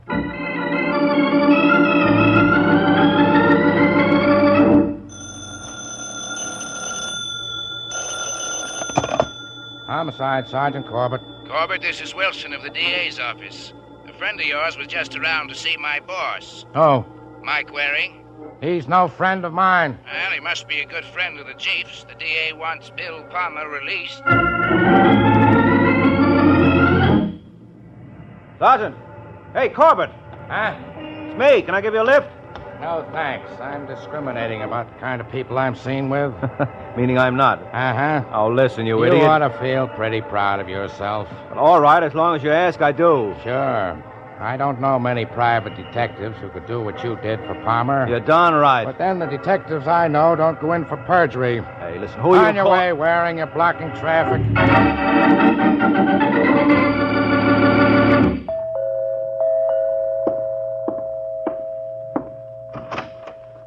Hello, Mr. Palmer. Well, as I live and breathe. And you can thank me for both. All right, Martha, thanks. Satisfied now? Not quite. I like people to show their gratitude in a more tangible way.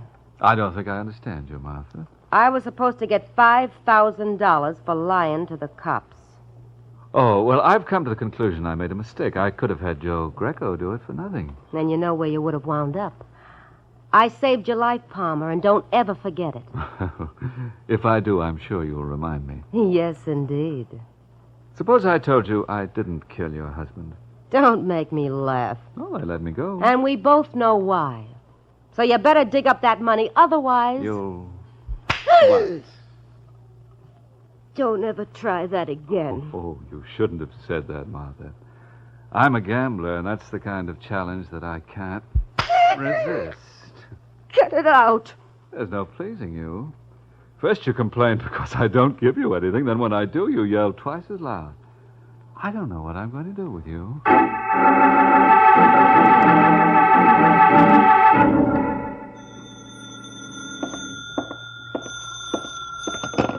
Yes? Is Mr. Palmer in? Oh, who wants to know? Hans Weber. Oh. What's on your mind, Weber? Oh, Palmer, I just thought I'd offer my congratulations on your release. Thank you. Frankly, I never thought you'd make it. Well, I had a good man working for me, Mike Waring. But he needed help. Oh, you mean Danny Bell's widow? Yes. And then to repay her kindness the way you did. What do you mean? Oh, she told me the whole sordid story. She probably thought I would be a little more appreciative. Hmm. And were you? Well, I'm ashamed to say this, Palmer. You weren't. Well, offhand, I couldn't see how that information was going to help me. So now I'm afraid Martha thinks as badly of me as she does of you. And I didn't believe we had anything in common. Oh, we have, Palmer. A great deal. Let's get together real soon and compare notes.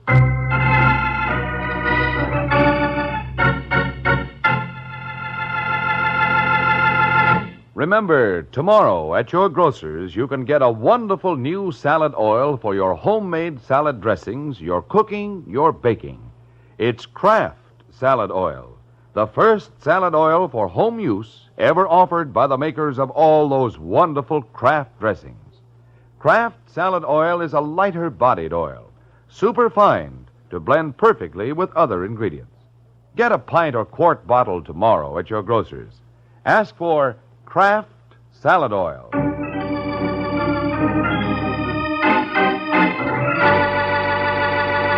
Now, back to the adventures of the Falcon.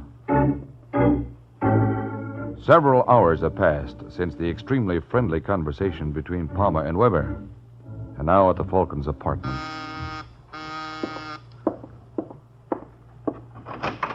Hello, Mike. What are you doing here, Sergeant? I just dropped by to apologize. You what? Yeah, Louise Mason called me at home and told me why you agreed to work for Palmer. Oh. Why didn't you say something? I would have understood. I tried to. I know you did. Am I forgiven? Yeah, sure, Corbett. Come on in. Thanks. Care to join me in a drink? Yeah, I'm off duty. Start pouring, boy. You know, I never thought you were going to get Palmer out. Well, strictly between us, Sergeant, I was a little surprised myself. Of course, Danny's wife's perjury didn't hurt any. What are you talking about? Oh, didn't you know, Mike? She was reached. You're crazy. She admits it herself. When was this? About a half hour ago. She's out of her mind. I don't know why she came to you with that story. She saw her. She claims you wouldn't pay her off. I wouldn't pay her off? Uh-huh. She says you made the deal for Palmer. She's lying. If she was bribed, Palmer did it himself. Without your knowledge or consent, like they say. Yes. Still, it's kind of embarrassing for you. Is it? You get Palmer released, and according to the law, we can't pick him up again. I know that.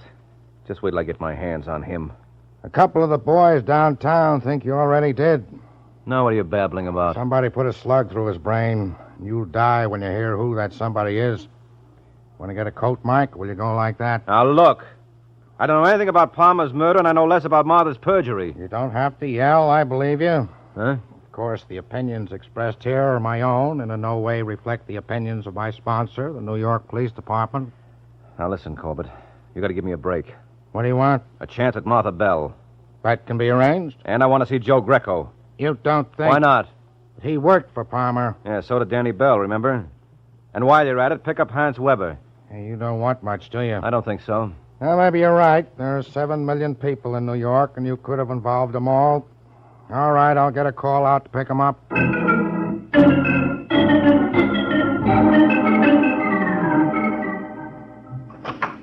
I beg your pardon. Is Sergeant Corbett... Right here, Mr. Weber. I was told you wanted to see me. You were told right. This is Martha Bell. Or have you two already met? No. Well, have you, Weber? I never contradict a lady. Well, this is Joe Greco. Yeah. Likewise, I'm sure. Listen, Sergeant, what's the big idea? Yeah, what are we waiting for anyway? The star of our show. Thank you, Sergeant Corbett. You just made it, Mike. They were ready to walk out. I don't know what they would have missed. Yeah, you're funnier than Groucho Marx. And I don't even wear glasses. You tired, Weber? No, just bored. Oh. Well, we'll see if we can make it interesting for you. Gentlemen, and Mrs. Bell, we are gathered here together to determine the murderer of one William Palmer. Here, here. Now, would anyone care to hazard a guess? Oh, is this an audience participation program? Yes. So suppose I pass among our contestants. First, I have a question for you, Martha. How nice. Why did you tell Sergeant Corbett I was the one who got you to lie for Palmer? You did. And where did all this take place? At your apartment the day before we went up to see him. Now, that's a nice try, Angel. But it isn't the right answer, because I spent that entire day in Jersey on another case. Listen, Waring. Sorry, we're a little pressed for time, but don't feel badly. You win at least a 5 to 10 year stretch for perjury. Now, Greco, you're next. Am I? Yes, what were you doing at the time of Palmer's murder? I was down at the Pelican Club. And how long were you there? From 6 to 11:30.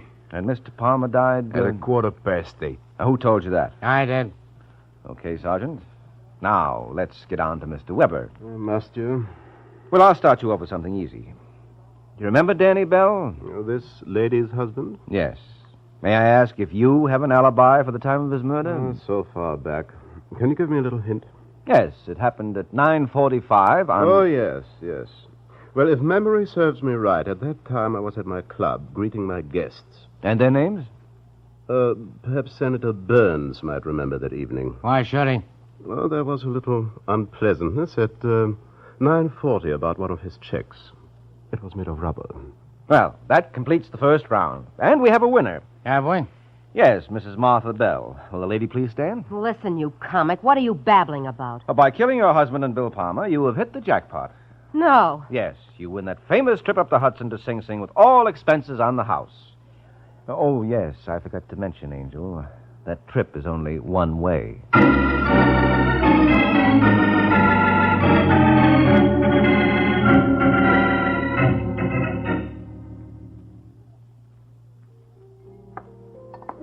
Say, Mike. Oh, look, Sergeant, I'm tired. I need a rest. Don't be ridiculous. We couldn't get along without you. Why did Martha kill Danny?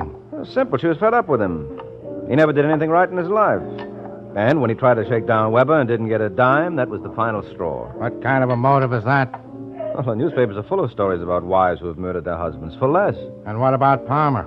Well, she killed him because he wouldn't pay off after she bailed him out with her alibi. Did she dream up that alibi deal? Well, sure. That was a smart piece of work. Smarter than you think. Because Palmer didn't need the alibi. He was with Joe Greco at the time. Why didn't he say so? Who would have believed it? No, she was shrewd. You see, she sold Palmer the idea that she could help him.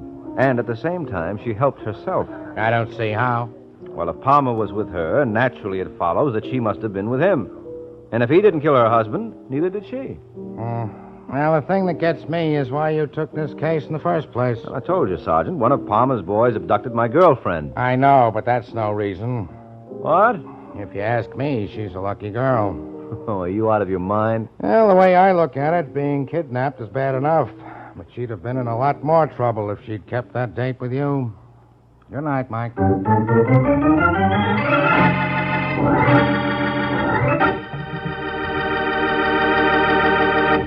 There comes a time in the life of every homemaker when she has to fix a dinner fast, and that's when Kraft Dinner is such a help. You see, in just 7 minutes cooking time, Kraft Dinner makes delicious macaroni and cheese. Wonderful, tender macaroni with fine cheese flavor all through, just like I said, in only 7 minutes cooking time. That's because every package of Kraft Dinner gives you a special quick-cooking macaroni and just the right amount of Kraft grated for that grand cheese flavor. So tomorrow, get a couple of packages of Kraft Dinner.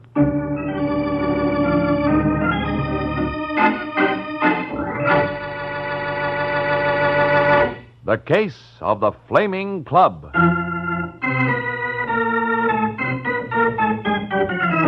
The Case of the Flaming Club. That's the title of next week's adventure of the Falcon.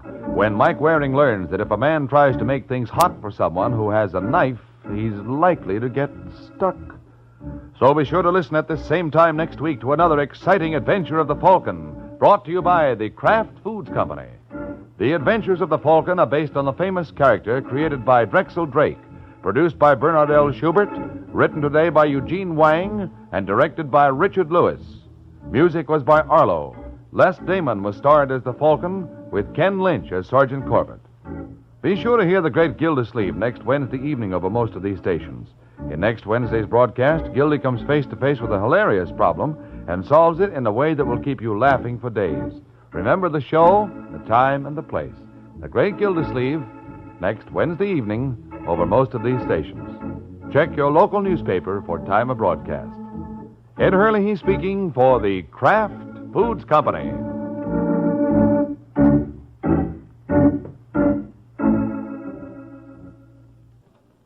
Jimmy Durante and Ethel Merman visit the Big Show later on NBC.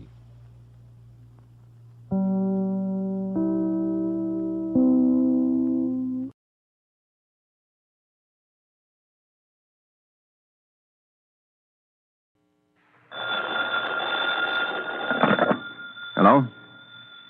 Yes, this is the Falcon speaking. Oh, Linda. Thanks for calling, Angel, but I can't make it tonight. The fellow was caught playing with matches, and it made him so mad I have to get to him before he gets all burned up.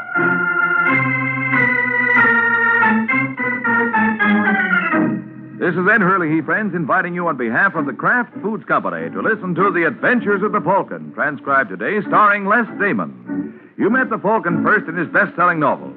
Then you saw him in his thrilling motion picture series. Now join him on the air when the Falcon solves the case of the Flaming Club.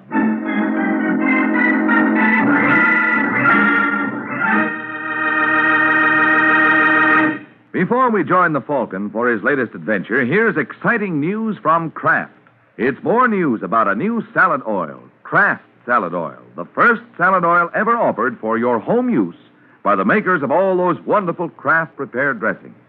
Wait till you use this new oil in one of your salad dressings or baking recipes. For Kraft Salad Oil is more than just a new oil. It's a lighter-bodied salad oil that blends perfectly with other ingredients, adds new magic to every recipe it's used in. That's because it's not just refined, it's superfined by Kraft. Tomorrow, when you shop, be sure to get a bottle of lighter-bodied, superfined Kraft Salad Oil. Look for the bottle with the beautiful label.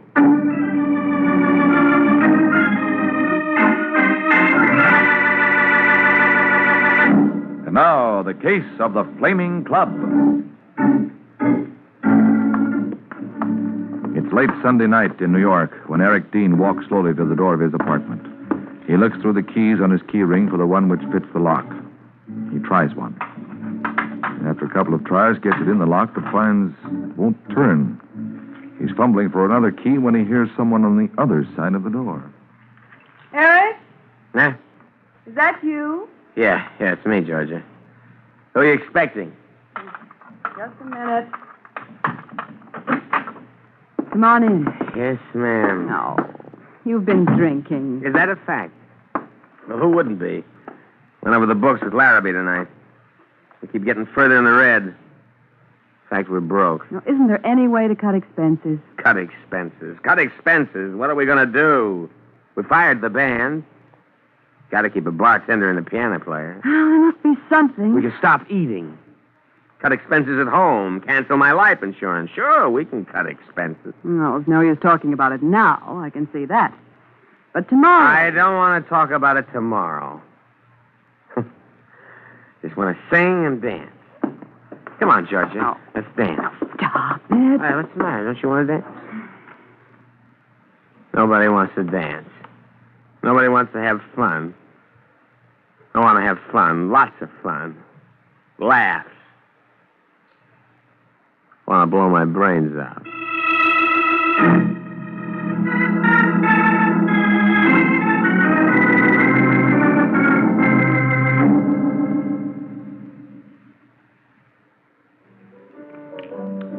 $10:30, and we got 6 couples.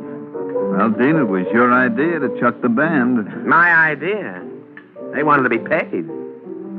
There's only one out. You mean there still is an out, Larrabee? One. What? Come on in the office. Okay.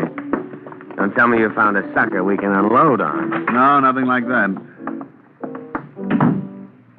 Well, Larrabee? We could have a fire. What? You heard me. A fire. We have insurance. Are you crazy? It's been done. Yeah. People are going to jail for it, too. Their only chance to get out from under. Can't you see that, Dean? I don't like it. There's the bottle. Now, wait a minute, pal. Nothing to drink until we get this settled. It is settled. No fire. Why not? A can of gasoline, a match, and we collect. I said no, Larrabee. You talk too much. You'd be sure to shoot your mouth off. You think I'm crazy? I think if we got away with it, which we probably wouldn't, but if we did, you'd have to start bragging about how sharp we were. Dean, I give you my word. I know you, Larrabee. I know you'd start... What's the matter? Just a minute.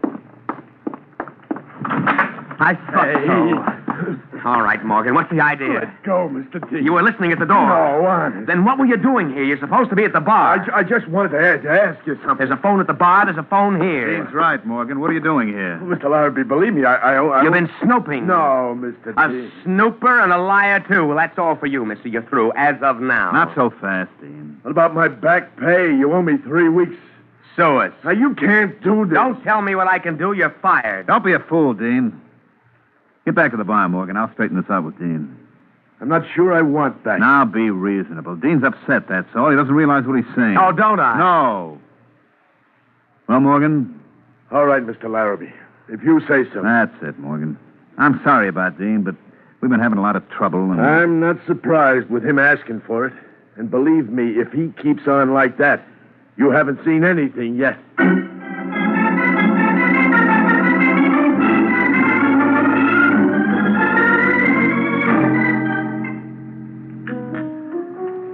What'll it be, mister? I'd like to see Mr. Dean. No, you wouldn't. Oh, why do you say that? Nobody likes to see him. Okay, then let's say he'd like to see me. He phoned me. Oh. Well, try that door back there.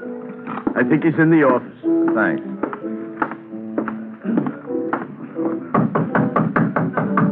Who is it? Mike Waring. Oh, yes, Waring. Come in. Well, good of you to come, Waring. Sit down. Thanks. Oh, what do you want with the detective? Tell me, how good are you at shadowing?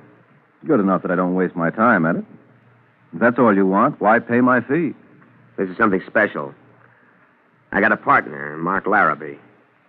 I want a record of all his movements. Why? Does it matter? I want him followed. I'm willing to pay. You're willing to pay too much. I want to be sure nothing goes wrong. That's why I want the Falcon. Funny thing about me, Dean. When I'm on a case, I like to know what I'm doing. You'll be following Larrabee. Yeah, that's what I call a lot of information. I didn't know you were going to be so curious. It's my business. Well, I'm going away for a few days. Perhaps I want to be sure Larrabee stays away from my wife. Yes, perhaps you do. Well, there are a lot of other detectives in town who'll keep tab for you. I'm not interested in that kind of business. Why not? I never cared for gossip. You wouldn't have to gossip, just report. See what I mean? Well, as a matter of fact, I'm not afraid of Larrabee calling on Georgia. Yeah, then we're right back where we started. All right, Waring, if you must know, here it is. Larrabee's been drawing a lot of money out of the business. I can't find out what he does with it. I think he's been gambling. I have to know so I can straighten him out if he is. Mm-hmm. Now, will you take the case? Well, you know something, Dean? I still think you're lying. But if you're so anxious to dump cash in my lap, I don't see why I should deprive you of the pleasure. Yeah, all right. It's a deal.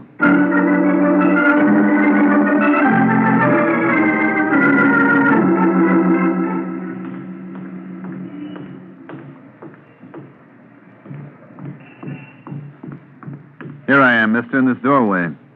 You looking for me? No. How come you've been following me ever since I left the club? Have I? Oh, that's brilliant conversation. Well, I'm not an old coward. I never would have known. Who are you? Does it matter? It matters that you're following me. What's the idea? Who told you I'd be following you? I got eyes. But I haven't been beating tom-toms. How come you spotted me? You just aren't as sharp as you think. Or somebody tipped you. Now, who? Look, just because you're clumsy. Not that clumsy. We won't discuss it. You've been following me, and you're going to stop. Well, what's stopping me?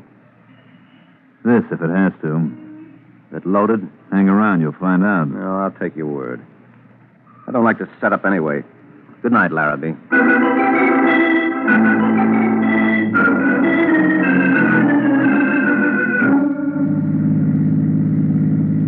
Hey, mister, I just noticed the time. You're out of luck. No, not necessarily, driver. Yeah, but it's after 2. The club will be closed. Well, I'm not going for entertainment. Just want to talk to the bartender. He may still be around. Okay, just thought you might want to know. Oh, thanks. Some guys raise holy Ned if you don't... Uh-oh. What's the matter? Fire engines.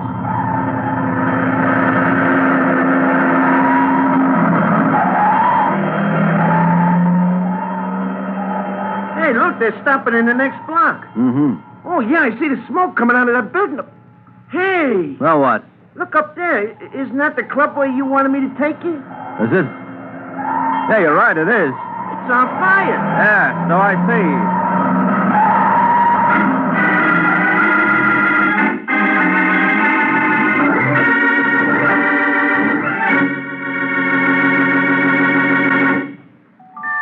see. It's lighter bodied. It's superfine. It's Kraft Salad Oil, the first salad oil ever offered for home use by the makers of all those wonderful Kraft prepared salad dressings. Yes, you women who pride yourselves on your own special homemade salad dressings, now you have something new and wonderful to work with. Now, you know in advance that any salad oil offered to you by Kraft is bound to be good. But Kraft Salad Oil is more than just a good oil. It's a new kind of oil, a lighter-bodied oil made to blend perfectly with other ingredients. That's because Kraft Salad Oil is not just refined, it's superfined by a special process created by Kraft. You'll find Kraft Salad Oil not only wonderful for your homemade salad dressings, but also for those grand chiffon cakes you bake. In fact, for every recipe you have that requires liquid shortening. So don't wait to try this new Kraft Salad Oil. Remember, It's lighter bodied. It's superfine. get Kraft Salad Oil tomorrow at your grocer's. Look for the bottles with the beautiful label.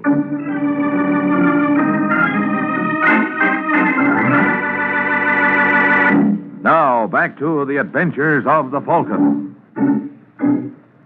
It's a few minutes since Mike Waring discovered that his client's club could briefly boast of the hottest show in town. Now the Falcon is pushed through the crowd and into the burning building. He makes his way through the smoke and flames to the basement steps, hurries down until he's stopped by a fireman at the bottom. Hey, where do you think you're going? I wanted to see what started this. Well, get out of here. You want to get killed? Fake like I'm a fireman, too, huh? I got no time for games. Look, it's just that I've got a hunch there's something phony about this fire. I want... Hey, there's a lot of smoke. What do you expect? Well, if I could just see a little... Hey, look over there. Where? You're in that pile of boxes. Aren't those a man's legs sticking out from behind there? I don't see any. Oh, yeah, you're right. Come on. Yeah, here he is. That's Dean. Who? One of the owners of this place. Well, help me get him out of here. We can get him to the respirator. I'm afraid artificial respiration won't do him any good. Well, you never can tell. In this case, you can't. Look at his chest. He's been stabbed to death.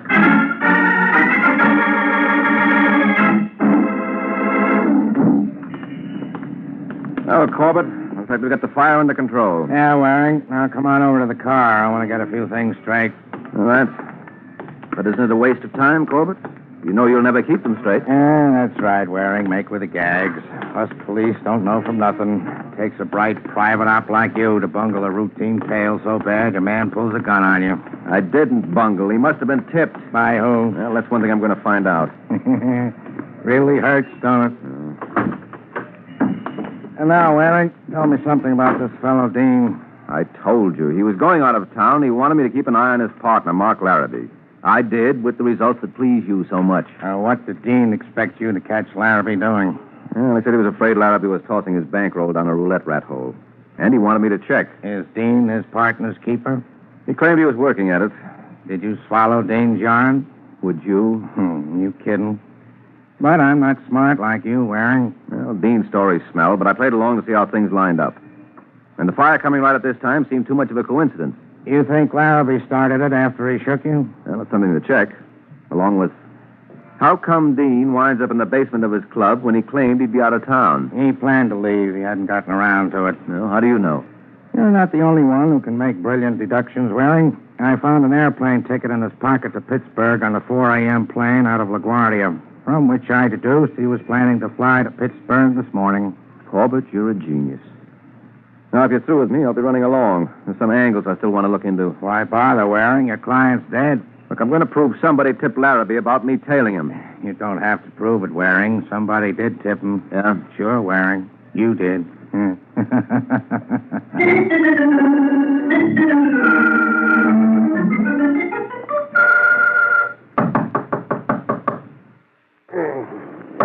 Wait a minute, will you? I'm coming. Oh, it's you, Waring. Don't you know it's the middle of the night?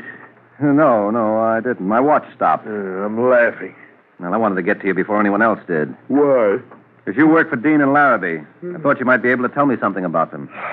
Like what, for instance? Like why you tipped Larrabee that I was hired to tail him. What are you talking about? How would I know? You could have listened to my conversation with Dean. Listened in? Me? You know my name. You called me by it just now. Well, you told me at the club. Yeah, think again, chum. I just went into the club and stopped at the bar to ask for Dean. I never mentioned my name to you. Well, what's the difference if I do know your name? Because maybe that's not all you know. Maybe you know Dean hired me. And if I do? Then maybe you tipped Larrabee. And if I did? Now, that'll break Corbett's heart. Who's Corbett? Sergeant Corbett, Homicide Squad. What's he got to do with this? He likes to rib me. And you wake me up in the middle of the night on any kind of a rib? No, not entirely. There's been a fire. Did you know anything about that? Fire? Yes, the club burned down. What? Kind of a coincidence, wouldn't you say? Why? Coming right when one of the owners is suspicious enough of the other to hire a detective to tail him? You think Larrabee or Dean, the fire? Yeah, Larrabee or Dean, the fire. It didn't start itself. But they couldn't have done it? Why not? Well, you were following Larrabee, you say, and Dean was on a train to Chicago. Train to Chicago? Where'd you get that idea? Well, he told me. Dean, when? When he left the club last night around 6. Dean said he was taking a train to Chicago? I told you. Yeah, I know, so you did. But that's not what the plane ticket says. What plane ticket? The one that's not for a train to Chicago. That don't make sense. Oh, pal, you're catching on. But why should it make sense? Nothing else in this case does.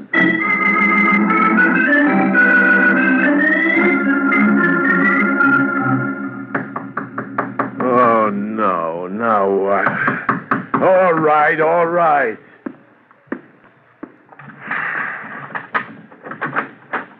Oh, Mr. Larrabee. Hello, Morgan. I'm coming in. Sure. After all, why should you be an exception? Has someone been here already this morning? Hey, let go. Answer me. Waring was here. Waring, did you talk? No. You didn't say anything about what you heard the other day, me and Dean talking about a fire. No, I didn't tell Are you sure? Yeah, I'm sure. Hey, what's the idea? I asked you a question. I answered. I want to be sure you're telling the truth. I am. You better be, because that was just a warning, Morgan. If I find out you've been shooting your mouth off, maybe that's not all that'll get shot. Think it over.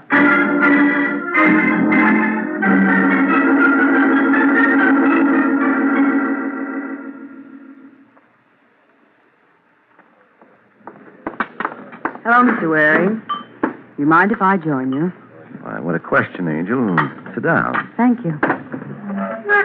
You wonder how I know your name. Do I? Sergeant Corbett told me about you. He told me you eat in this restaurant quite often. Well, bless his little heart. I'm Mrs. Dean. Oh? The sergeant tells me you're suspicious about last night's fire. Mm-hmm. So I understand there's going to be trouble getting the insurance company to pay off. Yes, I wouldn't be surprised. You were following Larrabee, so you know he didn't start the fire. How do you know about that? Corbett? No. I talked to Morgan, the bartender. Ah, you're a busy little chicken for someone who's just lost a husband. Oh, I'm on my own now. I have to look out for myself. Mm-hmm. But didn't your husband have life insurance? Yes. Then you looked after him. The fire won't affect that. I know. But I have a right to collect on the fire insurance, too. My husband wouldn't have started the fire. He wanted to prevent it. That's why he hired you. Yes, that's what I figured. But how do you know about it? He told me. He and Larrabee had an argument about it. Larrabee wanted to burn their place, and Eric was against it. You realize you're admitting that Larrabee had arson on his mind. Yes. But you were following him, so you know that he didn't do it. How do you know I didn't see him start the fire? Because then there wouldn't be speculation. You'd have had him arrested. All right, I didn't see him. But here's something Morgan didn't tell you. Larrabee shook me before the fire, so he could have done it after he left me. I don't believe it. I don't believe. It's the truth. Oh, dear. I didn't know that changes things. Yes, it certainly does. So I'm afraid I can't help you. But maybe you can help me. How? Your husband told me he was going out of town. Do you know where he was going? Well, of course. And do you know how he was going? Train or plane? Well, train. He doesn't like planes. He gets sick. I see. So I guess he missed the train. Yes, so it would seem. He had plenty of time. He left the apartment at 8 and said the train didn't leave until 9. Then he did intend to take the 9 o'clock train to Chicago. Chicago? Well, yes. What's the matter? Well, he wasn't going to Chicago. He was going to Palm Beach.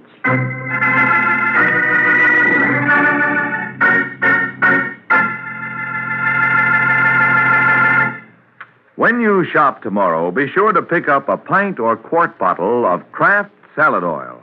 It's the wonderful new oil for your homemade salad dressings, your cooking, your baking. The first salad oil ever offered for your home use by Kraft. Remember, it's lighter bodied because it's superfined.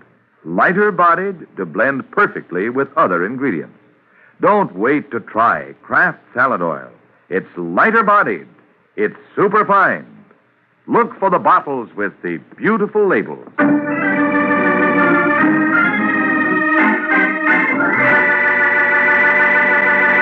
Now, back to the adventures of the Falcon. Half an hour has passed since Mike Waring learned that his client apparently had tried to dash off in all directions only to wind up where he started, with a knife in his chest. Now the Falcon is at headquarters and has tossed the confusion to Sergeant Corbett. Wait a minute, Waring. Wait a minute. Sure, Corbett. I'm not going anywhere. Let's get this straight. Dean tells the bartender he's taking the train to Chicago. Then he tells the wife he's taking the train to Palm Beach. If they're telling the truth. And when we find him in New York, he has a plane ticket to Pittsburgh. Mm-hmm. Well, I think I've finally figured it out, Corbett. Yeah, I know. He really intended to go to Kennebunkport, Maine. No, I'm not kidding, Corbett. You see, I checked with the Weather Bureau. Weather Bureau? Where do they fit? They told me there was a bad storm in Virginia. Very interesting. There was also an earthquake in Peru. So what? So I checked with the railroad. Dean got on the train to Chicago last night. Then I suppose he got on a train to Palm Beach. Well, I wouldn't know. Gets clearer all the time. Well, if we can get that bartender to talk, it will. Yeah? Yeah. He had a fight with Dean a few days ago, and Dean tried to fire him. Oh, so you think this makes the bartender so sore he murders Dean and burns down the club? No. He'd hardly go that far just over the loss of a job. Check. But he knows something. And he's one up on me. Well, in that case, let's go catch up with him, shall we?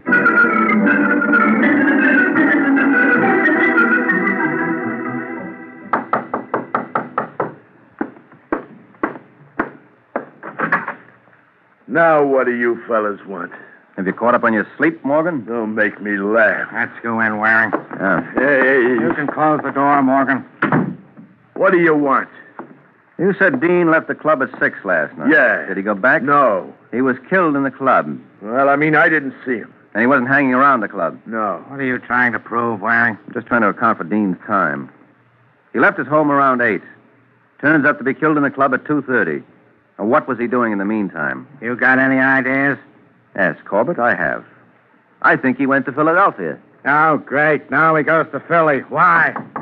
People keep coming here. I'm going to Philly or someplace. Oh, Larrabee. Hello, Morgan. I wanted to... Oh, company.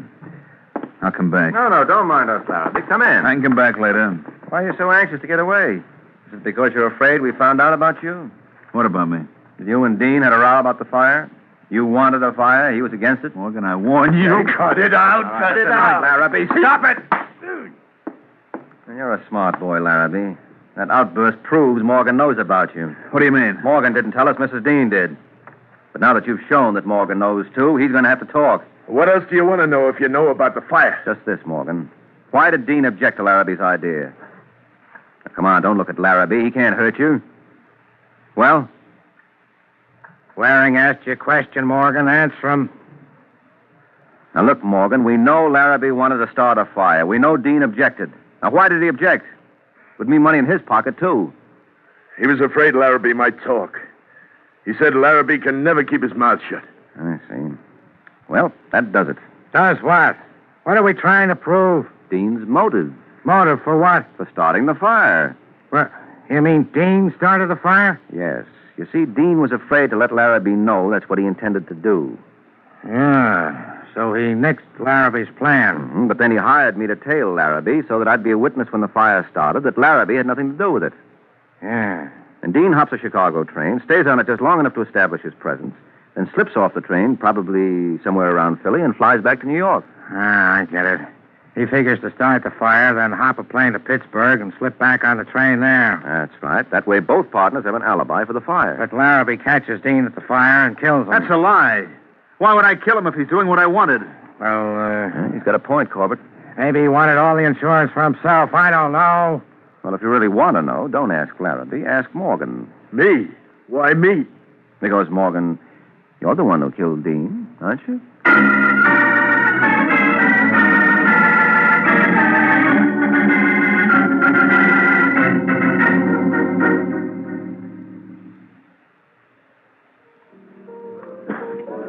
Yeah, you were right, Waring. Well, wipe your eyes, Corbett. Maybe I'll pull a boner next week.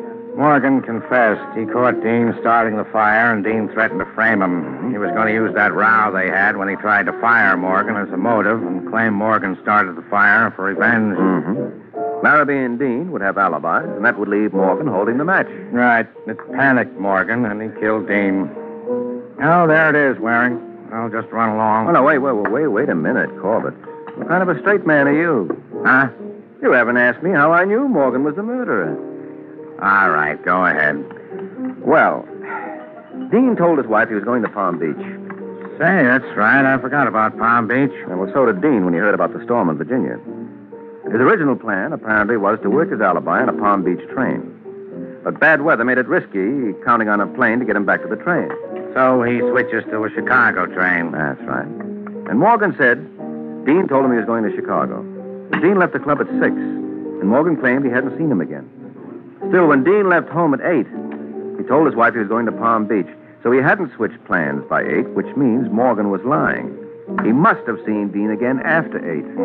All right, Waring. Do you feel better now that you got that off your chest? Oh, yes, much better, Corbett. Thanks. Well, that's good, Waring. You need something to cheer you up.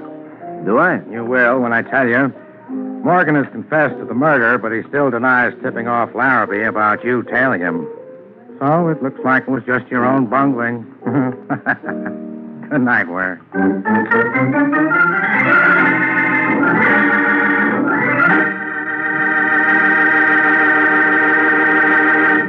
Spring is in the air, folks. There's fair weather, sunny skies, trees and flowers in bloom. Everything, it seems, to make living enjoyable. One sure way to add pleasure to living these balmy days is to enjoy the wonderfully good taste of delicious Kraft Dairy Fresh caramels. They're smooth and chewy, soft candy goodness through and through with a caramel flavor developed by Kraft from a special process, the result of years of fine candy making. Yes, Kraft caramels are good, and they're good for you, too. Dairy Fresh, they're called, and that means plenty of wholesome, nourishing milk is in Kraft caramels. Get the big thrifty pound bag at the grocery store, or ask for the nickel bar of 6 delicious pieces of Kraft caramels at the candy store. And when you taste them, I'm sure you'll say, these are the best caramels I've ever tasted. Kraft Dairy Fresh caramels.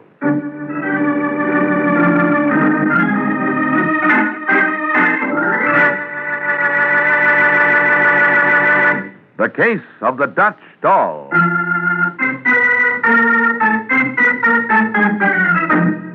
The Case of the Dutch Doll. That's the title of next week's adventure of the Falcon, when Mike Waring learns that little boys who play with the wrong kind of dolls never live to grow up. So be sure to listen at this same time next week to another exciting adventure of the Falcon, brought to you by the Kraft Foods Company. The Adventures of the Falcon, transcribed today, are based on the famous character created by Drexel Drake, produced by Bernard L. Schubert, written today by Jerome Epstein, and directed by Richard Lewis. Music was by Arlo. Les Damon was starred as the Falcon with Ken Lynch as Sergeant Corbett. Be sure to hear the great Gildersleeve next Wednesday evening over most of these stations. In next Wednesday's broadcast, Gildy comes face to face with an hilarious problem and solves it in a way that will keep you laughing for days. Remember the show, the time, and the place, the great Gildersleeve, next Wednesday evening over most of these stations. Check your local newspaper for time of broadcast. Ed Herlihy speaking for the Kraft Foods Company.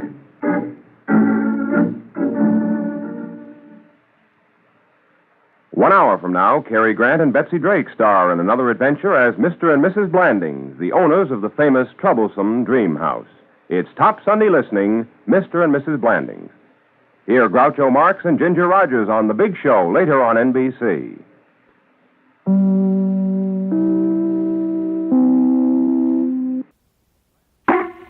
The Kraft Foods Company brings you The Adventures of the Falcon, starring Les Damon. Hello? Yes, this is the Falcon speaking. Oh, Vivian. I'm glad you called. No, you'll have to count me out tonight, Angel. I'm all jammed up. There's a boy around who thinks he can play with guns, and I gotta prove that when he tries murder, he's in for the shock of his life.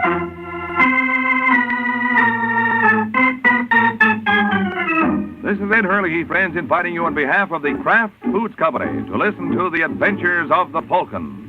You met the Falcon first in his best-selling novels. Then you saw him in his thrilling motion picture series. Now join him on the air when the Falcon solves the case of the sweet swindle.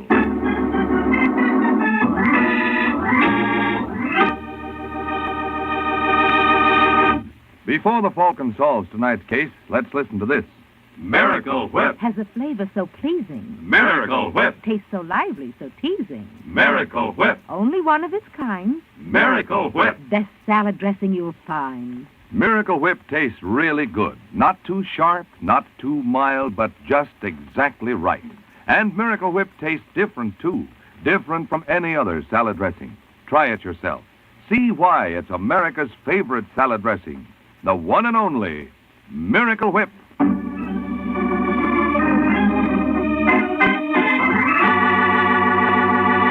And now, the case of the sweet swindle. It's early Sunday afternoon in New York, and a stocky character named Joe Hardy runs up the steps of a small rooming house on New York's west side. And the reason for Mr. Hardy's haste is apparent. Joe has just struck gold, and he's on his way to notify a fellow prospector. Irene! Irene, open up. That you, Joe? Yeah. Okay, wait a second. It's good to see you, baby. How are you? A lot you care. Oh, you're not sore about my staying you up last night? Oh, of course not. Oh, come on, Irene. I got great news. Don't tell me you got a job, Joe. I couldn't stand that. Yeah? Well, take a look at this. Where'd you get that money? Never you mind. This is just the down payment. There's plenty more where this came from. Joe, what have you done? Nothing they can grab me for. You sure? I'm positive. You ever hear of a guy named Walter Blake? No. How about Larry Nichols? Nichols, the bookie? That's the boy. This guy Blake is bankrolling. Well, wait a minute. Seems to me I remember reading something about him. Isn't Blake the guy whose wife ran off and took his daughter with her about 15 years ago? It's longer than that, Irene. Almost 20. The cops never did find them, did they? No, the cops didn't, but someone else was luckier. What are you getting at? I know where Blake's daughter is, Irene. What? Uh-huh. And there's a $50,000 reward still out for her. Well, where is she? Not very far from here. In fact, I'm looking at her right now. Are you out of your mind? What's the matter? Doesn't being Walter Blake's daughter appeal to you? No. Blake would know in a minute I'm not the right girl. I doubt it. The kid was only 7 years old when her mother dragged her off, and kids change a lot in 20 years. Incidentally, I forgot to mention, her name was Irene, too. How's that for a coincidence for you, huh? It stinks. Joe, you can't be serious about this. Can't I? No, you'll never get away with it. What if I told you that someone very close to Blake is furnishing me with all the necessary information about the kid? Who? That's none of your business. But this party is in a position to get everything we need.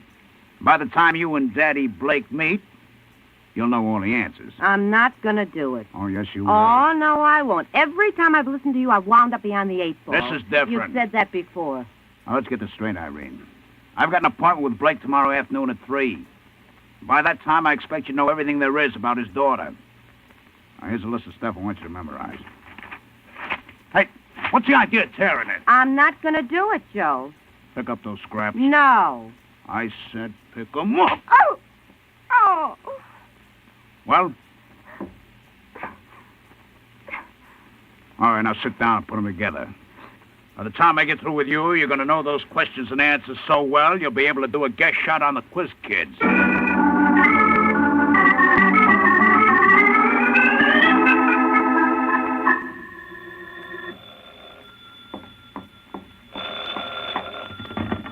Hello? I'd like to talk to Walter Blake, please. This is Walter Blake speaking. Well, hi, Walter. This is Mike Waring. Oh, yes, Mike. How are you? Fine. Say, I heard you were approached by a character named Joe Hardy who claims he can put you in touch with your daughter. So? So my advice to you is to have nothing to do with him. This wouldn't be professional jealousy, would it, Mike? What are you talking about? Just because Joe Hardy's a competitor of yours? Now, look, Blake, I called you as a friend. This boy Hardy's a private detective, sure, but he's also a faker. He'll clean you out like a Hoover vacuum. You're a fine one to talk. Just because you could never locate Irene, you don't want anyone else to succeed. You thought she was dead. Now, listen to me, Walter. Sorry, I haven't the time, Mike. Larry Nichols and I are supposed to meet Hardy at 3. I'm not going to take a chance on your delaying us.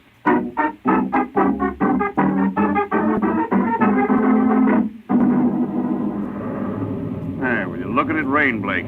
You look at it, Nichols. You sure this fellow Joe Hardy said he'd be here at 3? That's right. Well, that clock's almost a half hour slow. What do you suppose is keeping him? Maybe it's his conscience. What do you mean, Nichols? I wouldn't kid you, Blake. We've been partners too long. From the little you've told me, I wouldn't be surprised if this boy Hardy's a phony. Mike Waring claims I don't care what he claims. Hardy had a piece of the dress Irene was wearing when her mother took her away. Is that why you gave him $1,000? Yes. You're supposed to be a tough mark. Look, Blake, I know how you feel about this, but didn't it occur to you Hardy could have gotten the description of the dress from the papers? No. We never released it. Well, I still think you've heard the last of him. Why don't you just forget the... Come in. Hello, Uncle Walter. Oh, it's you, Jerry. What's the matter? Am I a disease carrier? Your uncle's a little disappointed, kid. What did I do now? No, it's not you. It's that Joe Hardy character. Hasn't he been here yet? No. What, don't worry, Uncle. It's pouring outside. He probably was detained. Well, let's hope it's permanent. Why? I think your uncle's throwing his money away. I don't agree with you, Mr. Nichols. He's got no family but me. If there's the slightest possibility of this girl turning out to be Irene, why shouldn't he gamble a few dollars? It's not just a few dollars. It's $50 grand. Well, I still think they're good odds. If you ask me... That must be Hardy. Come in. That's no, Mr. Blake. Sorry I'm late. I couldn't get a cab. Well, the important thing is that you're here now. I don't believe you know these gentlemen. No, I don't. This is my partner, Larry Nichols. A pleasure. Hello. This is my nephew, Jerry. Glad to know you, Mr. Hardy. It's mutual. Well, now we can get down to business. Well, if you don't mind, Mr. Blake, I'd rather be alone. You afraid of witnesses? Oh, now cut it out, Nichols. He's a crook, Jerry. You want to be careful with those accusations, mister. All right, Nichols, that's enough. I'm old enough to look after myself. Well, if that's the way you want it, Blake. That's the way I want it. You coming, Jerry? Good luck to you, Uncle. Nice knowing you, Mr. Hardy. Yeah, I'll see you around sometime. Nice boy, your nephew. Yes, Jerry's all right, but... You're interested in someone closer home, That's right. Well, I promised you more evidence that this girl was your daughter, Irene. Well? Would you happen to know offhand what she was carrying the day she disappeared? Yes. There was a red school bag trimmed with black leather. Anything else you remember about it? Her initials, IB, were embossed on the top. Let me open this package. That's Irene's bag. I was sure it was. Where did you find it? In Los Angeles. Took a lot of work to dig it up. Where is she now? Aren't you forgetting something, Mr. Blake? Huh? Oh, you mean the reward money? Uh-huh. I've got it right here. Here. It's in $100 bills, just as you asked. That's fine. Well, where is she? 2126 Chalmers Avenue. 2126 Chalmers. Yeah, she's living in a furnished room under the name of Irene Kent. Does she expect me? Yeah, I told her you'd be around 5. I can't thank you enough, Hardy. Oh, don't thank me, Mr. Blake. It was a pleasure to serve you. I'm sure you and your daughter will be very happy together.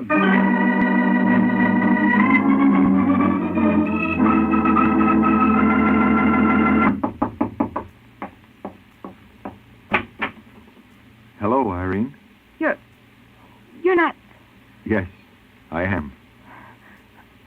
I don't know what to say. Why don't you start by inviting me in? You'll have to excuse me. I know.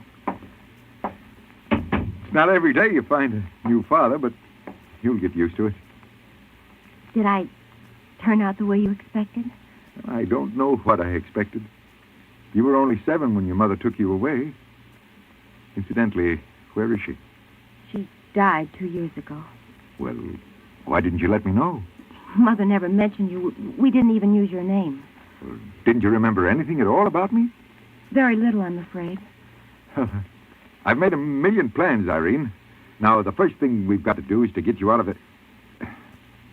Where did you get that picture? It's Mother's. Tear it up. Oh, now, Dad. I'm sorry, Irene. I had no right to ask that. Your mother did a terrible thing to me, but she was crazy about you. Yes, she always worried about me. Remember how she wouldn't let me use the skates you bought? Yeah. We had quite a fight over that. And it was the same story when you brought home the bicycle and the pony. She accused you of wanting to kill me. You remember the pony? Like it was yesterday. He was a brown Shetland with a white star on his nose. You remember the saddle I bought? It wasn't a saddle, it was a cart. So it was. Well, what's the matter, Father? I'm just trying to figure out something. What? How you learned about that pony and cart. Oh, I remembered it. You couldn't very well, Irene. Huh? You see, I ordered the pony for your 8th birthday, and it was delivered the day after my wife ran away. I don't understand. Yes, you do. You're not my daughter. You're making a mistake. No, the mistake I made was earlier today when I believed Joe Hardy.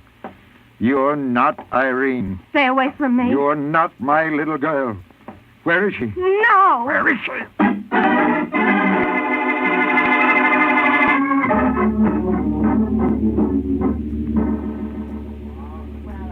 Hey, Waring, you use this place as an office or something? Oh, please, Nichols. My friend Ed is a very sensitive fellow. The name of this place is Ed's Luncheonette. See the big red sign? And as for an office, does fine for that, too. But right now I want to eat. What do you say we order? Oh, I've already eaten. You go ahead. Jerry's not here yet anyway. Okay, when he gets here, we'll talk. Say, Ed. Oh, hi, Mike. Glad you dropped by. Well, what's good today, Ed? Oh, now, that's a fine thing to ask a cook. Naturally, everything's good. Oh, most humble apology. That's better. Yeah, well, what's especially good? Well, let's see. I got some real good shrimp, Mike. Mm-hmm. I could make a shrimp salad I know you'd go for. You know I'd like it, huh? I sure do. Because I make it with Miracle Whip. And the salad dressing's a mighty important part of a salad, you know. Oh, why, sure. Why, did you ever hear of a self-respecting salad going out without dressing? No, really, Mike. Salad dressing adds flavor. Like Miracle Whip here. It adds a real peppy flavor. Sharp. But not too sharp, Mike. Most folks say Miracle Whip tastes just exactly right. Mm-hmm. Why, do you know the Kraft salesman told me that Miracle Whip outsells the next 20 leading brands of salad dressing combined? That's so. Sure, so it's really America's favorite salad dressing. Folks must like it a lot. My customers sure do. Hey, smooth, huh? Yes, sure is, Mike. Miracle Whip is just as smooth as satin. Why? No, Ed, Huh? I meant that cute little blonde that just went by. Oh. Well. All right, I'll have that shrimp salad, Ed. And make it with plenty of Miracle Whip, will you? Oh, it'll be a pleasure, Mike. You sure you don't want anything, Nichols? No, thanks. Okay. Oh, say, here comes our boy now. Hello, Jerry. Hiya. Sit down. Hello, Waring. Nichols. Has Nichols talked to you about what we want yet, Mike? I left it for you, Jerry. Well, now, you're my uncle's friend, Mike. You've got to do something and do it fast before there's any more trouble. Well, maybe I'm sick, but I don't see what you two want done. Now, don't look at me, Waring. This is Jerry's baby. I'm washing my hands of the whole business. You didn't approve of Blake giving Joe Hardy that money, Nichols, hmm? No, I smelled a rat right from the beginning. I warned Blake this would happen. Where's your uncle now, Jerry? Well, that's just the trouble, Mike. We don't know. He called Nichols about a half hour ago. What did he have to say? Nothing much, only he got a lead to Joe Hardy, and he made an appointment to meet him at his hotel later tonight. Well, I don't think there's much chance of Hardy showing up after this. Oh, that's where you're wrong. Hardy doesn't know what my uncle wants him for. Well, he must have some idea, Jerry. Nope. According to Nichols, my uncle told Hardy he was so pleased at the way things turned out, he wanted to give him a bonus. You don't think Hardy will fall for that? He probably learned what happened from that girl. That's what I told Blake, but he said the girl wouldn't talk. What's to prevent her? I can think of several things, all of them unpleasant. What do you suggest, Mike? If my uncle finds Hardy there, he'll kill him. Now, you're the only one who can reason with him. I didn't have much luck when I tried it earlier today. What's the name of Hardy's hotel? It's the Parkside. It's off Madison. What time was the appointment for? 1 o'clock, I think. Well, it's almost that now. By the time I find a cab... Well, you can take my car. Oh, I thought yours was in the shop, Jerry. No, I got a new one this morning. Wait a minute. Wait. Here are the keys, Mike. It's parked right in front of the place. You can't miss it. It's a convertible. Okay. Well, how do you like that? After the big build-up Ed gave us about the salad, I have to rush off without touching it. Oh, well, stick around, fellas. I'll be back as soon as I can.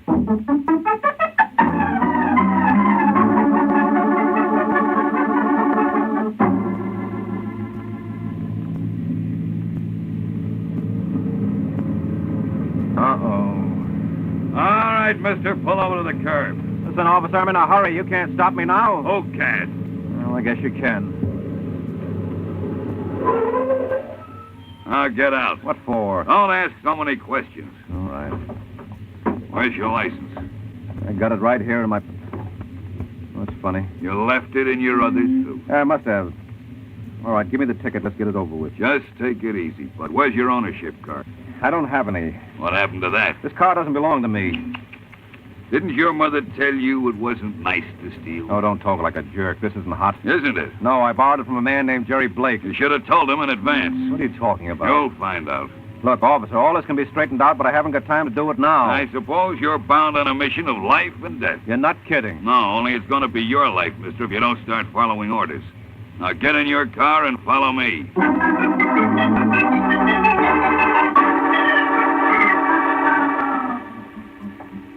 All right, Baker, open them up. You got a visitor, Waring. Jerry. Hello, Mike. Look, will you tell this big skipper... I already have. Don't blame me, mister. I'm just a cop. I got a signal to pick up a hot car, and I did. What hot car? Well, I showed you the records, didn't I? We got a call at 9:45. Jerry, did you report that car stolen? No. Well, then who else could it... Hey, where's Larry Nichols? Nichols? Yes, he was with you when I left Ed's luncheonette. Well, he left right after you did. Is that so? Yeah, he said he had to get back to work. Well, maybe I can imagine what that work is. What do you mean? Come on, we're an hour late now. I'll draw you a diagram on the way over.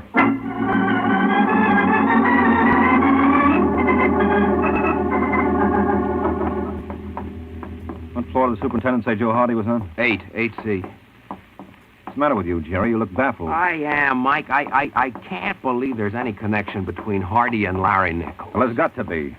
Nichols was the only one who knew I borrowed your car, so he must have been the one who reported it stolen after he left Ed's place. But what was the point? To delay me in getting here in time to keep your uncle from laying hands on Hardy.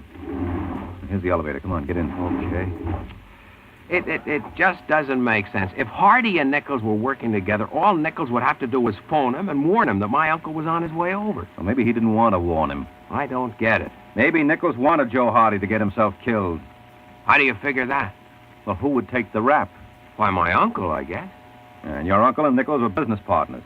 And if Nichols has been playing fast and loose with partnership funds, he might want your uncle tucked away where he couldn't ask any embarrassing questions. You're crazy, Mike. Well, we'll soon see. Must be down this way. Then you think we're going to find Joe Hardy's body? Don't you? I don't know what to think anymore. 8A, B. Ah, here we are. I borrowed the keys from the superintendent. Good boy. Hope Hardy won't object. I don't think he'll be in a position to. The light switch ought to be somewhere around. Oh, I got it. Mike. Yeah, shut the door. You were right. No, I wasn't. I was wrong. What? Look again, Jerry. This isn't Joe Hardy. This is your uncle, Walter Blake.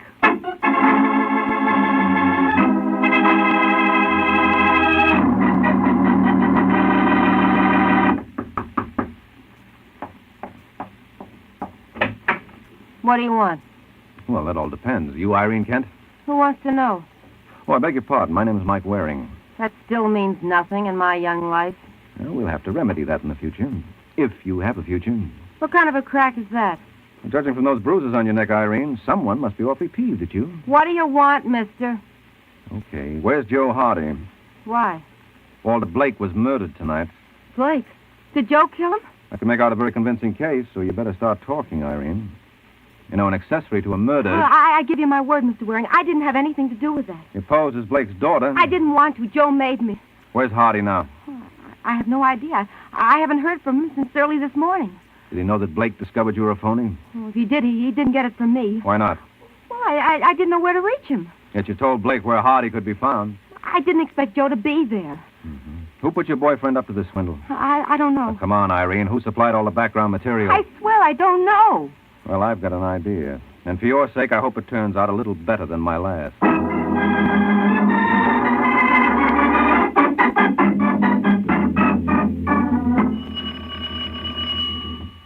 Just a second. Sorry to disturb you at this hour, Nichols. Oh, Mike. Can I come in? Sure. Thanks. Hear about Blake? Yeah. Tough, huh? Well, I warned him not to have anything to do with Hardy. So did I. But I still can't help feeling this is partly my fault. Why? Maybe I would have gotten there in time to stop it if I hadn't been grabbed by the police. Grabbed by the police? Yeah. Oh, didn't you know?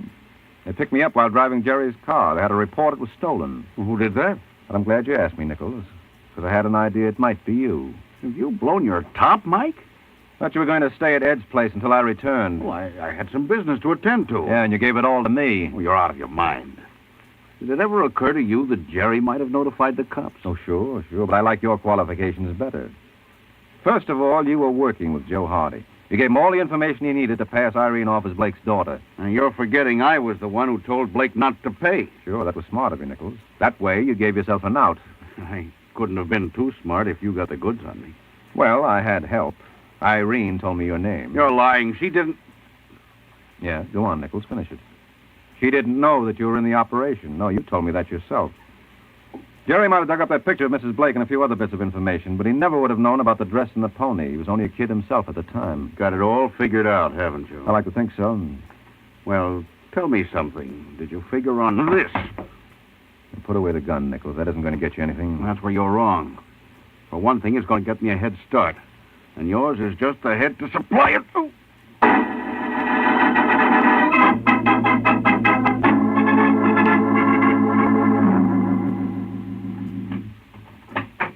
Who's there? Who's there? Nothing to get frightened about, Irene. It's only me. Joe. What's the matter, baby? You act like you're seeing a ghost. Well, I thought that... What, I'd skip out on you? Now, you know, Irene, that's not my type. What are you doing here? I got a date to meet a friend of mine, a fellow named Larry Nichols. Nichols? Yeah. I don't think he'll be here, Joe. Why not? Well, a man named Mike Waring was here about an hour ago, And? That's all there is to it. No, there must be a little more. What'd you tell Waring? Nothing, Joe. Except? Well, when he said Walter Blake was murdered, You gave him every little bit of help you could. I didn't tell him much, Joe. Well, that's not your fault, honey. After all, how much did you know? What bothers me is what you might say if Waring got back to you again. No, We can't take a chance on that, baby. Listen, Joe. Now, Irene, you can see that for yourself. The first opportunity, you'll crack wide open. Now, what are we going to do about that?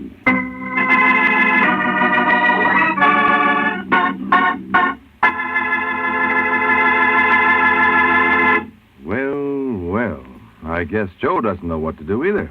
I say either because I think there are lots of folks who don't know what to do at times. Now, maybe you don't know what to do to get your family to eat salads. You don't? Well, make those salads with Miracle Whip.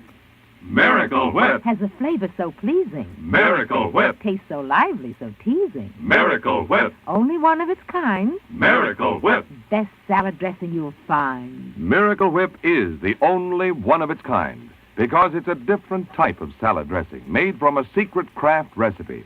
Miracle Whip combines the best qualities of boiled dressing and old-fashioned mayonnaise, so it's truly distinctive and delicious, with a flavor millions of folks call just exactly right.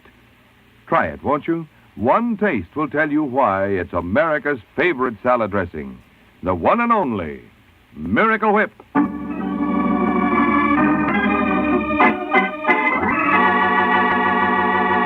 Now, back to the adventures of the Falcon. Several hours have passed since Mike tangled with Larry Nichols and came off second best. And now our hero staggers to his feet and heads for the phone. Then, with none too certain fingers, he dials the police.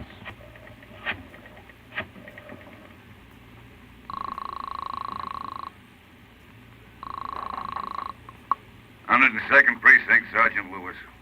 Sergeant. This is Mike Waring. Where the devil have you been, Mike? We've been looking for you for the past hour. Well, I was out. Where? Just plain out. Look, have you picked up Joe Hardy yet for the Blake murder? No. Well, while you're at it, you might as well get out an alarm for Larry Nichols. And you're probably too late for a girl named Irene Kent. How'd you know that? Well, it figured. Hardy must have taken her away with him. Well, that's where you're wrong, Mike. She was left behind. I can't imagine why. You would if you saw her now. She's got 2 big bullet holes right where her heart used to be.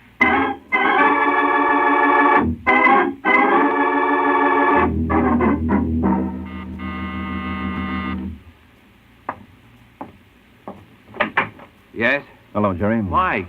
Hey, what happened to your head? Oh, just trying to prove what goes on when an irresistible force meets an immovable object. Come on in, sit down. Thanks. Anything new? Yeah. Irene Kent was murdered. What? Shot, to be exact. Apparently an hour or two after I first spoke with her. Was she able to tell you anything? Enough to convince me I was right about Nichols. He was working with Joe Hardy. I can't believe it. Well, you can take it from me. It's true. Where do you think I picked up this knot on my head? Nichols? Who else? Did he get away? Yes, but I don't think he'll get very far. I still say you're wrong. Why, he told my uncle in front of me that it was a mistake to deal with Hardy. Yeah, well, I explained the reason for that before. You're even using it to clear him. But the fellow I'd like to lay my hands on is Joe Hardy. You think he's the one who did the actual killing? We'll know as soon as we get a look at the gun. I suppose if the slug they took out of my uncle matches those they took out of Irene, that'll be it. Just about. Yeah, but suppose Hardy gets rid of the cannon. I don't see how he could. If anyone was to do that, it would have to be you. What are you babbling about? Well, I'm sorry to give away your little secret, Jerry. But you killed your uncle and Irene Kent.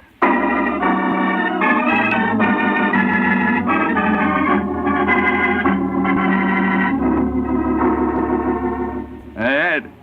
Ed. Yeah. More coffee, please. Yeah, me too, Ed. Right with you, fellas. Go on, Mike. I'm sorry I interrupted. Well, that's all right, Sergeant. You practically got it all anyway. Am I to understand that Jerry was the one who notified us to pick you up in that car? Yeah, sure. That gave him enough time to go over and kill his uncle. Oh, I can see his reason for that. With his uncle dead and with no other family around, Jerry would come into all of Blake's dough. Uh-huh. But what was his motive in killing that dame, Irene Kent? The fact that he had no motive. Wait a minute. Here you are, man. No, thanks, Ed. Now, you see, Sergeant, when you found Irene dead, that made you believe her killer was either Nichols or Hardy, since she was tied up with him. Go on. All right, now consider what would have happened if Walter Blake was the only victim. Sooner or later, you would have realized that Jerry was a suspect with the best motive of all. And by killing Irene, he made it appear that her death was tied up with the plot to clip his uncle. And we knew definitely he had nothing to do with that. Well, what put you on the right track? Well, you'll grant me that the one who tipped off the police to nab me on that stolen car wrap was the murderer? Yeah, but how can you prove it was Jerry? Easy. It's too bad I didn't think of it in time. See, Jerry's car was a brand new convertible. He'd only gotten it yesterday. Nichols never saw it. He was surprised when Jerry volunteered the keys to the car. So, how could Nichols report it stolen? He didn't know the make, the color, or the license number.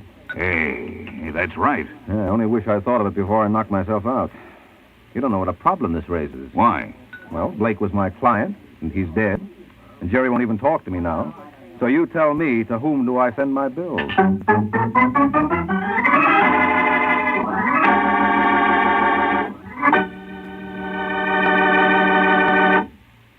This is Mike Waring, friends.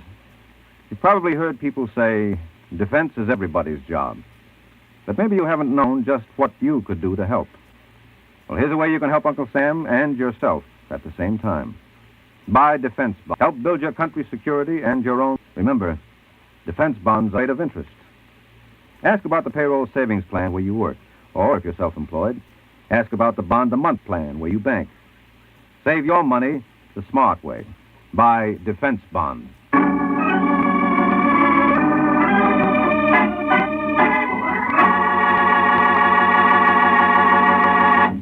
The case of the broken fingerprint.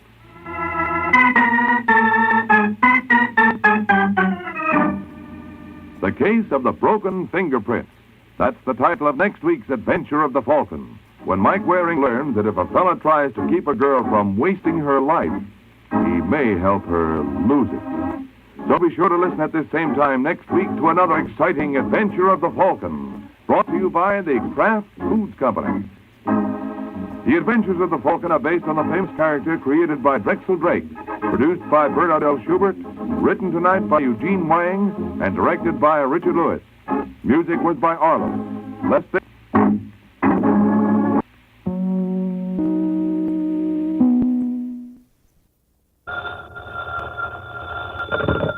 Hello? Yes, this is the Falcon speaking. Oh, Norma. I'm glad you called. Oh, you'll have to include me out tonight, Angel. I'm all jammed up.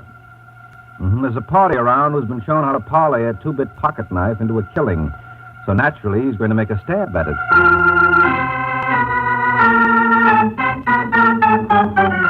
This is Ed Hurley, friends, inviting you on behalf of the Kraft Foods Company to listen to The Adventures of the Falcon, starring Les Damon.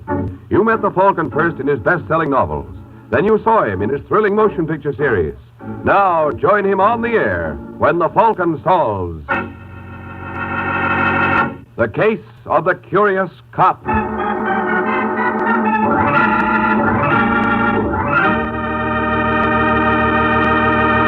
In just a moment, another thrilling adventure of the Falcon. But first, a word about an adventure you can have any day in the week, right in your own kitchen. For several weeks now, we've been telling you on this program about Kraft Salad Oil, the wonderful new salad oil created by Kraft that's lighter-bodied because it's super fine. Now, here's a suggestion. Tomorrow, go to your grocer's and get a pint or quart bottle of Kraft Salad Oil. Look up your favorite recipe for homemade salad dressing, chiffon cake, or anything else that requires liquid shortening. Then, that night, tomorrow night at dinner, surprise your family with an old favorite made this lighter-bodied, superfine salad oil way. You'll know the difference, and so will the family. Get Kraft Salad Oil.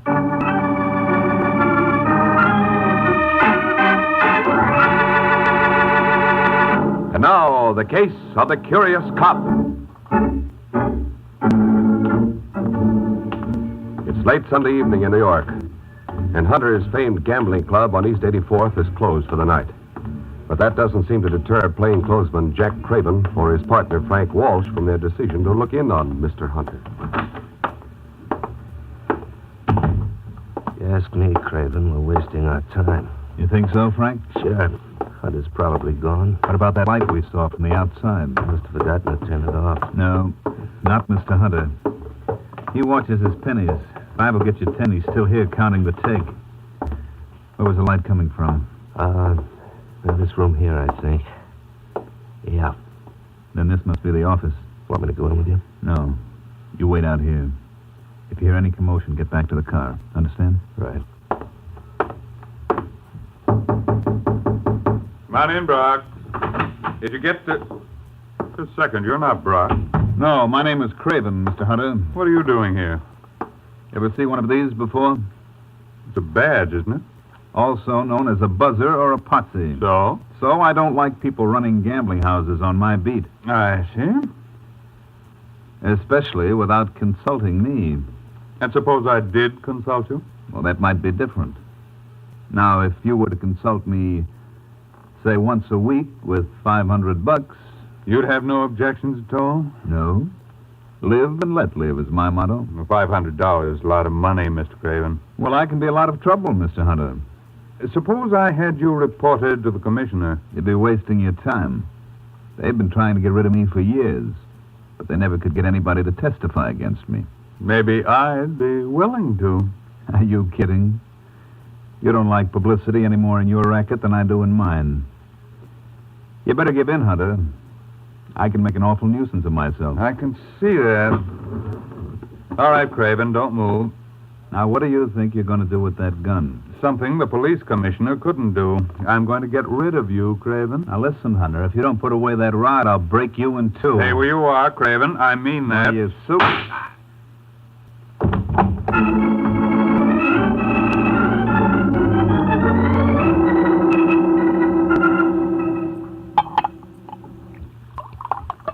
Give me another bottle, Hazel. This one's gone. But Frank, oh, for Pete's sake. Can't a man get anything in his own home without a million arguments? Now get it. All right. Oh, wait. Wait a minute. Answer that first. If it's Sergeant Corbett, tell him I'm still sick and the doctor says I can't see anybody. Hello? Mrs. Walsh, That's right. this is Sergeant Corbett again. Oh, how are you, Sergeant? Can't complain. How's Frank? Just the same. Can I talk to him? I'm afraid not. He's asleep. Okay. Tell him I called, will you? I certainly will, Sergeant. Well, I think he's suspicious. so what? He can't prove anything. What's all this about, Frank? What's what all about? Why are you avoiding Corbett? Ever since the night Craven disappeared... I told you I didn't want to talk about that. But you were with him. I was not.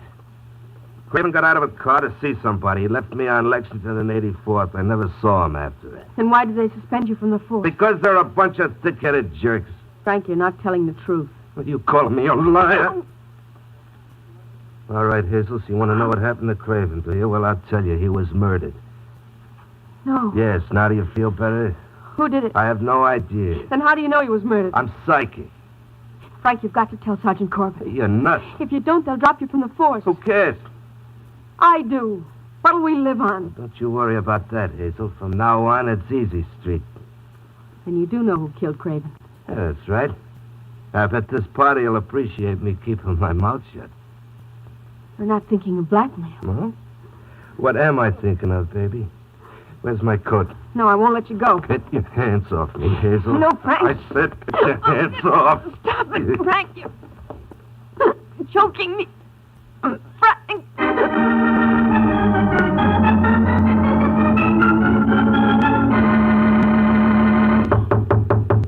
Yes. I hate to break in on you like this, Mr. Hunter, but there's a party outside waiting to see you. I'm busy, Brock. Yes, I know, but I suggest you clear a little time for this boy. I would if I were in your position. But then you're not in my position, Brock. Oh, it's true. Just the same, you ought to see him. His name is Frank Walsh. He's a cop. So? So he was Jack Craven's sidekick. Craven? The dick who disappeared so mysteriously. Oh, of course. Will you see him? What have I got to lose? Hey, Walsh. Yeah. Come in here. Sit down, Mr. Walsh. My name is Hunter. Never mind the introduction, Hunter. I know all about you. Not all, I trust. All. When can I talk to you? What do you call what you're doing now? I mean, alone. Would you be a good fellow, Brown? Why not? Nice knowing you, Walsh. Yeah, likewise. Now, what was it you had on your mind, Mr. Walsh? Last Saturday after you closed, you had a visitor up here. Did I? Yeah, a dick named Jack Craven. And you think I know something about his disappearance? I think you know everything about it. You see, I was outside when Craven went in to shake you down. A few minutes afterward, I heard a shot, so I beat it to the car. But 20 minutes later, I saw you coming out of here alone. So you put two and two together. And got 4. You killed him, Hunter. I don't know what you did with his body. Then you might as well stop there, Mr. Walsh. Didn't you ever learn that to substantiate a charge of murder, there must be what the pulp writers call a corpus delicti? Now, look, Hunter, you're not brushing me off like this. We can settle this easily enough. I'm no pig like some guys. Give me 20 grand, and you'll never hear from me again. I think it would be only fair to warn you, Mr. Walsh, that I have a distinct aversion to being blackmailed. Well, you better kick through, because if it's the last thing I do, I'll find Craven's body. I wish you luck. And if you experience too much difficulty, perhaps I can arrange to have you join him. Good day. What's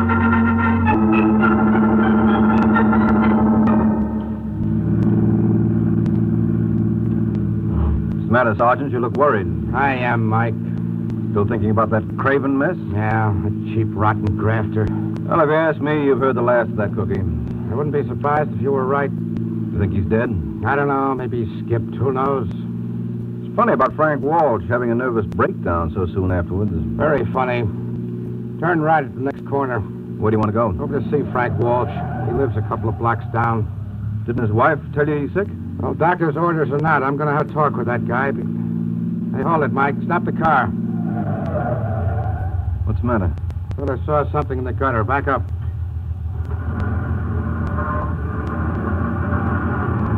No, I guess I was... Hey, Sergeant. Yeah, turn on your spotlight. Oh, it's a drunk. Wouldn't you know it? Okay, let's get him. Can't leave him laying there. All right, mister, what do you think you're doing? Come on your feet, Buster. Give me a hand with him, Mike. Yeah, right. Let me go. Drunk, look at your hand. Holy. Yeah, he's been shot.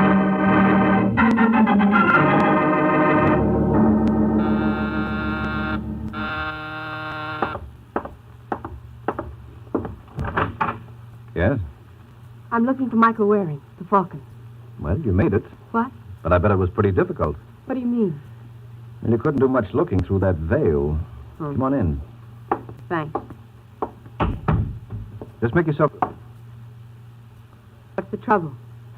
Well, I was going to ask you to make yourself comfortable, but somehow I've got a feeling you don't quite trust me. I don't trust you? Why else would you carry a gun in your purse? What are you talking about? Well, don't tell me it's a compact, Angel, because nothing Elizabeth Arden ever turned out was shaped like that. Is that the gun that killed Frank Walsh? Killed Walsh? Yeah, your husband. You're crazy. Aren't you Hazel Walsh? No. Well, lift your veil. Well?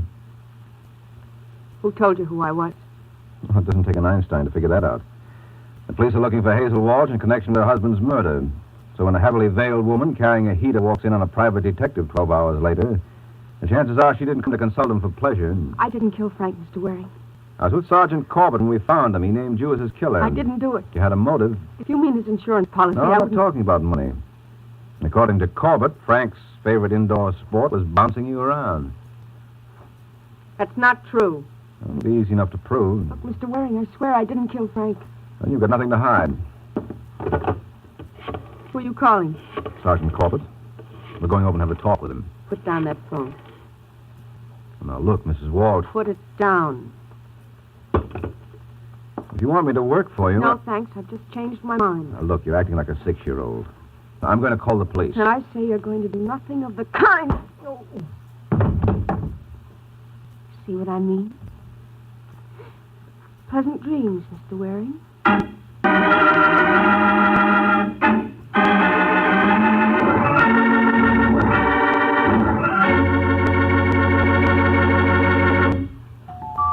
It's lighter bodied.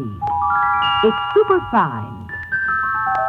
It's Kraft Salad Oil, the first salad oil ever offered for your home use by the makers of all those wonderful Kraft salad dressing products. When the Kraft Foods Company puts a new product on the market, you can be sure that it's not just another product of its kind, but that there's something really new and different about it. And that's exactly what you'll discover in Kraft Salad Oil. Not just a new salad oil, but a new kind of salad oil. Kraft Salad Oil is a lighter-bodied oil. Lighter-bodied to blend smoothly and perfectly with the other ingredients. And the reason Kraft Salad Oil is lighter-bodied is that it's superfined. Yes, superfined by a special process created by Kraft. Don't wait to try this wonderful new salad oil in those distinctive homemade salad dressings you make. Those wonderful chiffon cakes you bake. In every recipe you have that requires liquid shortening. Remember, It's lighter bodied. It's superfine. and it's at your grocer's now. Get Kraft Salad Oil in either the pint or quart size tomorrow. Look for the bottles with the beautiful labels.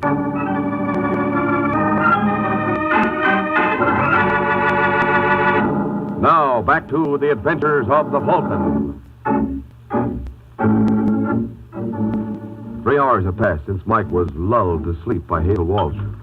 And now, as we find Mike, he's recuperating in Ed's luncheonette under the tender administrations of Sergeant Corbett. Hey, how about some service here? What'll it be, Sergeant? Cup of Java for me and a couple of aspirin for my friend here. What's the matter, Mike? Got a headache? Yes. Temper. I get my hands on that Hazel Walsh. And you're not going to work for her? Of course I am.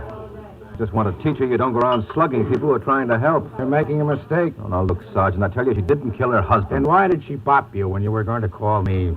No, because she was panicky. That still doesn't explain why Frank named her as his killer. But he didn't, really. He said something about 20 grand. Maybe he wanted to leave a message for her. About 20 grand? Well, why not? Suppose he was trying to tell her something. You're crazy. Now, look, Sergeant, Walsh was a grafter. I don't like that kind of talk. I don't blame you, but you've got to face the facts. There are always a couple of rotten apples in every barrel. How many times have you had Frank Walsh and Jack Craven on the carpet? You just couldn't make it stick, that's all. Go on. Well, now, my guess is that Walsh tried to shake down Hunter and Pay off from Hunter just to let him keep running his joint. he wouldn't. Quiet. What are you talking about? Walsh must have known who murdered Jack Craven. Well, he went there last night for a payoff. Got it. Well, assuming you're right, now all we have to do is find the one party in New York he tried it on. Well, that shouldn't be so hard, Corbett. Where was Walsh's and Craven's beat? The east side, from 76th to 85th. 9 blocks. All right, who's operating a new joint in that district? What makes you think this is a new operator? Human nature. Once a man allows himself to be shaken down, the odds are he'll go on that way without squawking. So my guess would be that Craven got his when he tried his graft on a new customer. Yeah, you know, Mike, sometimes I think you've got the makings of a pretty good detective. No, thank you. And when did Craven disappear? 4 days ago. Okay, then we can narrow it down even finer. Craven would probably give this boy a chance to operate a week or two, so he'd have some idea what to charge. Now, who do you know that opened a joint around the middle of March? Well, I heard rumors the guy named Hunter opened a club around the 14th. But every time a raiding party gets near the place, they fold up their tables and run. Okay, let's see. Come on, Mike. Get away from that wheel. Ever tell you about my system, Sergeant? Some other time. See any sign of... Where is it? I think your store. Yeah, room down the hall. Want me to flash my badge? No, let's keep this unofficial for the moment. You can close up the joint tomorrow. You've got a murder to worry about. Come in. Hello, Brock. Well, the Falcon, isn't it? Are we interrupting anything? Nothing that can't wait. Oh, who's your friend, Mike? Oh, sorry, Mr. Brock, Mr. Corbett. Hi. Glad to know you. Well, what can I do for you, gentlemen? We'd like to see Hunter. What for? Well, I just want to congratulate him on the establishment he's got here. Well, I'll tell him when I see him. Could you arrange for us to do that? I'm afraid not. Hunter's out of town. Any idea where? No, I think he said he might take a little run down to Mexico. When was this? About a week ago. Funny, I would have sworn I saw him on the street Friday night. Well, you're imagining things. Must be. Of course, if he's been gone a week, he wouldn't know anything about Walsh and Craven, huh? Walsh and Craven? Those 2 cops who ran into bad luck. Oh, seems to me I read something about that. Of course, that's all you'd know about it, huh? Of course. Yeah. Well, thanks a lot, Brock. I'll be seeing you. Yes, do that. Coming, Corbett? Huh? Oh, sure. So long, Brock. Boy, you really handle that brilliantly. Shut up. Listen, Mike. Shut up and cover me in case anyone comes. You know, it's not polite to peek at keyholes. I know, but it can be awfully informative. What's he doing? Making a phone call. Who's he calling? Well, if you keep quiet, I'll find out. Hello, is that you, Mr. Hunter? This is Brock. No, business is all right, but some of the customers could be better. You know who was just asking for you? Waring. Yes, that's right. Mike Waring, the Falcon, and there was a cop with him. Well, of course I'm not making a mistake. You asked me. Right. Wait a minute. Someone just walked in. Oh, it's all right, Brock. It's only us. Told you we'd be back. Oh, now you went and hung up on Mr. Hunter. That's not nice, Brock. He's going to be awfully hurt. What do you want, Waring? Well, I think you owe Mr. Hunter an apology.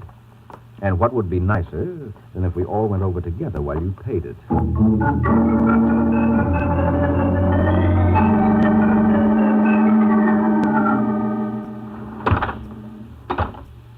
All right, Brock. What floor does Hunter live on? 4. But you won't find him there.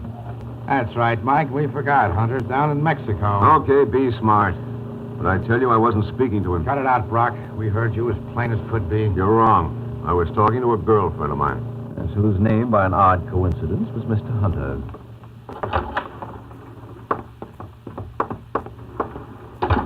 Okay, where do we go now? It's apartment 4C. Oh, that should be it. Sure enough. Walter Hunter. All right, Sergeant, where are your keys? Suppose he's inside? No, not a chance. Must have skipped after Brock here warned him.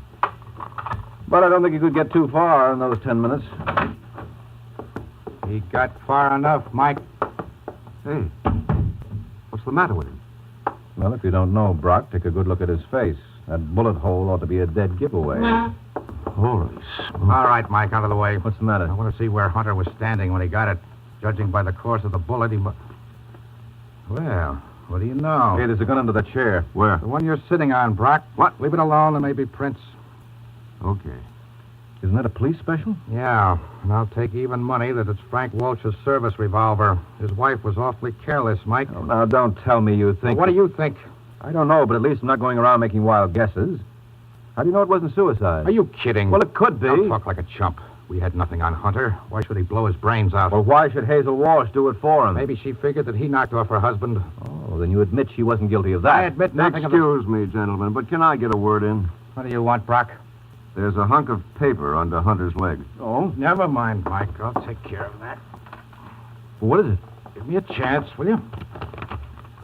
To whom it may concern, I killed Jack Craven and Frank Walsh. Huh? I should like my remains to be cremated. Walter Hunter. What do you say now, Sergeant? I say, don't shmee. There's someone at the door. Turn off the lights. Stay where you are, Brock. Okay, pal, what do you want? Let go. Behave. Let go. I said behave. Turn on the lights, Mike. Fine. Crummy-looking bum. Hey. You know him? Yeah, and I wish I didn't. This is Detective Jack Craven. Jack Craven? Yeah, my long-lost buddy.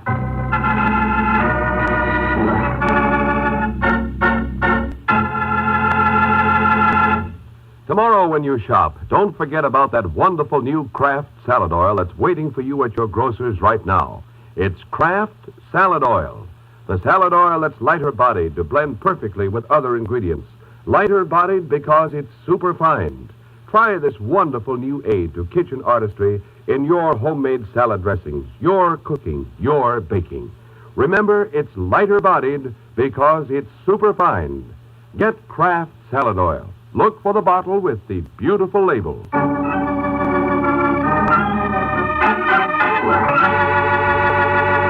Now, back to the adventures of the Falcon. Just 5 minutes have passed since Jack Craven made his dramatic entrance, and strangely enough, Sergeant Corbett doesn't seem any too pleased by his reappearance. Come on, Craven, start spilling. I want to hear you make like Niagara. I don't know what you're talking about, Sergeant. Why, you cheap little... Watch it, Corbett. You keep out of this, Mike. This is strictly departmental. How do you think all the other boys on the force feel?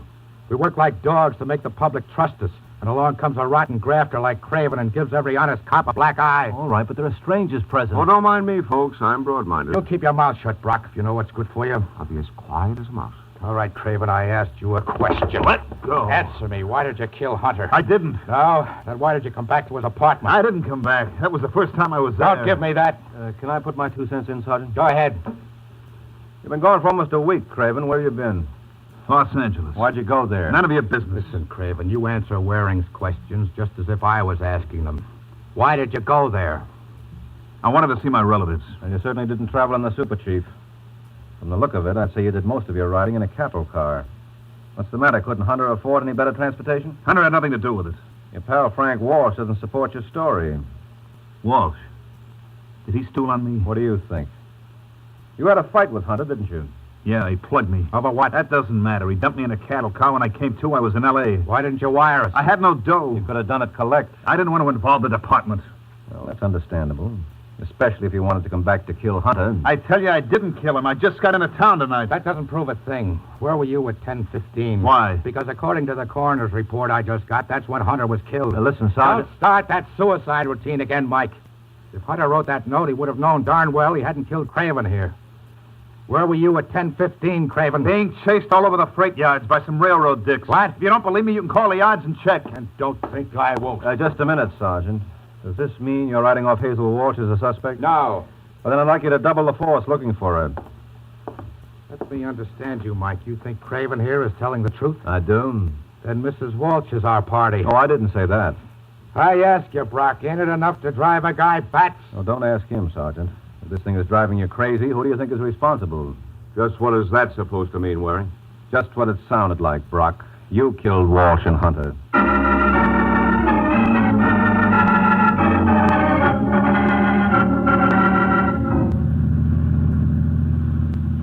I don't know how I can ever repay you, Mike. Now, forget it, Hazel. I'm only glad it ended the way it did. So it was Brock who killed my husband. Yeah, but he didn't mean to frame you. He thought it would take care of Hunter. But when Frank blurted your name to Sergeant Corbett and myself, that upset his plans. But why did Brock want to frame his boss? Oh, Hunter had a very nice thing in the club. And Brock figured he was capable enough to handle it with Hunter out of the way. I still don't see why he murdered Frank. According to that note, Brock thought that Hunter had killed Craven. Yes, but that didn't do him any good because there was no trace of Craven's body. And a corpus delicti is essential in any frame. That is why it was necessary for him to supply a body that would lead directly to Hunter. But Frank never even mentioned the man's name to me. Well, Brock had no way of knowing that. Then when it looked like all his plans were going for naught, he wrote that suicide note and killed Hunter, thinking that would tie up all the loose ends.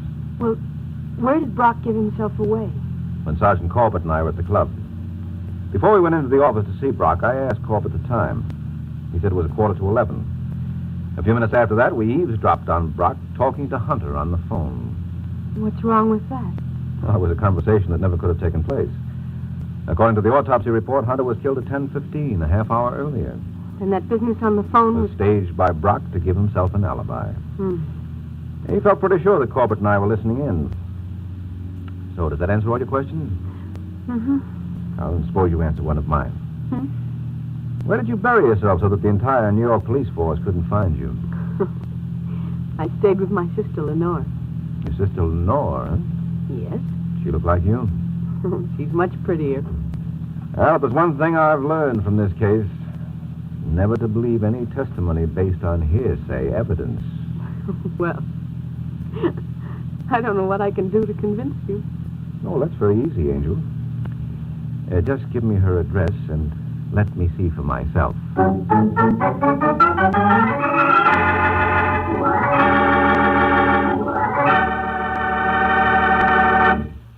Folks, let's talk about enjoyment. That's a pleasant subject, isn't it? Specifically, I'd like to say a few words about candy enjoyment. The kind you find in Kraft Dairy Fresh caramels. Kraft caramels are tops and delicious good eating. Here's the reason why. The Kraft folks spent years developing fine caramels, making them chewy soft and flavorful, making them good so you'd enjoy them. And Kraft caramels have plenty of nourishing milk and other pure ingredients in them, so they're good for you, too. Next time you're at the grocery store, pick up a big pound bag of Kraft caramels. And at your candy counter, get the 6-piece bar for a nickel. Kraft caramels come in regular caramel flavor and in chocolate flavor. Both flavors are delightful. The important thing to remember is this. Whenever you want real candy enjoyment, be sure you get Kraft Dairy Fresh caramels.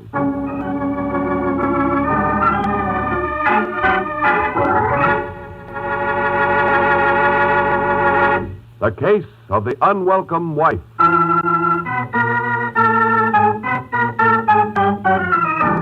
The Case of the Unwelcome Wife. That's the title of next week's adventure of the Falcon, when Mike Waring learns that when a girl pretends to be married to an already married man, the results can be murder. So be sure to listen at this same time next week to another exciting adventure of the Falcon, brought to you by the Kraft Foods Company. The Adventures of the Falcon are based on the famous character created by Drexel Drake, produced by Bernard L. Schubert, written today by Eugene Wang, and directed by Richard Lewis. Music was by Arlo. Les Damon was starred as the Falcon with Ken Lynch as Sergeant Corbett. Be sure to hear the great Gildersleeve next Wednesday evening over most of these stations. In next Wednesday's broadcast, Gildy comes face to face with an hilarious problem and solves it in a way that will keep you laughing for days. Remember the show, the time, and the place. The Great Gildersleeve, next Wednesday evening over most of these stations. Check your local newspaper for time of broadcast. This is Ed Hurley speaking for the Kraft Foods Company.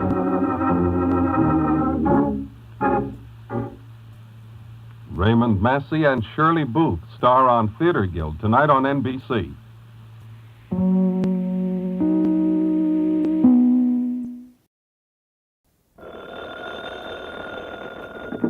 Hello? Yes, this is the Falcon speaking. Oh, Dolores. I'm glad you called. You'll have to count me out tonight. I'm going to the fights. Yeah, I know some of them are dull, Angel, but this one ought to be a killer.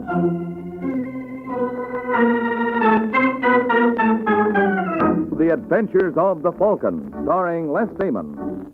You met the Falcon first in his best-selling novels. Then you saw him in his thrilling motion picture series. Now join him on the air when the Falcon solves the case of the bellicose boxer.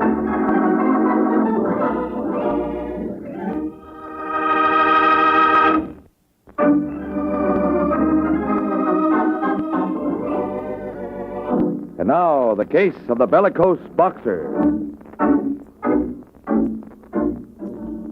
It is early afternoon in New York. In the Stamford's gymnasium, the young man whom experts hail as the slickest thing to hit the ring since Benny Leonard dances around in the shower. His name is Freddie Lane. He looks as commanding as a Greek god. And Freddie has a manner to match. How about a towel, Steve? What? What'd you say, Freddie? What's the matter, you deaf? Let me have a towel. Oh, yeah, sure. Here. What'd you do with my robe? Come on, Steve. Get with it. Oh, I'm sorry, Freddie. I guess I was thinking of something. Oh, that's a novelty. Hand me my robe, huh? Yeah, sure, kid. Yeah? All right, what's eating you? Well, I don't like to annoy you with details. Ah, go ahead. You know a manager isn't supposed to keep any secrets from his fighters. Yes, that's just it, Freddie. As at 12 o'clock tonight, I am no longer your manager. That's right. Your contract expires then, don't it? Yeah, you forgot to sign the new one. No, I didn't forget, Steve. Oh, what'd you do with my copy? I tore it up. I don't get you, Freddie. I guess that proves you're not as smart as you're supposed to be. Well, let me get this straight. I don't know why you're having so much trouble, Steve. It's simple. I'm packing you in. You don't know what you're saying. Why, when I found All right, you, don't give me that tired routine about all you did for me. You got paid for that and paid plenty. From here on, little Freddie don't split with anybody. Well, listen, Freddie. Sorry, pal. I haven't time. I got no... Come in. Hello, boys. What are you doing here, Vincent? Keep your shirt on, Steve. I just want to talk to you, boy. You're making a mistake, Mr. Vincent. Am I? Yeah. I'm not his boy. Oh, really? Oh, really. As of 12 o'clock tonight. Then if I want to discuss business, who do I talk to? Me? All right, Steve. Would you mind giving us a little privacy? I'm staying here. Buzz. You want me, Mr. Vincent? Yeah, would you take this gentleman for a little stroll? I think some fresh air would do him good. Okay, Steve, you heard him. Let go of me. Come on, friend. Unless you want that fresh air to go right through you. All right, Freddie. I'll be seeing you. Don't bother, Steve. It won't do you any good. Okay, Mr. Vincent. What's on your mind? You are, Freddie. Night and day. Well, that's very flattering. What do I owe it to? Your coming fight with the champ. Oh, that? Yeah, that. How do you think you'll do against him? What's your guess? Oh, I think if you wanted to, you could take Kenny. You're not kidding. I said, if you wanted to. Well, why shouldn't I? I think the crown would look real good on me. I think $100,000 would look even better. Oh, meaning you want me to take a dive? Meaning just that. You know, Mr. Vincent, I like a guy who don't beat around the bush. When do I get the dough? Right after the fight. Oh, no. I don't do business that way. When would you want it? Tonight. Okay, Freddie, you got yourself a deal. I'll have Buzz bring it over to your apartment. Fair enough. I guess that does it. Take care of yourself, kid. Mm-hmm. Keep punching. You too, Freddie.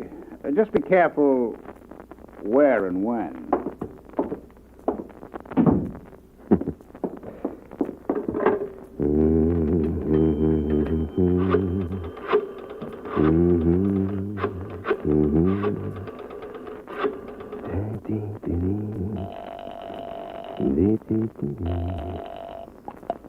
Hello? Let me talk to Ace Richards, please. Speaking. Oh, hello, Ace. This is Freddie Lane. Oh, hi, Freddie. What's up? This is strictly QT, Ace. Ever know me to talk? Well, I'd like to place a little bet on my fight next Friday night with the champ. How much? $100,000. Is that what you call a little bet? Look, if you don't want it, Ace, I'll get somebody else. No. I'll cover it, Freddie. All right. Lay the whole bunch on me to beat Kenny by a knockout. I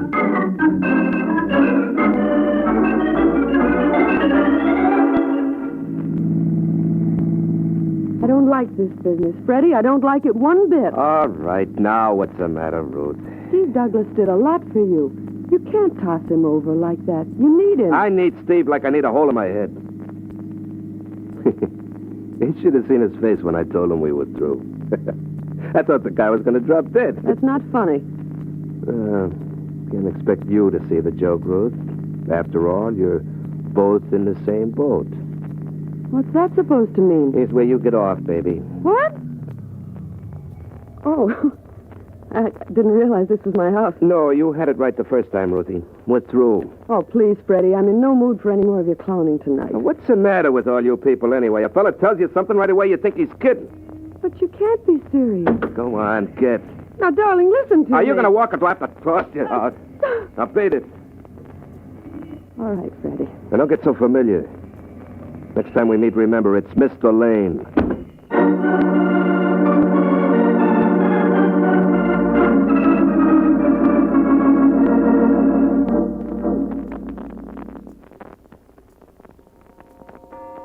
Is that clock right, Buzz? No, it's about 5 minutes slow, Mr. Vincent. Oh, then you better turn on the radio.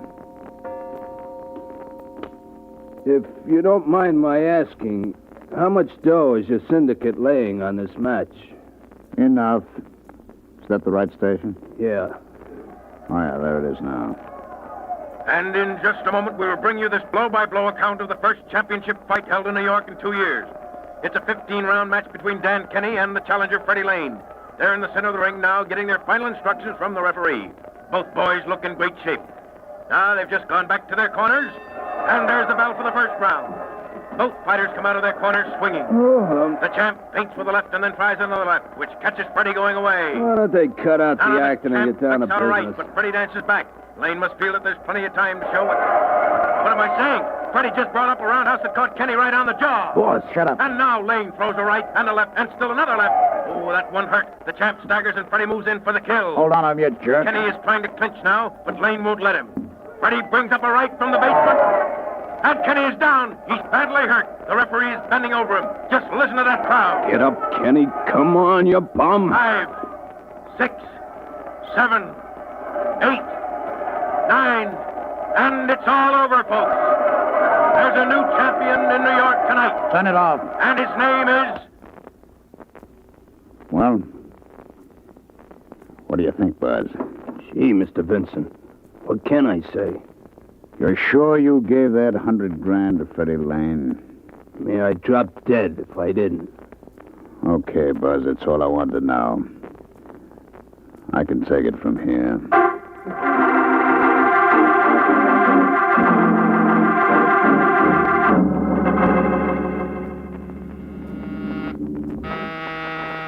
Who's there? All right, Mike, open up. Who is it? Open up and find out. Oh, Steve Douglas. Surprised you, didn't I? In no small way. Yeah, considering you're the one and only Falcon, that's no easy trick. Am I disturbing you? No. Nothing I like better than entertaining company at 3 in the morning. It won't take much of your time. Can you get me a gun? Can I what? Get me a gun, you know, a bang-bang. One that can't be traced. Why? I got a little exterminating job I want to do. You're drunk. Sure I am. Don't worry, I won't miss. I figure to get real close to him before I let him have it. Who are you talking about? Freddie Lane, the new champ, that's who. You out of your mind? I don't think so. The way I see it, so many guys hate Freddie, the cops will never pin it on me. Especially if you can get me a gun that can't be traced. You're crazy. You think I'm kidding, don't you? No, that's what scares me. Now, look, Steve. Why don't you bunk here on the sofa and we'll talk this over tomorrow morning? Nah. I'm going to get him tonight. Look, I think you better sober up. You mean you won't get me a gun? That's exactly what I mean. Well, a swell pal you turned out to be. Okay, if that's the way you feel, I got other friends. Now, hold it. You're staying here. Who's going to make me? No, Steve, you're leaving yourself wide open for a crack there. There's no reason why you shouldn't get it. No. And good night, sweetheart. I'll see you in the morning.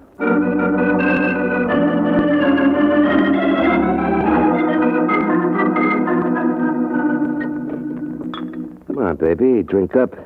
Plenty more where this came from. You realize you're talking to the new champ? Oh, I think you're wonderful, Mr. Lane. Call me Freddie, baby. All right, Freddie. But hadn't we better get back to the party? Ah, what's our rush? Told him I had to go up to my room to get my bags packed. Well, there they are. Oh, sugar, you ain't gonna wait. Yeah. I'm grabbing a 12 o'clock plane for Seattle. How'd you like to go with me, huh? Well, I don't know. You better make up your mind fast, baby. We got 15 minutes to make the airport. That must be the boy I've been waiting for. All right, just a second. I'm coming. Well, if it is...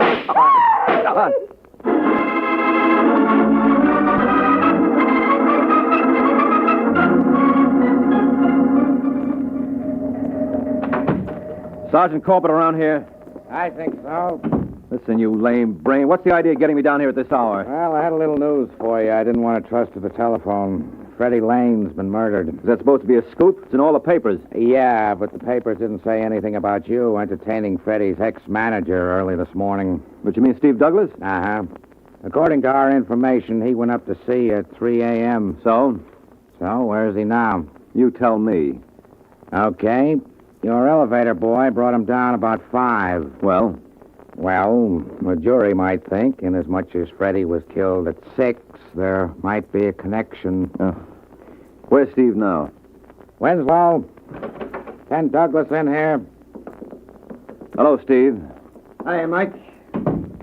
Don't look so good for the home team, does it? Now, don't you worry.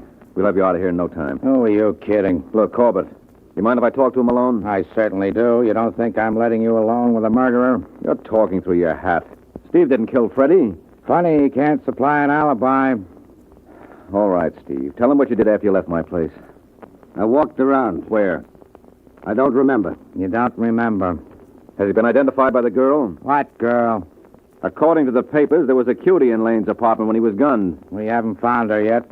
Well, let me congratulate you. You think you can do better? Well, I certainly couldn't do any worse. Wait a minute, Mike. You got any idea who this girl is? Maybe. I'll be seeing you, Sergeant. Sure. Why don't we make a date now?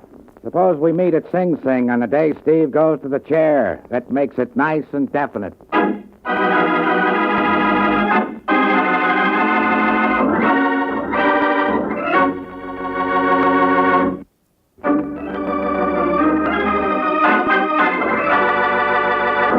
Now, back to the adventures of the Falcon.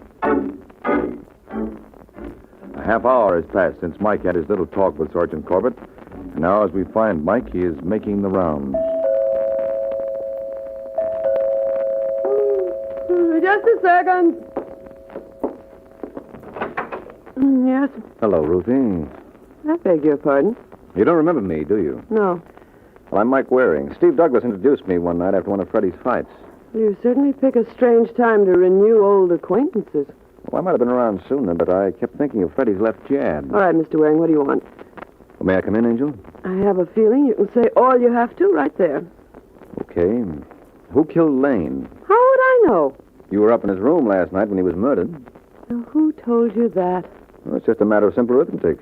You were Freddie's girl, and it naturally followed you'd be doing some celebrating after his victory. You better go back to school. You don't know your addition. The last time I saw Freddie was 2 days ago when we agreed to disagree. Oh, so you're another member of the club, huh? What kind of a crack is that? Well, Freddie used to change girls as often as he did his shirts. So? So maybe that agreement to disagree was all on one side. And if he gave you the old heave-ho... Yeah? that would make you a very logical suspect. That's very amusing. Well, you've got an overdeveloped sense of humor. Maybe I have, but the joke's on you. You wouldn't happen to know what time Freddie was shot. I would. Approximately 6:05. I suppose you have an alibi for the time. Mm-hmm. And it's supported by half the police force of New York. Meaning? Meaning at 6:05, I was in jail for reckless driving.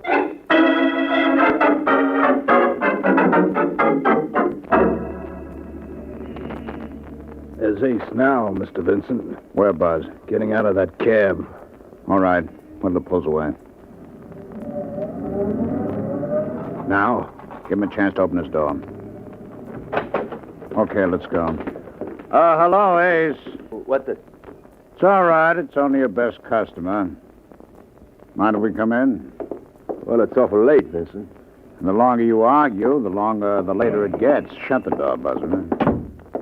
What's this all about? I just want a little information. Mike Waring been around to see you yet? Waring? No, why should he? He's working for Steve Douglas. He'll probably ask you the names of some of the big losers on the fight last night. So? So, when he does, Ace, I'd like you to forget all about the bundle I dropped. Okay, Vincent. Mom's the word. Not that I don't trust you, Ace, but, where do you keep your records? I tell you, I won't say a word. Sure, but Waring's awfully persuasive, and you might spill without meaning it. But of course, if your records were destroyed, no matter what you told him, there wouldn't be any evidence. Where are they? Wouldn't you like to know? Sure. That's why I asked. Keep your hands off me. I asked you a question, Ace. And the only way you'll get the answer is over my dead body. Well, that's the way you want it. That's the way you'll get it, because I aim to please.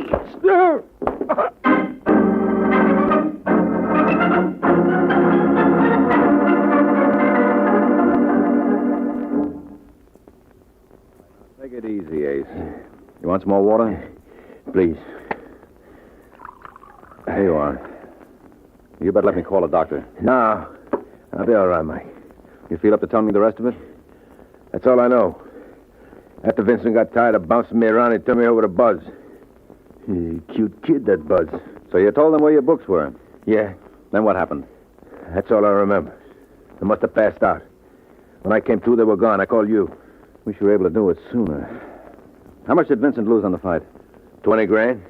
Is that all? I heard he spread it around. Bet around $250,000 in Las Vegas. Well, that still doesn't give Vincent a motive to kill Freddie. Don't it? No, if a gambler ever tried to knock off all the people he lost dough on, the cemeteries would be loaded. The thing I don't understand is Vincent's bad judgment. What do you mean? Well, Freddie figured to take Kenny just the way he did. Doesn't add up for the smart money to be bet the other way. Unless Vincent thought Freddie was going to take a dive. Why should Freddie do that? He had a big bet with me that he'd take Kenny. How big? 100 grand. Oh, then that proves it. Where would Freddie get that kind of dough? He didn't hit the big time until 4 months ago. And you think... I think Sergeant Corbett might very profitably have a little talk with Georgie Vincent.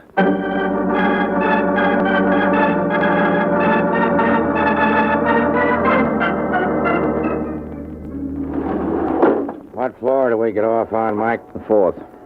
I don't know why I'm humoring you with this. Because you know I'm right, Sergeant. Vincent paid Freddie to take a dive, and when Freddie crossed him, he knocked him off. And suppose Vincent has an alibi. Well, he probably has. Everybody has an alibi except my client. No, this is our floor. Now, where do we go? Department over there. What do you mean everybody has an alibi except your client? I'll tell you about that later. You better keep your gun handy, because if I know Vincent, Yeah? we'd like to... Well, hello, Ruthie. Who's she? Well, that's right, you haven't met. Sergeant Ruthie Kent. She and Freddie used to be closer than 2 minutes, so you can understand my surprise. What are you doing here, Angel? None of your business. Is Vincent in? No. Mind if we look? Yes, I certainly do. Ah, you know that's not going to stop us. Well, how about this? You better put away the gun, Ruthie. Corbett doesn't approve of women carrying firearms. Stop it! You're breaking my wrist. Come on, baby, drop it. All right, Mike. I got the gun. You can stop wrestling now. Oh, that's a shame. I'm just beginning to enjoy it. Well, the loot. Never mind. Did you do that? No. Did she do what? Why do you think she didn't want us to come in here? What's behind that sofa? Dead? Yeah. I didn't kill Mr. Vincent. I swear I didn't. Who says you did? You nuts? Because I believe she didn't kill Vincent? Well, she didn't. I can prove it. How? By the body, Sergeant. You see, that's not Vincent. That's his boy, Buzz. All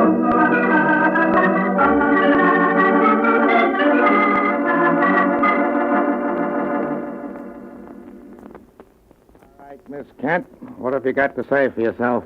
I came here to see Mr. Vincent, and when I walked in, I found that man. What'd you want with Vincent, anyway? Thought maybe he could give me some advice. I got frightened when you came around to see me before. What made you pick him as a father confessor? Well, I don't know many people in New York. I heard Freddie mention Vincent once as being a smart operator. He was the only one I could think of. You certainly couldn't have made a worse choice. What do you think, Mike? For one thing, this clears my client. I don't see how. Steve Douglas still could have killed Freddie, and she knocked off Buzz. That's not true. I'm inclined to agree with her, Sergeant. I tell you, both these murders are tied up. How? Well, I never thought to ask, but did you come across anything in Freddie's effects that might give us a lead? Not a thing. I went all through his stuff myself. What did you find? A dozen suits, 36 shirts. Well, never mind the haberdashery. Were there any letters? No, the only thing he had in his wallet was a check for $28,000 for the fight and about $1,700 in cash. Got any more ideas? Yes, I have. I think I can explain the whole thing now. Well? Suppose Buzz double-crossed Vincent. Quit ad-libbing. I tell you, it makes sense. Ace Richards told me that Vincent only bet 20 grand with him on the fight. So what? So that's peanuts to a guy like Vincent. I suppose he gave Buzz a lot more money to bet, and Buzz stuck it in his pocket and promptly forgot about it. How would Vincent find out? Well, that's easy. When he got hold of Ace's records, he'd see immediately that Buzz hadn't bet all the dough he was supposed to. Wouldn't that give Vincent a motive to kill him? Sure it would.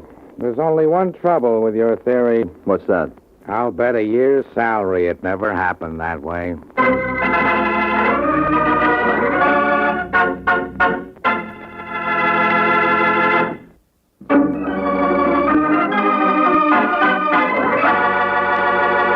Now, back to the adventures of the Falcon. 15 minutes have passed since Mike Waring advanced his theory on the murder of Freddie Lane. And now at Ace Richards' apartment, Mike and Ace are receiving the results of Mike's effort to confirm it. All right, pal. Thanks a lot. Well, it was a bad guess, Mike. My first estimate was right. Buzz placed close to $250,000 for Vincent. Well, there goes a perfectly good hunch down the sewer. You don't seem too upset about it. Well, to tell you the truth, Ace, I half expected it. If the possibility of checking up on Buzz occurred to me, it must have occurred to Vincent, too. Well, what are you going to do now? Take stock again. Isn't it possible that you've overlooked the best prospect of all? I don't know who. Steve Douglas. Just because he's your client doesn't mean he couldn't be guilty. Oh, I realize that, but even granting that Steve killed Freddie for revenge, he couldn't possibly have killed Buzz. He was in jail at the time. And if there's one thing I'm sure of, it's that both murders were committed by the same party. Yeah? Uh-huh. I'm convinced that some member of our little group benefited financially from Freddie's murder. I can't see who. Well, that's because your approach is wrong. Now, if you apply the test of who stood the most to gain, one person sticks out like the proverbial sore thumb. Who? You. Cut the clowning, Mike. What makes you think I'm clowning? You better get a bet down on yourself, Ace. You're a sure thing to finish in the chair.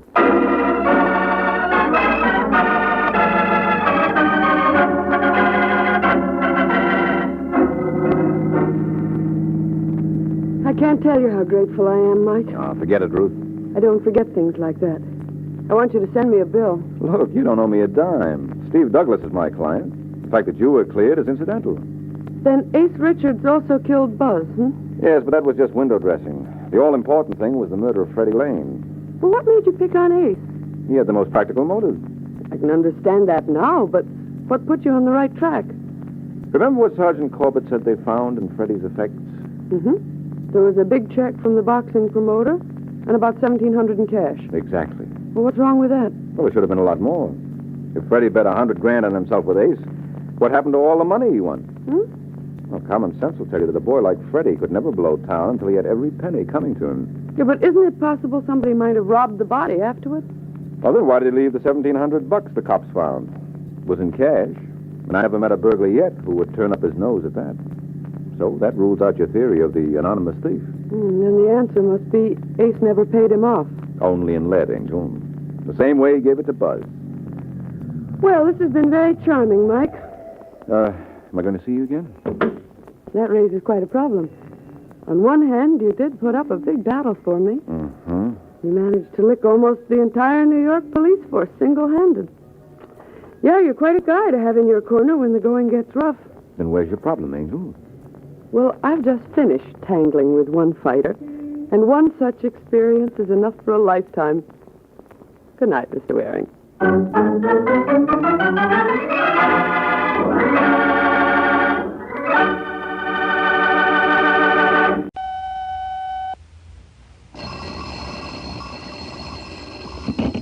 Hello? Yes, this is the Falcon speaking. Oh, Helen, I'm glad you called. I won't be able to make it tonight, Angel. Seems my client is having trouble with his competitors, and he wants me to give him the business.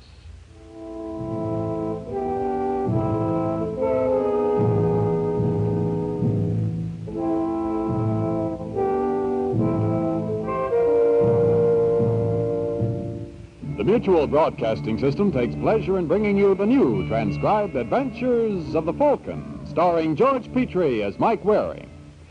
In just a moment, the Adventures of the Falcon. But first, now hear a Mutual Minute. One man's mystery may be another's poison, but on Mutual you can find mystery throughout the week to please any taste. If factual police action drama is your pleasure, then you'll want to tune in every week for Under Arrest and Crime Fighters. On Under Arrest, Police Captain James T. Scott pursues a twisted path of criminal activity to its inevitable conclusion. A man under arrest. Crime Fighters is a program that emphasizes the equal importance of all who wage war against the enemies of society. For people whose taste in mystery fare is for the unusual, the strange, and the eerie, there's Nightmare. Here every week you can hear the master of chills, Peter Lorre, narrate a tale of taut suspense. And for the intrigue and delight of breathless excitement in high places across the world, screen star George Sanders brings High Adventure. Don't forget, it's mutual for mystery. All kinds of mystery throughout the week over most of these stations. And now we invite you to listen to The Adventures of the Falcon as Mike Waring solves the case of the Snappy Snapshots.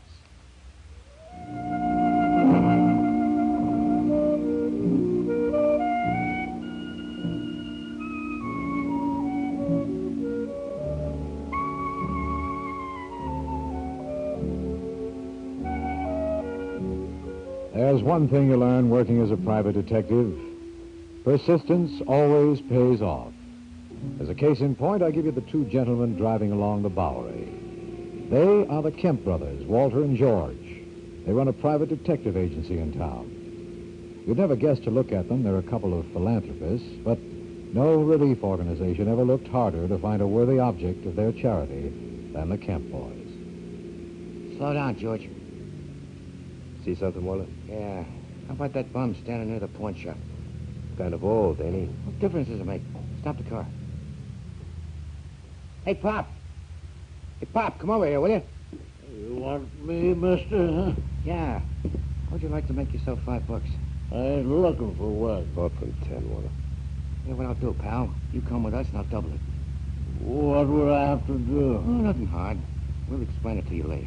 Nah, I'm not interested. You better get somebody else. Oh, you old bum. You hit me, I'll close up. All right, let him go, Walter. All right, beat it. Come on, before I poke you one. All right, George. Now, wait a minute, Walter. How about that character over there? What character? Sleeping in the hallway. You see him? Yeah. Better cut your motor. Okay, let's go. Keep your eyes peeled for a cop. Hey, buddy. Buddy. Let me go, will you? Would you mind? Get up off that floor. I ain't doing nothing, mister. I'm just trying to grab a little snooze. Have to find some other place. Okay. Hey, wait a minute. I'm just thinking maybe my brother and I could use you. How would you like a nice steady job with easy hours and all expenses on a house? Why pick on me? Because you look like the kind of a man we want. What's your name? Paul Ziegler. Glad to meet you, Paul. My name is Walter Kemp. This is my brother, George. Yeah, hi. Hurry it up, Walter. Look, Paul, you got any family? No. Where you from? Philadelphia. Got any friends in town? No. Oh, that's swell. I suppose you come along with us. What's the matter? I changed my mind. Come on, Walter. How much time are you going to waste with this schmo? You think you'd be right for the job? Yeah. And what are you schmoozing for? No. Well, what are you waiting for, Walter? I dropped him. You pick him up.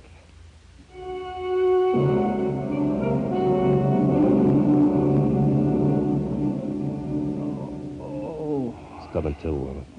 Okay, George, you better beat it. What for? You don't think he'll want to play ball if he sees you here, especially after the way you socked him. All right, I'll meet you at the house. Don't wait up. I may be late. Hello, Paul. How do you feel? Who the devil are you? Walter Kemp, you remember? You the one who slugged me? Nah, that was my brother. Where is he? Now, take it easy. George is a little hot-headed. Yeah, well, nobody's pushing me around. I didn't mean to. He just lost his temper. After all, he offered you a job for $60 a week. 60 a week? Yeah, that's right. For how long? As long as you want it. Maybe after the first month, there might even be a little raise. What would I have to do? Practically nothing. You see, my brother and I run a little detective agency. We specialize in divorce cases. What do you mean? Well, suppose you were married to some dame you didn't like. We furnish the evidence that she's seeing some other guy on the side. But what if she ain't? Then we manufacture it. I don't get you. Look, we got a case in the office right now. That's what we wanted you for. My client is married to a gal named Phyllis Howard. Phyllis Howard? That's right. And just because my client's got a couple of bucks, she won't let him go. So we're going to fix it so she's got no choice in the matter. How? Well, tomorrow morning around 6 o'clock, we'll get you into her apartment through a window. Her husband will be waiting on a fire escape with a camera. Now, all you gotta do is put your arms around her while he takes a picture. And I get $60 for the job? That's right. Ain't enough. I want 100. Drive an awful tough bargain. Now, you heard me. You ain't dealing with some chump, you know. I want $100 or it's no deal. Well, since it's all set up for tomorrow, okay. Now, wait a minute. That ain't all. I ain't going to this Phyllis's apartment in these clothes. Don't worry about it, Paul. As long as I know we can count on you, we'll have you dressed to kill. Now, what could be fairer than that?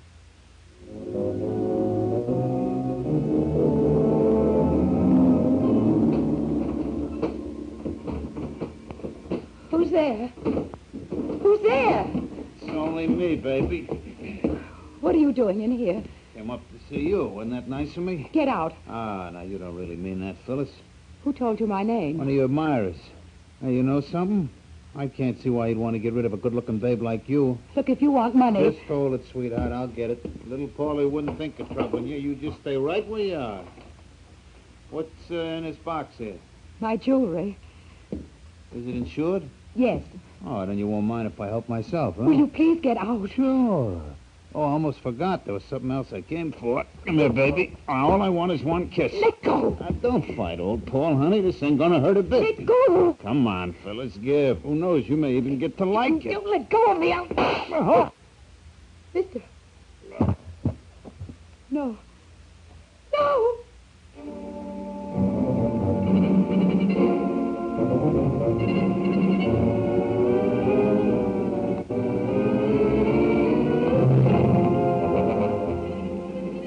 In a moment, we'll return to the adventures of the Falcon. But first, if you're a baseball fan, this is for you. The whole fascinating story of the sport. The first professional game ever played, the team that scored 106 runs in one game.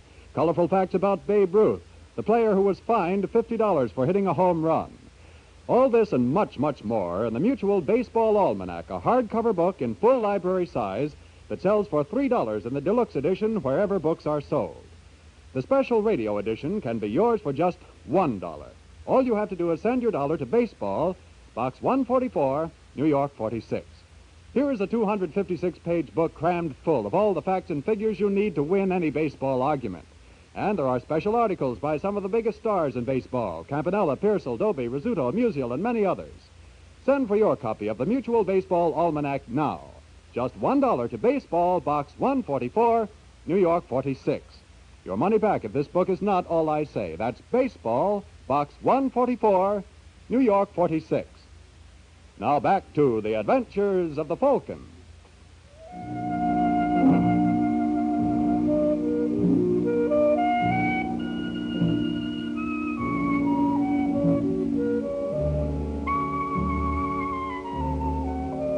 3 hours later, I was awakened from a beautiful dream by the doorbell. It was a pity to break it up. I was having such a wonderful time. I tried to find my place again, but whoever was leaning on the bell refused to get discouraged, so I tossed on a robe and staggered to the door. Mr. Waring. Well... Are you Mike Waring? I'm never quite sure in the middle of the night. My name is Phyllis Howard. I don't care if... Did you say Phyllis Howard? That's right. Now, come in. How come they let you wander around loose? What do you mean? Aren't you the gal whose uncle was T.J. Howard? Yes. And didn't I read in the papers that when his will was probated last month, he left you a cool $10 million? It was only one. Well, whenever I read figures containing more than 3 zeros, I get astigmatism. What's bothering you that $1 million can't fix? Murder. Murder? Yes, there's a dead man in my apartment. How'd he get there? I think he came off the fire escape. And he was alive when he walked in? Yes. Who is he? He called himself Paul. Paul, huh? What about his last name? I don't know. Did he try to walk off with any of your property? My purse and my jewel box. Okay, then we'll claim self-defense. Self-defense? Yes. What'd you do with the gun? Well, I didn't kill him. And who did? I don't know. Now, look, Miss Howard. I tell you, I didn't. He tried to kiss me, and while we were struggling, there was a shot. From his gun? I guess so. Anybody hear it? Well, apparently not. What happened after that? I must have fainted. When I came to, I decided I'd better call on you. What made you pick on me? I heard someone mention your name. Who? I'm not sure. You're not sure of anything, are you, Phyllis? You positive this Paul character is dead? He didn't move. That doesn't prove anything. Did you listen for his heartbeat? Well, no. And suppose we go over to your place and try it. I got a wonderful ear for that sort of thing.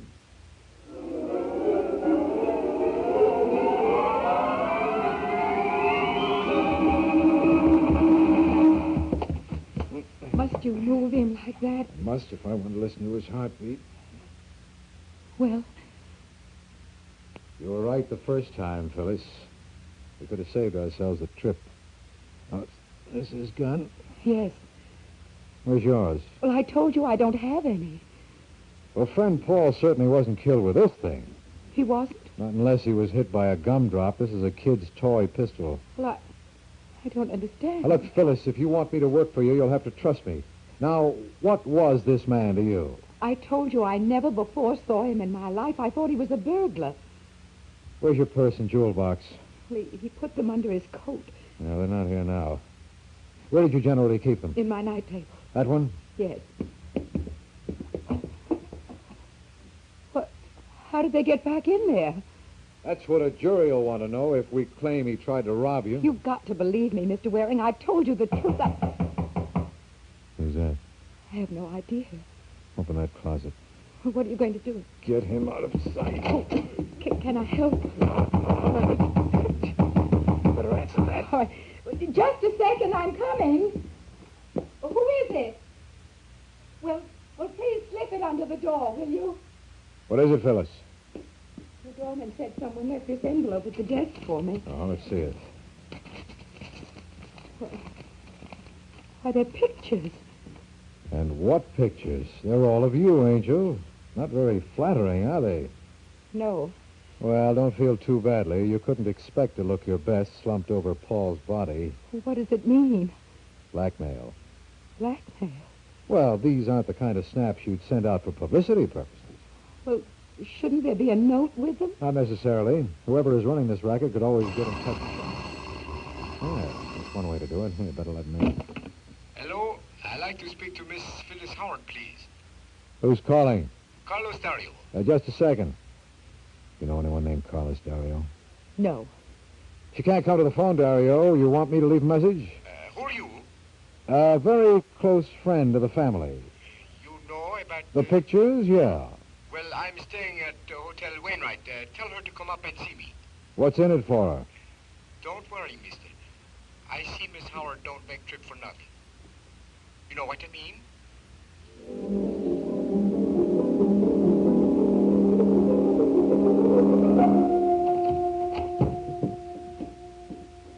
That you, George? Well, it ain't Sergeant Friday.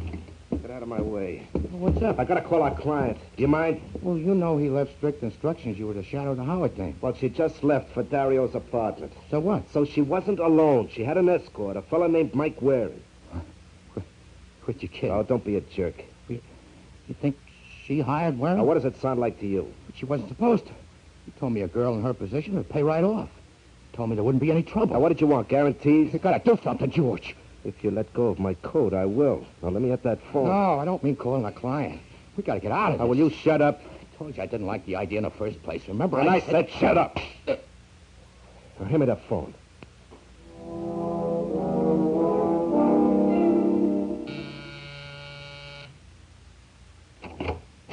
Yes. You, Carlos Dario. That is right. I'm Mike Waring. This is Miss Howard. Waring, why she bring you along? Will you I see? don't blame her, Dario. It was all my idea. Oh, it was, huh? Yes. Now, suppose we get down to business. That suits me fine. Then suppose we swap.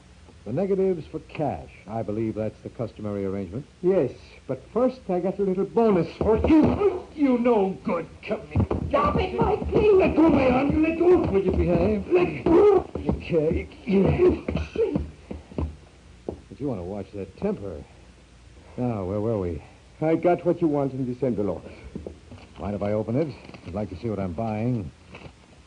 Why, it's full of $1,000 bills. You're surprised, huh? Quite a bit. What's the idea, Dario? That's your price, isn't it? My price? So help me, Waring. If you and this girl ever try to hold me up again, I'll kill you.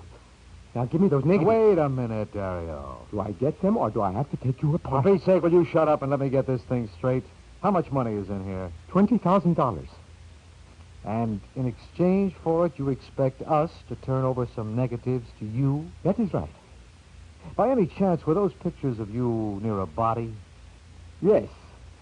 I don't know how you work it, Waring, but I never see that man before, and I didn't kill him. Yeah. Shake, sucker. We're on your side. My side? Yeah. Phyllis, where's your art collection? Here. Do those prints look familiar to you, Dario? Sure. They're pictures of me, taken last week. Don't let those slacks fool you. It's Miss Howard. What? You two are victims of the same racket. Don't talk like a fool. It's the only way it makes sense. Then how come Miss Howard called me yesterday and said to have $20,000 ready? I didn't. The lady on telephone gave your name. She was lying. Don't you see, Dario? Whoever called you was working for the blackmailer. It don't add up so good to me. Look, it's not difficult. What the killer is doing here is dividing the risk. He wants money from you and Miss Howard. All right. There's less chance of his being caught and collecting from one person than from two. Who's this he you talk about? Whoever is behind this little stunt. He'll probably get in touch with my client next and ask her to match your 20 grand. In other words, I'm to be the collection agency. That's it. I don't know why, Waring, but I believe you. Thanks. You keep my money and do what you think best. Fair enough. But remember, I can't afford no mistakes. These pictures can make plenty of trouble. No, they can't. What do you mean? Take a good look at this one of Miss Howard slumped over the body. Now, you can recognize Miss Howard, all right, but you can't make out the face on the corpse. So? So, instead of a body, it could have been a wax dummy. But it was not. We know that, but we don't have to admit it. And the only way the blackmailer can prove us liars is to produce the body. I see what you mean. You going to get rid of him? That's right. But how? Leave it to me, Phyllis. I think I know the boy to handle it. Let's keep our fingers crossed.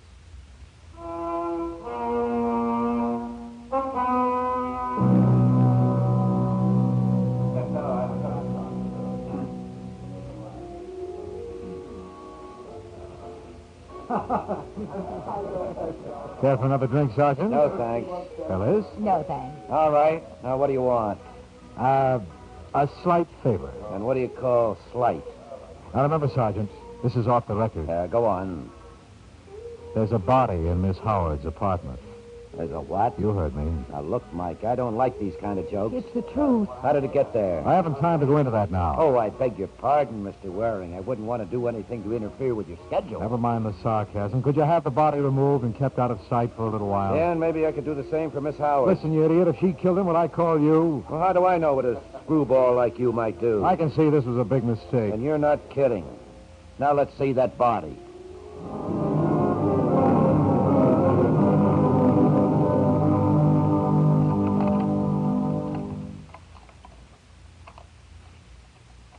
You've got to believe me, Sergeant.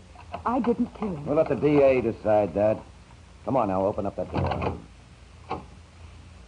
Well, where is he? In the bedroom closet. All right, Miss Howard. Lead the way. Now, for the last time, I'm asking you, The Sergeant. answer is still no. He's in there. Oh, Mike. Steady, baby. You want some help, Corbett? No, you've done more than your share of. Okay, Mike, what's the idea?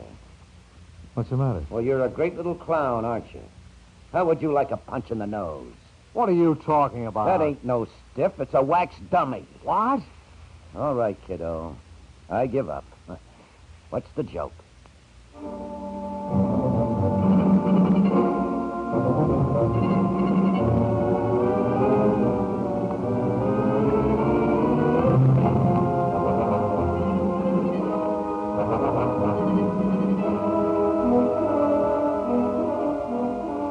In a moment, we'll return to the adventures of the Falcon. But first, You remember the old nursery rhyme, 30 days have September, April, June, and November? Well, 30 days have something else, too. They have the answer to the question, why are Camels America's most popular cigarette? It's easy to find out for yourself why Camels lead by a record 50 and 8/10%. Smoke only Camels for 30 days. Make this pleasant test and then judge them carefully for mildness, for flavor, for more pure pleasure. Then you'll know why Camels lead the second-place brand by 50 and 8/10%. These latest figures, published in 1954 by Harry M. Wooten, leading tobacco industry authority, show Camel's lead is bigger than ever before. There must be a reason for such popularity, and there is. The reason is Camel's blend of costly tobaccos, unmatched in any other cigarette, that gives smokers real mildness, richer flavor, more pure pleasure. Try Camel. See for yourself why, for mildness, for flavor, for more pure pleasure, Camels agree with more smokers than any other cigarette. Now back to the adventures of the Falcon.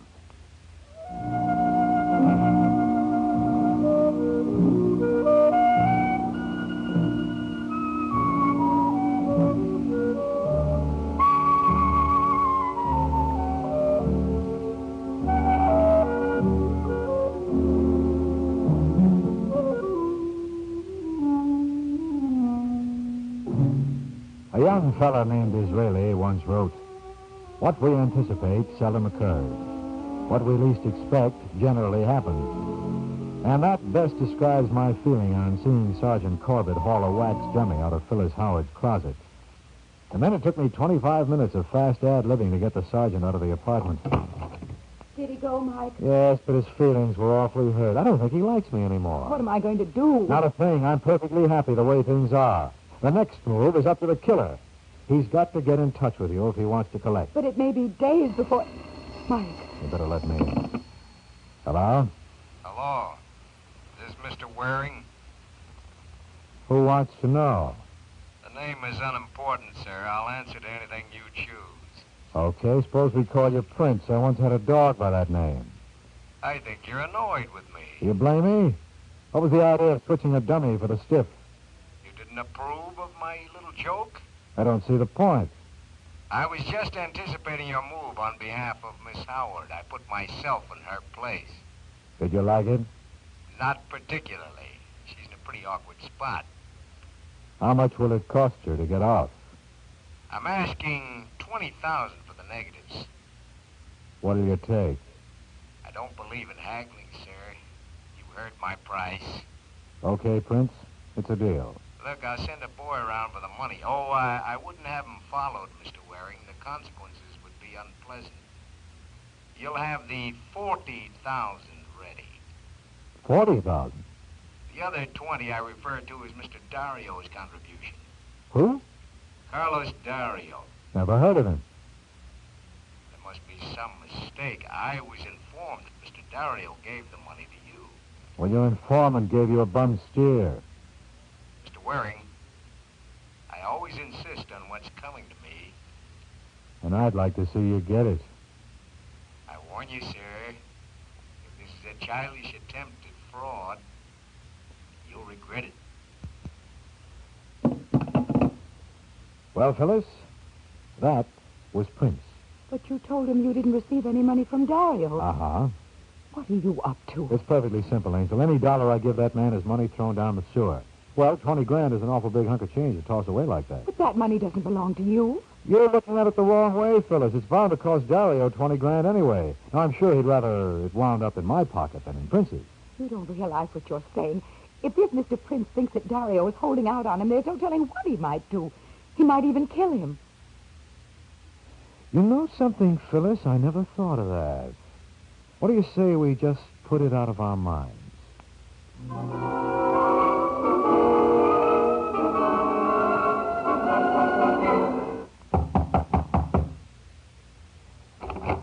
Hello, Miss Howard. Mr. Dario. Where is Waring? Oh, hiya, Dario. Everything okay? No. Just what are you trying to pull? Now, calm down, fella. There's nothing to get excited about. Where is my money?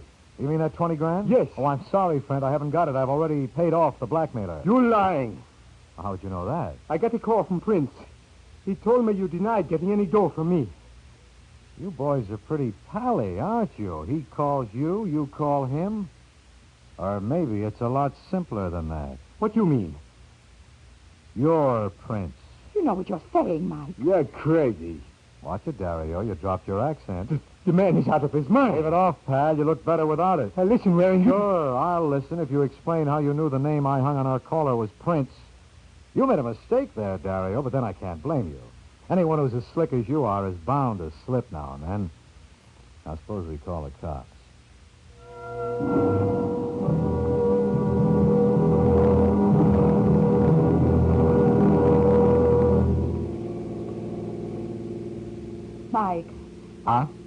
wish you'd explain something to me. When did you first suspect Dario? Well, when we found the body of Paul gone and that dummy in his place, he should never have moved it. The only ones who knew what I intended to do with the body were you and Dario. And I know you didn't, lad. But why did he give you the money then? Oh, that was a beautiful piece of work, Angel. You see, Dario doped out this blackmail stunt. And by pretending to be a victim himself, no one was supposed to suspect him. When he gave me that $20,000, he knew he was bound to get it back, plus another 20 of yours. And this Paul you sent to my apartment? That was some schnook that Dario's Confederates lined up for the occasion. And Dario wasn't alone in the plot. No, this took an organization. He had a couple of boys working for him named Walter and George Kemp. They got Paul for him. When Paul climbed into your room last night, Dario was on the fire escape. And while the two of us were battling... He shot him. And then when you keeled over in a faint... He went to work with the camera. Now you've got it. Now that I have, what am I supposed to do with it? Well, you can always tell your children about it some rainy day. But to have children, I first have to be married. It's customary. But if you decide against it, promise me one thing. Let me handle the adoption papers. Good night, Angel.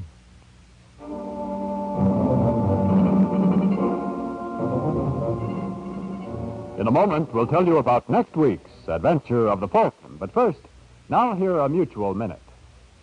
The advent of supersonic flight, atomic energy, or even the most recent discovery of a battery powered directly by the sun has not changed some aspects of our lives at least. Evening hours are still leisure hours for most, and for most people it means time to enjoy their favorite kind of entertainment. For millions, the programs they hear regularly on Mutual every evening provide just the kind of relaxing, informative, or challenging listening they like best. There are top tales of mystery for the whodunit fans, ranging from fantasy to documentary. And some of the most famous private eyes in the business stalk Mutual's airwaves regularly. News, too, is yours for the tuning, whether you prefer a fast 5-minute news digest or thoughtful and penetrating commentary. Mutual's corps of ace correspondents is at your service. You suit yourself when you hear Mutual's evening lineup of programs, all heard over most of these stations.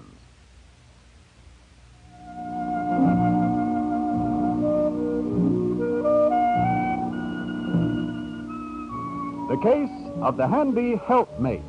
That's the title of next week's Adventure of the Falcon, and Mike Waring learns that what some wives will do for their husbands is murder. The Adventures of the Falcon was presented by the makers of mild, flavorful Camels, America's most popular cigarette, in cooperation with the Mutual Network. The Adventures of the Falcon is based on the famous character created by Drexel Drake, produced and transcribed by Bernard L. Schubert, written by Eugene Wang. George Petrie was starred as the Falcon, Chuck Webster as Sergeant Corbett. This program is fictional, and any resemblance to actual persons, living or dead, is coincidental. Russ Dunbar speaking.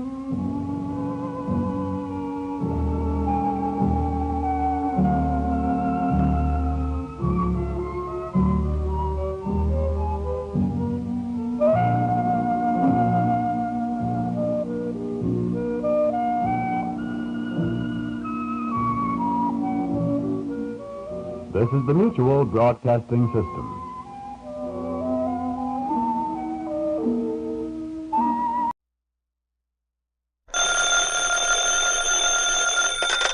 Hello? Yes, this is the Falcon speaking. Oh, Nancy. I'm glad you called. You busy tonight? Oh, you are? All right, Angel. You know what that means. Anything that happens to me this evening will be a dead loss.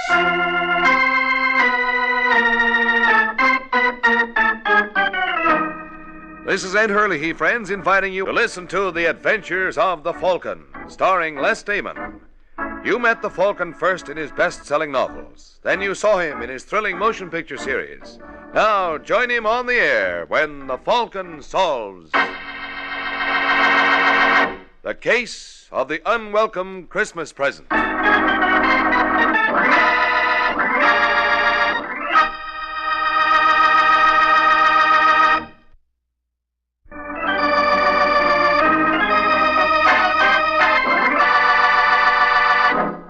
Now, the case of the unwelcome Christmas present.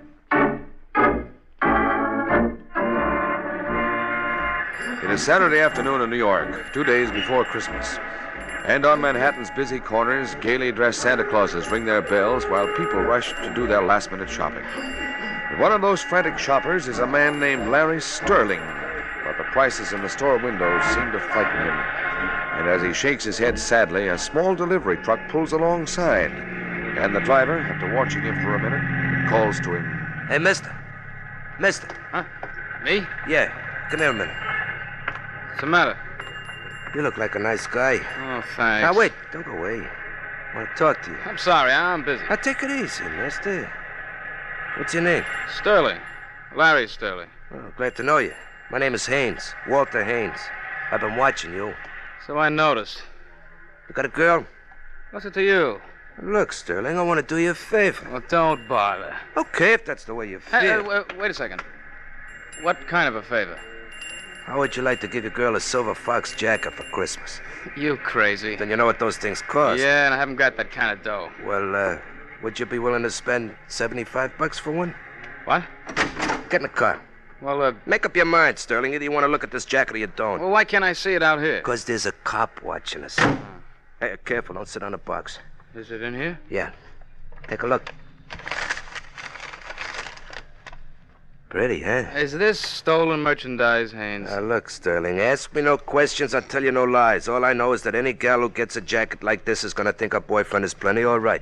That's $75, you said? That's right. And I'll throw in that gift box. Did you notice the label? DuPont Brothers. Yeah. Hey, that's one of the biggest furriers in town. Oh, sure. When your girlfriend gets a load of that, what do you think she'll say? She'll wonder where I got the money. Okay, if you don't want the coat. No. I'll take it, Haynes. You got yourself a buy there, Sterling. Take it from me, pal. You don't know what you walked into.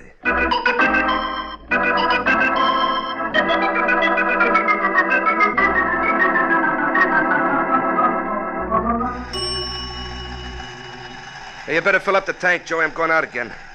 Only sold one silver fox today. Think I'll have to try Lower Broadway. I wouldn't if I were you. Huh? Oh. Hello, Bonnie. Hello, Haynes. Where'd you drop from? Steve Ellis told me you kept your truck here. What's up? Mr. Raynaud is looking for you. Raynaud? Uh-huh. What for? Don't you know? No. What'd I do? It's what Raynaud thinks you didn't do. Oh, he's crazy. You want to tell him that? Oh, there's no talking to him once he gets an idea in his head. Hey, Bonnie, what'll I do, huh? How would you like to hide out in my place? You mean you'd let me? Why not? Oh, but if Raynaud ever found out about this... Why should he? Well, somebody might rat. I'm not worried. Oh, I want you to know, Bonnie, I'll never forget you for this as long as I live. I know you mean well, darling.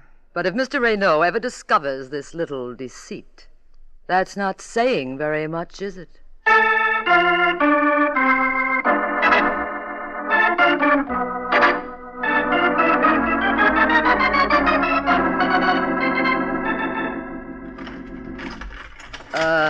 Look, Haynes. Maybe it would be better if... If what? Oh, skip it. Go ahead. Thanks. You know, Bonnie, for a minute there, I was afraid you changed your mind. Oh, there's very little danger of that. Raynaud. I'm delighted you remember me. Oh, Bonnie, will you please shut the door? So it was a trap? Yes, but you're very lucky, Haynes. Not every rat is offered such attractive bait. That was a very fine piece of work, Bonnie. Listen, Raynaud, you promised me nothing would happen to him if I brought him here. Did I? Well, let's not worry about it, shall we? Oh, Haynes, I believe you know Leonard. Sure he does. We're old friends, aren't we, pal? Cut it out. Bonnie's right, Leonard. That's hardly the way to treat a guest. Really, Haynes, I'm so sorry about this. May I offer you something? No, I don't want anything. Well, that's where we differ. Because I do. 2 weeks ago, you received your usual consignment of fur jackets. One coat was different. Where is it? In my truck? Leonard, will you be good enough to check? Sure. Never mind. I've already looked. It isn't there. It ain't? No. Yeah. You know, it's something I must have sold it by mistake. Oh, you gotta believe me, Mr. Raynaud. Of course I do. Who was the lucky buyer? Well, that's just the trouble. I don't know his name. Leonard. I've been looking forward to this for a long time, Haynes. No. When I get through with you, your own mother won't know you. What was his name? I tell you, I don't know. Oh, for heaven's sake, Reno, keep Leonard away from him. He'll kill him. I hope not, Bonnie. But if he does, well, in our trade, death is always an occupational hazard. Carry on, Leonard.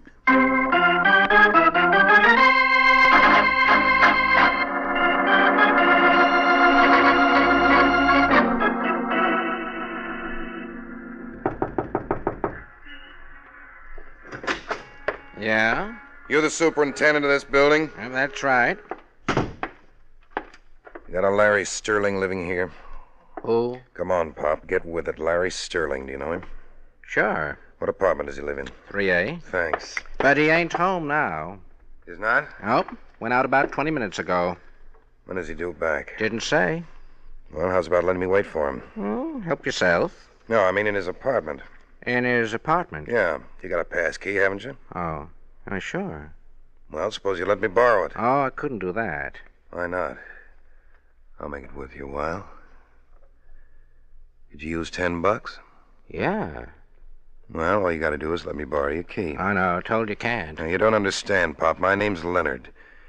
You see, I'm an old friend of Larry's. I want to surprise him. Yep, sorry. All right. Then I'll tell you what I'll do. You still want to make that 10? And not if it's going No, to... forget the key. All I want to know is when Larry came home tonight, did he have a big package with him? Big package, eh? A package about this size. Why do you want to know? Now, listen, you jerk. I'm asking the questions. Well, I don't have to answer And them. I say you do. Oh, you keep your hands to I yourself. got a good mind. Help! Shut up! Help! Just keep your trap shut. Oh, you think you're smart. Oh, you got me wrong, Pop. I don't want to hurt you.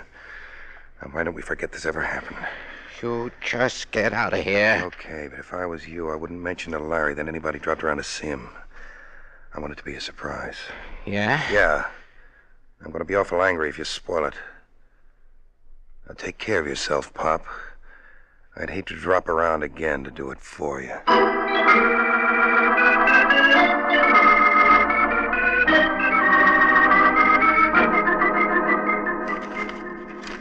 You know, I shouldn't do this, George. We promised we wouldn't open our presents till Christmas Eve. Now, Larry, 24 hours one way or the other won't make any difference.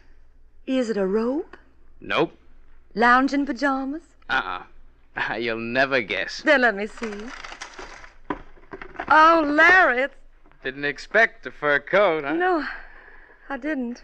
Well, what do you say? I think it's lovely, Larry. Go on, try it on. Oh, sure. You're certainly not enthusiastic about it. I'm sorry, honey. I guess I'm behaving badly, but you see... Oh, excuse me.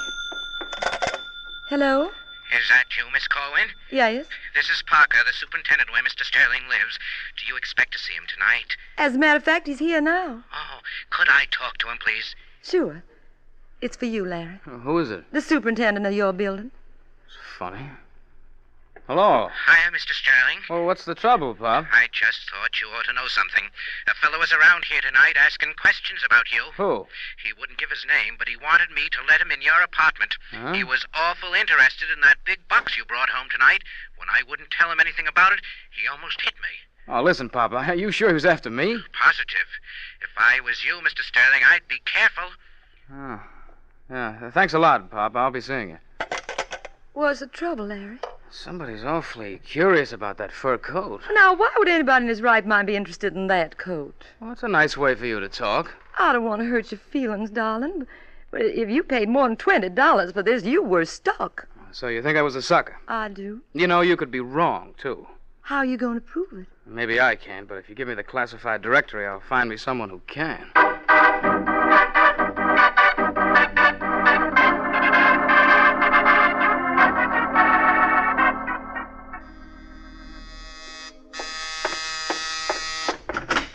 Yeah? I don't know whether I've got the right party. What apartment do you want? 12A? This is it. Are you, Mike Waring, the Falcon? That's right. My name is Larry Sterling. I hate to bother you, Mr. Waring. Quite all right. Come in. Thank you. What's on your mind? Well, if you're not too busy, I'd like to talk to you. About what? This. Go on, open the box. Oh, it's a fur jacket. Yeah, I bought it this afternoon from a man named Walter Haynes. Well, how come it's sporting the DuPont Brothers label? This guy Haynes led me to believe it was stolen. Oh, the old racket, huh? Yeah, there's a new one on me. Well, what do you want me to do? Get your money back? No, I was a sucker, Mr. Waring, and I'm willing to take my loss. What's your problem? How much would you guess I paid for this coat? Oh, I don't know, $100? 75. But my girlfriend says it isn't worth 20. Well? Well, if this coat's worthless, why is somebody so anxious to get it from me? What do you mean? My superintendent told me several parties were making inquiries about me. Well, it doesn't mean anything. Funny they should all ask if I brought home a big, bulky box that looked like it might contain a fur jacket. Let me see that coat again. Well? Well, it still looks like a skinned rabbit to me. But I've been wrong before. Let's see what the experts down at DuPont Brothers have to say.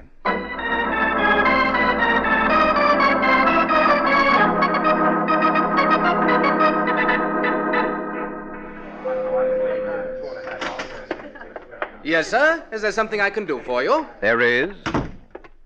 I've got one of your fur jackets in this box. Oh, I'm awfully sorry, sir, but the exchange department is closed till after Christmas.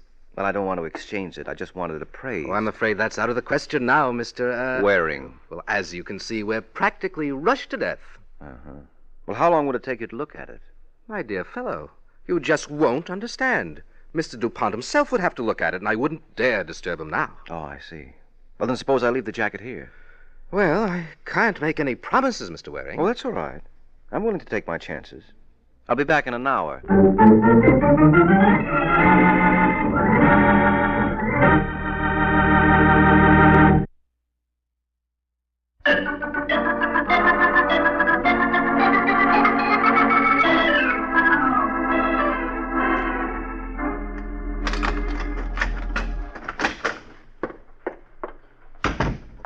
Hello. Huh? Oh, hello, a lady burglar. Hope I didn't startle you. Not particularly. Well, if I'm in your way, Oh, think nothing of it. You must be Mike Waring, also called the Falcon. I guess I must be. And you? You can call me Bonnie. Well, I'd like nothing better. A young man named Larry Sterling dropped in to see you about an hour ago. Oh, did he? Well, that's what I've been led to believe. How did you get in here? I could say the door was unlocked. Yes, you could, but I wouldn't necessarily have to believe you. In that case, you may as well know the truth. I used these. Oh, that's not nice, Bonnie. It's a penal offense. Oh, thinking of calling someone? Just the police? Now, let's not be hasty, shall we? Who are you? Oh, I'm terribly sorry. Mr. Waring, Mr. Raynaud. You'll forgive me for not shaking hands. Yes, I understand. That gun makes it rather awkward, doesn't it? Very. What do you want, Renaud? Didn't Bonnie explain? I didn't get very far. Mr. Waring, I have reason to believe that a young man named Larry Sterling left a fur jacket with you today. Why should he do that? Maybe he became suspicious. Maybe he had reason to be. Maybe. But that's hardly the point. Where is the coat, Mr. Waring? I haven't got it. I know. Bonnie and I were quite diligent in our search. Well, I hope you were careful in handling my shirts. You needn't worry about that. Well, then I haven't a care in the world. Not after you turn the coat over to us. I assume you can get it back at your convenience. Anytime? May I suggest there's no time like the present? And I'm afraid I can't agree with you, Renaud. My client bought that coat in good faith. In good faith? Yes, he gave $75 for it. I assure you neither of you will lose by this transaction. Well, I don't know. His girlfriend was awfully crazy about it. Shall we say $1,000? Shall we say nuts? Mr. Waring, I refuse to argue. Suppose I send one of my agents around. He's much more persuasive than I am. Come, Bonnie. Hold it. Where do you think you're going? Home, naturally. Have you any objections? Yes, several. You're staying here till the police arrive. You're overlooking one thing, Mr. Waring. What, that gun? Uh-huh. Well, somehow I've got a feeling... Look out, Reno! You stupid, blundering fool! Your type can never let well enough alone.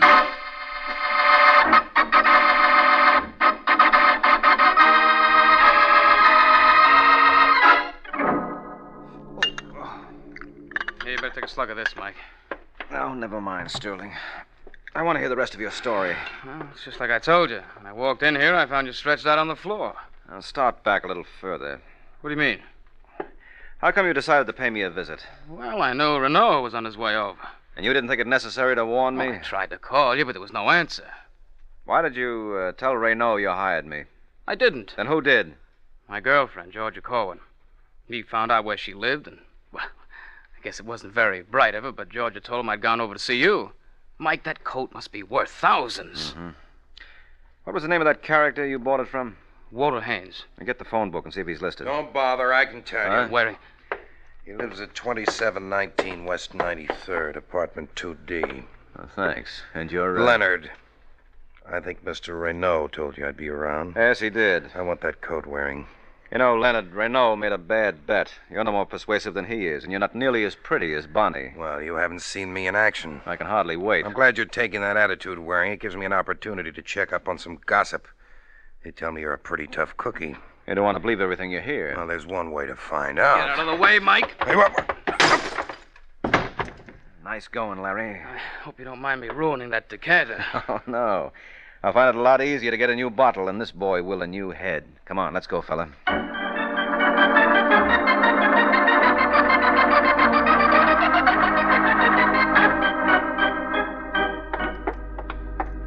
Apartment 2B. C, here we are. Are you sure this is the right place? The nameplate says Walter Harvey. That's probably an alias. Notice the initials are the same. Could be a coincidence. Yes, could be. But Leonard sounded as though he knew what he was... Uh-oh. What's the matter? Door's open.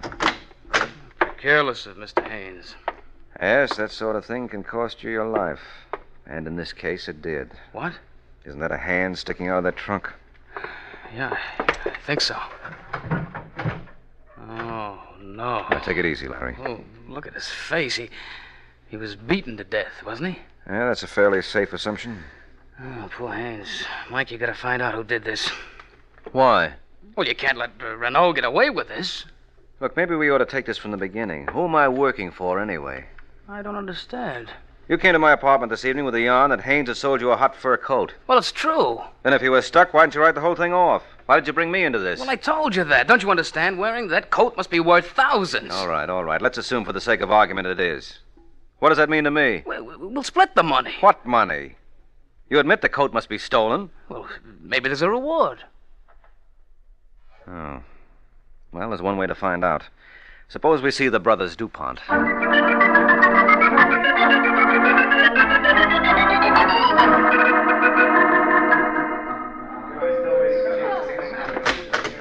Yes, sir. Can I help you? I hope so. My name is Waring. I was in here a little earlier today. I left a coat to be appraised. Oh, yes, of course. I had Mr. DuPont look at it. Would you be good enough to identify your merchandise? That the same one, Larry? Yeah, I could never forget that fur. Well, what's the coat worth? Would you care to venture a guess? Well, judging by the trouble it's caused, I'd say 10,000. Oh, you're way off, sir. What did I tell you? 20? If I might be so bold, what'd you pay for this coat? Well, you can't judge by that. My friend got it at bargain rates. And he gave? Believe it or not, $75. Really? Uh-huh. Well, strictly entre nous, Mr. Waring, this is a very rare example of genus felidae. Ooh. English translation, please. Skinned alley cat. And as such, it isn't worth a dime.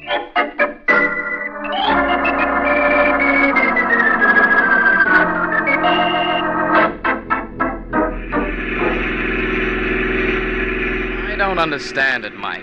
You sure that's the same coat? Positive. But if the coat's worthless, why was Haynes killed? Now, don't ask me, Larry. I'm a stranger here myself. Maybe Renault doesn't know its value. Well, I doubt that. Renault, Leonard, and Bonnie are too slick a trio to get worked up over a phony fur piece. But it must mean something. Yes, obviously. And Brother Renault knows. Well, maybe he won't mind sharing his information with us. How are you going to find him? Through Leonard. You think he'll cooperate? If it's put to him the right way. Remember how you knocked him cold? Yes. Well, don't forget how you did it. I may want you to try it again.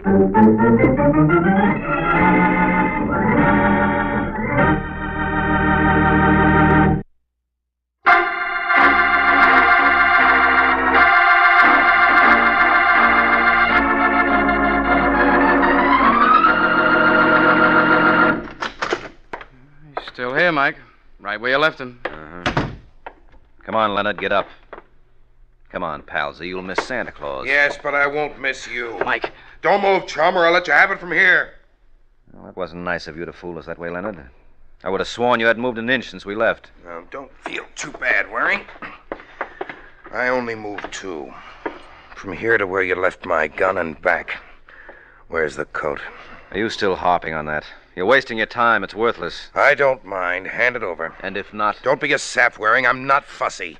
I'd just as soon take it over your dead body. I think he means that, Mike. Well, I don't. You're bluffing, Leonard. You shouldn't have called me, pal. Get down, Waring! Larry, you all right? Yeah, I think so. I didn't mean to frighten you, folks. Oh, that's perfectly all right, friend. Another second and this Falcon would have been cold turkey. What about him? Well, he's dead. Well, to whom are we indebted? Yeah, who are you? What's the matter, Larry? Don't you know me? Mister, the way your face looks, I don't think your own mother would. Hey, buddy, you got a girl? Haynes. Sure. Mike, this is Walter Haynes. Wait a minute. If you're Haynes, who's the stiff in your apartment? Renault. Leonard killed him. Oh, the old double cross, huh? Yeah. Well, where have you been? Well, they kept me tied up in some dame's apartment. Bonnie's? Yeah, Bonnie's.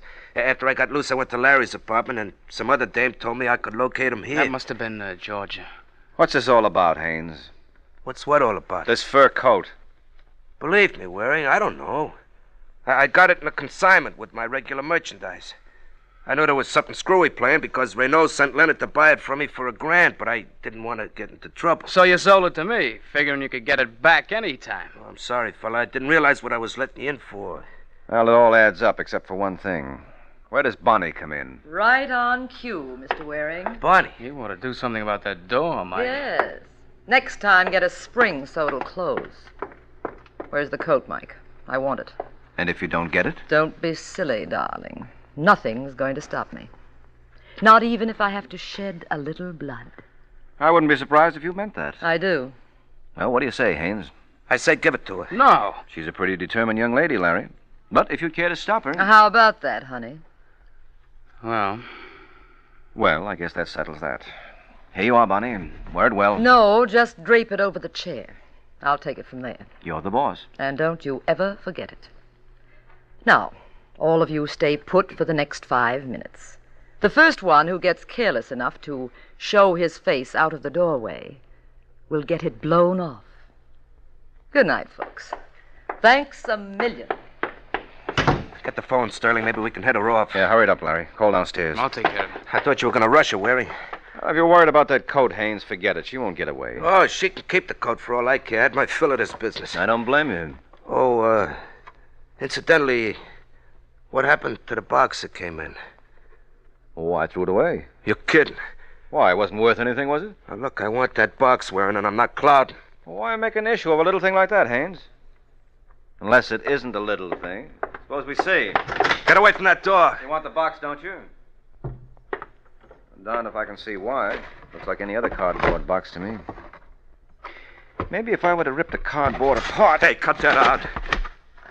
Oh, well, what do you know? Pretty cute, huh? Who'd ever think of looking for a letter pasted between 2 sheets of cardboard? You did. Yeah, well, you gave me the lead. This is a pretty important piece of stationery, Haynes. Look at the name on top, Moscow Federation. I want that letter, Waring. Yes, I'm beginning to understand why. Well, do I get it? Mister, you certainly do. Did you have to do that, Larry? Did I have to do that? You realize he was going to kill you? Sure, but I might as well be dead. You realize that was my last bottle of Christmas cheer? Now what am I going to do?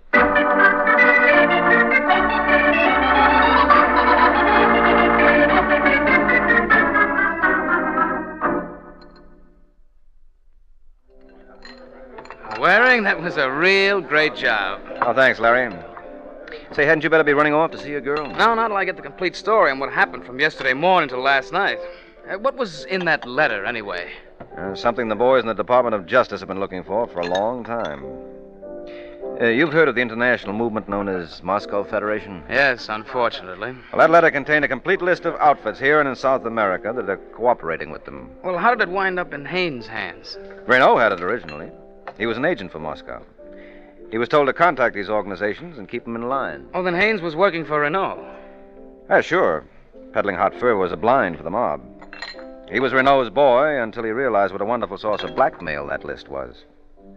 So he got you to hold the list for him while he carried out his plan. He killed Renault and messed up his face so it would pass for his own. Well, where did Bonnie figure in this? Poor kid, she didn't even know the score. She thought the coat was the all-important thing. How did you know it wasn't? That appraisal gave me the tip-off. And the one thing we'd overlooked in the case was the box that came in. Well, what made you realize Haynes was the killer? It was a story he told. He claimed he was beaten up and kept a prisoner in Bonnie's place, and he came to my house right after he escaped and learned where you were. But when I asked him about the corpse in his own apartment, he wasn't even surprised. Right off the bat, he knew it was Renault. I guess that'll learn me. Well, thanks a lot, Mike. I'll be seeing you. Say, wait a minute. Where are you rushing off to? In case you've forgotten, this is the night before Christmas. My girlfriend, Georgia, must still be wondering what happened to me. Oh, yes, of course. But, what about you? Well, I guess this is my unlucky night. I don't have a date. On Christmas Eve? Mm-hmm. Isn't that irony for you? Me and Santa Claus are the only two guys in town who are left holding the bag.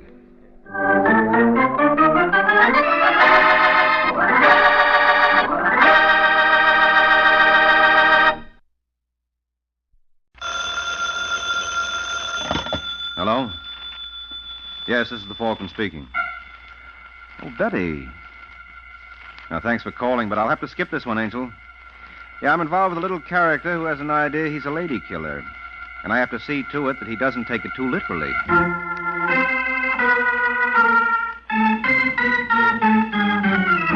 This is Ed Hurley, friends, inviting you on behalf of the Kraft Foods Company to listen to The Adventures of the Falcon, starring Les Damon. You met the Falcon first in his best-selling novels. Then you saw him in his thrilling motion picture series. Now join him on the air when the Falcon solves the case of the neighbor's nightmare.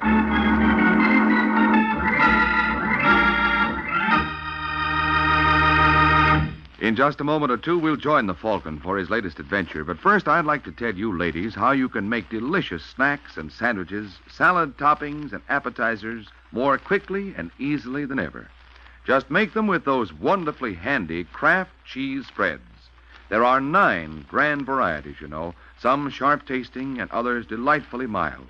But all are delicious, and of course of the finest quality, because they are made by Kraft. And for years, Kraft has been famous for foods of the finest quality. Try some of these handy helpers tomorrow. Take home several of the 9 famous Kraft cheese spreads.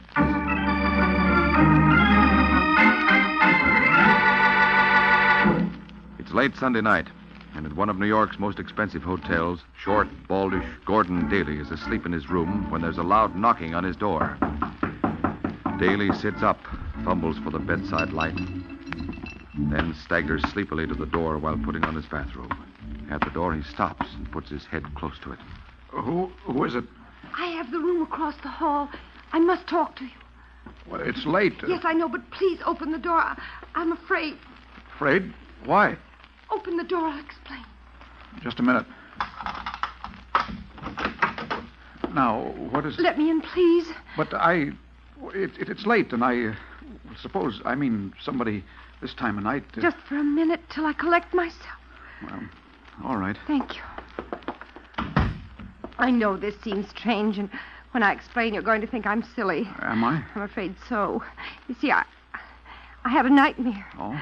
I was afraid to be alone. Isn't that childish? Well, I guess so. I get so frightened I just can't stand it. Look, do you have a cigarette? Oh, yes, just a minute. Here you are. Thank you. Look how my hand's still shaking. Well, here, I'll light for you. There. I saw you on the elevator and coming in here a few times. You look, well, understanding. And when I get these awful dreams... I know how you feel. I've had nightmares. It's really my own fault. I should have put the money in the bank instead of splurging.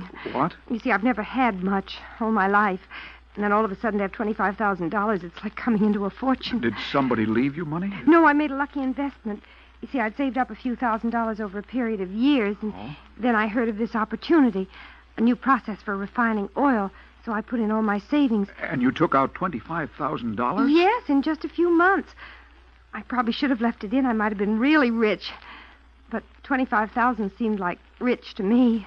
I bought furs and jewelry, and I'm living here. Your $25,000 won't last long at that rate. Well, I may reinvest some of it, but I want to have my fun first. Yes, I see how you feel. The only trouble is I never had anything before. I was always so careful. That's how I saved up the few thousand I had. So now with my room full of expensive things, I keep getting these nightmares that somebody's trying to break in and rob me. Yeah, but now about this I investment... get so frightened when I have those dreams. I suppose it's because I... Oh, listen to me rattling on about myself. I'm sorry. I didn't mean to bore you. Oh, you didn't bore me. You're kind. I knew you would be. This investment, a new process you said for refining oil? Well, let's not talk about that now. Maybe tomorrow if you'd care to see me. Oh, may I take you to lunch? Oh, I'd be delighted. You know, maybe this was a lucky accident. I don't know many people in New York. Well, now you know me. I think maybe we'll turn out to be good friends. I know we shall.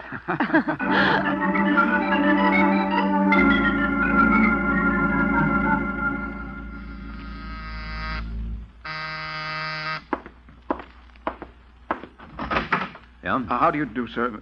Am I in the right place? Well, look, pal, I'm a detective, not a mind reader. Oh, then I am in the right place. This is the address I was given, but I expected an office building, not an apartment. Mm-hmm. You are Michael Waring, the gentleman they call the Falcon? Well, you're two-thirds right. What? I'm Michael Waring. I'm called the Falcon. But about the gentleman, well, there are various opinions about that. Oh, well, may I come in? I'd like to talk to you. Yeah, sure. Thank you. Well, Mr. Daly. Gordon Daly. Daly. Gordon Daly. What can I do for you? I want you to investigate someone for me. Mr. Barnes. Harold Barnes. Mm-hmm. And what's this Barnes, Harold Barnes done? Well, I invested $15,000 with him a month ago, and something's come up. I need my money. I've asked him for it, but he keeps putting me off. And you think he's pulling a fasting? I'm not sure what he's pulling. That's what I want you to find out. Well, how come you invested with him in the first place? Well, you see, Muriel, a friend of mine, put her money in Barnes' company, and she made a fabulous profit. Fabulous is a nice word for it. Just how good a friend is this Muriel? Oh, very good. Uh-huh. For how long? Oh, about a month. Mm-hmm. She crooks the finger, you rush in and get stung. Oh, now, don't get the wrong idea about Muriel. She's a nice girl. Oh, no doubt. She wouldn't lie to me. No, of course not. She claimed dealing with Barnes is profitable for her. Well, I'm sure it is. A nice fat profit for every sucker she lands. Now, you're wrong. Well, in that case, do you still want to hire me? Yes, but you'll find out how wrong you are. All right. You're thinking of this as a swindle, but it's not. Barnes meant to pay off, I'm sure of that. He did pay off to Muriel, but now something's happened and he's stalling. Apparently, he's hard-pressed for cash. Mm-hmm. Well, if Mr. Barnes is so hard-pressed for cash, I think I'll offer him some and see what happens.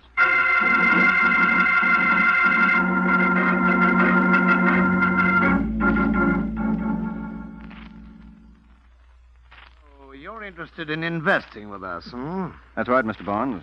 And you say Mr. Daly recommended us? Mm-hmm. Oh, strange. To be perfectly frank, Mr. Daly hasn't been too happy with us lately. Oh, he's not afraid of getting his money. It's just a matter of time. He happens to need it now. But me, I'm in no hurry, so if you'd care to outline the proposition... I'd be glad to, Mr. Warren, did you say it is? That's right. Oh. Are you sure you didn't mean Waring? What gives you that idea? Don't be so modest, Mr. Waring. The Falcon is a famous man. And the cops and robbers set. Which are you? Well, I can't pretend to be a cop. As for the other, that's what you're trying to find out, isn't it? Yeah, and this conversation seems to give me my answer. But not your proof. Well, I imagine any fair to middling accountant could take care of that. Why not get one and see? That's a good idea. Well, so long, Barnes. Sorry I bothered you. Oh, that's all right, Waring. Oh, but before you go... Yeah? Take this!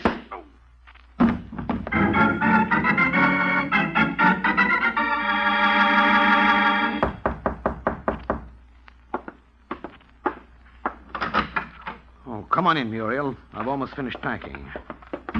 Say, where are your bags? I haven't packed yet. Why'd you want me to drop by here? Because I wanted to know what happened. I thought you were going to keep Daly in line. I said I'd keep him happy. He's happy. Yeah, so happy he hires a detective. Well, he's the cautious type. Well, this is the end of the line. With Waring on us, we've got to move. They were stretching it pretty thin anyway. One of the suckers was bound to get restless. We're just lucky we have time to pull up stakes. But we'd better hurry. That gunbutt's not going to keep Waring asleep all day. You shouldn't have slugged him. You'd bluff. What's to bluff? He could smell the setup. You didn't have to tip that you knew him. You could have played along. That would have given us more time. We have enough time if we don't waste it gabbing. All right. Where's the cash? In this suitcase. How much does it come to? Oh, somewhere around 80 grand. That's 40 apiece. Not bad. I was counting on more. Well, if Daly hadn't got itchy... I'm not interested in ifs. I want cash. You'll settle for what's here. Not 40. I have plans. They call for big money. Now, don't get the idea I'm cutting you in for more than half. Oh, I'd never make that mistake, Barnes, knowing you. So I'll have to do my own cutting. I'll settle for 80. What? I said I'm taking the full 80. You're out, chum. If you don't believe me, maybe this gun will convince you. Hey, now, kid, wait a minute. I don't have a minute. So get out of my way. I'm taking the bag. That's what you think? No, don't. Oh.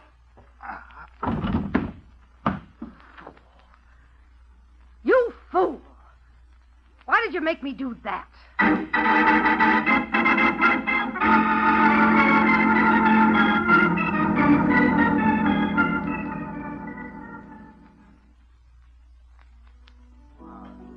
Hello, Gordon. Oh, Muriel, there you are. I've been waiting since 6. I know, I'm sorry. I'm so late. Something awful happened. Yes, I can see you. You look like you've had another nightmare. This one's real. I've got to talk to you, but I don't want anybody to hear. Well, there's a table in the corner. All right. I see Mademoiselle has arrived. You wish to be seated now, Mr. Daly? Yes, please. That table over there, if we may. Oh, certainly. You said you got here at 6, Gordon? Yes, that's when our reservation was for. And you gave your name when you arrived, didn't you? Yes. Yeah, good. This table, monsieur? That's right, thank you. And before we order dinner, I think we'd better have a double brandy for the young lady and a glass of sherry for me. Yes, monsieur, right. Yes. Thanks, Gordon. Well, now, what's wrong? Oh, it's terrible. You've got to help me. I'll try. I knew you would, darling. You're wonderful. Well, now, Gordon, Mr. Barnes phoned me. He said he wanted to talk to me at his apartment. His apartment? Yes, he said it was very important, so I went. But when I got to the door, I heard arguing inside, and then a shot. You mean a shot? Yes. And then the door opened, so I hid on the stairs, and I saw Peter Somerset come out and go to the elevator. Who's Peter Somerset? Oh, he's someone who invested with Mr. Barnes, too. Oh, I see. Well, then, did you go in? Yes. It was awful. Mr. Barnes, he was dead. Oh, dear, that means my money... You never know. Maybe Somerset took it. Excuse me. Brandy for mademoiselle, sherry for monsieur. Oh, yes. Thank you. Not at all. Well, Gordon? Well, we'll have to tell the police about Somerset. Well, that's just it. I can't. I don't dare. They might think I killed Mr. Barnes. Why should they? Well, they jump to conclusions. I was there at the time of the murder. That's what's so awful. I was thinking, Gordon...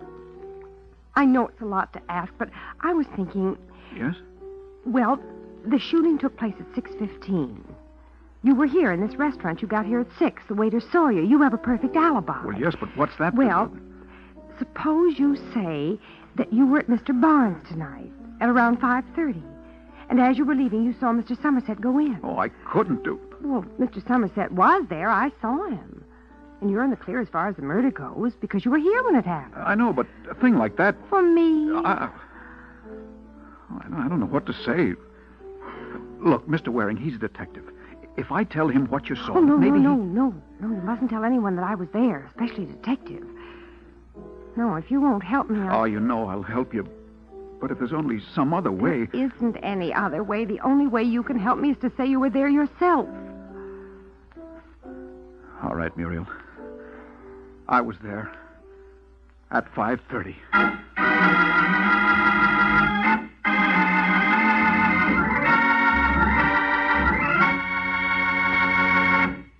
This is Ed Hurley again, friends.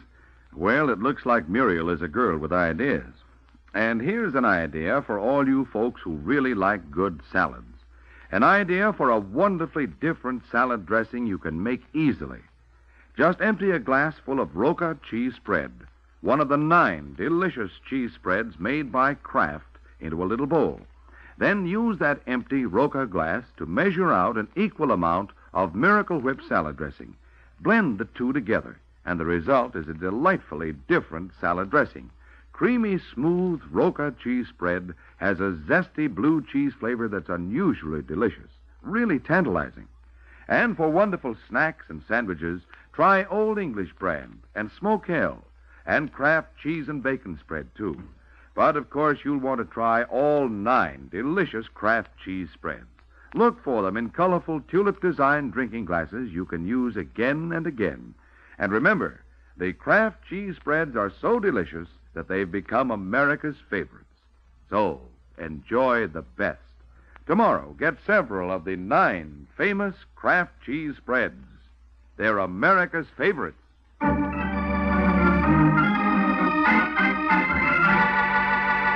Now, back to the adventures of the Falcon. A half hour has passed since Gordon Daly agreed to save Muriel's neck by placing himself at Barnes' apartment at 5:30. Now he's phoning the Falcon. Hello. Hello, Mr. Waring. This is Gordon Daly. Oh, yes, Daly. I'm glad you called. I've been trying to reach you. Well, I saw Barnes for you. Looks bad for your money. He plays dirty pool. I've got the head to prove it. What? He slugged me and skipped. I called in his description to the police. They're looking for him. What, they found him. I just heard on the radio he's been murdered. What? Yes, that's why I'm calling. I think I know who did it. Yeah, who? Mr. Somerset, Peter Somerset. How do you know that? I saw him. You see, I went up to Mr. Barnes' apartment this afternoon. You went up there? Why? Well, he phoned and asked me to. What did he say when you got there? Nothing much. He asked you to go over so he could tell you nothing much, huh? Look, why are you asking me all these questions? Aren't you working for me? Well, I thought so, but you seem to be taking matters in your own hands. Well, but Barnes asked me. Uh-huh. That's the truth. And as long as you're so skeptical, before you get the idea I had anything to do with the murder, I want you to know I was in a public restaurant in front of witnesses at 6:15 when the murder was committed. I see. Now, how come you know when the murder was committed? What? Oh, that was on the radio, too. Well, if you weren't at Barnes' at 6:15, how come you're so sure Somerset is the murderer? Well, I'm not sure, only he was there. At the time of the murder? I don't know. He just went in as I was coming out. When was that? 5:30. 45 minutes before the murder. Well, it's just a lead, but I thought you ought to know. The important thing now is my money. If Mr. Somerset is the murderer, maybe he... Yeah, maybe he. Where can I find him? He's in the phone book. All right, I'll check on him. So long, Daly.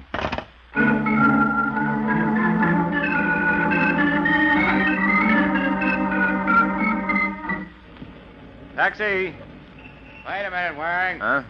Oh, Sergeant Corbett. I'll save you a fare. You want to go someplace? I've got a squad car. Well, you're too good to me, Corbett. Don't mention it. I want to talk to you anyway. All right, fine. What do we discuss? Existentialism or dialectics? Let's discuss Harold Barnes. Isn't he a pretty dead subject? Very dead. How did you know? It's on the radio. Huh? How did it get on the radio? What's the matter? Haven't you given out a story on it? No. Well, there's a leak someplace. Whole thing's on the air. Time of death and all. Time of death? Yep. 6:15.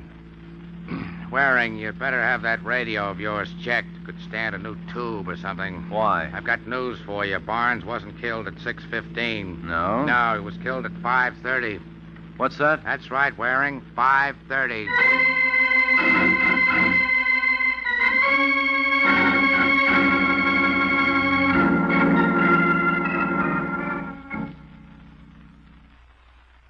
Waring, you gonna talk? I've been talking.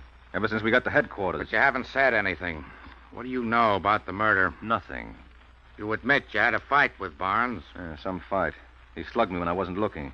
This is not going to make you love him. All right, so I killed him. You want to sign a confession?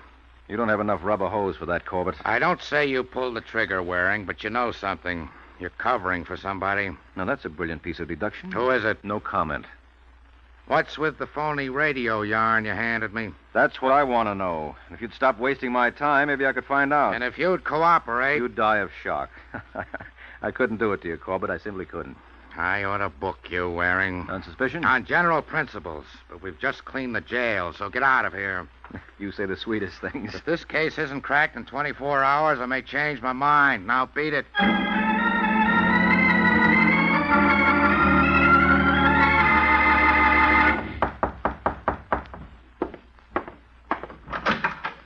Oh, Mr. Waring, come in. Yeah, Daly. Daly, where'd you get the idea Barnes was killed at 6:15? Oh, I told you the radio. Wasn't on the radio. But I heard it. No, it's no use, Daly. That's too easily checked. Well, I have nothing else to say. You know, chum, when somebody has the facts of a murder before the story is out, it usually means he had something to do with it. I have an alibi. Uh-huh. So this isn't the usual situation, especially since those facts of yours happen to be incorrect. What do you mean? I mean that the murder didn't take place at 6:15.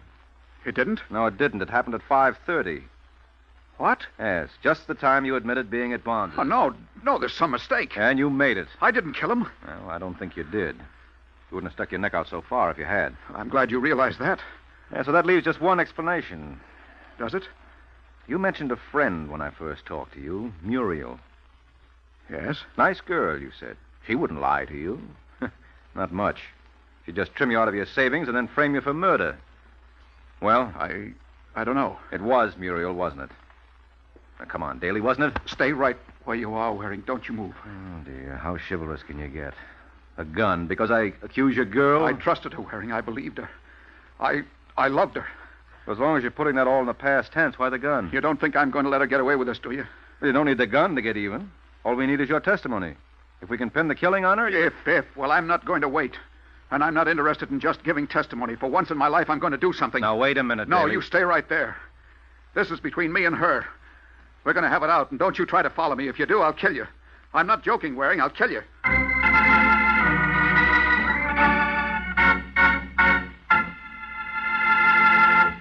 This is Ed Hurley again, friends. Well, I'd hate to be in Mike's shoes right now, but then I have a much more pleasant job than Mike's. Yes, I really enjoy telling you about the 9 delicious Kraft cheese spreads, because I know how good tasting all 9 of these fine cheese spreads are. Each one is extra good, and there's a variety to please every taste. There are mild-tasting ones like Kraft pineapple cheese spread, and there are sharp-tasting kinds, too, such as Roca, Smoke Ale, and Kraft cheese and bacon spread. They're all good to eat, and actually good for you, too, because they're wholesome dairy foods made from only the finest, purest ingredients. For easy sandwiches and snacks your folks can help themselves to, keep your refrigerator stocked with several of the 9 delicious Kraft cheese spreads.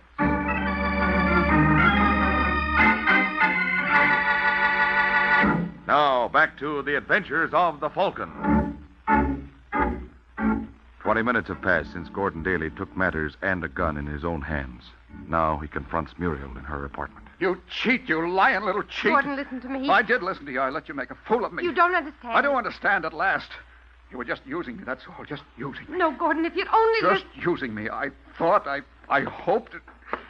No, don't you move. Please, Gordon. Now you're going to pay. Don't kill me. Somebody will hear the shot. You won't get away. You'll be caught. Yes, I'll be caught. Well, I don't care. I'll give myself up. Wait, there's money. A lot of it. I'm not interested in money anymore. Please, Gordon, put down the gun. Please. Yes. Yes, Muriel, I will put down the gun. There.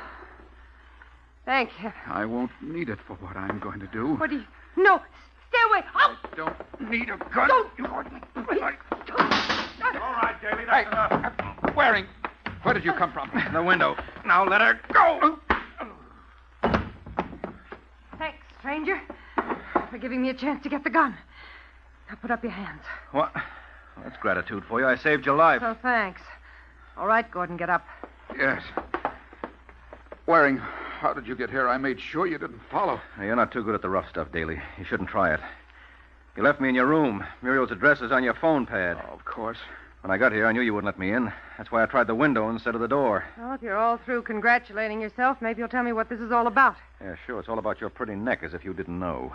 Daly wanted to ring it. I wanted to save it, so that you can face the murder rap you're trying to pin on him. Murder rap? Now, don't tell me it's news to you. Your frame isn't going to work, Angel. Daly was supposed to put his neck in the noose by admitting he was at Barnes's at 5:30. I don't know what you're talking about. Well, we won't argue that. Anyway, so far he's only said it to me. He didn't tell the police, and if I deny he told me, where's your proof against him? Maybe there isn't any. But aren't you overlooking one thing? What's that? Where's your evidence against me? Since you seem to be accusing me. You tried to frame Daly. Can you prove that? I can try. You'll get your chance. We'll see whose story holds up. And don't move, either. What are you doing? Calling the police. Any objections?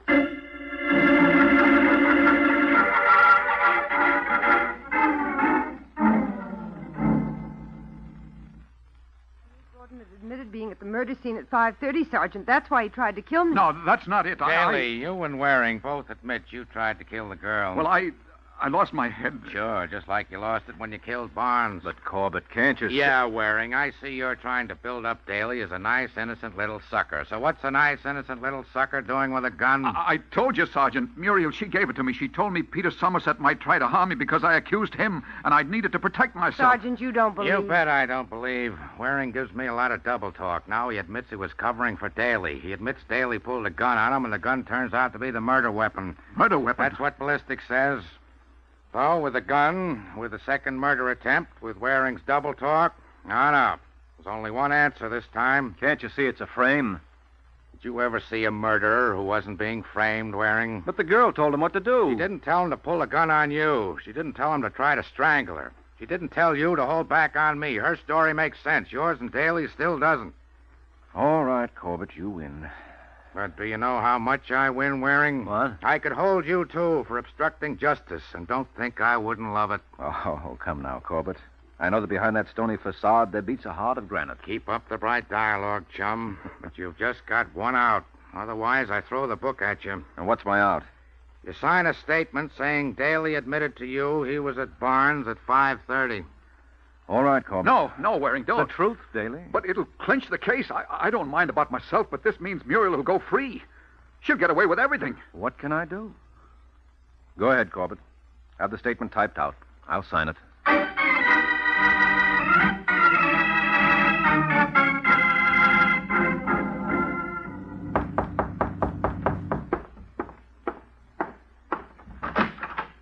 Oh, it's you. Well, that's a friendly greeting, Muriel. Still haven't forgiven me for saving your life. I still haven't forgiven you for trying to pin a murder on me. Oh, well, we all make mistakes. I signed the statement tying it to Daly, didn't I? When you couldn't help yourself. What do you want? In? Sorry, I'm busy. Doing what? What's it to you? I thought I might help. No, thanks. Goodbye, Mr. Waring. Not so fast. I happen to be interested in you, Muriel. Thanks again, but it's still goodbye. In fact, I'm so interested, I've been following you ever since they threw Daly in the can. What's that? You see, I knew this was more than a murder. Barnes was working a neat swindle. Must have collected quite a bundle. But the police had searched his place and Daly's. No dough. So what am I supposed to do? Well, I haven't given up on you, Angel. That's why I've been hanging around.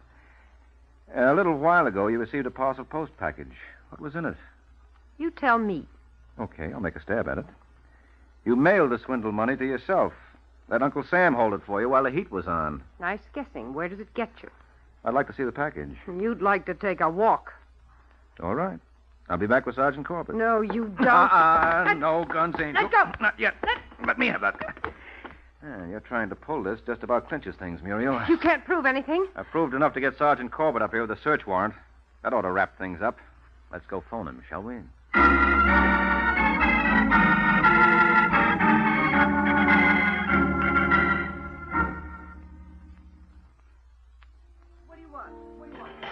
For a while, Waring, I thought you'd let me down. Oh, for a while I had to, Daly. Well, you worked with Sergeant Corbett before. Wasn't there any way you could convince him? Sure, by getting proof. That's what I did. And in the meantime, I had to sit in jail. Well, wasn't it worth it to save you 15 grand? Not to mention your neck? It was worth it to get even with Muriel. You sure are one for revenge. I think of how much I loved that woman. Well, I still do, I guess. That's why I hate her so much. Now, that makes sense. It does. Well, at least I've learned my lesson. From now on, I'm through with women. They're nothing but trouble. That's all they are, Waring. Trouble. Uh-huh. Well, I've got to be going. Oh, yes? Where? Oh, just out looking for trouble. Good night, Daly.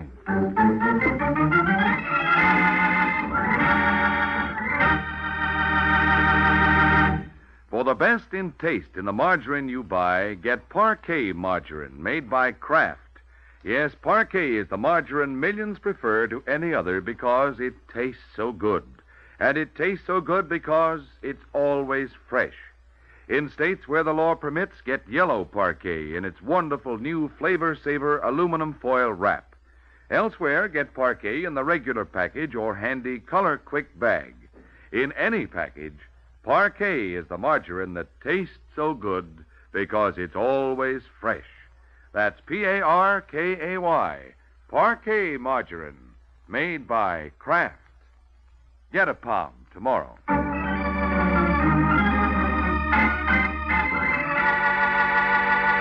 The Case of the Mighty Muscle.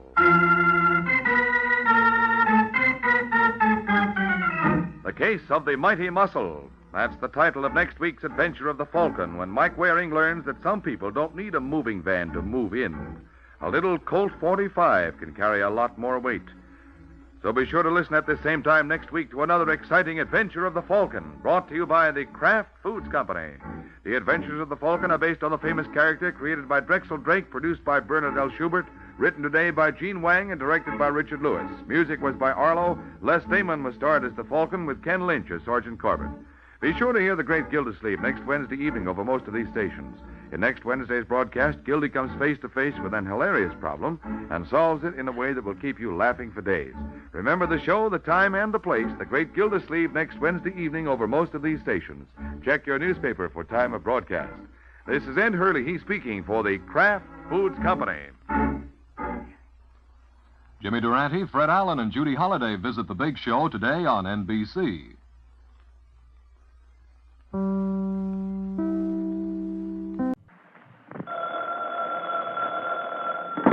Hello?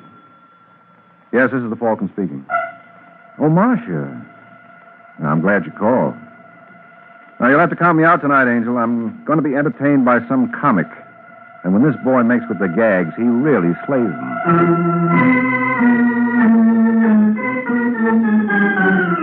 This is Ed Hurley, friends, inviting you on behalf of the Kraft Foods Company to listen to The Adventures of the Falcon, starring Les Damon. You met the Falcon first in his best-selling novels. Then you saw him in his thrilling motion picture series. Now join him on the air when the Falcon solves The Case of the Practical Choker.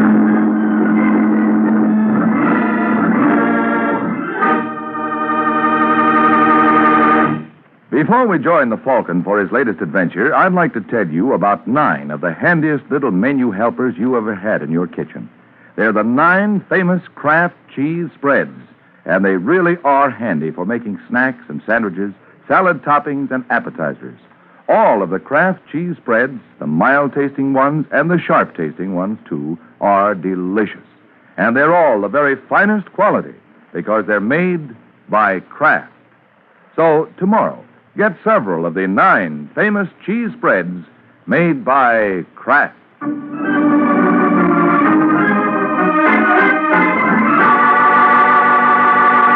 And now, the case of the Practical Choker. It is Sunday afternoon in New York, and in a parked car outside the Club 91, a bad actor named Chuck Morgan and a blonde named Linda Stewart are rehearsing a new comedy routine. And although Mr. Morgan's ideas of humor may be overdeveloped, still he obviously believes this act should kill his customer. Now, you understand what you're supposed to do, Linda. I'm not too sure, Mr. Morgan. What's the matter with you anyway? Your agent told me you were a hep dame. Look, Mr. Morgan, I don't need a job that badly. All right, I'm sorry, baby. I didn't mean that. You see, I want to play a joke on this guy, and I want to make sure that it goes off the schedule. Well, the more I hear this joke, the less I like it. I told you there's nothing to worry about. This fellow's a good friend of mine. And why do something as silly as this? Just to settle a bet. Now, he thinks he's a great little guy with the ladies, and I bet him $50 he was wrong. But you promised me $100 for this job. How can you come out ahead? You don't understand, Linda. It's not the money, it's the principle of this thing. I just want to make a sucker out of Davis. Davis? Yeah, his name is Red Davis. Now, he's a thin little guy with red hair and pop eyes. You won't have any trouble spotting him. He owns the joint. He'll be in the corner booth. But suppose your friend doesn't show any interest in me. You haven't taken a good look at yourself in the mirror lately, have you? No, I'm not at all worried. Now, when Red sees you, he'll start baying at the moon. But at the beginning, you want me to act insulted. That's right. That's so he won't become suspicious. Then, thaw out and let him buy you a couple of drinks. And after that? Well, he'll probably want to take you out for the evening, so you tell him that first you have to make a stop at your apartment. I don't think I like that, Mr. Morgan. What's there not to like? This is on the up and up. When you get to your place, I'll be waiting for you. And that's where you're going to tell Mr. Davis it's just a joke. That's right. I can hardly wait to see Red when he learns it's a gag. I bet he'll practically die laughing.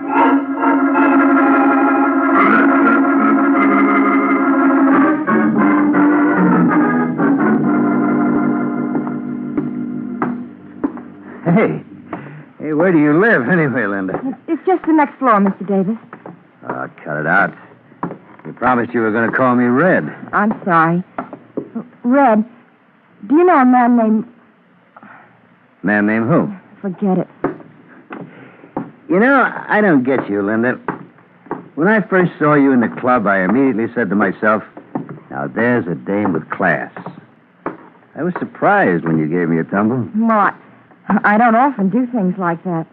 It was an impulse, huh? Yeah. I understand. I get them all the time. Where do we go now? It's this apartment here. Oh, here. Let me help you. It's all right. I can manage. Come in. Thanks. Hey, nice layout you got here, Linda. I think I'm going to like this. I wouldn't bet on that, Red. Morgan. Oh, then you do know each other. Hey, you dirty little double-crosser. But he told me it was a joke. The joke's over now, honey. You can beat it. Now, see here, Mr. Morgan. I said beat it. Oh, I don't If you're a smart girl, you'll keep your trap closed. Now, go on. Listen, Morgan. Shut up. I don't want any conversation from you, Red. I just want my dough. What dough? Don't play dumb. The 60 grand you owe me on the Robinson fight. Oh, that. What'd you think I was talking about? Well, you see, I'm kind of low, Chuck. I've been running in tough luck lately. From now on, it's going to get worse. You know, all the boys are laughing at me for letting you hang me up. A man in my position can't afford that. It might give other people ideas. Look, Morgan, suppose I pay you a little at a time, huh? What do you call a little? Well, I could give you 10 grand now and the balance Keep next... your hands up. I was just reaching for my wallet. You got that dough on you? Yeah. Okay, let's have it. Sure. I was going to give it to you all the time. All right, Morgan. Put him up. Put away that gun, Davis. Act your age. Well, Mr. Morgan, who's the joke on now? I guess it's me. And you're not kidding. That's okay, Red. I'll see you again. And I'll lay you odds next time you won't be this lucky.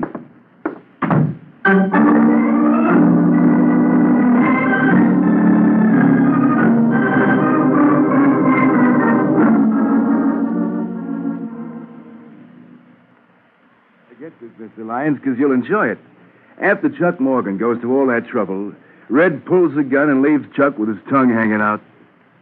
Well, that's very amusing, Hudson. What happened after that? Oh, Morgan started looking for him again. And what do you think will happen if he finds him this time? The same thing. You don't believe Morgan will kill him? No, Morgan's all talk. You think so? I know so. I wouldn't last this long as a private dick if I wasn't a good judge of character, huh? Now, take it from me, nothing's going to happen to Red. Well, that's too bad, Hudson. It would be worth a lot of money to me if something did. Huh? How much is a lot of money? Well, what's the difference? You're not interested. Try me. $2,500.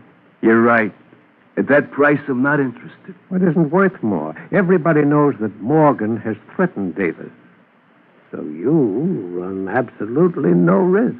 What have you got against Red anyway? Well, that's none of your business. Either you want the job or you don't.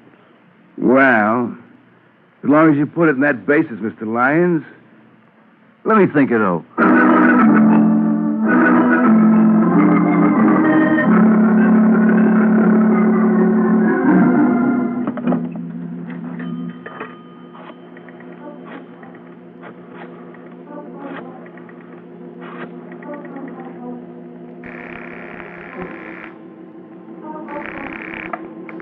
Club 91, good evening.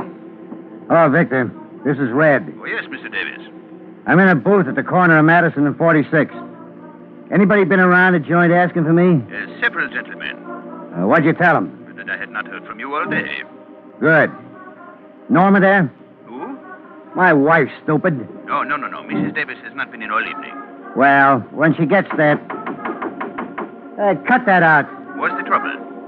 Some character's in a hurry to use the phone. Hold it a second, Victor, till I take care of this pest. Now, listen, you. How would you like a good... Oh, punch. Punch.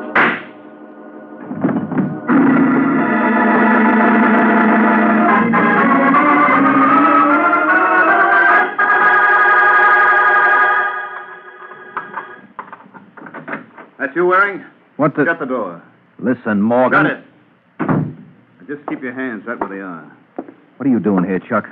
Red Davis was knocked off a couple of hours ago. That still doesn't answer my question. I don't see why not. One, the cops think I did it. Two, you can prove I didn't. Now, does it add up? Not to my liking. You better get somebody else. Listen, Waring, maybe I haven't handled this right, but I didn't kill Red. And why don't you tell that to the police? You don't think for a minute they believe me? Suppose I told you I don't either. Now, look, Mike, I know you don't like me, but give me credit for a little intelligence. If I was going to knock off Davis, would I shoot my mouth off all over town? So? So I tell you I didn't kill him. Then who did? I got no idea. Okay, Morgan. I'll see what I can do for you. But first, I want you to surrender to the cops. Oh, no. All right, then it's no deal. Now, wait a minute, Mike. I'll make you a proposition. No, I'm not interested. For Pete's sake, give me a chance, will you? I'm convinced that with any luck, you can clean this up in a couple of hours. If you haven't by then, I'll give myself up. What'll you do in the meantime? I'll stay right here. What's to prevent me from walking out and calling the police? Nothing.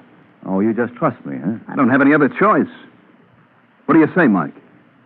Well, this is against my better judgment, Morgan. But you got yourself a boy.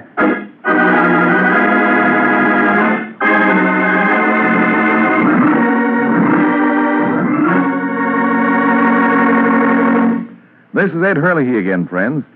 This time of year, especially, everybody longs for something just a little bit different to pep up tired winter menus. So this idea for a tempting salad may be just what you want. It's an easy salad to make. You just take a good-sized green pepper, scoop out the center, and stuff the pepper with Kraft's delicious olive pimento cheese spread. Then chill, slice into pinwheels, and serve each slice on a crispy lettuce leaf. Mmm. Oh, what wonderful eating. Kraft Olive Pimento is an extra delicious cheese spread, filled with juicy bits of red pimentos and fine green olives. And like all 9 of the good-eating Kraft cheese spreads, it's a wholesome dairy food made from only the finest, purest ingredients. And smooth, it's smooth as satin. Spreads perfectly for sandwiches and snacks. Try Smoke Hell and Kraft Cheese and Bacon spread, and all of the 9 Kraft cheese spreads. Look for them in gay, colorful, tulip-designed drinking glasses. Collect a whole set while you're enjoying these delicious spreads. You know, Kraft cheese spreads are so delicious, they're America's favorites.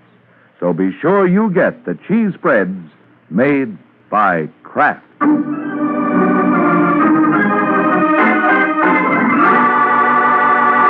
Now, back to the adventures of the Falcon. 20 minutes have passed since Mike Waring agreed to go to work for Chuck Morgan. And now, as we find Mike, he's about to earn his fee. Yes, Mrs. Norma Davis? that's right. My name is Mike Waring. I'm sorry to bother you at a time like this, but I'd like to ask you some questions about your husband. But I've told the police everything I know. Well, I'm working on a different angle. Come in. Thank you. What do you want to know? Mrs. Davis, have you any ideas who might have killed Red? Yes, Chuck Morgan. I mean, besides Morgan. No. Red didn't have an enemy in the world. Now, you know that's not true, Mrs. Davis. Your husband wasn't exactly the most popular citizen in New York. How dare you say that to me? Well, I only meant... I won't have you talk that way about him. I'm tired of these insinuations. How do you know what kind of man Paul was? Well, I'm sorry. You're sorry. Go on, get out. Mrs. Davis, look, all I meant... don't want to hear any more about it. Now leave me alone. Permit me to congratulate you, Mrs. Davis. That was a marvelous performance. Why, thank you, Mr. Lyon. You think I convinced him I was a broken-hearted widow? How could you help it when you practically convinced me? Come here, darling, and let me console you.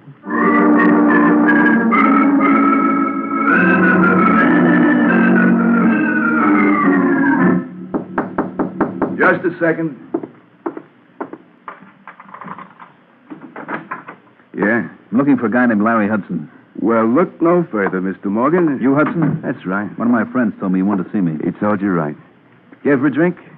Yeah, I could stand one. Help yourself. Bar's in the corner. Pour me one while you're at it. You're in a bad spot, Chuck. You bring me up here to tell me that? Yeah. Yeah, you see, I know who killed Red Davis. What? You heard me. Oh, that one, mine? Yeah. Thanks. Say, how you fix the cash? What do you mean? Well, I got a lot of information to sell. It's going to the highest bidder. You mean you can clear me? I'm not doing any more talking until I see the color of your dough. How do I know you got merchandise? I'll give you a sample. Did you know that Davis's wife was two-timing him? With whom? Oh, no, that's all you get free. But you can use that kind of stuff, can't you? Listen, Hudson, I want you to talk to Waring. Oh? Mike Waring, the Falcon. He's working for me. Are you kidding? No. Will you talk to him? Sure. Providing I can make a buck. I'll take care of you. I'm going back to Waring's apartment. I want you to call him there in about 15 minutes. Well, I'll be sitting right here at the phone. Tell him what you told me about Mrs. Davis. Oh, no good. Get the dough up first. Now, look, Hudson, I only got $1,000 on me. I'll give you another $4 the next time I see you. Ah. Okay, Morgan. You got yourself a deal.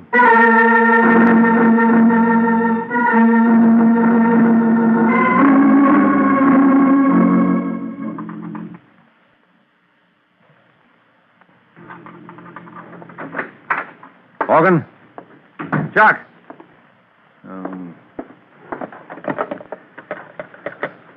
Hello, desk. This is Mr. Waring. There was a man waiting in my apartment. By any chance did you... Never mind. Come in. Hello, Mike. I was just asking for you, Morgan. Where the devil have you been? Out. That tells me a lot. I thought you agreed to stay right here. I know, but I had to see somebody. Who? Suppose you tell me what you found out first. Well, not very much.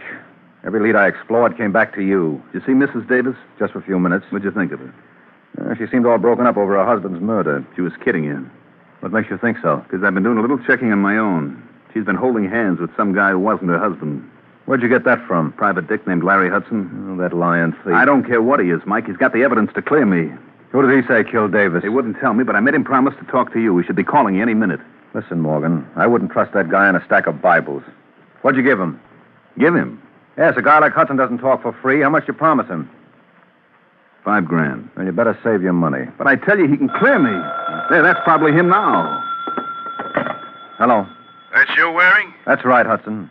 I take it then you've talked to Morgan. Yeah. Well, what do you think? What I think is unimportant. Morgan tells me you can clear him. Sure. For a price. For my part, I'm not interested. You gotta talk to him, Mike. I don't like it, Morgan. Neither do I, but if this guy can save my Well, neck... make up your minds, boys. They ain't got all week. Okay, Hudson. We'll be over in an hour.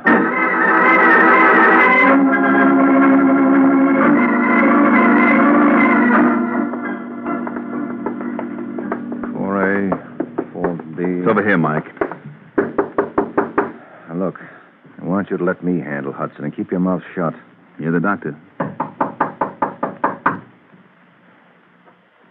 What's keeping him? I don't know. Maybe he went out. I doubt it. How can you tell? Take a peek at that keyhole. I can't see a thing. Sure, because the key is still in the lock. That means Hudson's got to be in there. Hey, Hudson, open up! Hudson!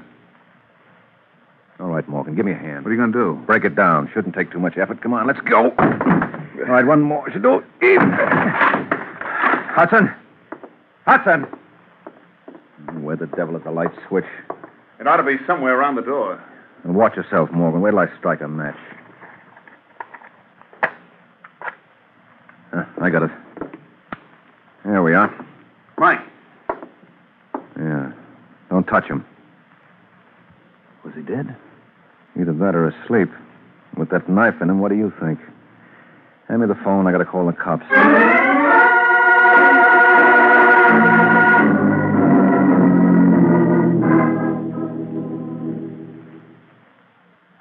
This is a nice piece of work, Mike. A very nice piece of work. All right, Morgan, let's go. Now, hold it, Corbett. He's not the reason I called you. I know, but I'm not complaining. I told you not to call him Mike. Yeah, I'm beginning to think you're right, Morgan. For the same dime, I could have phoned someone with brains. What kind of a crack is that? Well, in case you hadn't noticed, Sergeant, that's a body in that chair. It'll keep. But as long as you raise the point, why did you kill him, Morgan? You crazy? I just got here with Waring. Don't hand me that. It's the truth, Corbett. So you're going to be his alibi. Yep. And you better listen to me unless you want to look like a jerk when we get to headquarters. Now, how long would you say Hudson was dead? Yeah, not too long. Body's still warm. Could be anywhere from 15 minutes to 3/4 of an hour. And that lets Morgan out. I don't see how. Because he was with me every minute from the time I got Hudson's call to the time we broke down the door. And the whole business took at least an hour. Your word's not good enough, Mike. Okay, Sergeant. If you don't believe me, you can check with the switchboard at my place and the doorman downstairs. And if that's not enough, I'll dig up the hacky who drove us over. That still doesn't mean Morgan couldn't have killed Red Davis. Oh, now, come on. Use your head, Sergeant. You know both these murders were committed by the same party. Hudson knew who it was, and that's why he was killed. I still say it was Morgan. You're crazy. Hudson was going to clear me. Keep quiet, Morgan. All right, Sergeant. I'll advise him to confess if you can show me one thing. What? How did he get in here? You can see the only door was locked from the inside. So what? He could have used the window. Yeah? We'll take a look. There are bars on them. That's right. And no one but a midget could fit through the opening. And there must be another door. Yeah, forget it. There wasn't. And it was a physical impossibility for anyone to have killed Hudson. Yet it was done. How? Well, I can't tell you. But maybe I can take you to the little lady who can. Shall we go?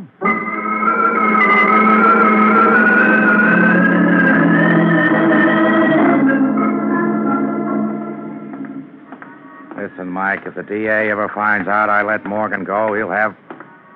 Wait a minute. Huh? Isn't this where Red Davis lived? That's right, Sergeant. Well, you can't bother his wife now.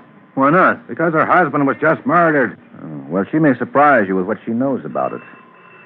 Morgan told me that she was being romanced by some character. Oh. I don't know. And apparently neither did Red. If you ask me, Sergeant, Yes? Hello, Mrs. Davis. Remember me? Not too pleasantly. May we come in? I'm sorry, Mr. Waring. I'm busy. Oh, well, this gentleman would like to ask you a couple of questions. This gentleman means nothing in my young life. Well, now you never can tell. He's a sergeant in the New York Police Department's Homicide Division. Oh. Mm-hmm. Well, it's just that the house is in such a mess. Well, we promise not to stare. Who was it, Norma? Norma. I think you're being paged, Angel. It's nothing, Raymond. Oh, for a moment, darling, I was... Oh. Hello, Mr. Lyons, Raymond Lyons. Listen, Sergeant, I can explain everything. Sure, but suppose we do it downtown. Downtown? Yes, it's customary, Mrs. Davis, when the police are questioning suspects. But we did absolutely nothing. Nothing but murder your husband and the man named Larry Hudson. That's a lie. You deny that you and Lyons are busy in the romance department behind your husband's back? Yes. And what's Lyons doing here now? Well, he's just helping me. Mm-hmm. Like he helped you murder Hudson? No. Now, just a moment, Waring. I thought this gentleman was the officer of the law. You're right, Lyons, but if you think my questions are going to be less embarrassing, you're in for a bad shock. Larry Hudson was murdered at 10:45 tonight. Where were you at that time? I was with Norma. That's right. Well, now, that's what I call a wonderful alibi, Sergeant. Too bad there wasn't anyone else around to substantiate it. Oh, but there was, Mr. Waring. A justice of the peace named Smith over in Jersey. I think he might recall us. Why should he? Because I gave him $100 to perform the marriage ceremony that made Norma here Mrs. Lyons. I guess he should remember that, don't you?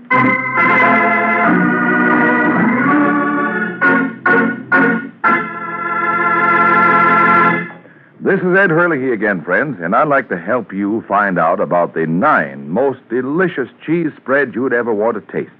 They're the 9 famous cheese spreads made by Kraft. They're delightfully mild-tasting ones, such as Kraft Pineapple Cheese Spread, Kraft Olive Pimento, and Kraft Relish. And there are sharp-tasting ones, too, like Roca, Smokell, and Kraft Limburger Cheese Spread. All of them are mighty good to eat. And they're good for you to eat, too, because they're wholesome dairy foods made from only the finest ingredients.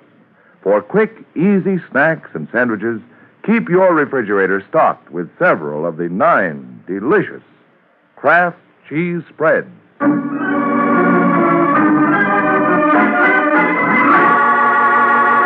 Now, back to the adventures of the Falcon. A half hour has passed since Norma Davis and Raymond Lyons punctured Mike's theory by coming up with an unbreakable alibi. And now as Mike drives home with Sergeant Corbett, he still refuses to accept the obvious. Doesn't make sense, Corbett. I tell you, it doesn't make sense. Hey, will you watch where you're driving? Something screwy about that marriage. You saw the license? Well, doesn't it strike you as strange that within 12 hours after her husband is murdered, Mrs. Davis marries another man? Of course it does. There's no law against it. No, but an alibi like that must have a hole in it. Yeah, you show me where. And after you do that, show me how either Mrs. Davis or Lyons could have murdered Hudson. But with the physical impossibility for Morgan to kill him, it applies to them, too. Oh, hold everything. What's the matter? Oh, what a chump I've been. Well, they say confession is good for the soul. I tell you, I've got the answer to the whole thing, Sergeant. That on the level? Yes. I know now who killed Hudson. And with the help of Chuck Morgan, I'm going to prove it.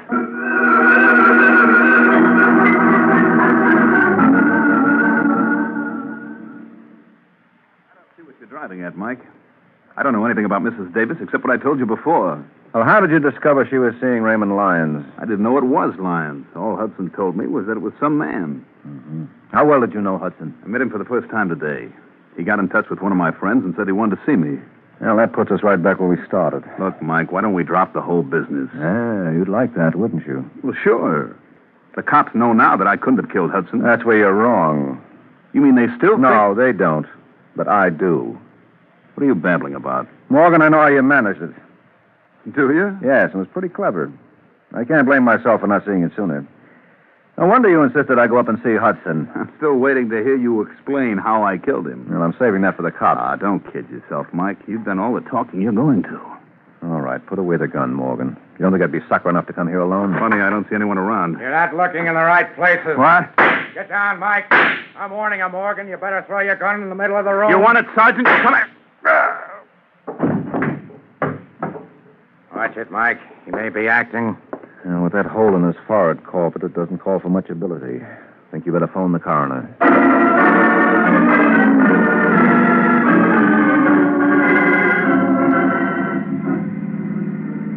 You can drop me over at the corner, Sergeant. Well, it's been grand. Hold it, Mike. Aren't you forgetting something? I've got a report to make. Who's stopping you? You are. Oh. Well, you know that Morgan killed Red Davis. Sure. I was the first one to say so. You should have stuck to your guns. Well, when you tossed in that razzle-dazzle about Hudson's murder, you threw me. Yeah, well, don't feel too badly about it. I was right with you. Of course, I'm reconstructing now, but this is what must have happened. Lyons tried to hire Hudson to bump Red. Hudson said he'd think it over. When Red was killed, Hudson knew immediately that if he hadn't done it, Morgan must have. I don't see how that follows. It could have been Lyons. If Lyons were willing to do the job, why did he approach Hudson in the first place? No, it had to be Morgan. And when Hudson realized that, he tried to shake down Morgan. He even told Morgan that if the price were right, he might be induced to frame Red's wife. So Morgan played along with him and asked him to get in touch with me. Now we're coming to the part I want to hear. Well, when Chuck went to meet Hudson, first of many such... So he slipped a slow-acting drug into Hudson's drink. Why didn't he kill him then and there and be done with it? Because he needed an alibi, and I was it. I don't get it. He needed someone with him while he murdered Hudson. What? Sure. Remember you said it was a physical impossibility for anyone to get into that room and kill Hudson before Morgan and I broke down the door? Yeah? Well, there you hit the nail right on the head. It was a physical impossibility. So it means that Hudson was killed while I was in the room. Let me get this straight. You mean while you were hunting for the light switch? Morgan was hunting for a place to plant his knife. Wasn't he taking quite a chance there? Oh. Hudson was drugged, so he couldn't make an outcry. And a knife makes no noise at all. Well, that'll learn you. The next time I say something, you'll listen. I told you Morgan was the killer all along. Yeah, well, you'll have to forgive me. I've been hearing so many radio shows. I forgot it wasn't unconstitutional for a cop to be right. Let's hope this establishes some sort of a precedent. Huh? Good night, Sergeant.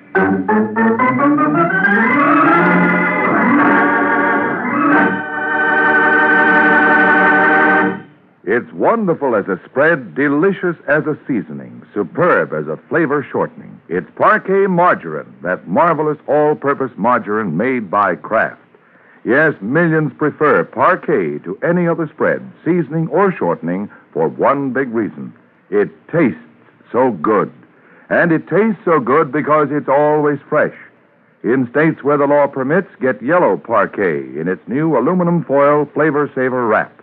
Elsewhere, get the regular package or Color Quick bag. Get Parkay, Parquet Margarine made by Kraft.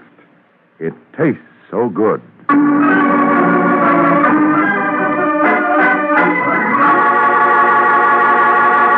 The Case of the Gangster's Girl.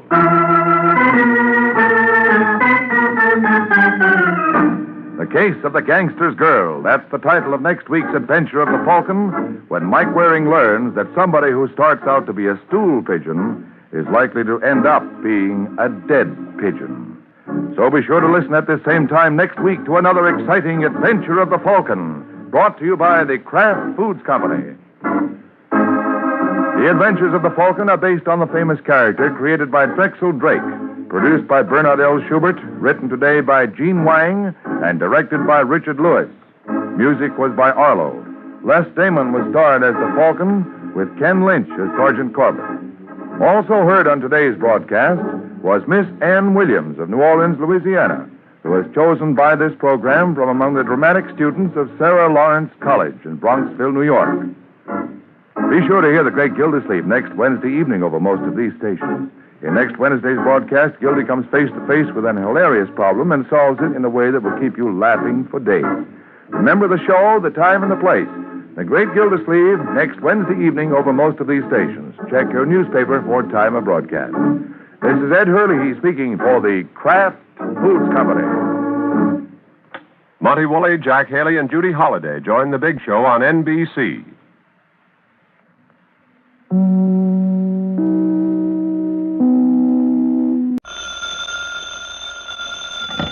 Hello? Yes, this is the Falcon speaking. Oh, Barbara.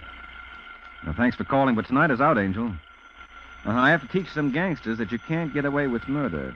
Especially since the murder they want to get away with is mine.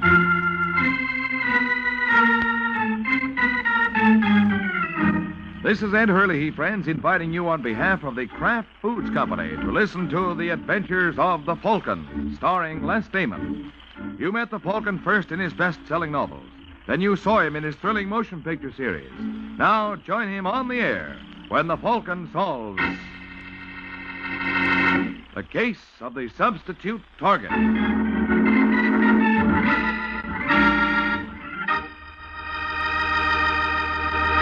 Before we join the Falcon for his latest adventure, I'd like to tell you about 9 of the handiest little menu helpers you ever had in your kitchen.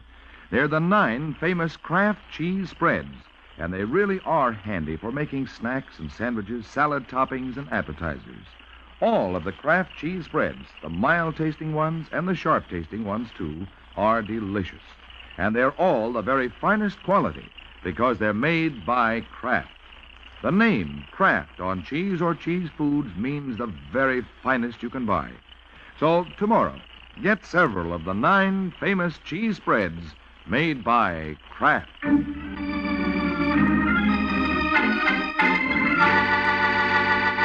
And now, the case of the substitute target. Oh, monsieur. It's Sunday night in the expensive New York apartment of Ed Rizzo.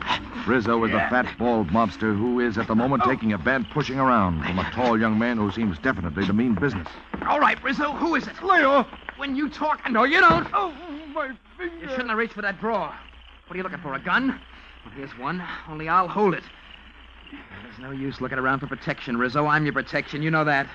Only right now, I'm not protecting. Travers, if you'd only listen to me. I want the boss, the top boss. Now, who is he? Where can I find him? I told you I'm the boss. You work for me. You don't seem to understand, Rizzo. I don't work for you, not anymore. I want the boss, not a cheap stooge. Do you, Travers? Who are you? I didn't know anybody You was... weren't supposed to know anybody was here. Now stop waving that gun. You better do as I say, unless you want to find out if I'd really put a bullet in your stomach. Hurry up, drop it. All right, don't. I'll drop it. That's better. Pick it up, Rizzo. Yeah. All right. Now, just what's been going on here? You're the boss, aren't you? What gives you that idea? Looking at Rizzo. All right, I'm the boss. So what? So from now on, I'm working for you. I'm tired of taking orders from Rizzo. Ah?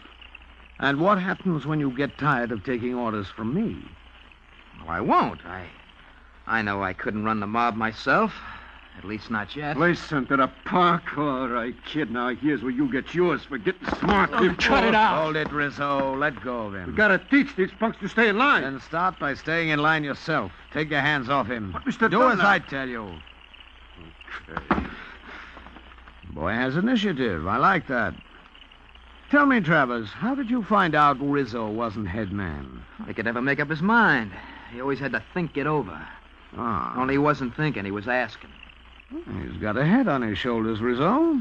I think I can use him. But Mr. Dunlap... By the way, Travers, I hope you haven't mentioned your deductions to anyone. I wouldn't care to have word get around. What, are you kidding? I look out for Artie Travers. Anybody else wants to get to the top, let him do his own figuring. Good boy. That's the spirit I like. You've got yourself a job. I have a suite at the Hotel Grayson. Be there tomorrow at 10. Yes, sir. Well, that's all. See you tomorrow. Yeah, okay. I'll be seeing. Right. Tomorrow at 10. Mr. Dunlap, how are we going to keep guys in line if you let punks get away with that He's kind not of... getting away with anything, Rizzo. What you told him... And now I'm telling you. He's not getting away with anything. Not even his life.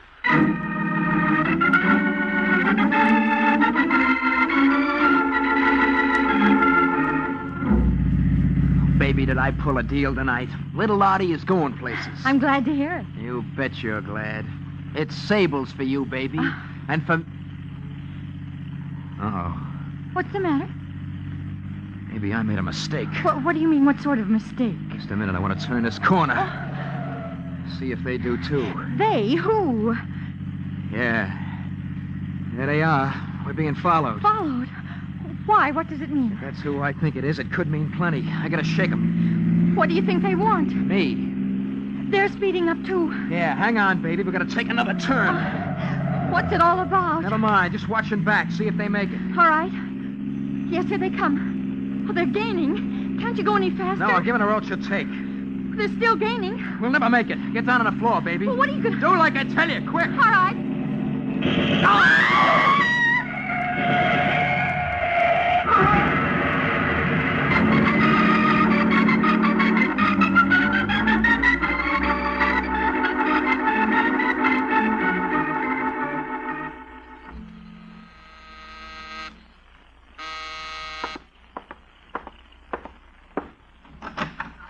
Hello. Hello. I'm looking for Michael Waring, the Falcon. I was told I could find him here. You were told right. Come in. Thank you. I thought you'd have an office. Isn't it rather unusual for a detective to work out of his apartment? I'm a rather unusual detective. So I've heard. That's why I'm here. Mm-hmm. Well, Lorna, what can I do for you? You know my name? Sure. Lorna March. You are unusual. Don't give me too much credit, Angel. You were all over the front pages. Oh, that's when I was in the hospital. I didn't see. Yes, but I did. You're not the type to ignore. I'm not that unusual. Thank you. Then you know the police grill me about Art's connections.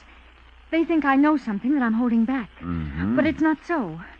I only knew Art a short while. I didn't know he was a gangster. If I had, I wouldn't have had anything to do with him, believe me. You don't have to sell me. But it's true. He told me that he was in some sort of manufacturing business. All right, Lorna. You don't know anything about Art Travers. You don't know who killed him or why he was killed. That's right. Only the police won't believe me. They think I'm holding back. And now what worries me, suppose the people who killed Art get the same idea. You think they might go gunning for you to shut you up? Yes. Mm-hmm. I don't know what to do. That's why I came to you. I'll pay your fee gladly. Well, first of all, let's put you where they can't get at you. I'll take you to a hotel, make sure we're not followed. You stay in your room and don't open the door to anyone. But I can't stay locked in a hotel room indefinitely. No, just till we get things rolling. What things? Or maybe the killers will lose interest in you if we give them something else to shoot at. What, for instance? Me.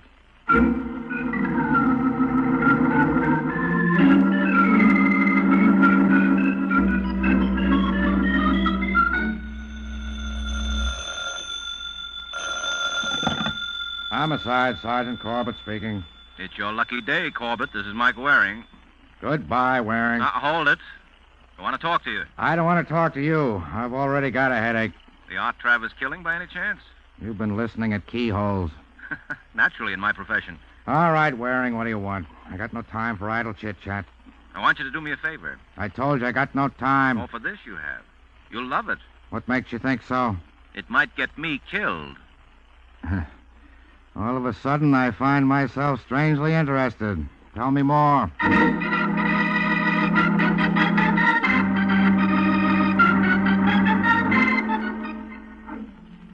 the Art Travers shooting. Police reveal that letters to Travers' apartment indicate that shortly before his murders, Travers employed private detective Mike Waring, known as the Falcon. Waring is wanted for questioning as to the nature of his work for Travers. It is believed that this may have a direct bearing on the killing, especially since Waring has disappeared since the killing. It is not known whether Waring is in hiding.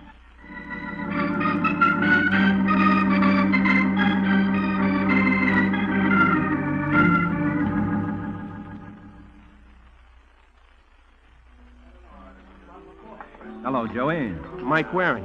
Hey, didn't you hear? Well, don't you know the law's looking for you? That's why I'm looking for you. Huh? Have one of me, Joey. What are you drinking? You name it, I'll drink it. Okay. Bartender, double scotch for my pal. Gee, that's pretty swell, Mike. What's cooking? What can I do you for? I just thought you might let me hole up in your place till things cool off. Oh?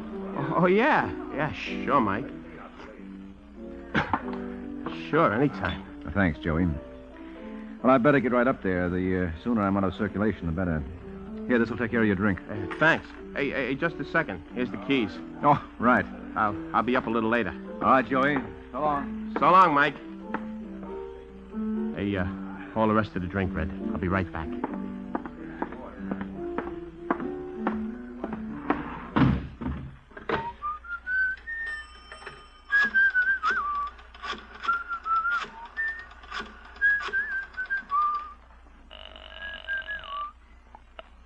Hello.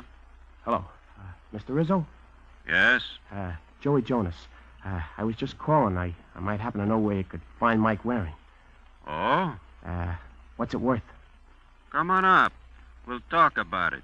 Okay. I'll be right over.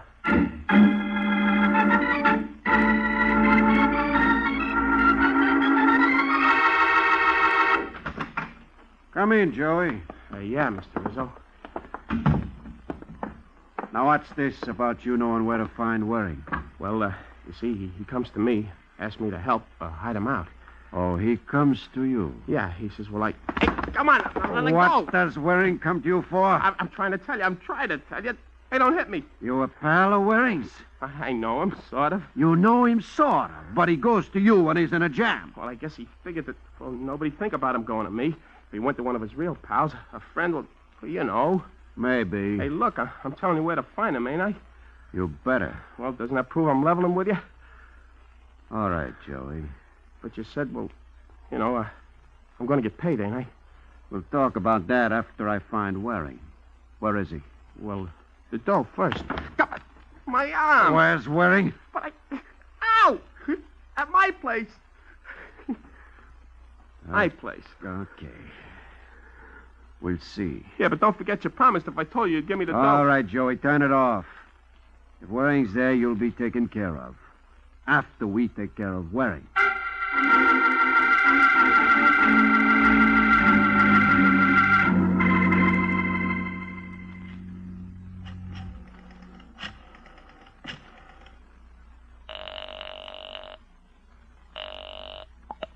Hello. Hello, Larkin. This is Rizzo. Yeah, Mr. Rizzo. Just thought you'd like to know it pays to keep your customers happy. What do you mean? Just that I've got another job for you. Oh? It wouldn't be Waring, would it? How did you know? According to the papers, he was tied in with Travers. Yeah. Well, will you take care of it? I know where you can find him. You want him to get what Travers got? Yeah. But first I want to talk to him, find out how much he knows. I want you to bring him here. That's not going to be so easy. A guy like the Falcon. You don't think you can handle it? I didn't say that. Then cut the alibis. Okay, Mr. Rizzo. I'll bring you Waring.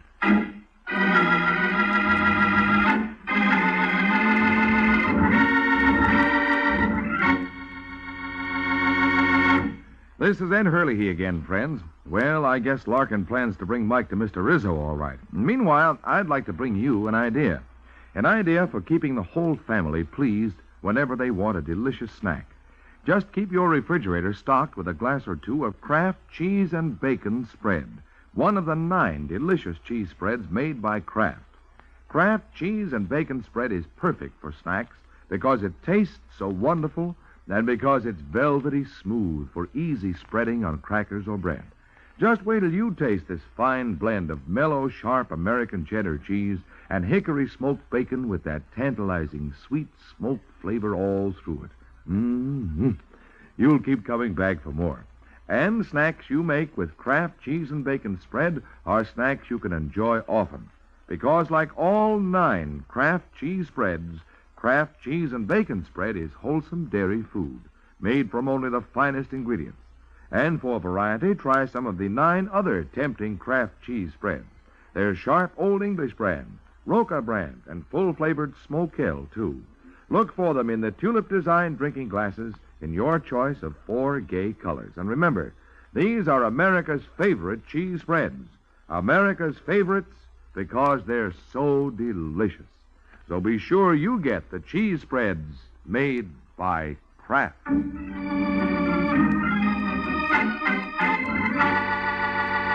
Now, back to the adventures of the Falcon. 20 minutes have passed since Rizzo ordered Larkin to deliver Mike Waring. Now, at the door of Joey Jonas's room, Larkin is ready to carry out his mission. Who is it? Joey sent me up. He thought you might be hungry. Got a couple of sandwiches for you. That's what I call a service. Just a second. All right. Hey! I expected the gun, pal. That's why I was ready to jump you. Double-cross. No, Joey, he didn't double-cross you. He double-crossed me, but I counted on it. Yeah, well, I'll... You won't do anything, pal. Not for a while.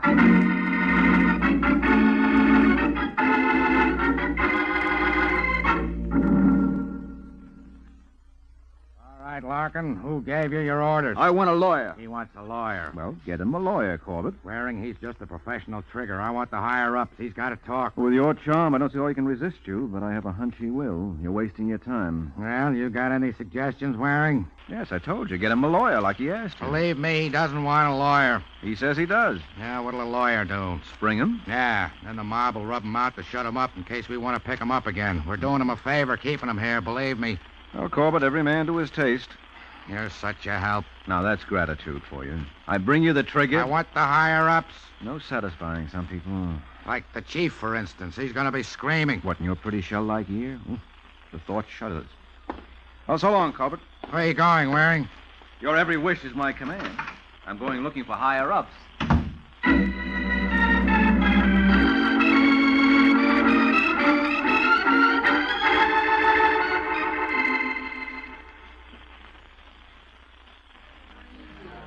Hello, Joey. Huh? Falcon. Hey, stay away from me, Mike.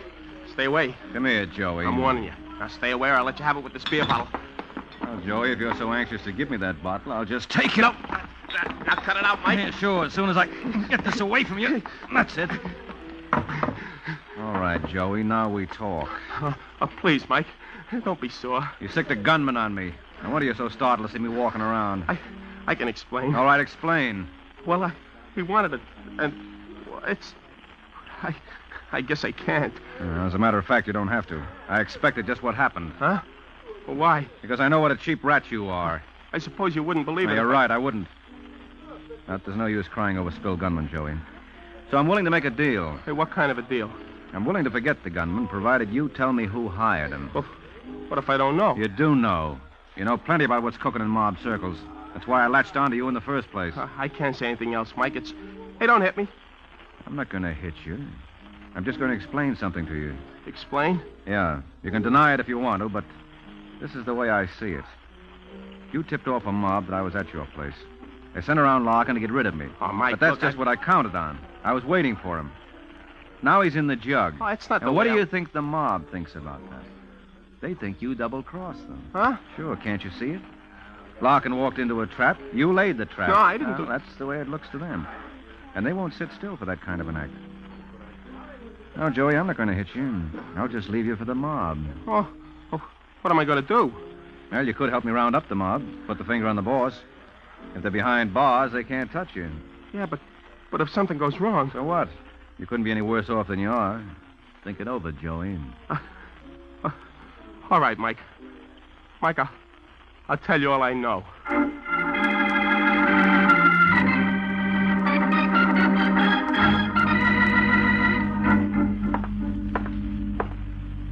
Stop pacing the floor, Rizzo. You make me dizzy. Should have heard from Larkin long ago. Something must have gone wrong. Something probably did. I understand Mike Waring is pretty sharp. Joey double-crossed me. That's what happened, Mr. Dunlap. Maybe. He sold me out to Waring. Now Waring has Larkin to clinch it. He'll get him to talk. What can Larkin say? He can tie me to the Travers job. We've got to get to Waring before he gets to the law. How? I don't know. But if we don't, Mr. Dunlap, we're sunk. Let's not underestimate the advantages of our method of operation, Rizzo. Huh? You're afraid Larkin will talk. But how much does he actually know? He knows me. Well, true, but he doesn't know me. That's a big help. Perhaps not to you. It is to me. Oh.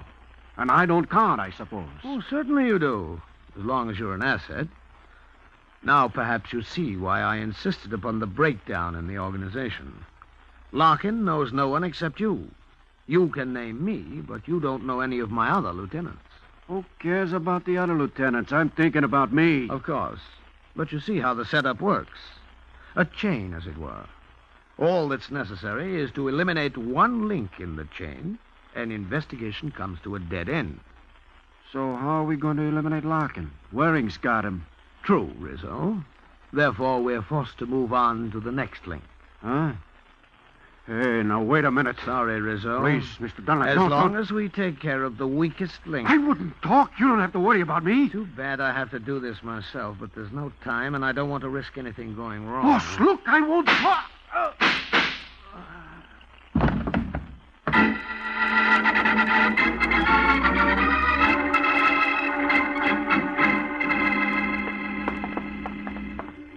Hey, Mike, tell me, what good'll I do here? I told you, Joey, it's not what good you'll do being with me. It's what harm you might do if I let you out of my sight again. Yeah, but Rizzo's going to be sore. Let me handle Rizzo. Let me get down. I'll wait downstairs. You'll wait right here. Let's go. There's nobody here. You hope. I hear somebody in there. Well, it was just maybe somebody upstairs. I don't think so. I heard somebody moving around inside. Well, it's funny they don't come then. Yeah, very funny. Well, Joey, I guess he's not here. Let's go. What's the... Shh, come on. Hey, you gone nuts? Yeah, sure. All right, Joey. This is far enough. Well, what are we doing? Obviously, visitors aren't welcome. But maybe if we pretend to go... Or maybe if we really do go. Will you stop that? Well, what do we do? Just stand here in the hall? Yeah, for a minute. If nobody opens the door now, we'll have to try something else. Now, just be quiet. Okay. Here he comes. Oh, fine. You scared him. Back. What's the matter, Waring? Nobody home? Huh? Corbett, where'd you come from? Larkin finally cracked. Said Rizzo hired him, so here I am. Oh, good. There's something going on inside, but... Hey, where's Joey? Joey? That must be the guy who just ducked down the stairs. I should have known he'd fade the second I turned my back. Well, maybe he doesn't matter for now. Look, we've got to get into Rizzo's. But that's not the kind of door you can break into. What's going on? That's what I'm trying to find out. I knocked at Rizzo's door. Nobody answered. But I could hear someone inside. So I hid and waited. Then somebody opened the door, but before I could see who it was, Joey chirped and the door slammed. Well, a door slammed in your face should be no new experience to you, Waring. All right, I'll waltz with you later, Corbett. Right now, this calls for a search warrant and an acetylene torch. Now get on it, huh?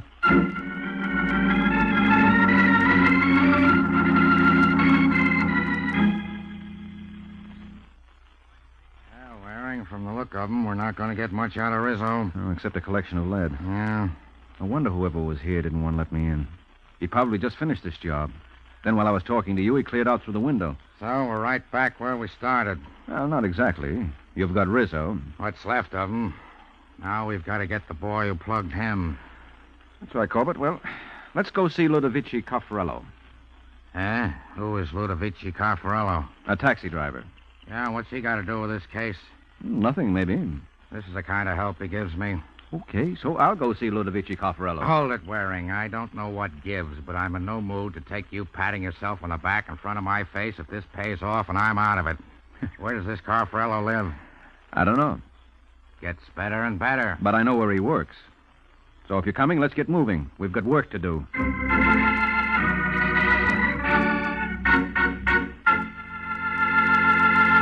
This is Ed Hurley again, friends, and while Mike and Sergeant Corbett go about finding Mr. Caffarello, I'd like to help you find out about the 9 most delicious cheese spreads I ever tasted. They're the 9 famous cheese spreads made by Kraft. There are delightfully mild-tasting ones, such as Kraft Pineapple Cheese Spread, Kraft Olive Pimento Cheese Spread, and Kraft Relish Cheese Spread. And there are sharp-tasting ones, too, like Roca Cheese Spread, Smokell, and Kraft Limburger Cheese Spread. All of them are mighty good to eat, and they're all good for you to eat, too, because they're wholesome dairy foods made from only the finest ingredients.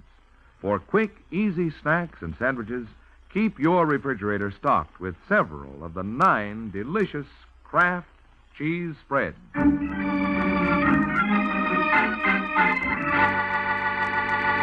Now, back to the adventures of the Falcon. It's an hour and a half since Mike threw the name Ludovici Caffarello into the case. Corbett is still wondering if it was a straight, fast one or a curve. Now the Falcon and Sergeant Corbett are waiting in an elaborately furnished living room for the answer, while the butler goes to announce them to the master of the house. A moment later, their host appears. Good evening, gentlemen. Which of you is Sergeant Corbett? I am, Dunlap. That's the guy, Corbett. What guy am I? The guy who slammed the door in my face at Rizzo's. When was this? A couple of hours ago. Tonight? I haven't been out tonight. We can prove you have. Your word against mine? Mine and Caffarello's. Who's Caffarello? The taxi driver who drove you here from Rizzo's. Oh. When I heard the police wanted to see me, I wondered what they wanted. You know. You better come along to headquarters. What charge? Suspicion of murder. I hate to disappoint you, gentlemen, but I have other plans. No, you don't. No gunplay. Hold him, Waring. I don't think he will. Stop, Dunlap. Stop. Boy, he's great for going through windows. Didn't even stop to open it. See him, Waring? Yeah, he's on the fire escape. All right, Dunlap, that's as far as you go. There's his answer. Now, that's a two-way answer. Get him? No, he's too close to the building. But I've got him cornered. He can't get out to the stairs. Keep him pinned there. I'll go down for him. Yeah, right. He's 2 floors down. Corbett, wait a minute. What's wrong? He's taking a gamble. He's going over the rail.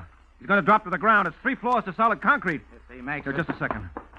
I can cover him from out here in the fire escape, even if he... There he goes. Watch him, Waring. It's all right, Corbett. I don't think he's going anywhere. He's not getting up. But you better get down there. I'll keep him covered just in case.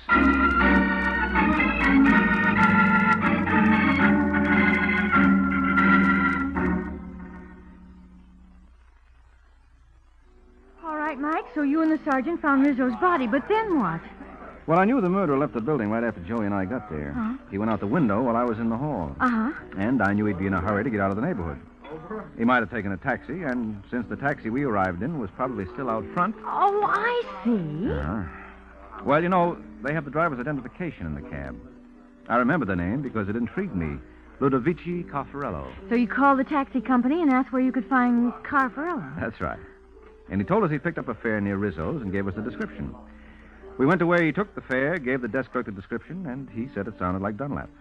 And that, with a little bluffing, was the end of the line. Do you think Dunlap's the head man of the mob? Seems to be. He's got a busted leg, but he'll be able to talk. Yep, looks like the mob's washed up. And Joey? Probably on his bicycle heading for Texas. Oh, poor Joey. Oh, I wouldn't worry about him. Well, the main thing is I don't have to worry about myself anymore. No. It's no fun having to hide out from gangsters. Well, still, just to play safe, you better keep a bodyguard with you for a while. You think there's still danger? I thought you said the mob was finished. Oh, probably is, but why take chances? Well, do you know a bodyguard? Mm-hmm. Me. Oh. I'd stick real close, Lorna. I'm sure you would. You'd be well protected. I don't doubt it. There's only one thing that concerns me. What's that, Angel? Who'd protect me from my protector? Hmm?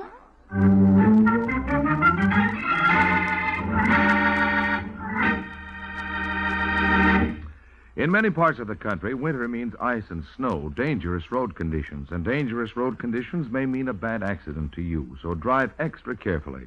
For safer driving, do these things. Adjust your car speed to the road and weather, keep your windshield clear of snow and ice, fog and frost, use tire chains on snow and ice, brake slowly to avoid dangerous skidding, keep well back of the car ahead. Whether you walk or drive, be careful. Remember, an accident doesn't always happen to someone else.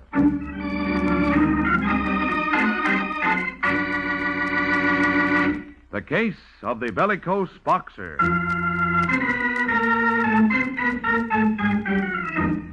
The Case of the Bellicose Boxer. That's the title of next week's adventure of the Falcon. And Mike Waring learns that when some fighters are knocked out, they may also be knocked off.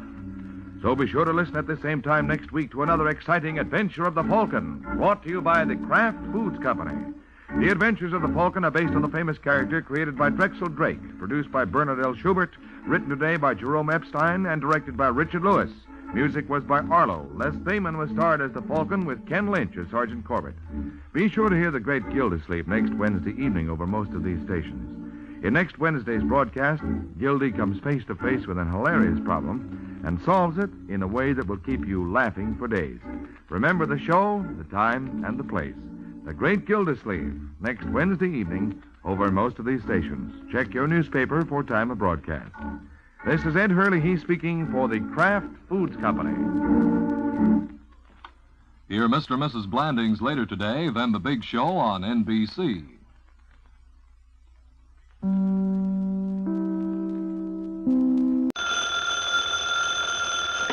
Hello? Yes, this is the Falcon speaking. Oh, Connie. I'm glad you called. Now, you'll have to count me out tonight, Angel. I'm all jammed up. Some boy I know is thinking of taking up murder for a career. Yeah, he figures with all the money involved, the least he can do is make a stab at it.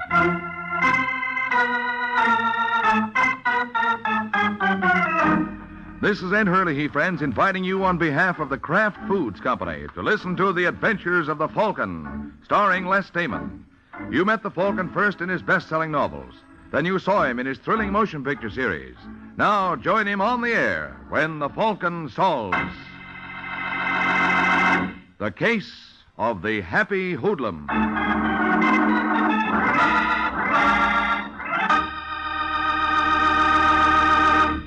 Friends, before we join the Falcon for his latest adventure, I'd like to tell you how you can have sandwiches and snacks and appetizers and salad toppings more easily and quickly than ever. Just make them with any of the 9 famous Kraft cheese spreads. Kraft cheese spreads are so smooth and easy to spread, and they're so good eating. There are creamy, mild-tasting ones and sharp-tasting varieties, too, all simply delicious. And, of course, all are of the finest quality because they are made by Kraft, a name that's been famous for years for top-quality foods. Try them, won't you? Tomorrow, get several of these handy, delicious Kraft cheese spreads.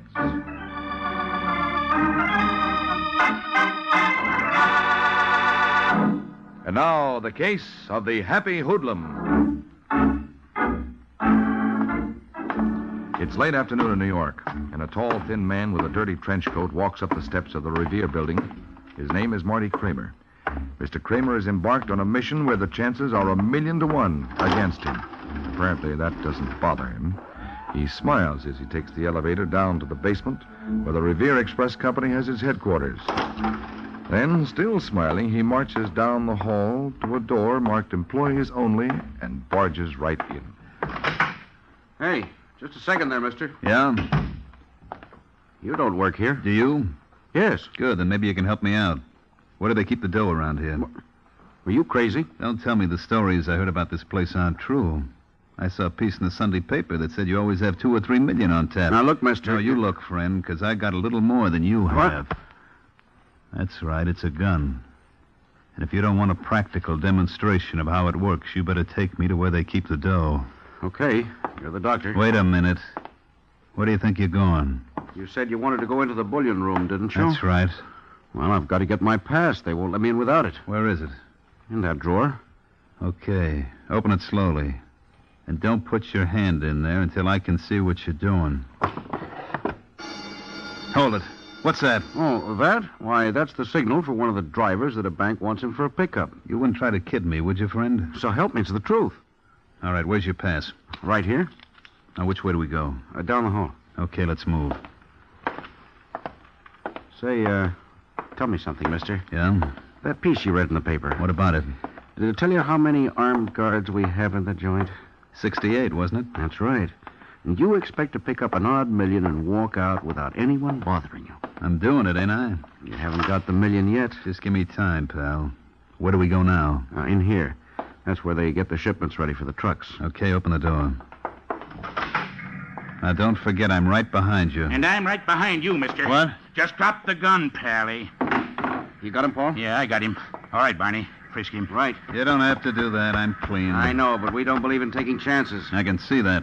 That drawer you opened was connected with an alarm, wasn't it? That's right. Real cute. What's your name, mister? Marty Kramer. You escaped from some lunatic asylum? You didn't think for a minute you'd walk in here and heist this place? Well, I guess I was over-optimistic, You're over something. Now, look, Kramer. What do you got up your sleeve? Not a thing. Ask your friend. He just frisked me. Don't be a wise guy. You're on the spot. So it would seem, wouldn't it? I don't get your angle. Angle? Yeah. You knew darn well you didn't have a prayer of getting away with this job. Now, why'd you do it? As long as you put it on that basis, I'll tell you. Well? I just wanted to prove to the kiddies that crime doesn't pay.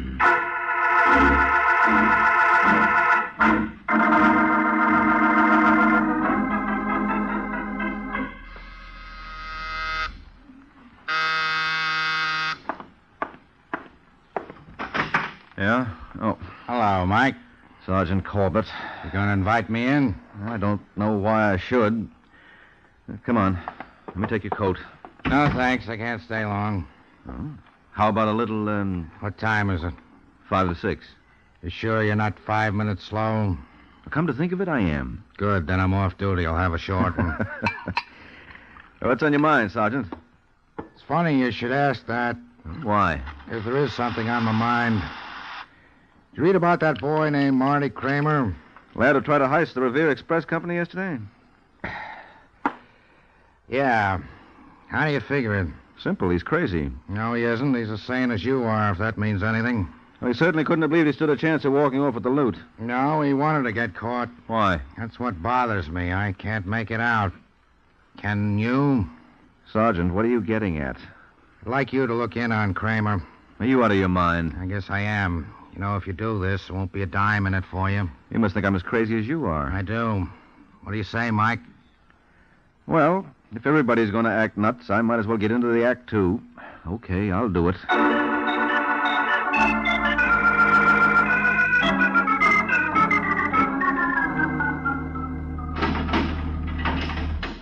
All right, Kramer. Mike Waring's here. Mike Waring? Yeah.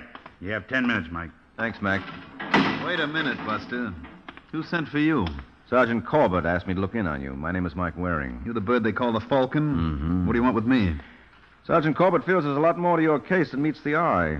And I'm inclined to agree with him. Well, you're wrong. I tried to pull a job and I was caught. That's all there is to it. There are too many things it leaves unexplained. Such as? Such as your background. Your name isn't really Marty Kramer. No? Then what is it? I don't know. All I could find out is that you came to New York 6 weeks ago. Where from, nobody seems to know. Maybe I'm ashamed of my past. I don't see why. You have no criminal record that the police can discover. This was your first offense. Always the first time for everything. Well, it goes deeper than that, Kramer. You weren't hard-pressed for cash, either. Oh, how do you know? I went through your room, found this bank book there. Who gave you a license to go through my stuff? The police.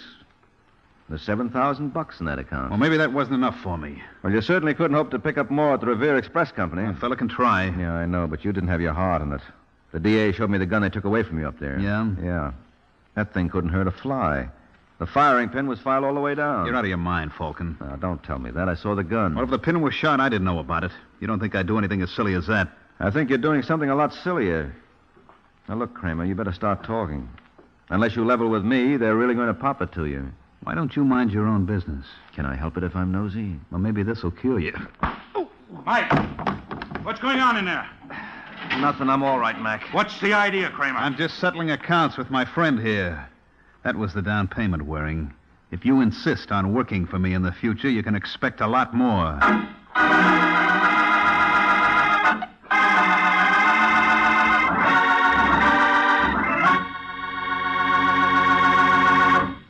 This is Ed Hurley again, friends. Say, I'd like to tell you how you can get compliments from the small fry.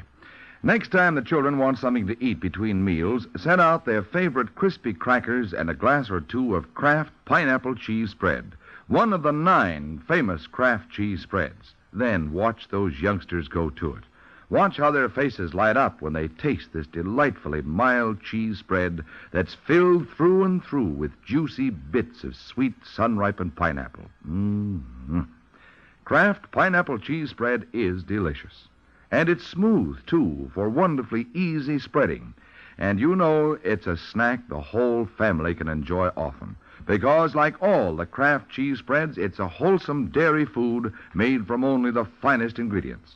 It's a good idea to have several glasses of Kraft cheese spreads on hand always for a grand variety of snacks. Try Kraft Relish cheese spread, Kraft Olive Pimento cheese spread, Kraft Pimento cheese spread. In fact, all 9 delicious varieties. Look for them at your grocer's tomorrow. They come in bright, new tulip-patterned drinking glasses in a choice of 4 gay colors.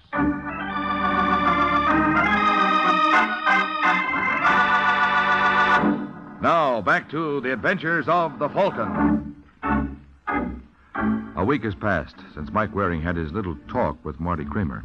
Apparently, it didn't do any good, for the next day, Kramer pleaded guilty to armed robbery and was sentenced to Sing Sing. Now, as we find him, he's making his grand entrance. Come on, Kramer. Hey, Bailey. Bailey. Wake up. You got company. What's the matter? I want you to meet your new roommate. His name is Marty Kramer. Hiya, pal. Hi. If there's anything you want, Mr. Kramer, just ring. We have 24-hour service here. Well, thanks a lot, McGraw, but I wouldn't think of disturbing you boys. Well, make yourself at home, Kramer. Thanks. My name's Bailey. Yeah, I know. I heard a lot about you. I've heard a couple of things about you, too. Have you? Yeah, a fellow was telling me in the yard today that a Falcon was working for you. How come he couldn't get you off? Maybe I didn't want him to, Bailey. I don't dig you, pal. Maybe I wanted to spend some time up here. Why would anybody in his right mind want to do that? It's a long story. Well, that's okay. I got 10 years more to save. Yeah, want a butt? Yeah. Help yourself. Thanks. Very much. You see, there's a guy up here that I wanted to see. Well, you certainly took the hard way, Kramer. Well, 5 years ago, this guy was partners with my old man. My old man was a schnook. He trusted everybody. That was his mistake. One night, his partner cleaned him out and then put a match to the place. When the insurance dicks came over to investigate, this guy took a powder and my father was left holding the bag. What happened? Well, he couldn't stand the disgrace, so he blew his brains out. Tough. Yeah. Anyway, I promised myself that I'd make it up to the old boy. I've been looking for his partner ever since. You find him? Yep. Through a private eye. The Falcon? No, another guy. He told me my party was serving time in Sing Sing. That's why I arranged a visit here. What's his party's name? Bailey. Huh? Oh, now isn't that a coincidence? Just the same as yours. Where you from, Bailey? Los Angeles. Oh, that's funny. So was this guy I was telling you about. Cut it out, Kramer. You don't remember me, do you, friend? No. Of course, I didn't call myself Kramer in those days. Now, look, you. Stay away from me. Hey, Mac! McGraw! You're going to get it, Bailey. I've waited 5 long years for this. What's wrong, Bailey? You let him go, Kramer. Right after I squeeze the life out of him. No, you don't. Let me go. Come on. Break it up. After breaking my arm. And behave. You okay, Bailey? Yeah, I think so. Leave me alone with him for 1 minute. 1 minute, that's all I ask. What you're asking for is a stiff dose of solitary. All right, Kramer. Let's go.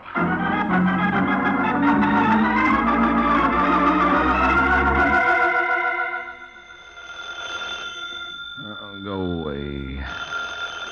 There's nobody here. Yeah? That you, Mike? Who the devil is this? Now, that's no way to talk to an old friend. Well, this wouldn't be Sergeant Corbett, would it? Why not? You realize it's 3 o'clock in the morning? You're slow. I got a quarter after. Look, if your purpose is to annoy me, you're succeeding very well. Got a little news item I thought you might be interested in. Remember our friend, Marty Kramer? Yeah, sure. What about him? I just got word from Sing Sing. He tried to kill his cellmate, a boy named Bailey. Oh, so that's why he wanted to go to jail. What do you mean? Well, obviously, this whole idea was a plot on the part of Kramer to get his hands on Bailey. Maybe. I kind of doubt it, though. I got a hunch we haven't heard the last of our friend, Mr. Kramer. Don't ask me why. I just got a hunch.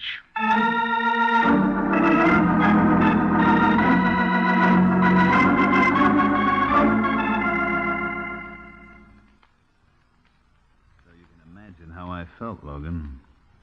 A couple of seconds more and it would have been all over. Instead, the guard had to break it up. How long did they keep you in solitary, Kramer? A week. Was it bad? It'll be worth it if I can get my hands on Bailey again. Forget it. There's not a chance. That's why I transferred you in here with me. I'll work it somehow. What you got against Bailey, anyway? Ah, never mind. Come on, I won't give you away. There's something he did to my old man 5 years ago. Wait a minute. What's the matter? You got the wrong guy. Oh, no, I haven't. When'd you say this happened? 5 years ago in L.A. Well, that proves it. Bailey's been in here since 1940. What are you trying to give me? What's the truth, Kramer? Someone give you a bum steer. This ain't the same Bailey. You're lying. Okay, don't believe me, but I saw his record myself. I used to help around the warden's office when I first came here in 45. Well, that's true. I did all this for nothing. You ought to be glad you didn't kill him. I gotta get out of here, Logan. You kidding? Don't you understand this was all a mistake? That's tough, pal, but can't be helped. Let me out! Let me out! Pipe down there, Kramer, unless you want another session in solitary. I gotta speak to the warden. Okay, I'll make an appointment. Cut it out, Kramer. It won't do you no good. I gotta get out of here, Logan. Sure. If I can't do it any other way, I'm gonna make a break. Don't be a chump. I tell you I can do it. Are you with me? You just sounding off to hear yourself talk? No, I tell you I can do it. How? Is there anyone outside you can count on for help? No. Aren't you married? No. I got a girl in Jersey. Well, how about her?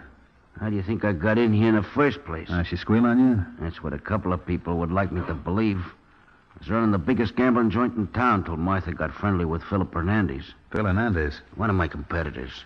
He and Martha got awful chummy. Well, that doesn't mean she sold you out. It does when you add to it the fact that that's how we met originally. Only this boy she fingered was some character from Chicago, and he was married to her. And the more I think of it, the more I'd like to ask Miss Martha Pierce a couple of questions. What do you say, Logan? Do you want in? What's the deal? Tonight, after roll call, one of us will pretend we're sick.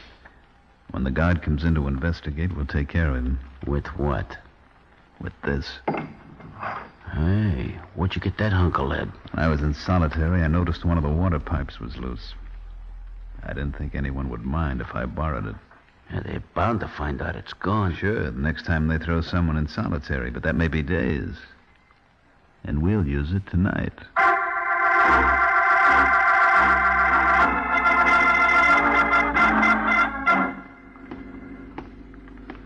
All right, Logan, here he comes. Start moaning. Yeah.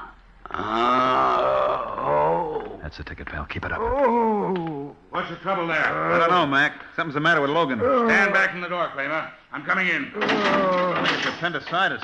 Logan. Where does it hurt? Right here. Oh, I better get the doc. Okay, Kramer, now. What the...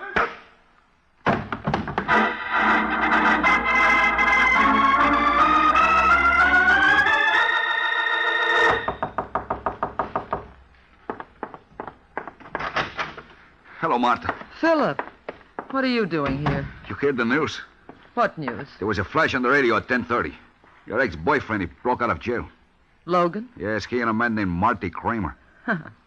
Well, what do you know? I know we better do something. Don't tell me you're frightened, Philip. Well, there's no point in taking chances. You know the kind of guy Logan is. Suppose you leave Mr. Logan to me. But maybe he'd think I made you squeal on him. Well, didn't you? No, it was all your idea, Martha. Remember, I didn't want you to do it. Aren't you the brave boy? Well, it's your fault. I was satisfied with the way things were. But no, you had big ideas. This is the first time I heard you complain. Well, I didn't know. You don't know a lot of things. Now listen, Phil. If Logan knew about us, we would have heard from him before this. But maybe somebody tell him now. Then all he's got is suspicions. And I can talk him out of them. I've done it before. You think he is in New York already? Well, if he is, he must be with his friend Kramer. You got any idea where they can be? Maybe. Where? Never mind. What you don't know can't hurt you. Tell me where, Martha. Let go, Philip. You're hurting me. Where are they? You're going to regret that, Mr. Hernandez. I'm sorry, Martha. I didn't mean it. It's just that I worry about Logan so. You shouldn't, Phil. I've got a feeling Mr. Logan is the least of your worries.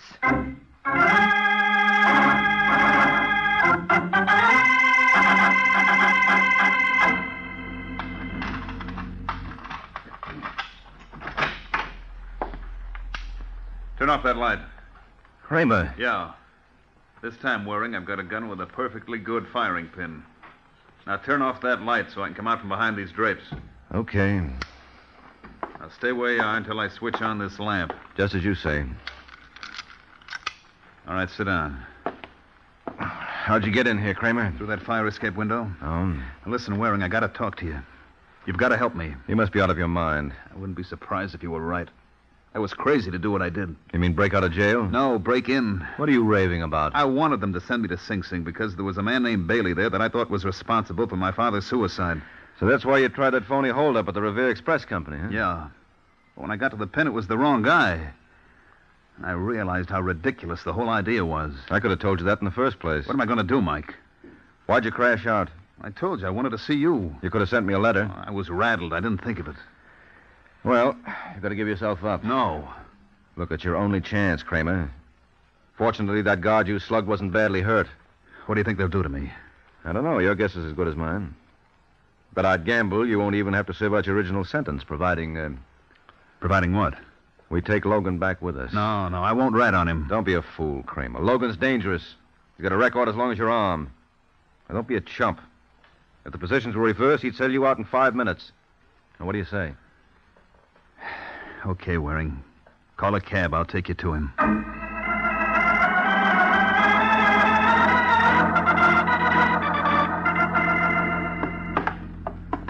All right, Marty. Where is he? Next floor. Whose place is it? Belongs to Logan. He owns the building.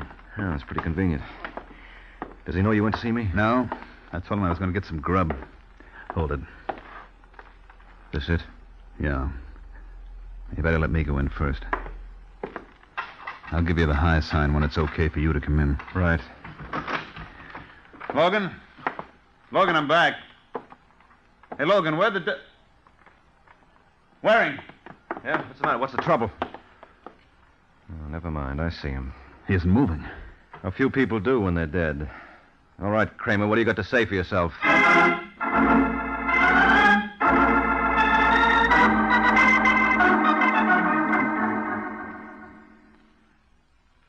That's the whole story. Now, what am I going to do? First, you're going to get a grip on yourself. You're absolutely no help to me this way. Now, come on, help me turn him over. No, I can't touch him. Oh, and you're the man who's going to kill for revenge. Well, I didn't know they looked like this. What did you expect? Well, judging by the signs, I'd say Logan got it around 9:45. Where were you at that time? Waiting for you in your apartment. Oh. Look, Mike, how will this affect my chances on the appeal? Not a bit if everything you say stands up. Cops couldn't possibly hang this on you. Well, they could try. You got a motive? No, but... There are no buts about it. Especially if we can deliver the right party to them. Now, when you left Logan to go to my place, did he say anything about expecting anyone? No. Well, somebody must have known he was here. Someone who had a key to this dive. Now, who could that be? I don't know. Now, come on, Kramer. You must have heard Logan mention some name. No, I tell you. All he ever told me was he had a girl in Jersey. Remember her name? No. You've got to. He only mentioned her once or twice. Oh, for Pete's sake, man, think. Your life may depend on it. Wait a minute. Yeah, it was Martha. Martha Pierce. Phil Hernandez girl? Who's he? Big gambler in town. Yeah, I think you're right. Logan told me this Martha dame sold him out to one of his competitors. All right, Kramer, you stay here. I'll be back as fast as I can.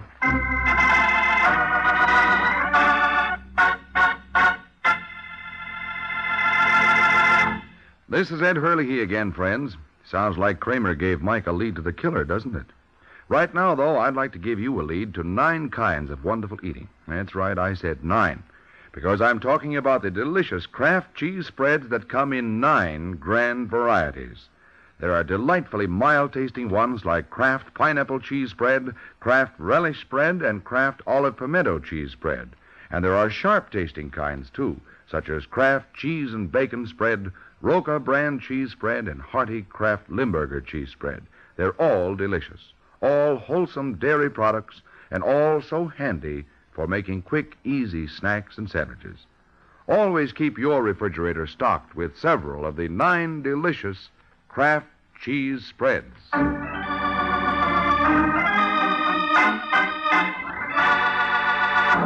And now, back to the adventures of the Falcon. 30 minutes have passed since the discovery of the body of George Logan by Mike Waring and Marty Kramer. And now, as we find the Falcon, he's knocking at the door of his first lead. Yes, Martha Pierce? that's right. I hope I'm not intruding.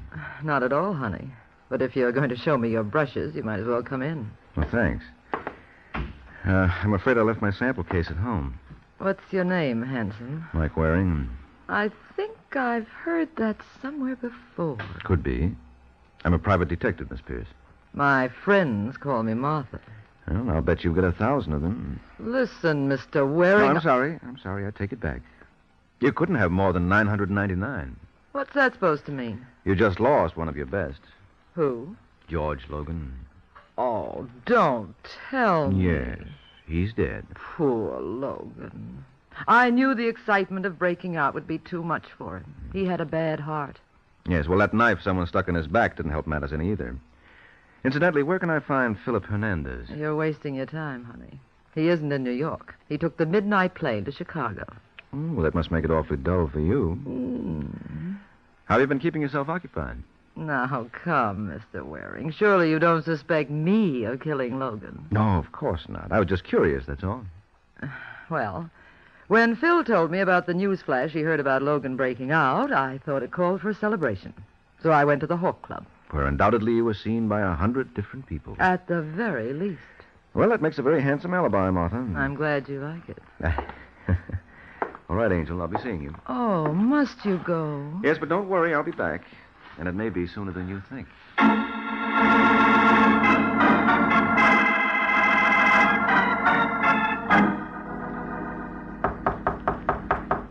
Who's there?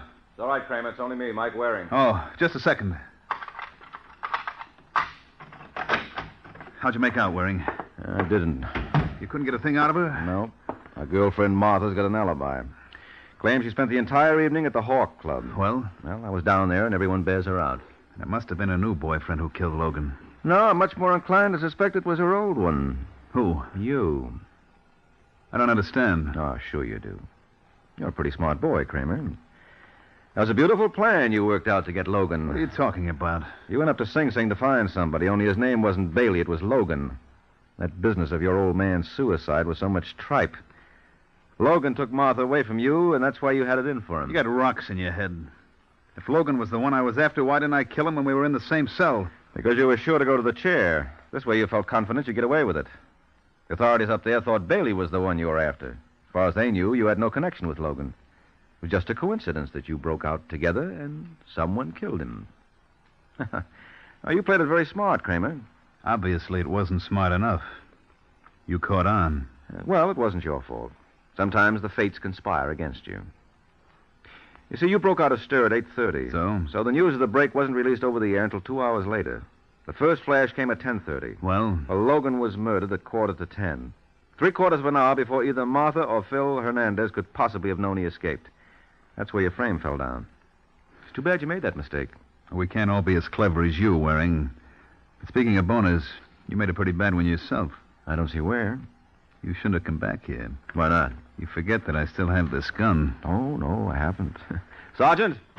What? Hiya, Kramer. Don't bother turning around. Just drop the rod. Come on, drop it. Well, did you hear enough, Sergeant? Plenty. Okay, Kramer, let's be moving. I'll make this up to you, Waring. Oh, don't bother. I owe you plenty. You don't owe me a thing, friend. After all, if it hadn't been for you, I never would have met Martha. What? Mm-hmm. Take him away, Sergeant. I have work to do.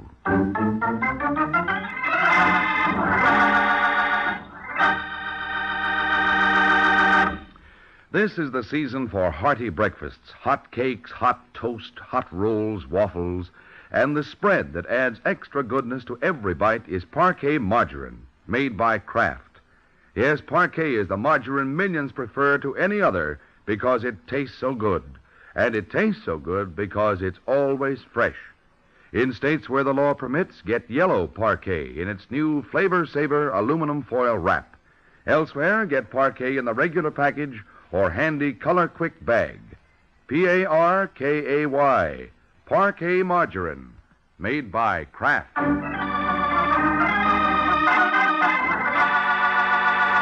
The Case of the Substitute Target.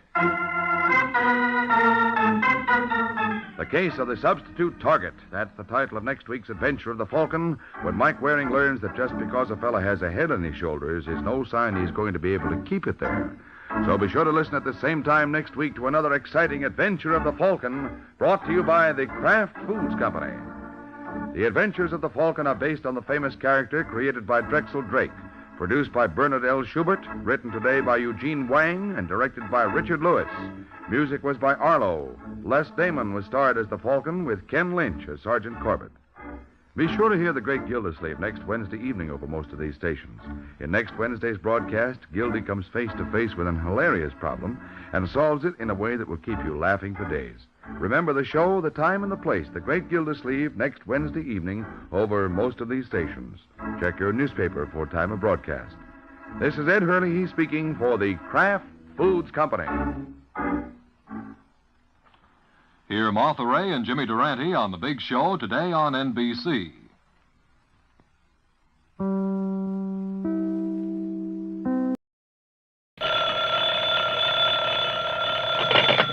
Hello? Yes, this is the Falcon speaking. Oh, Martha. Now, you'll have to include me out tonight, Angel. Army Intelligence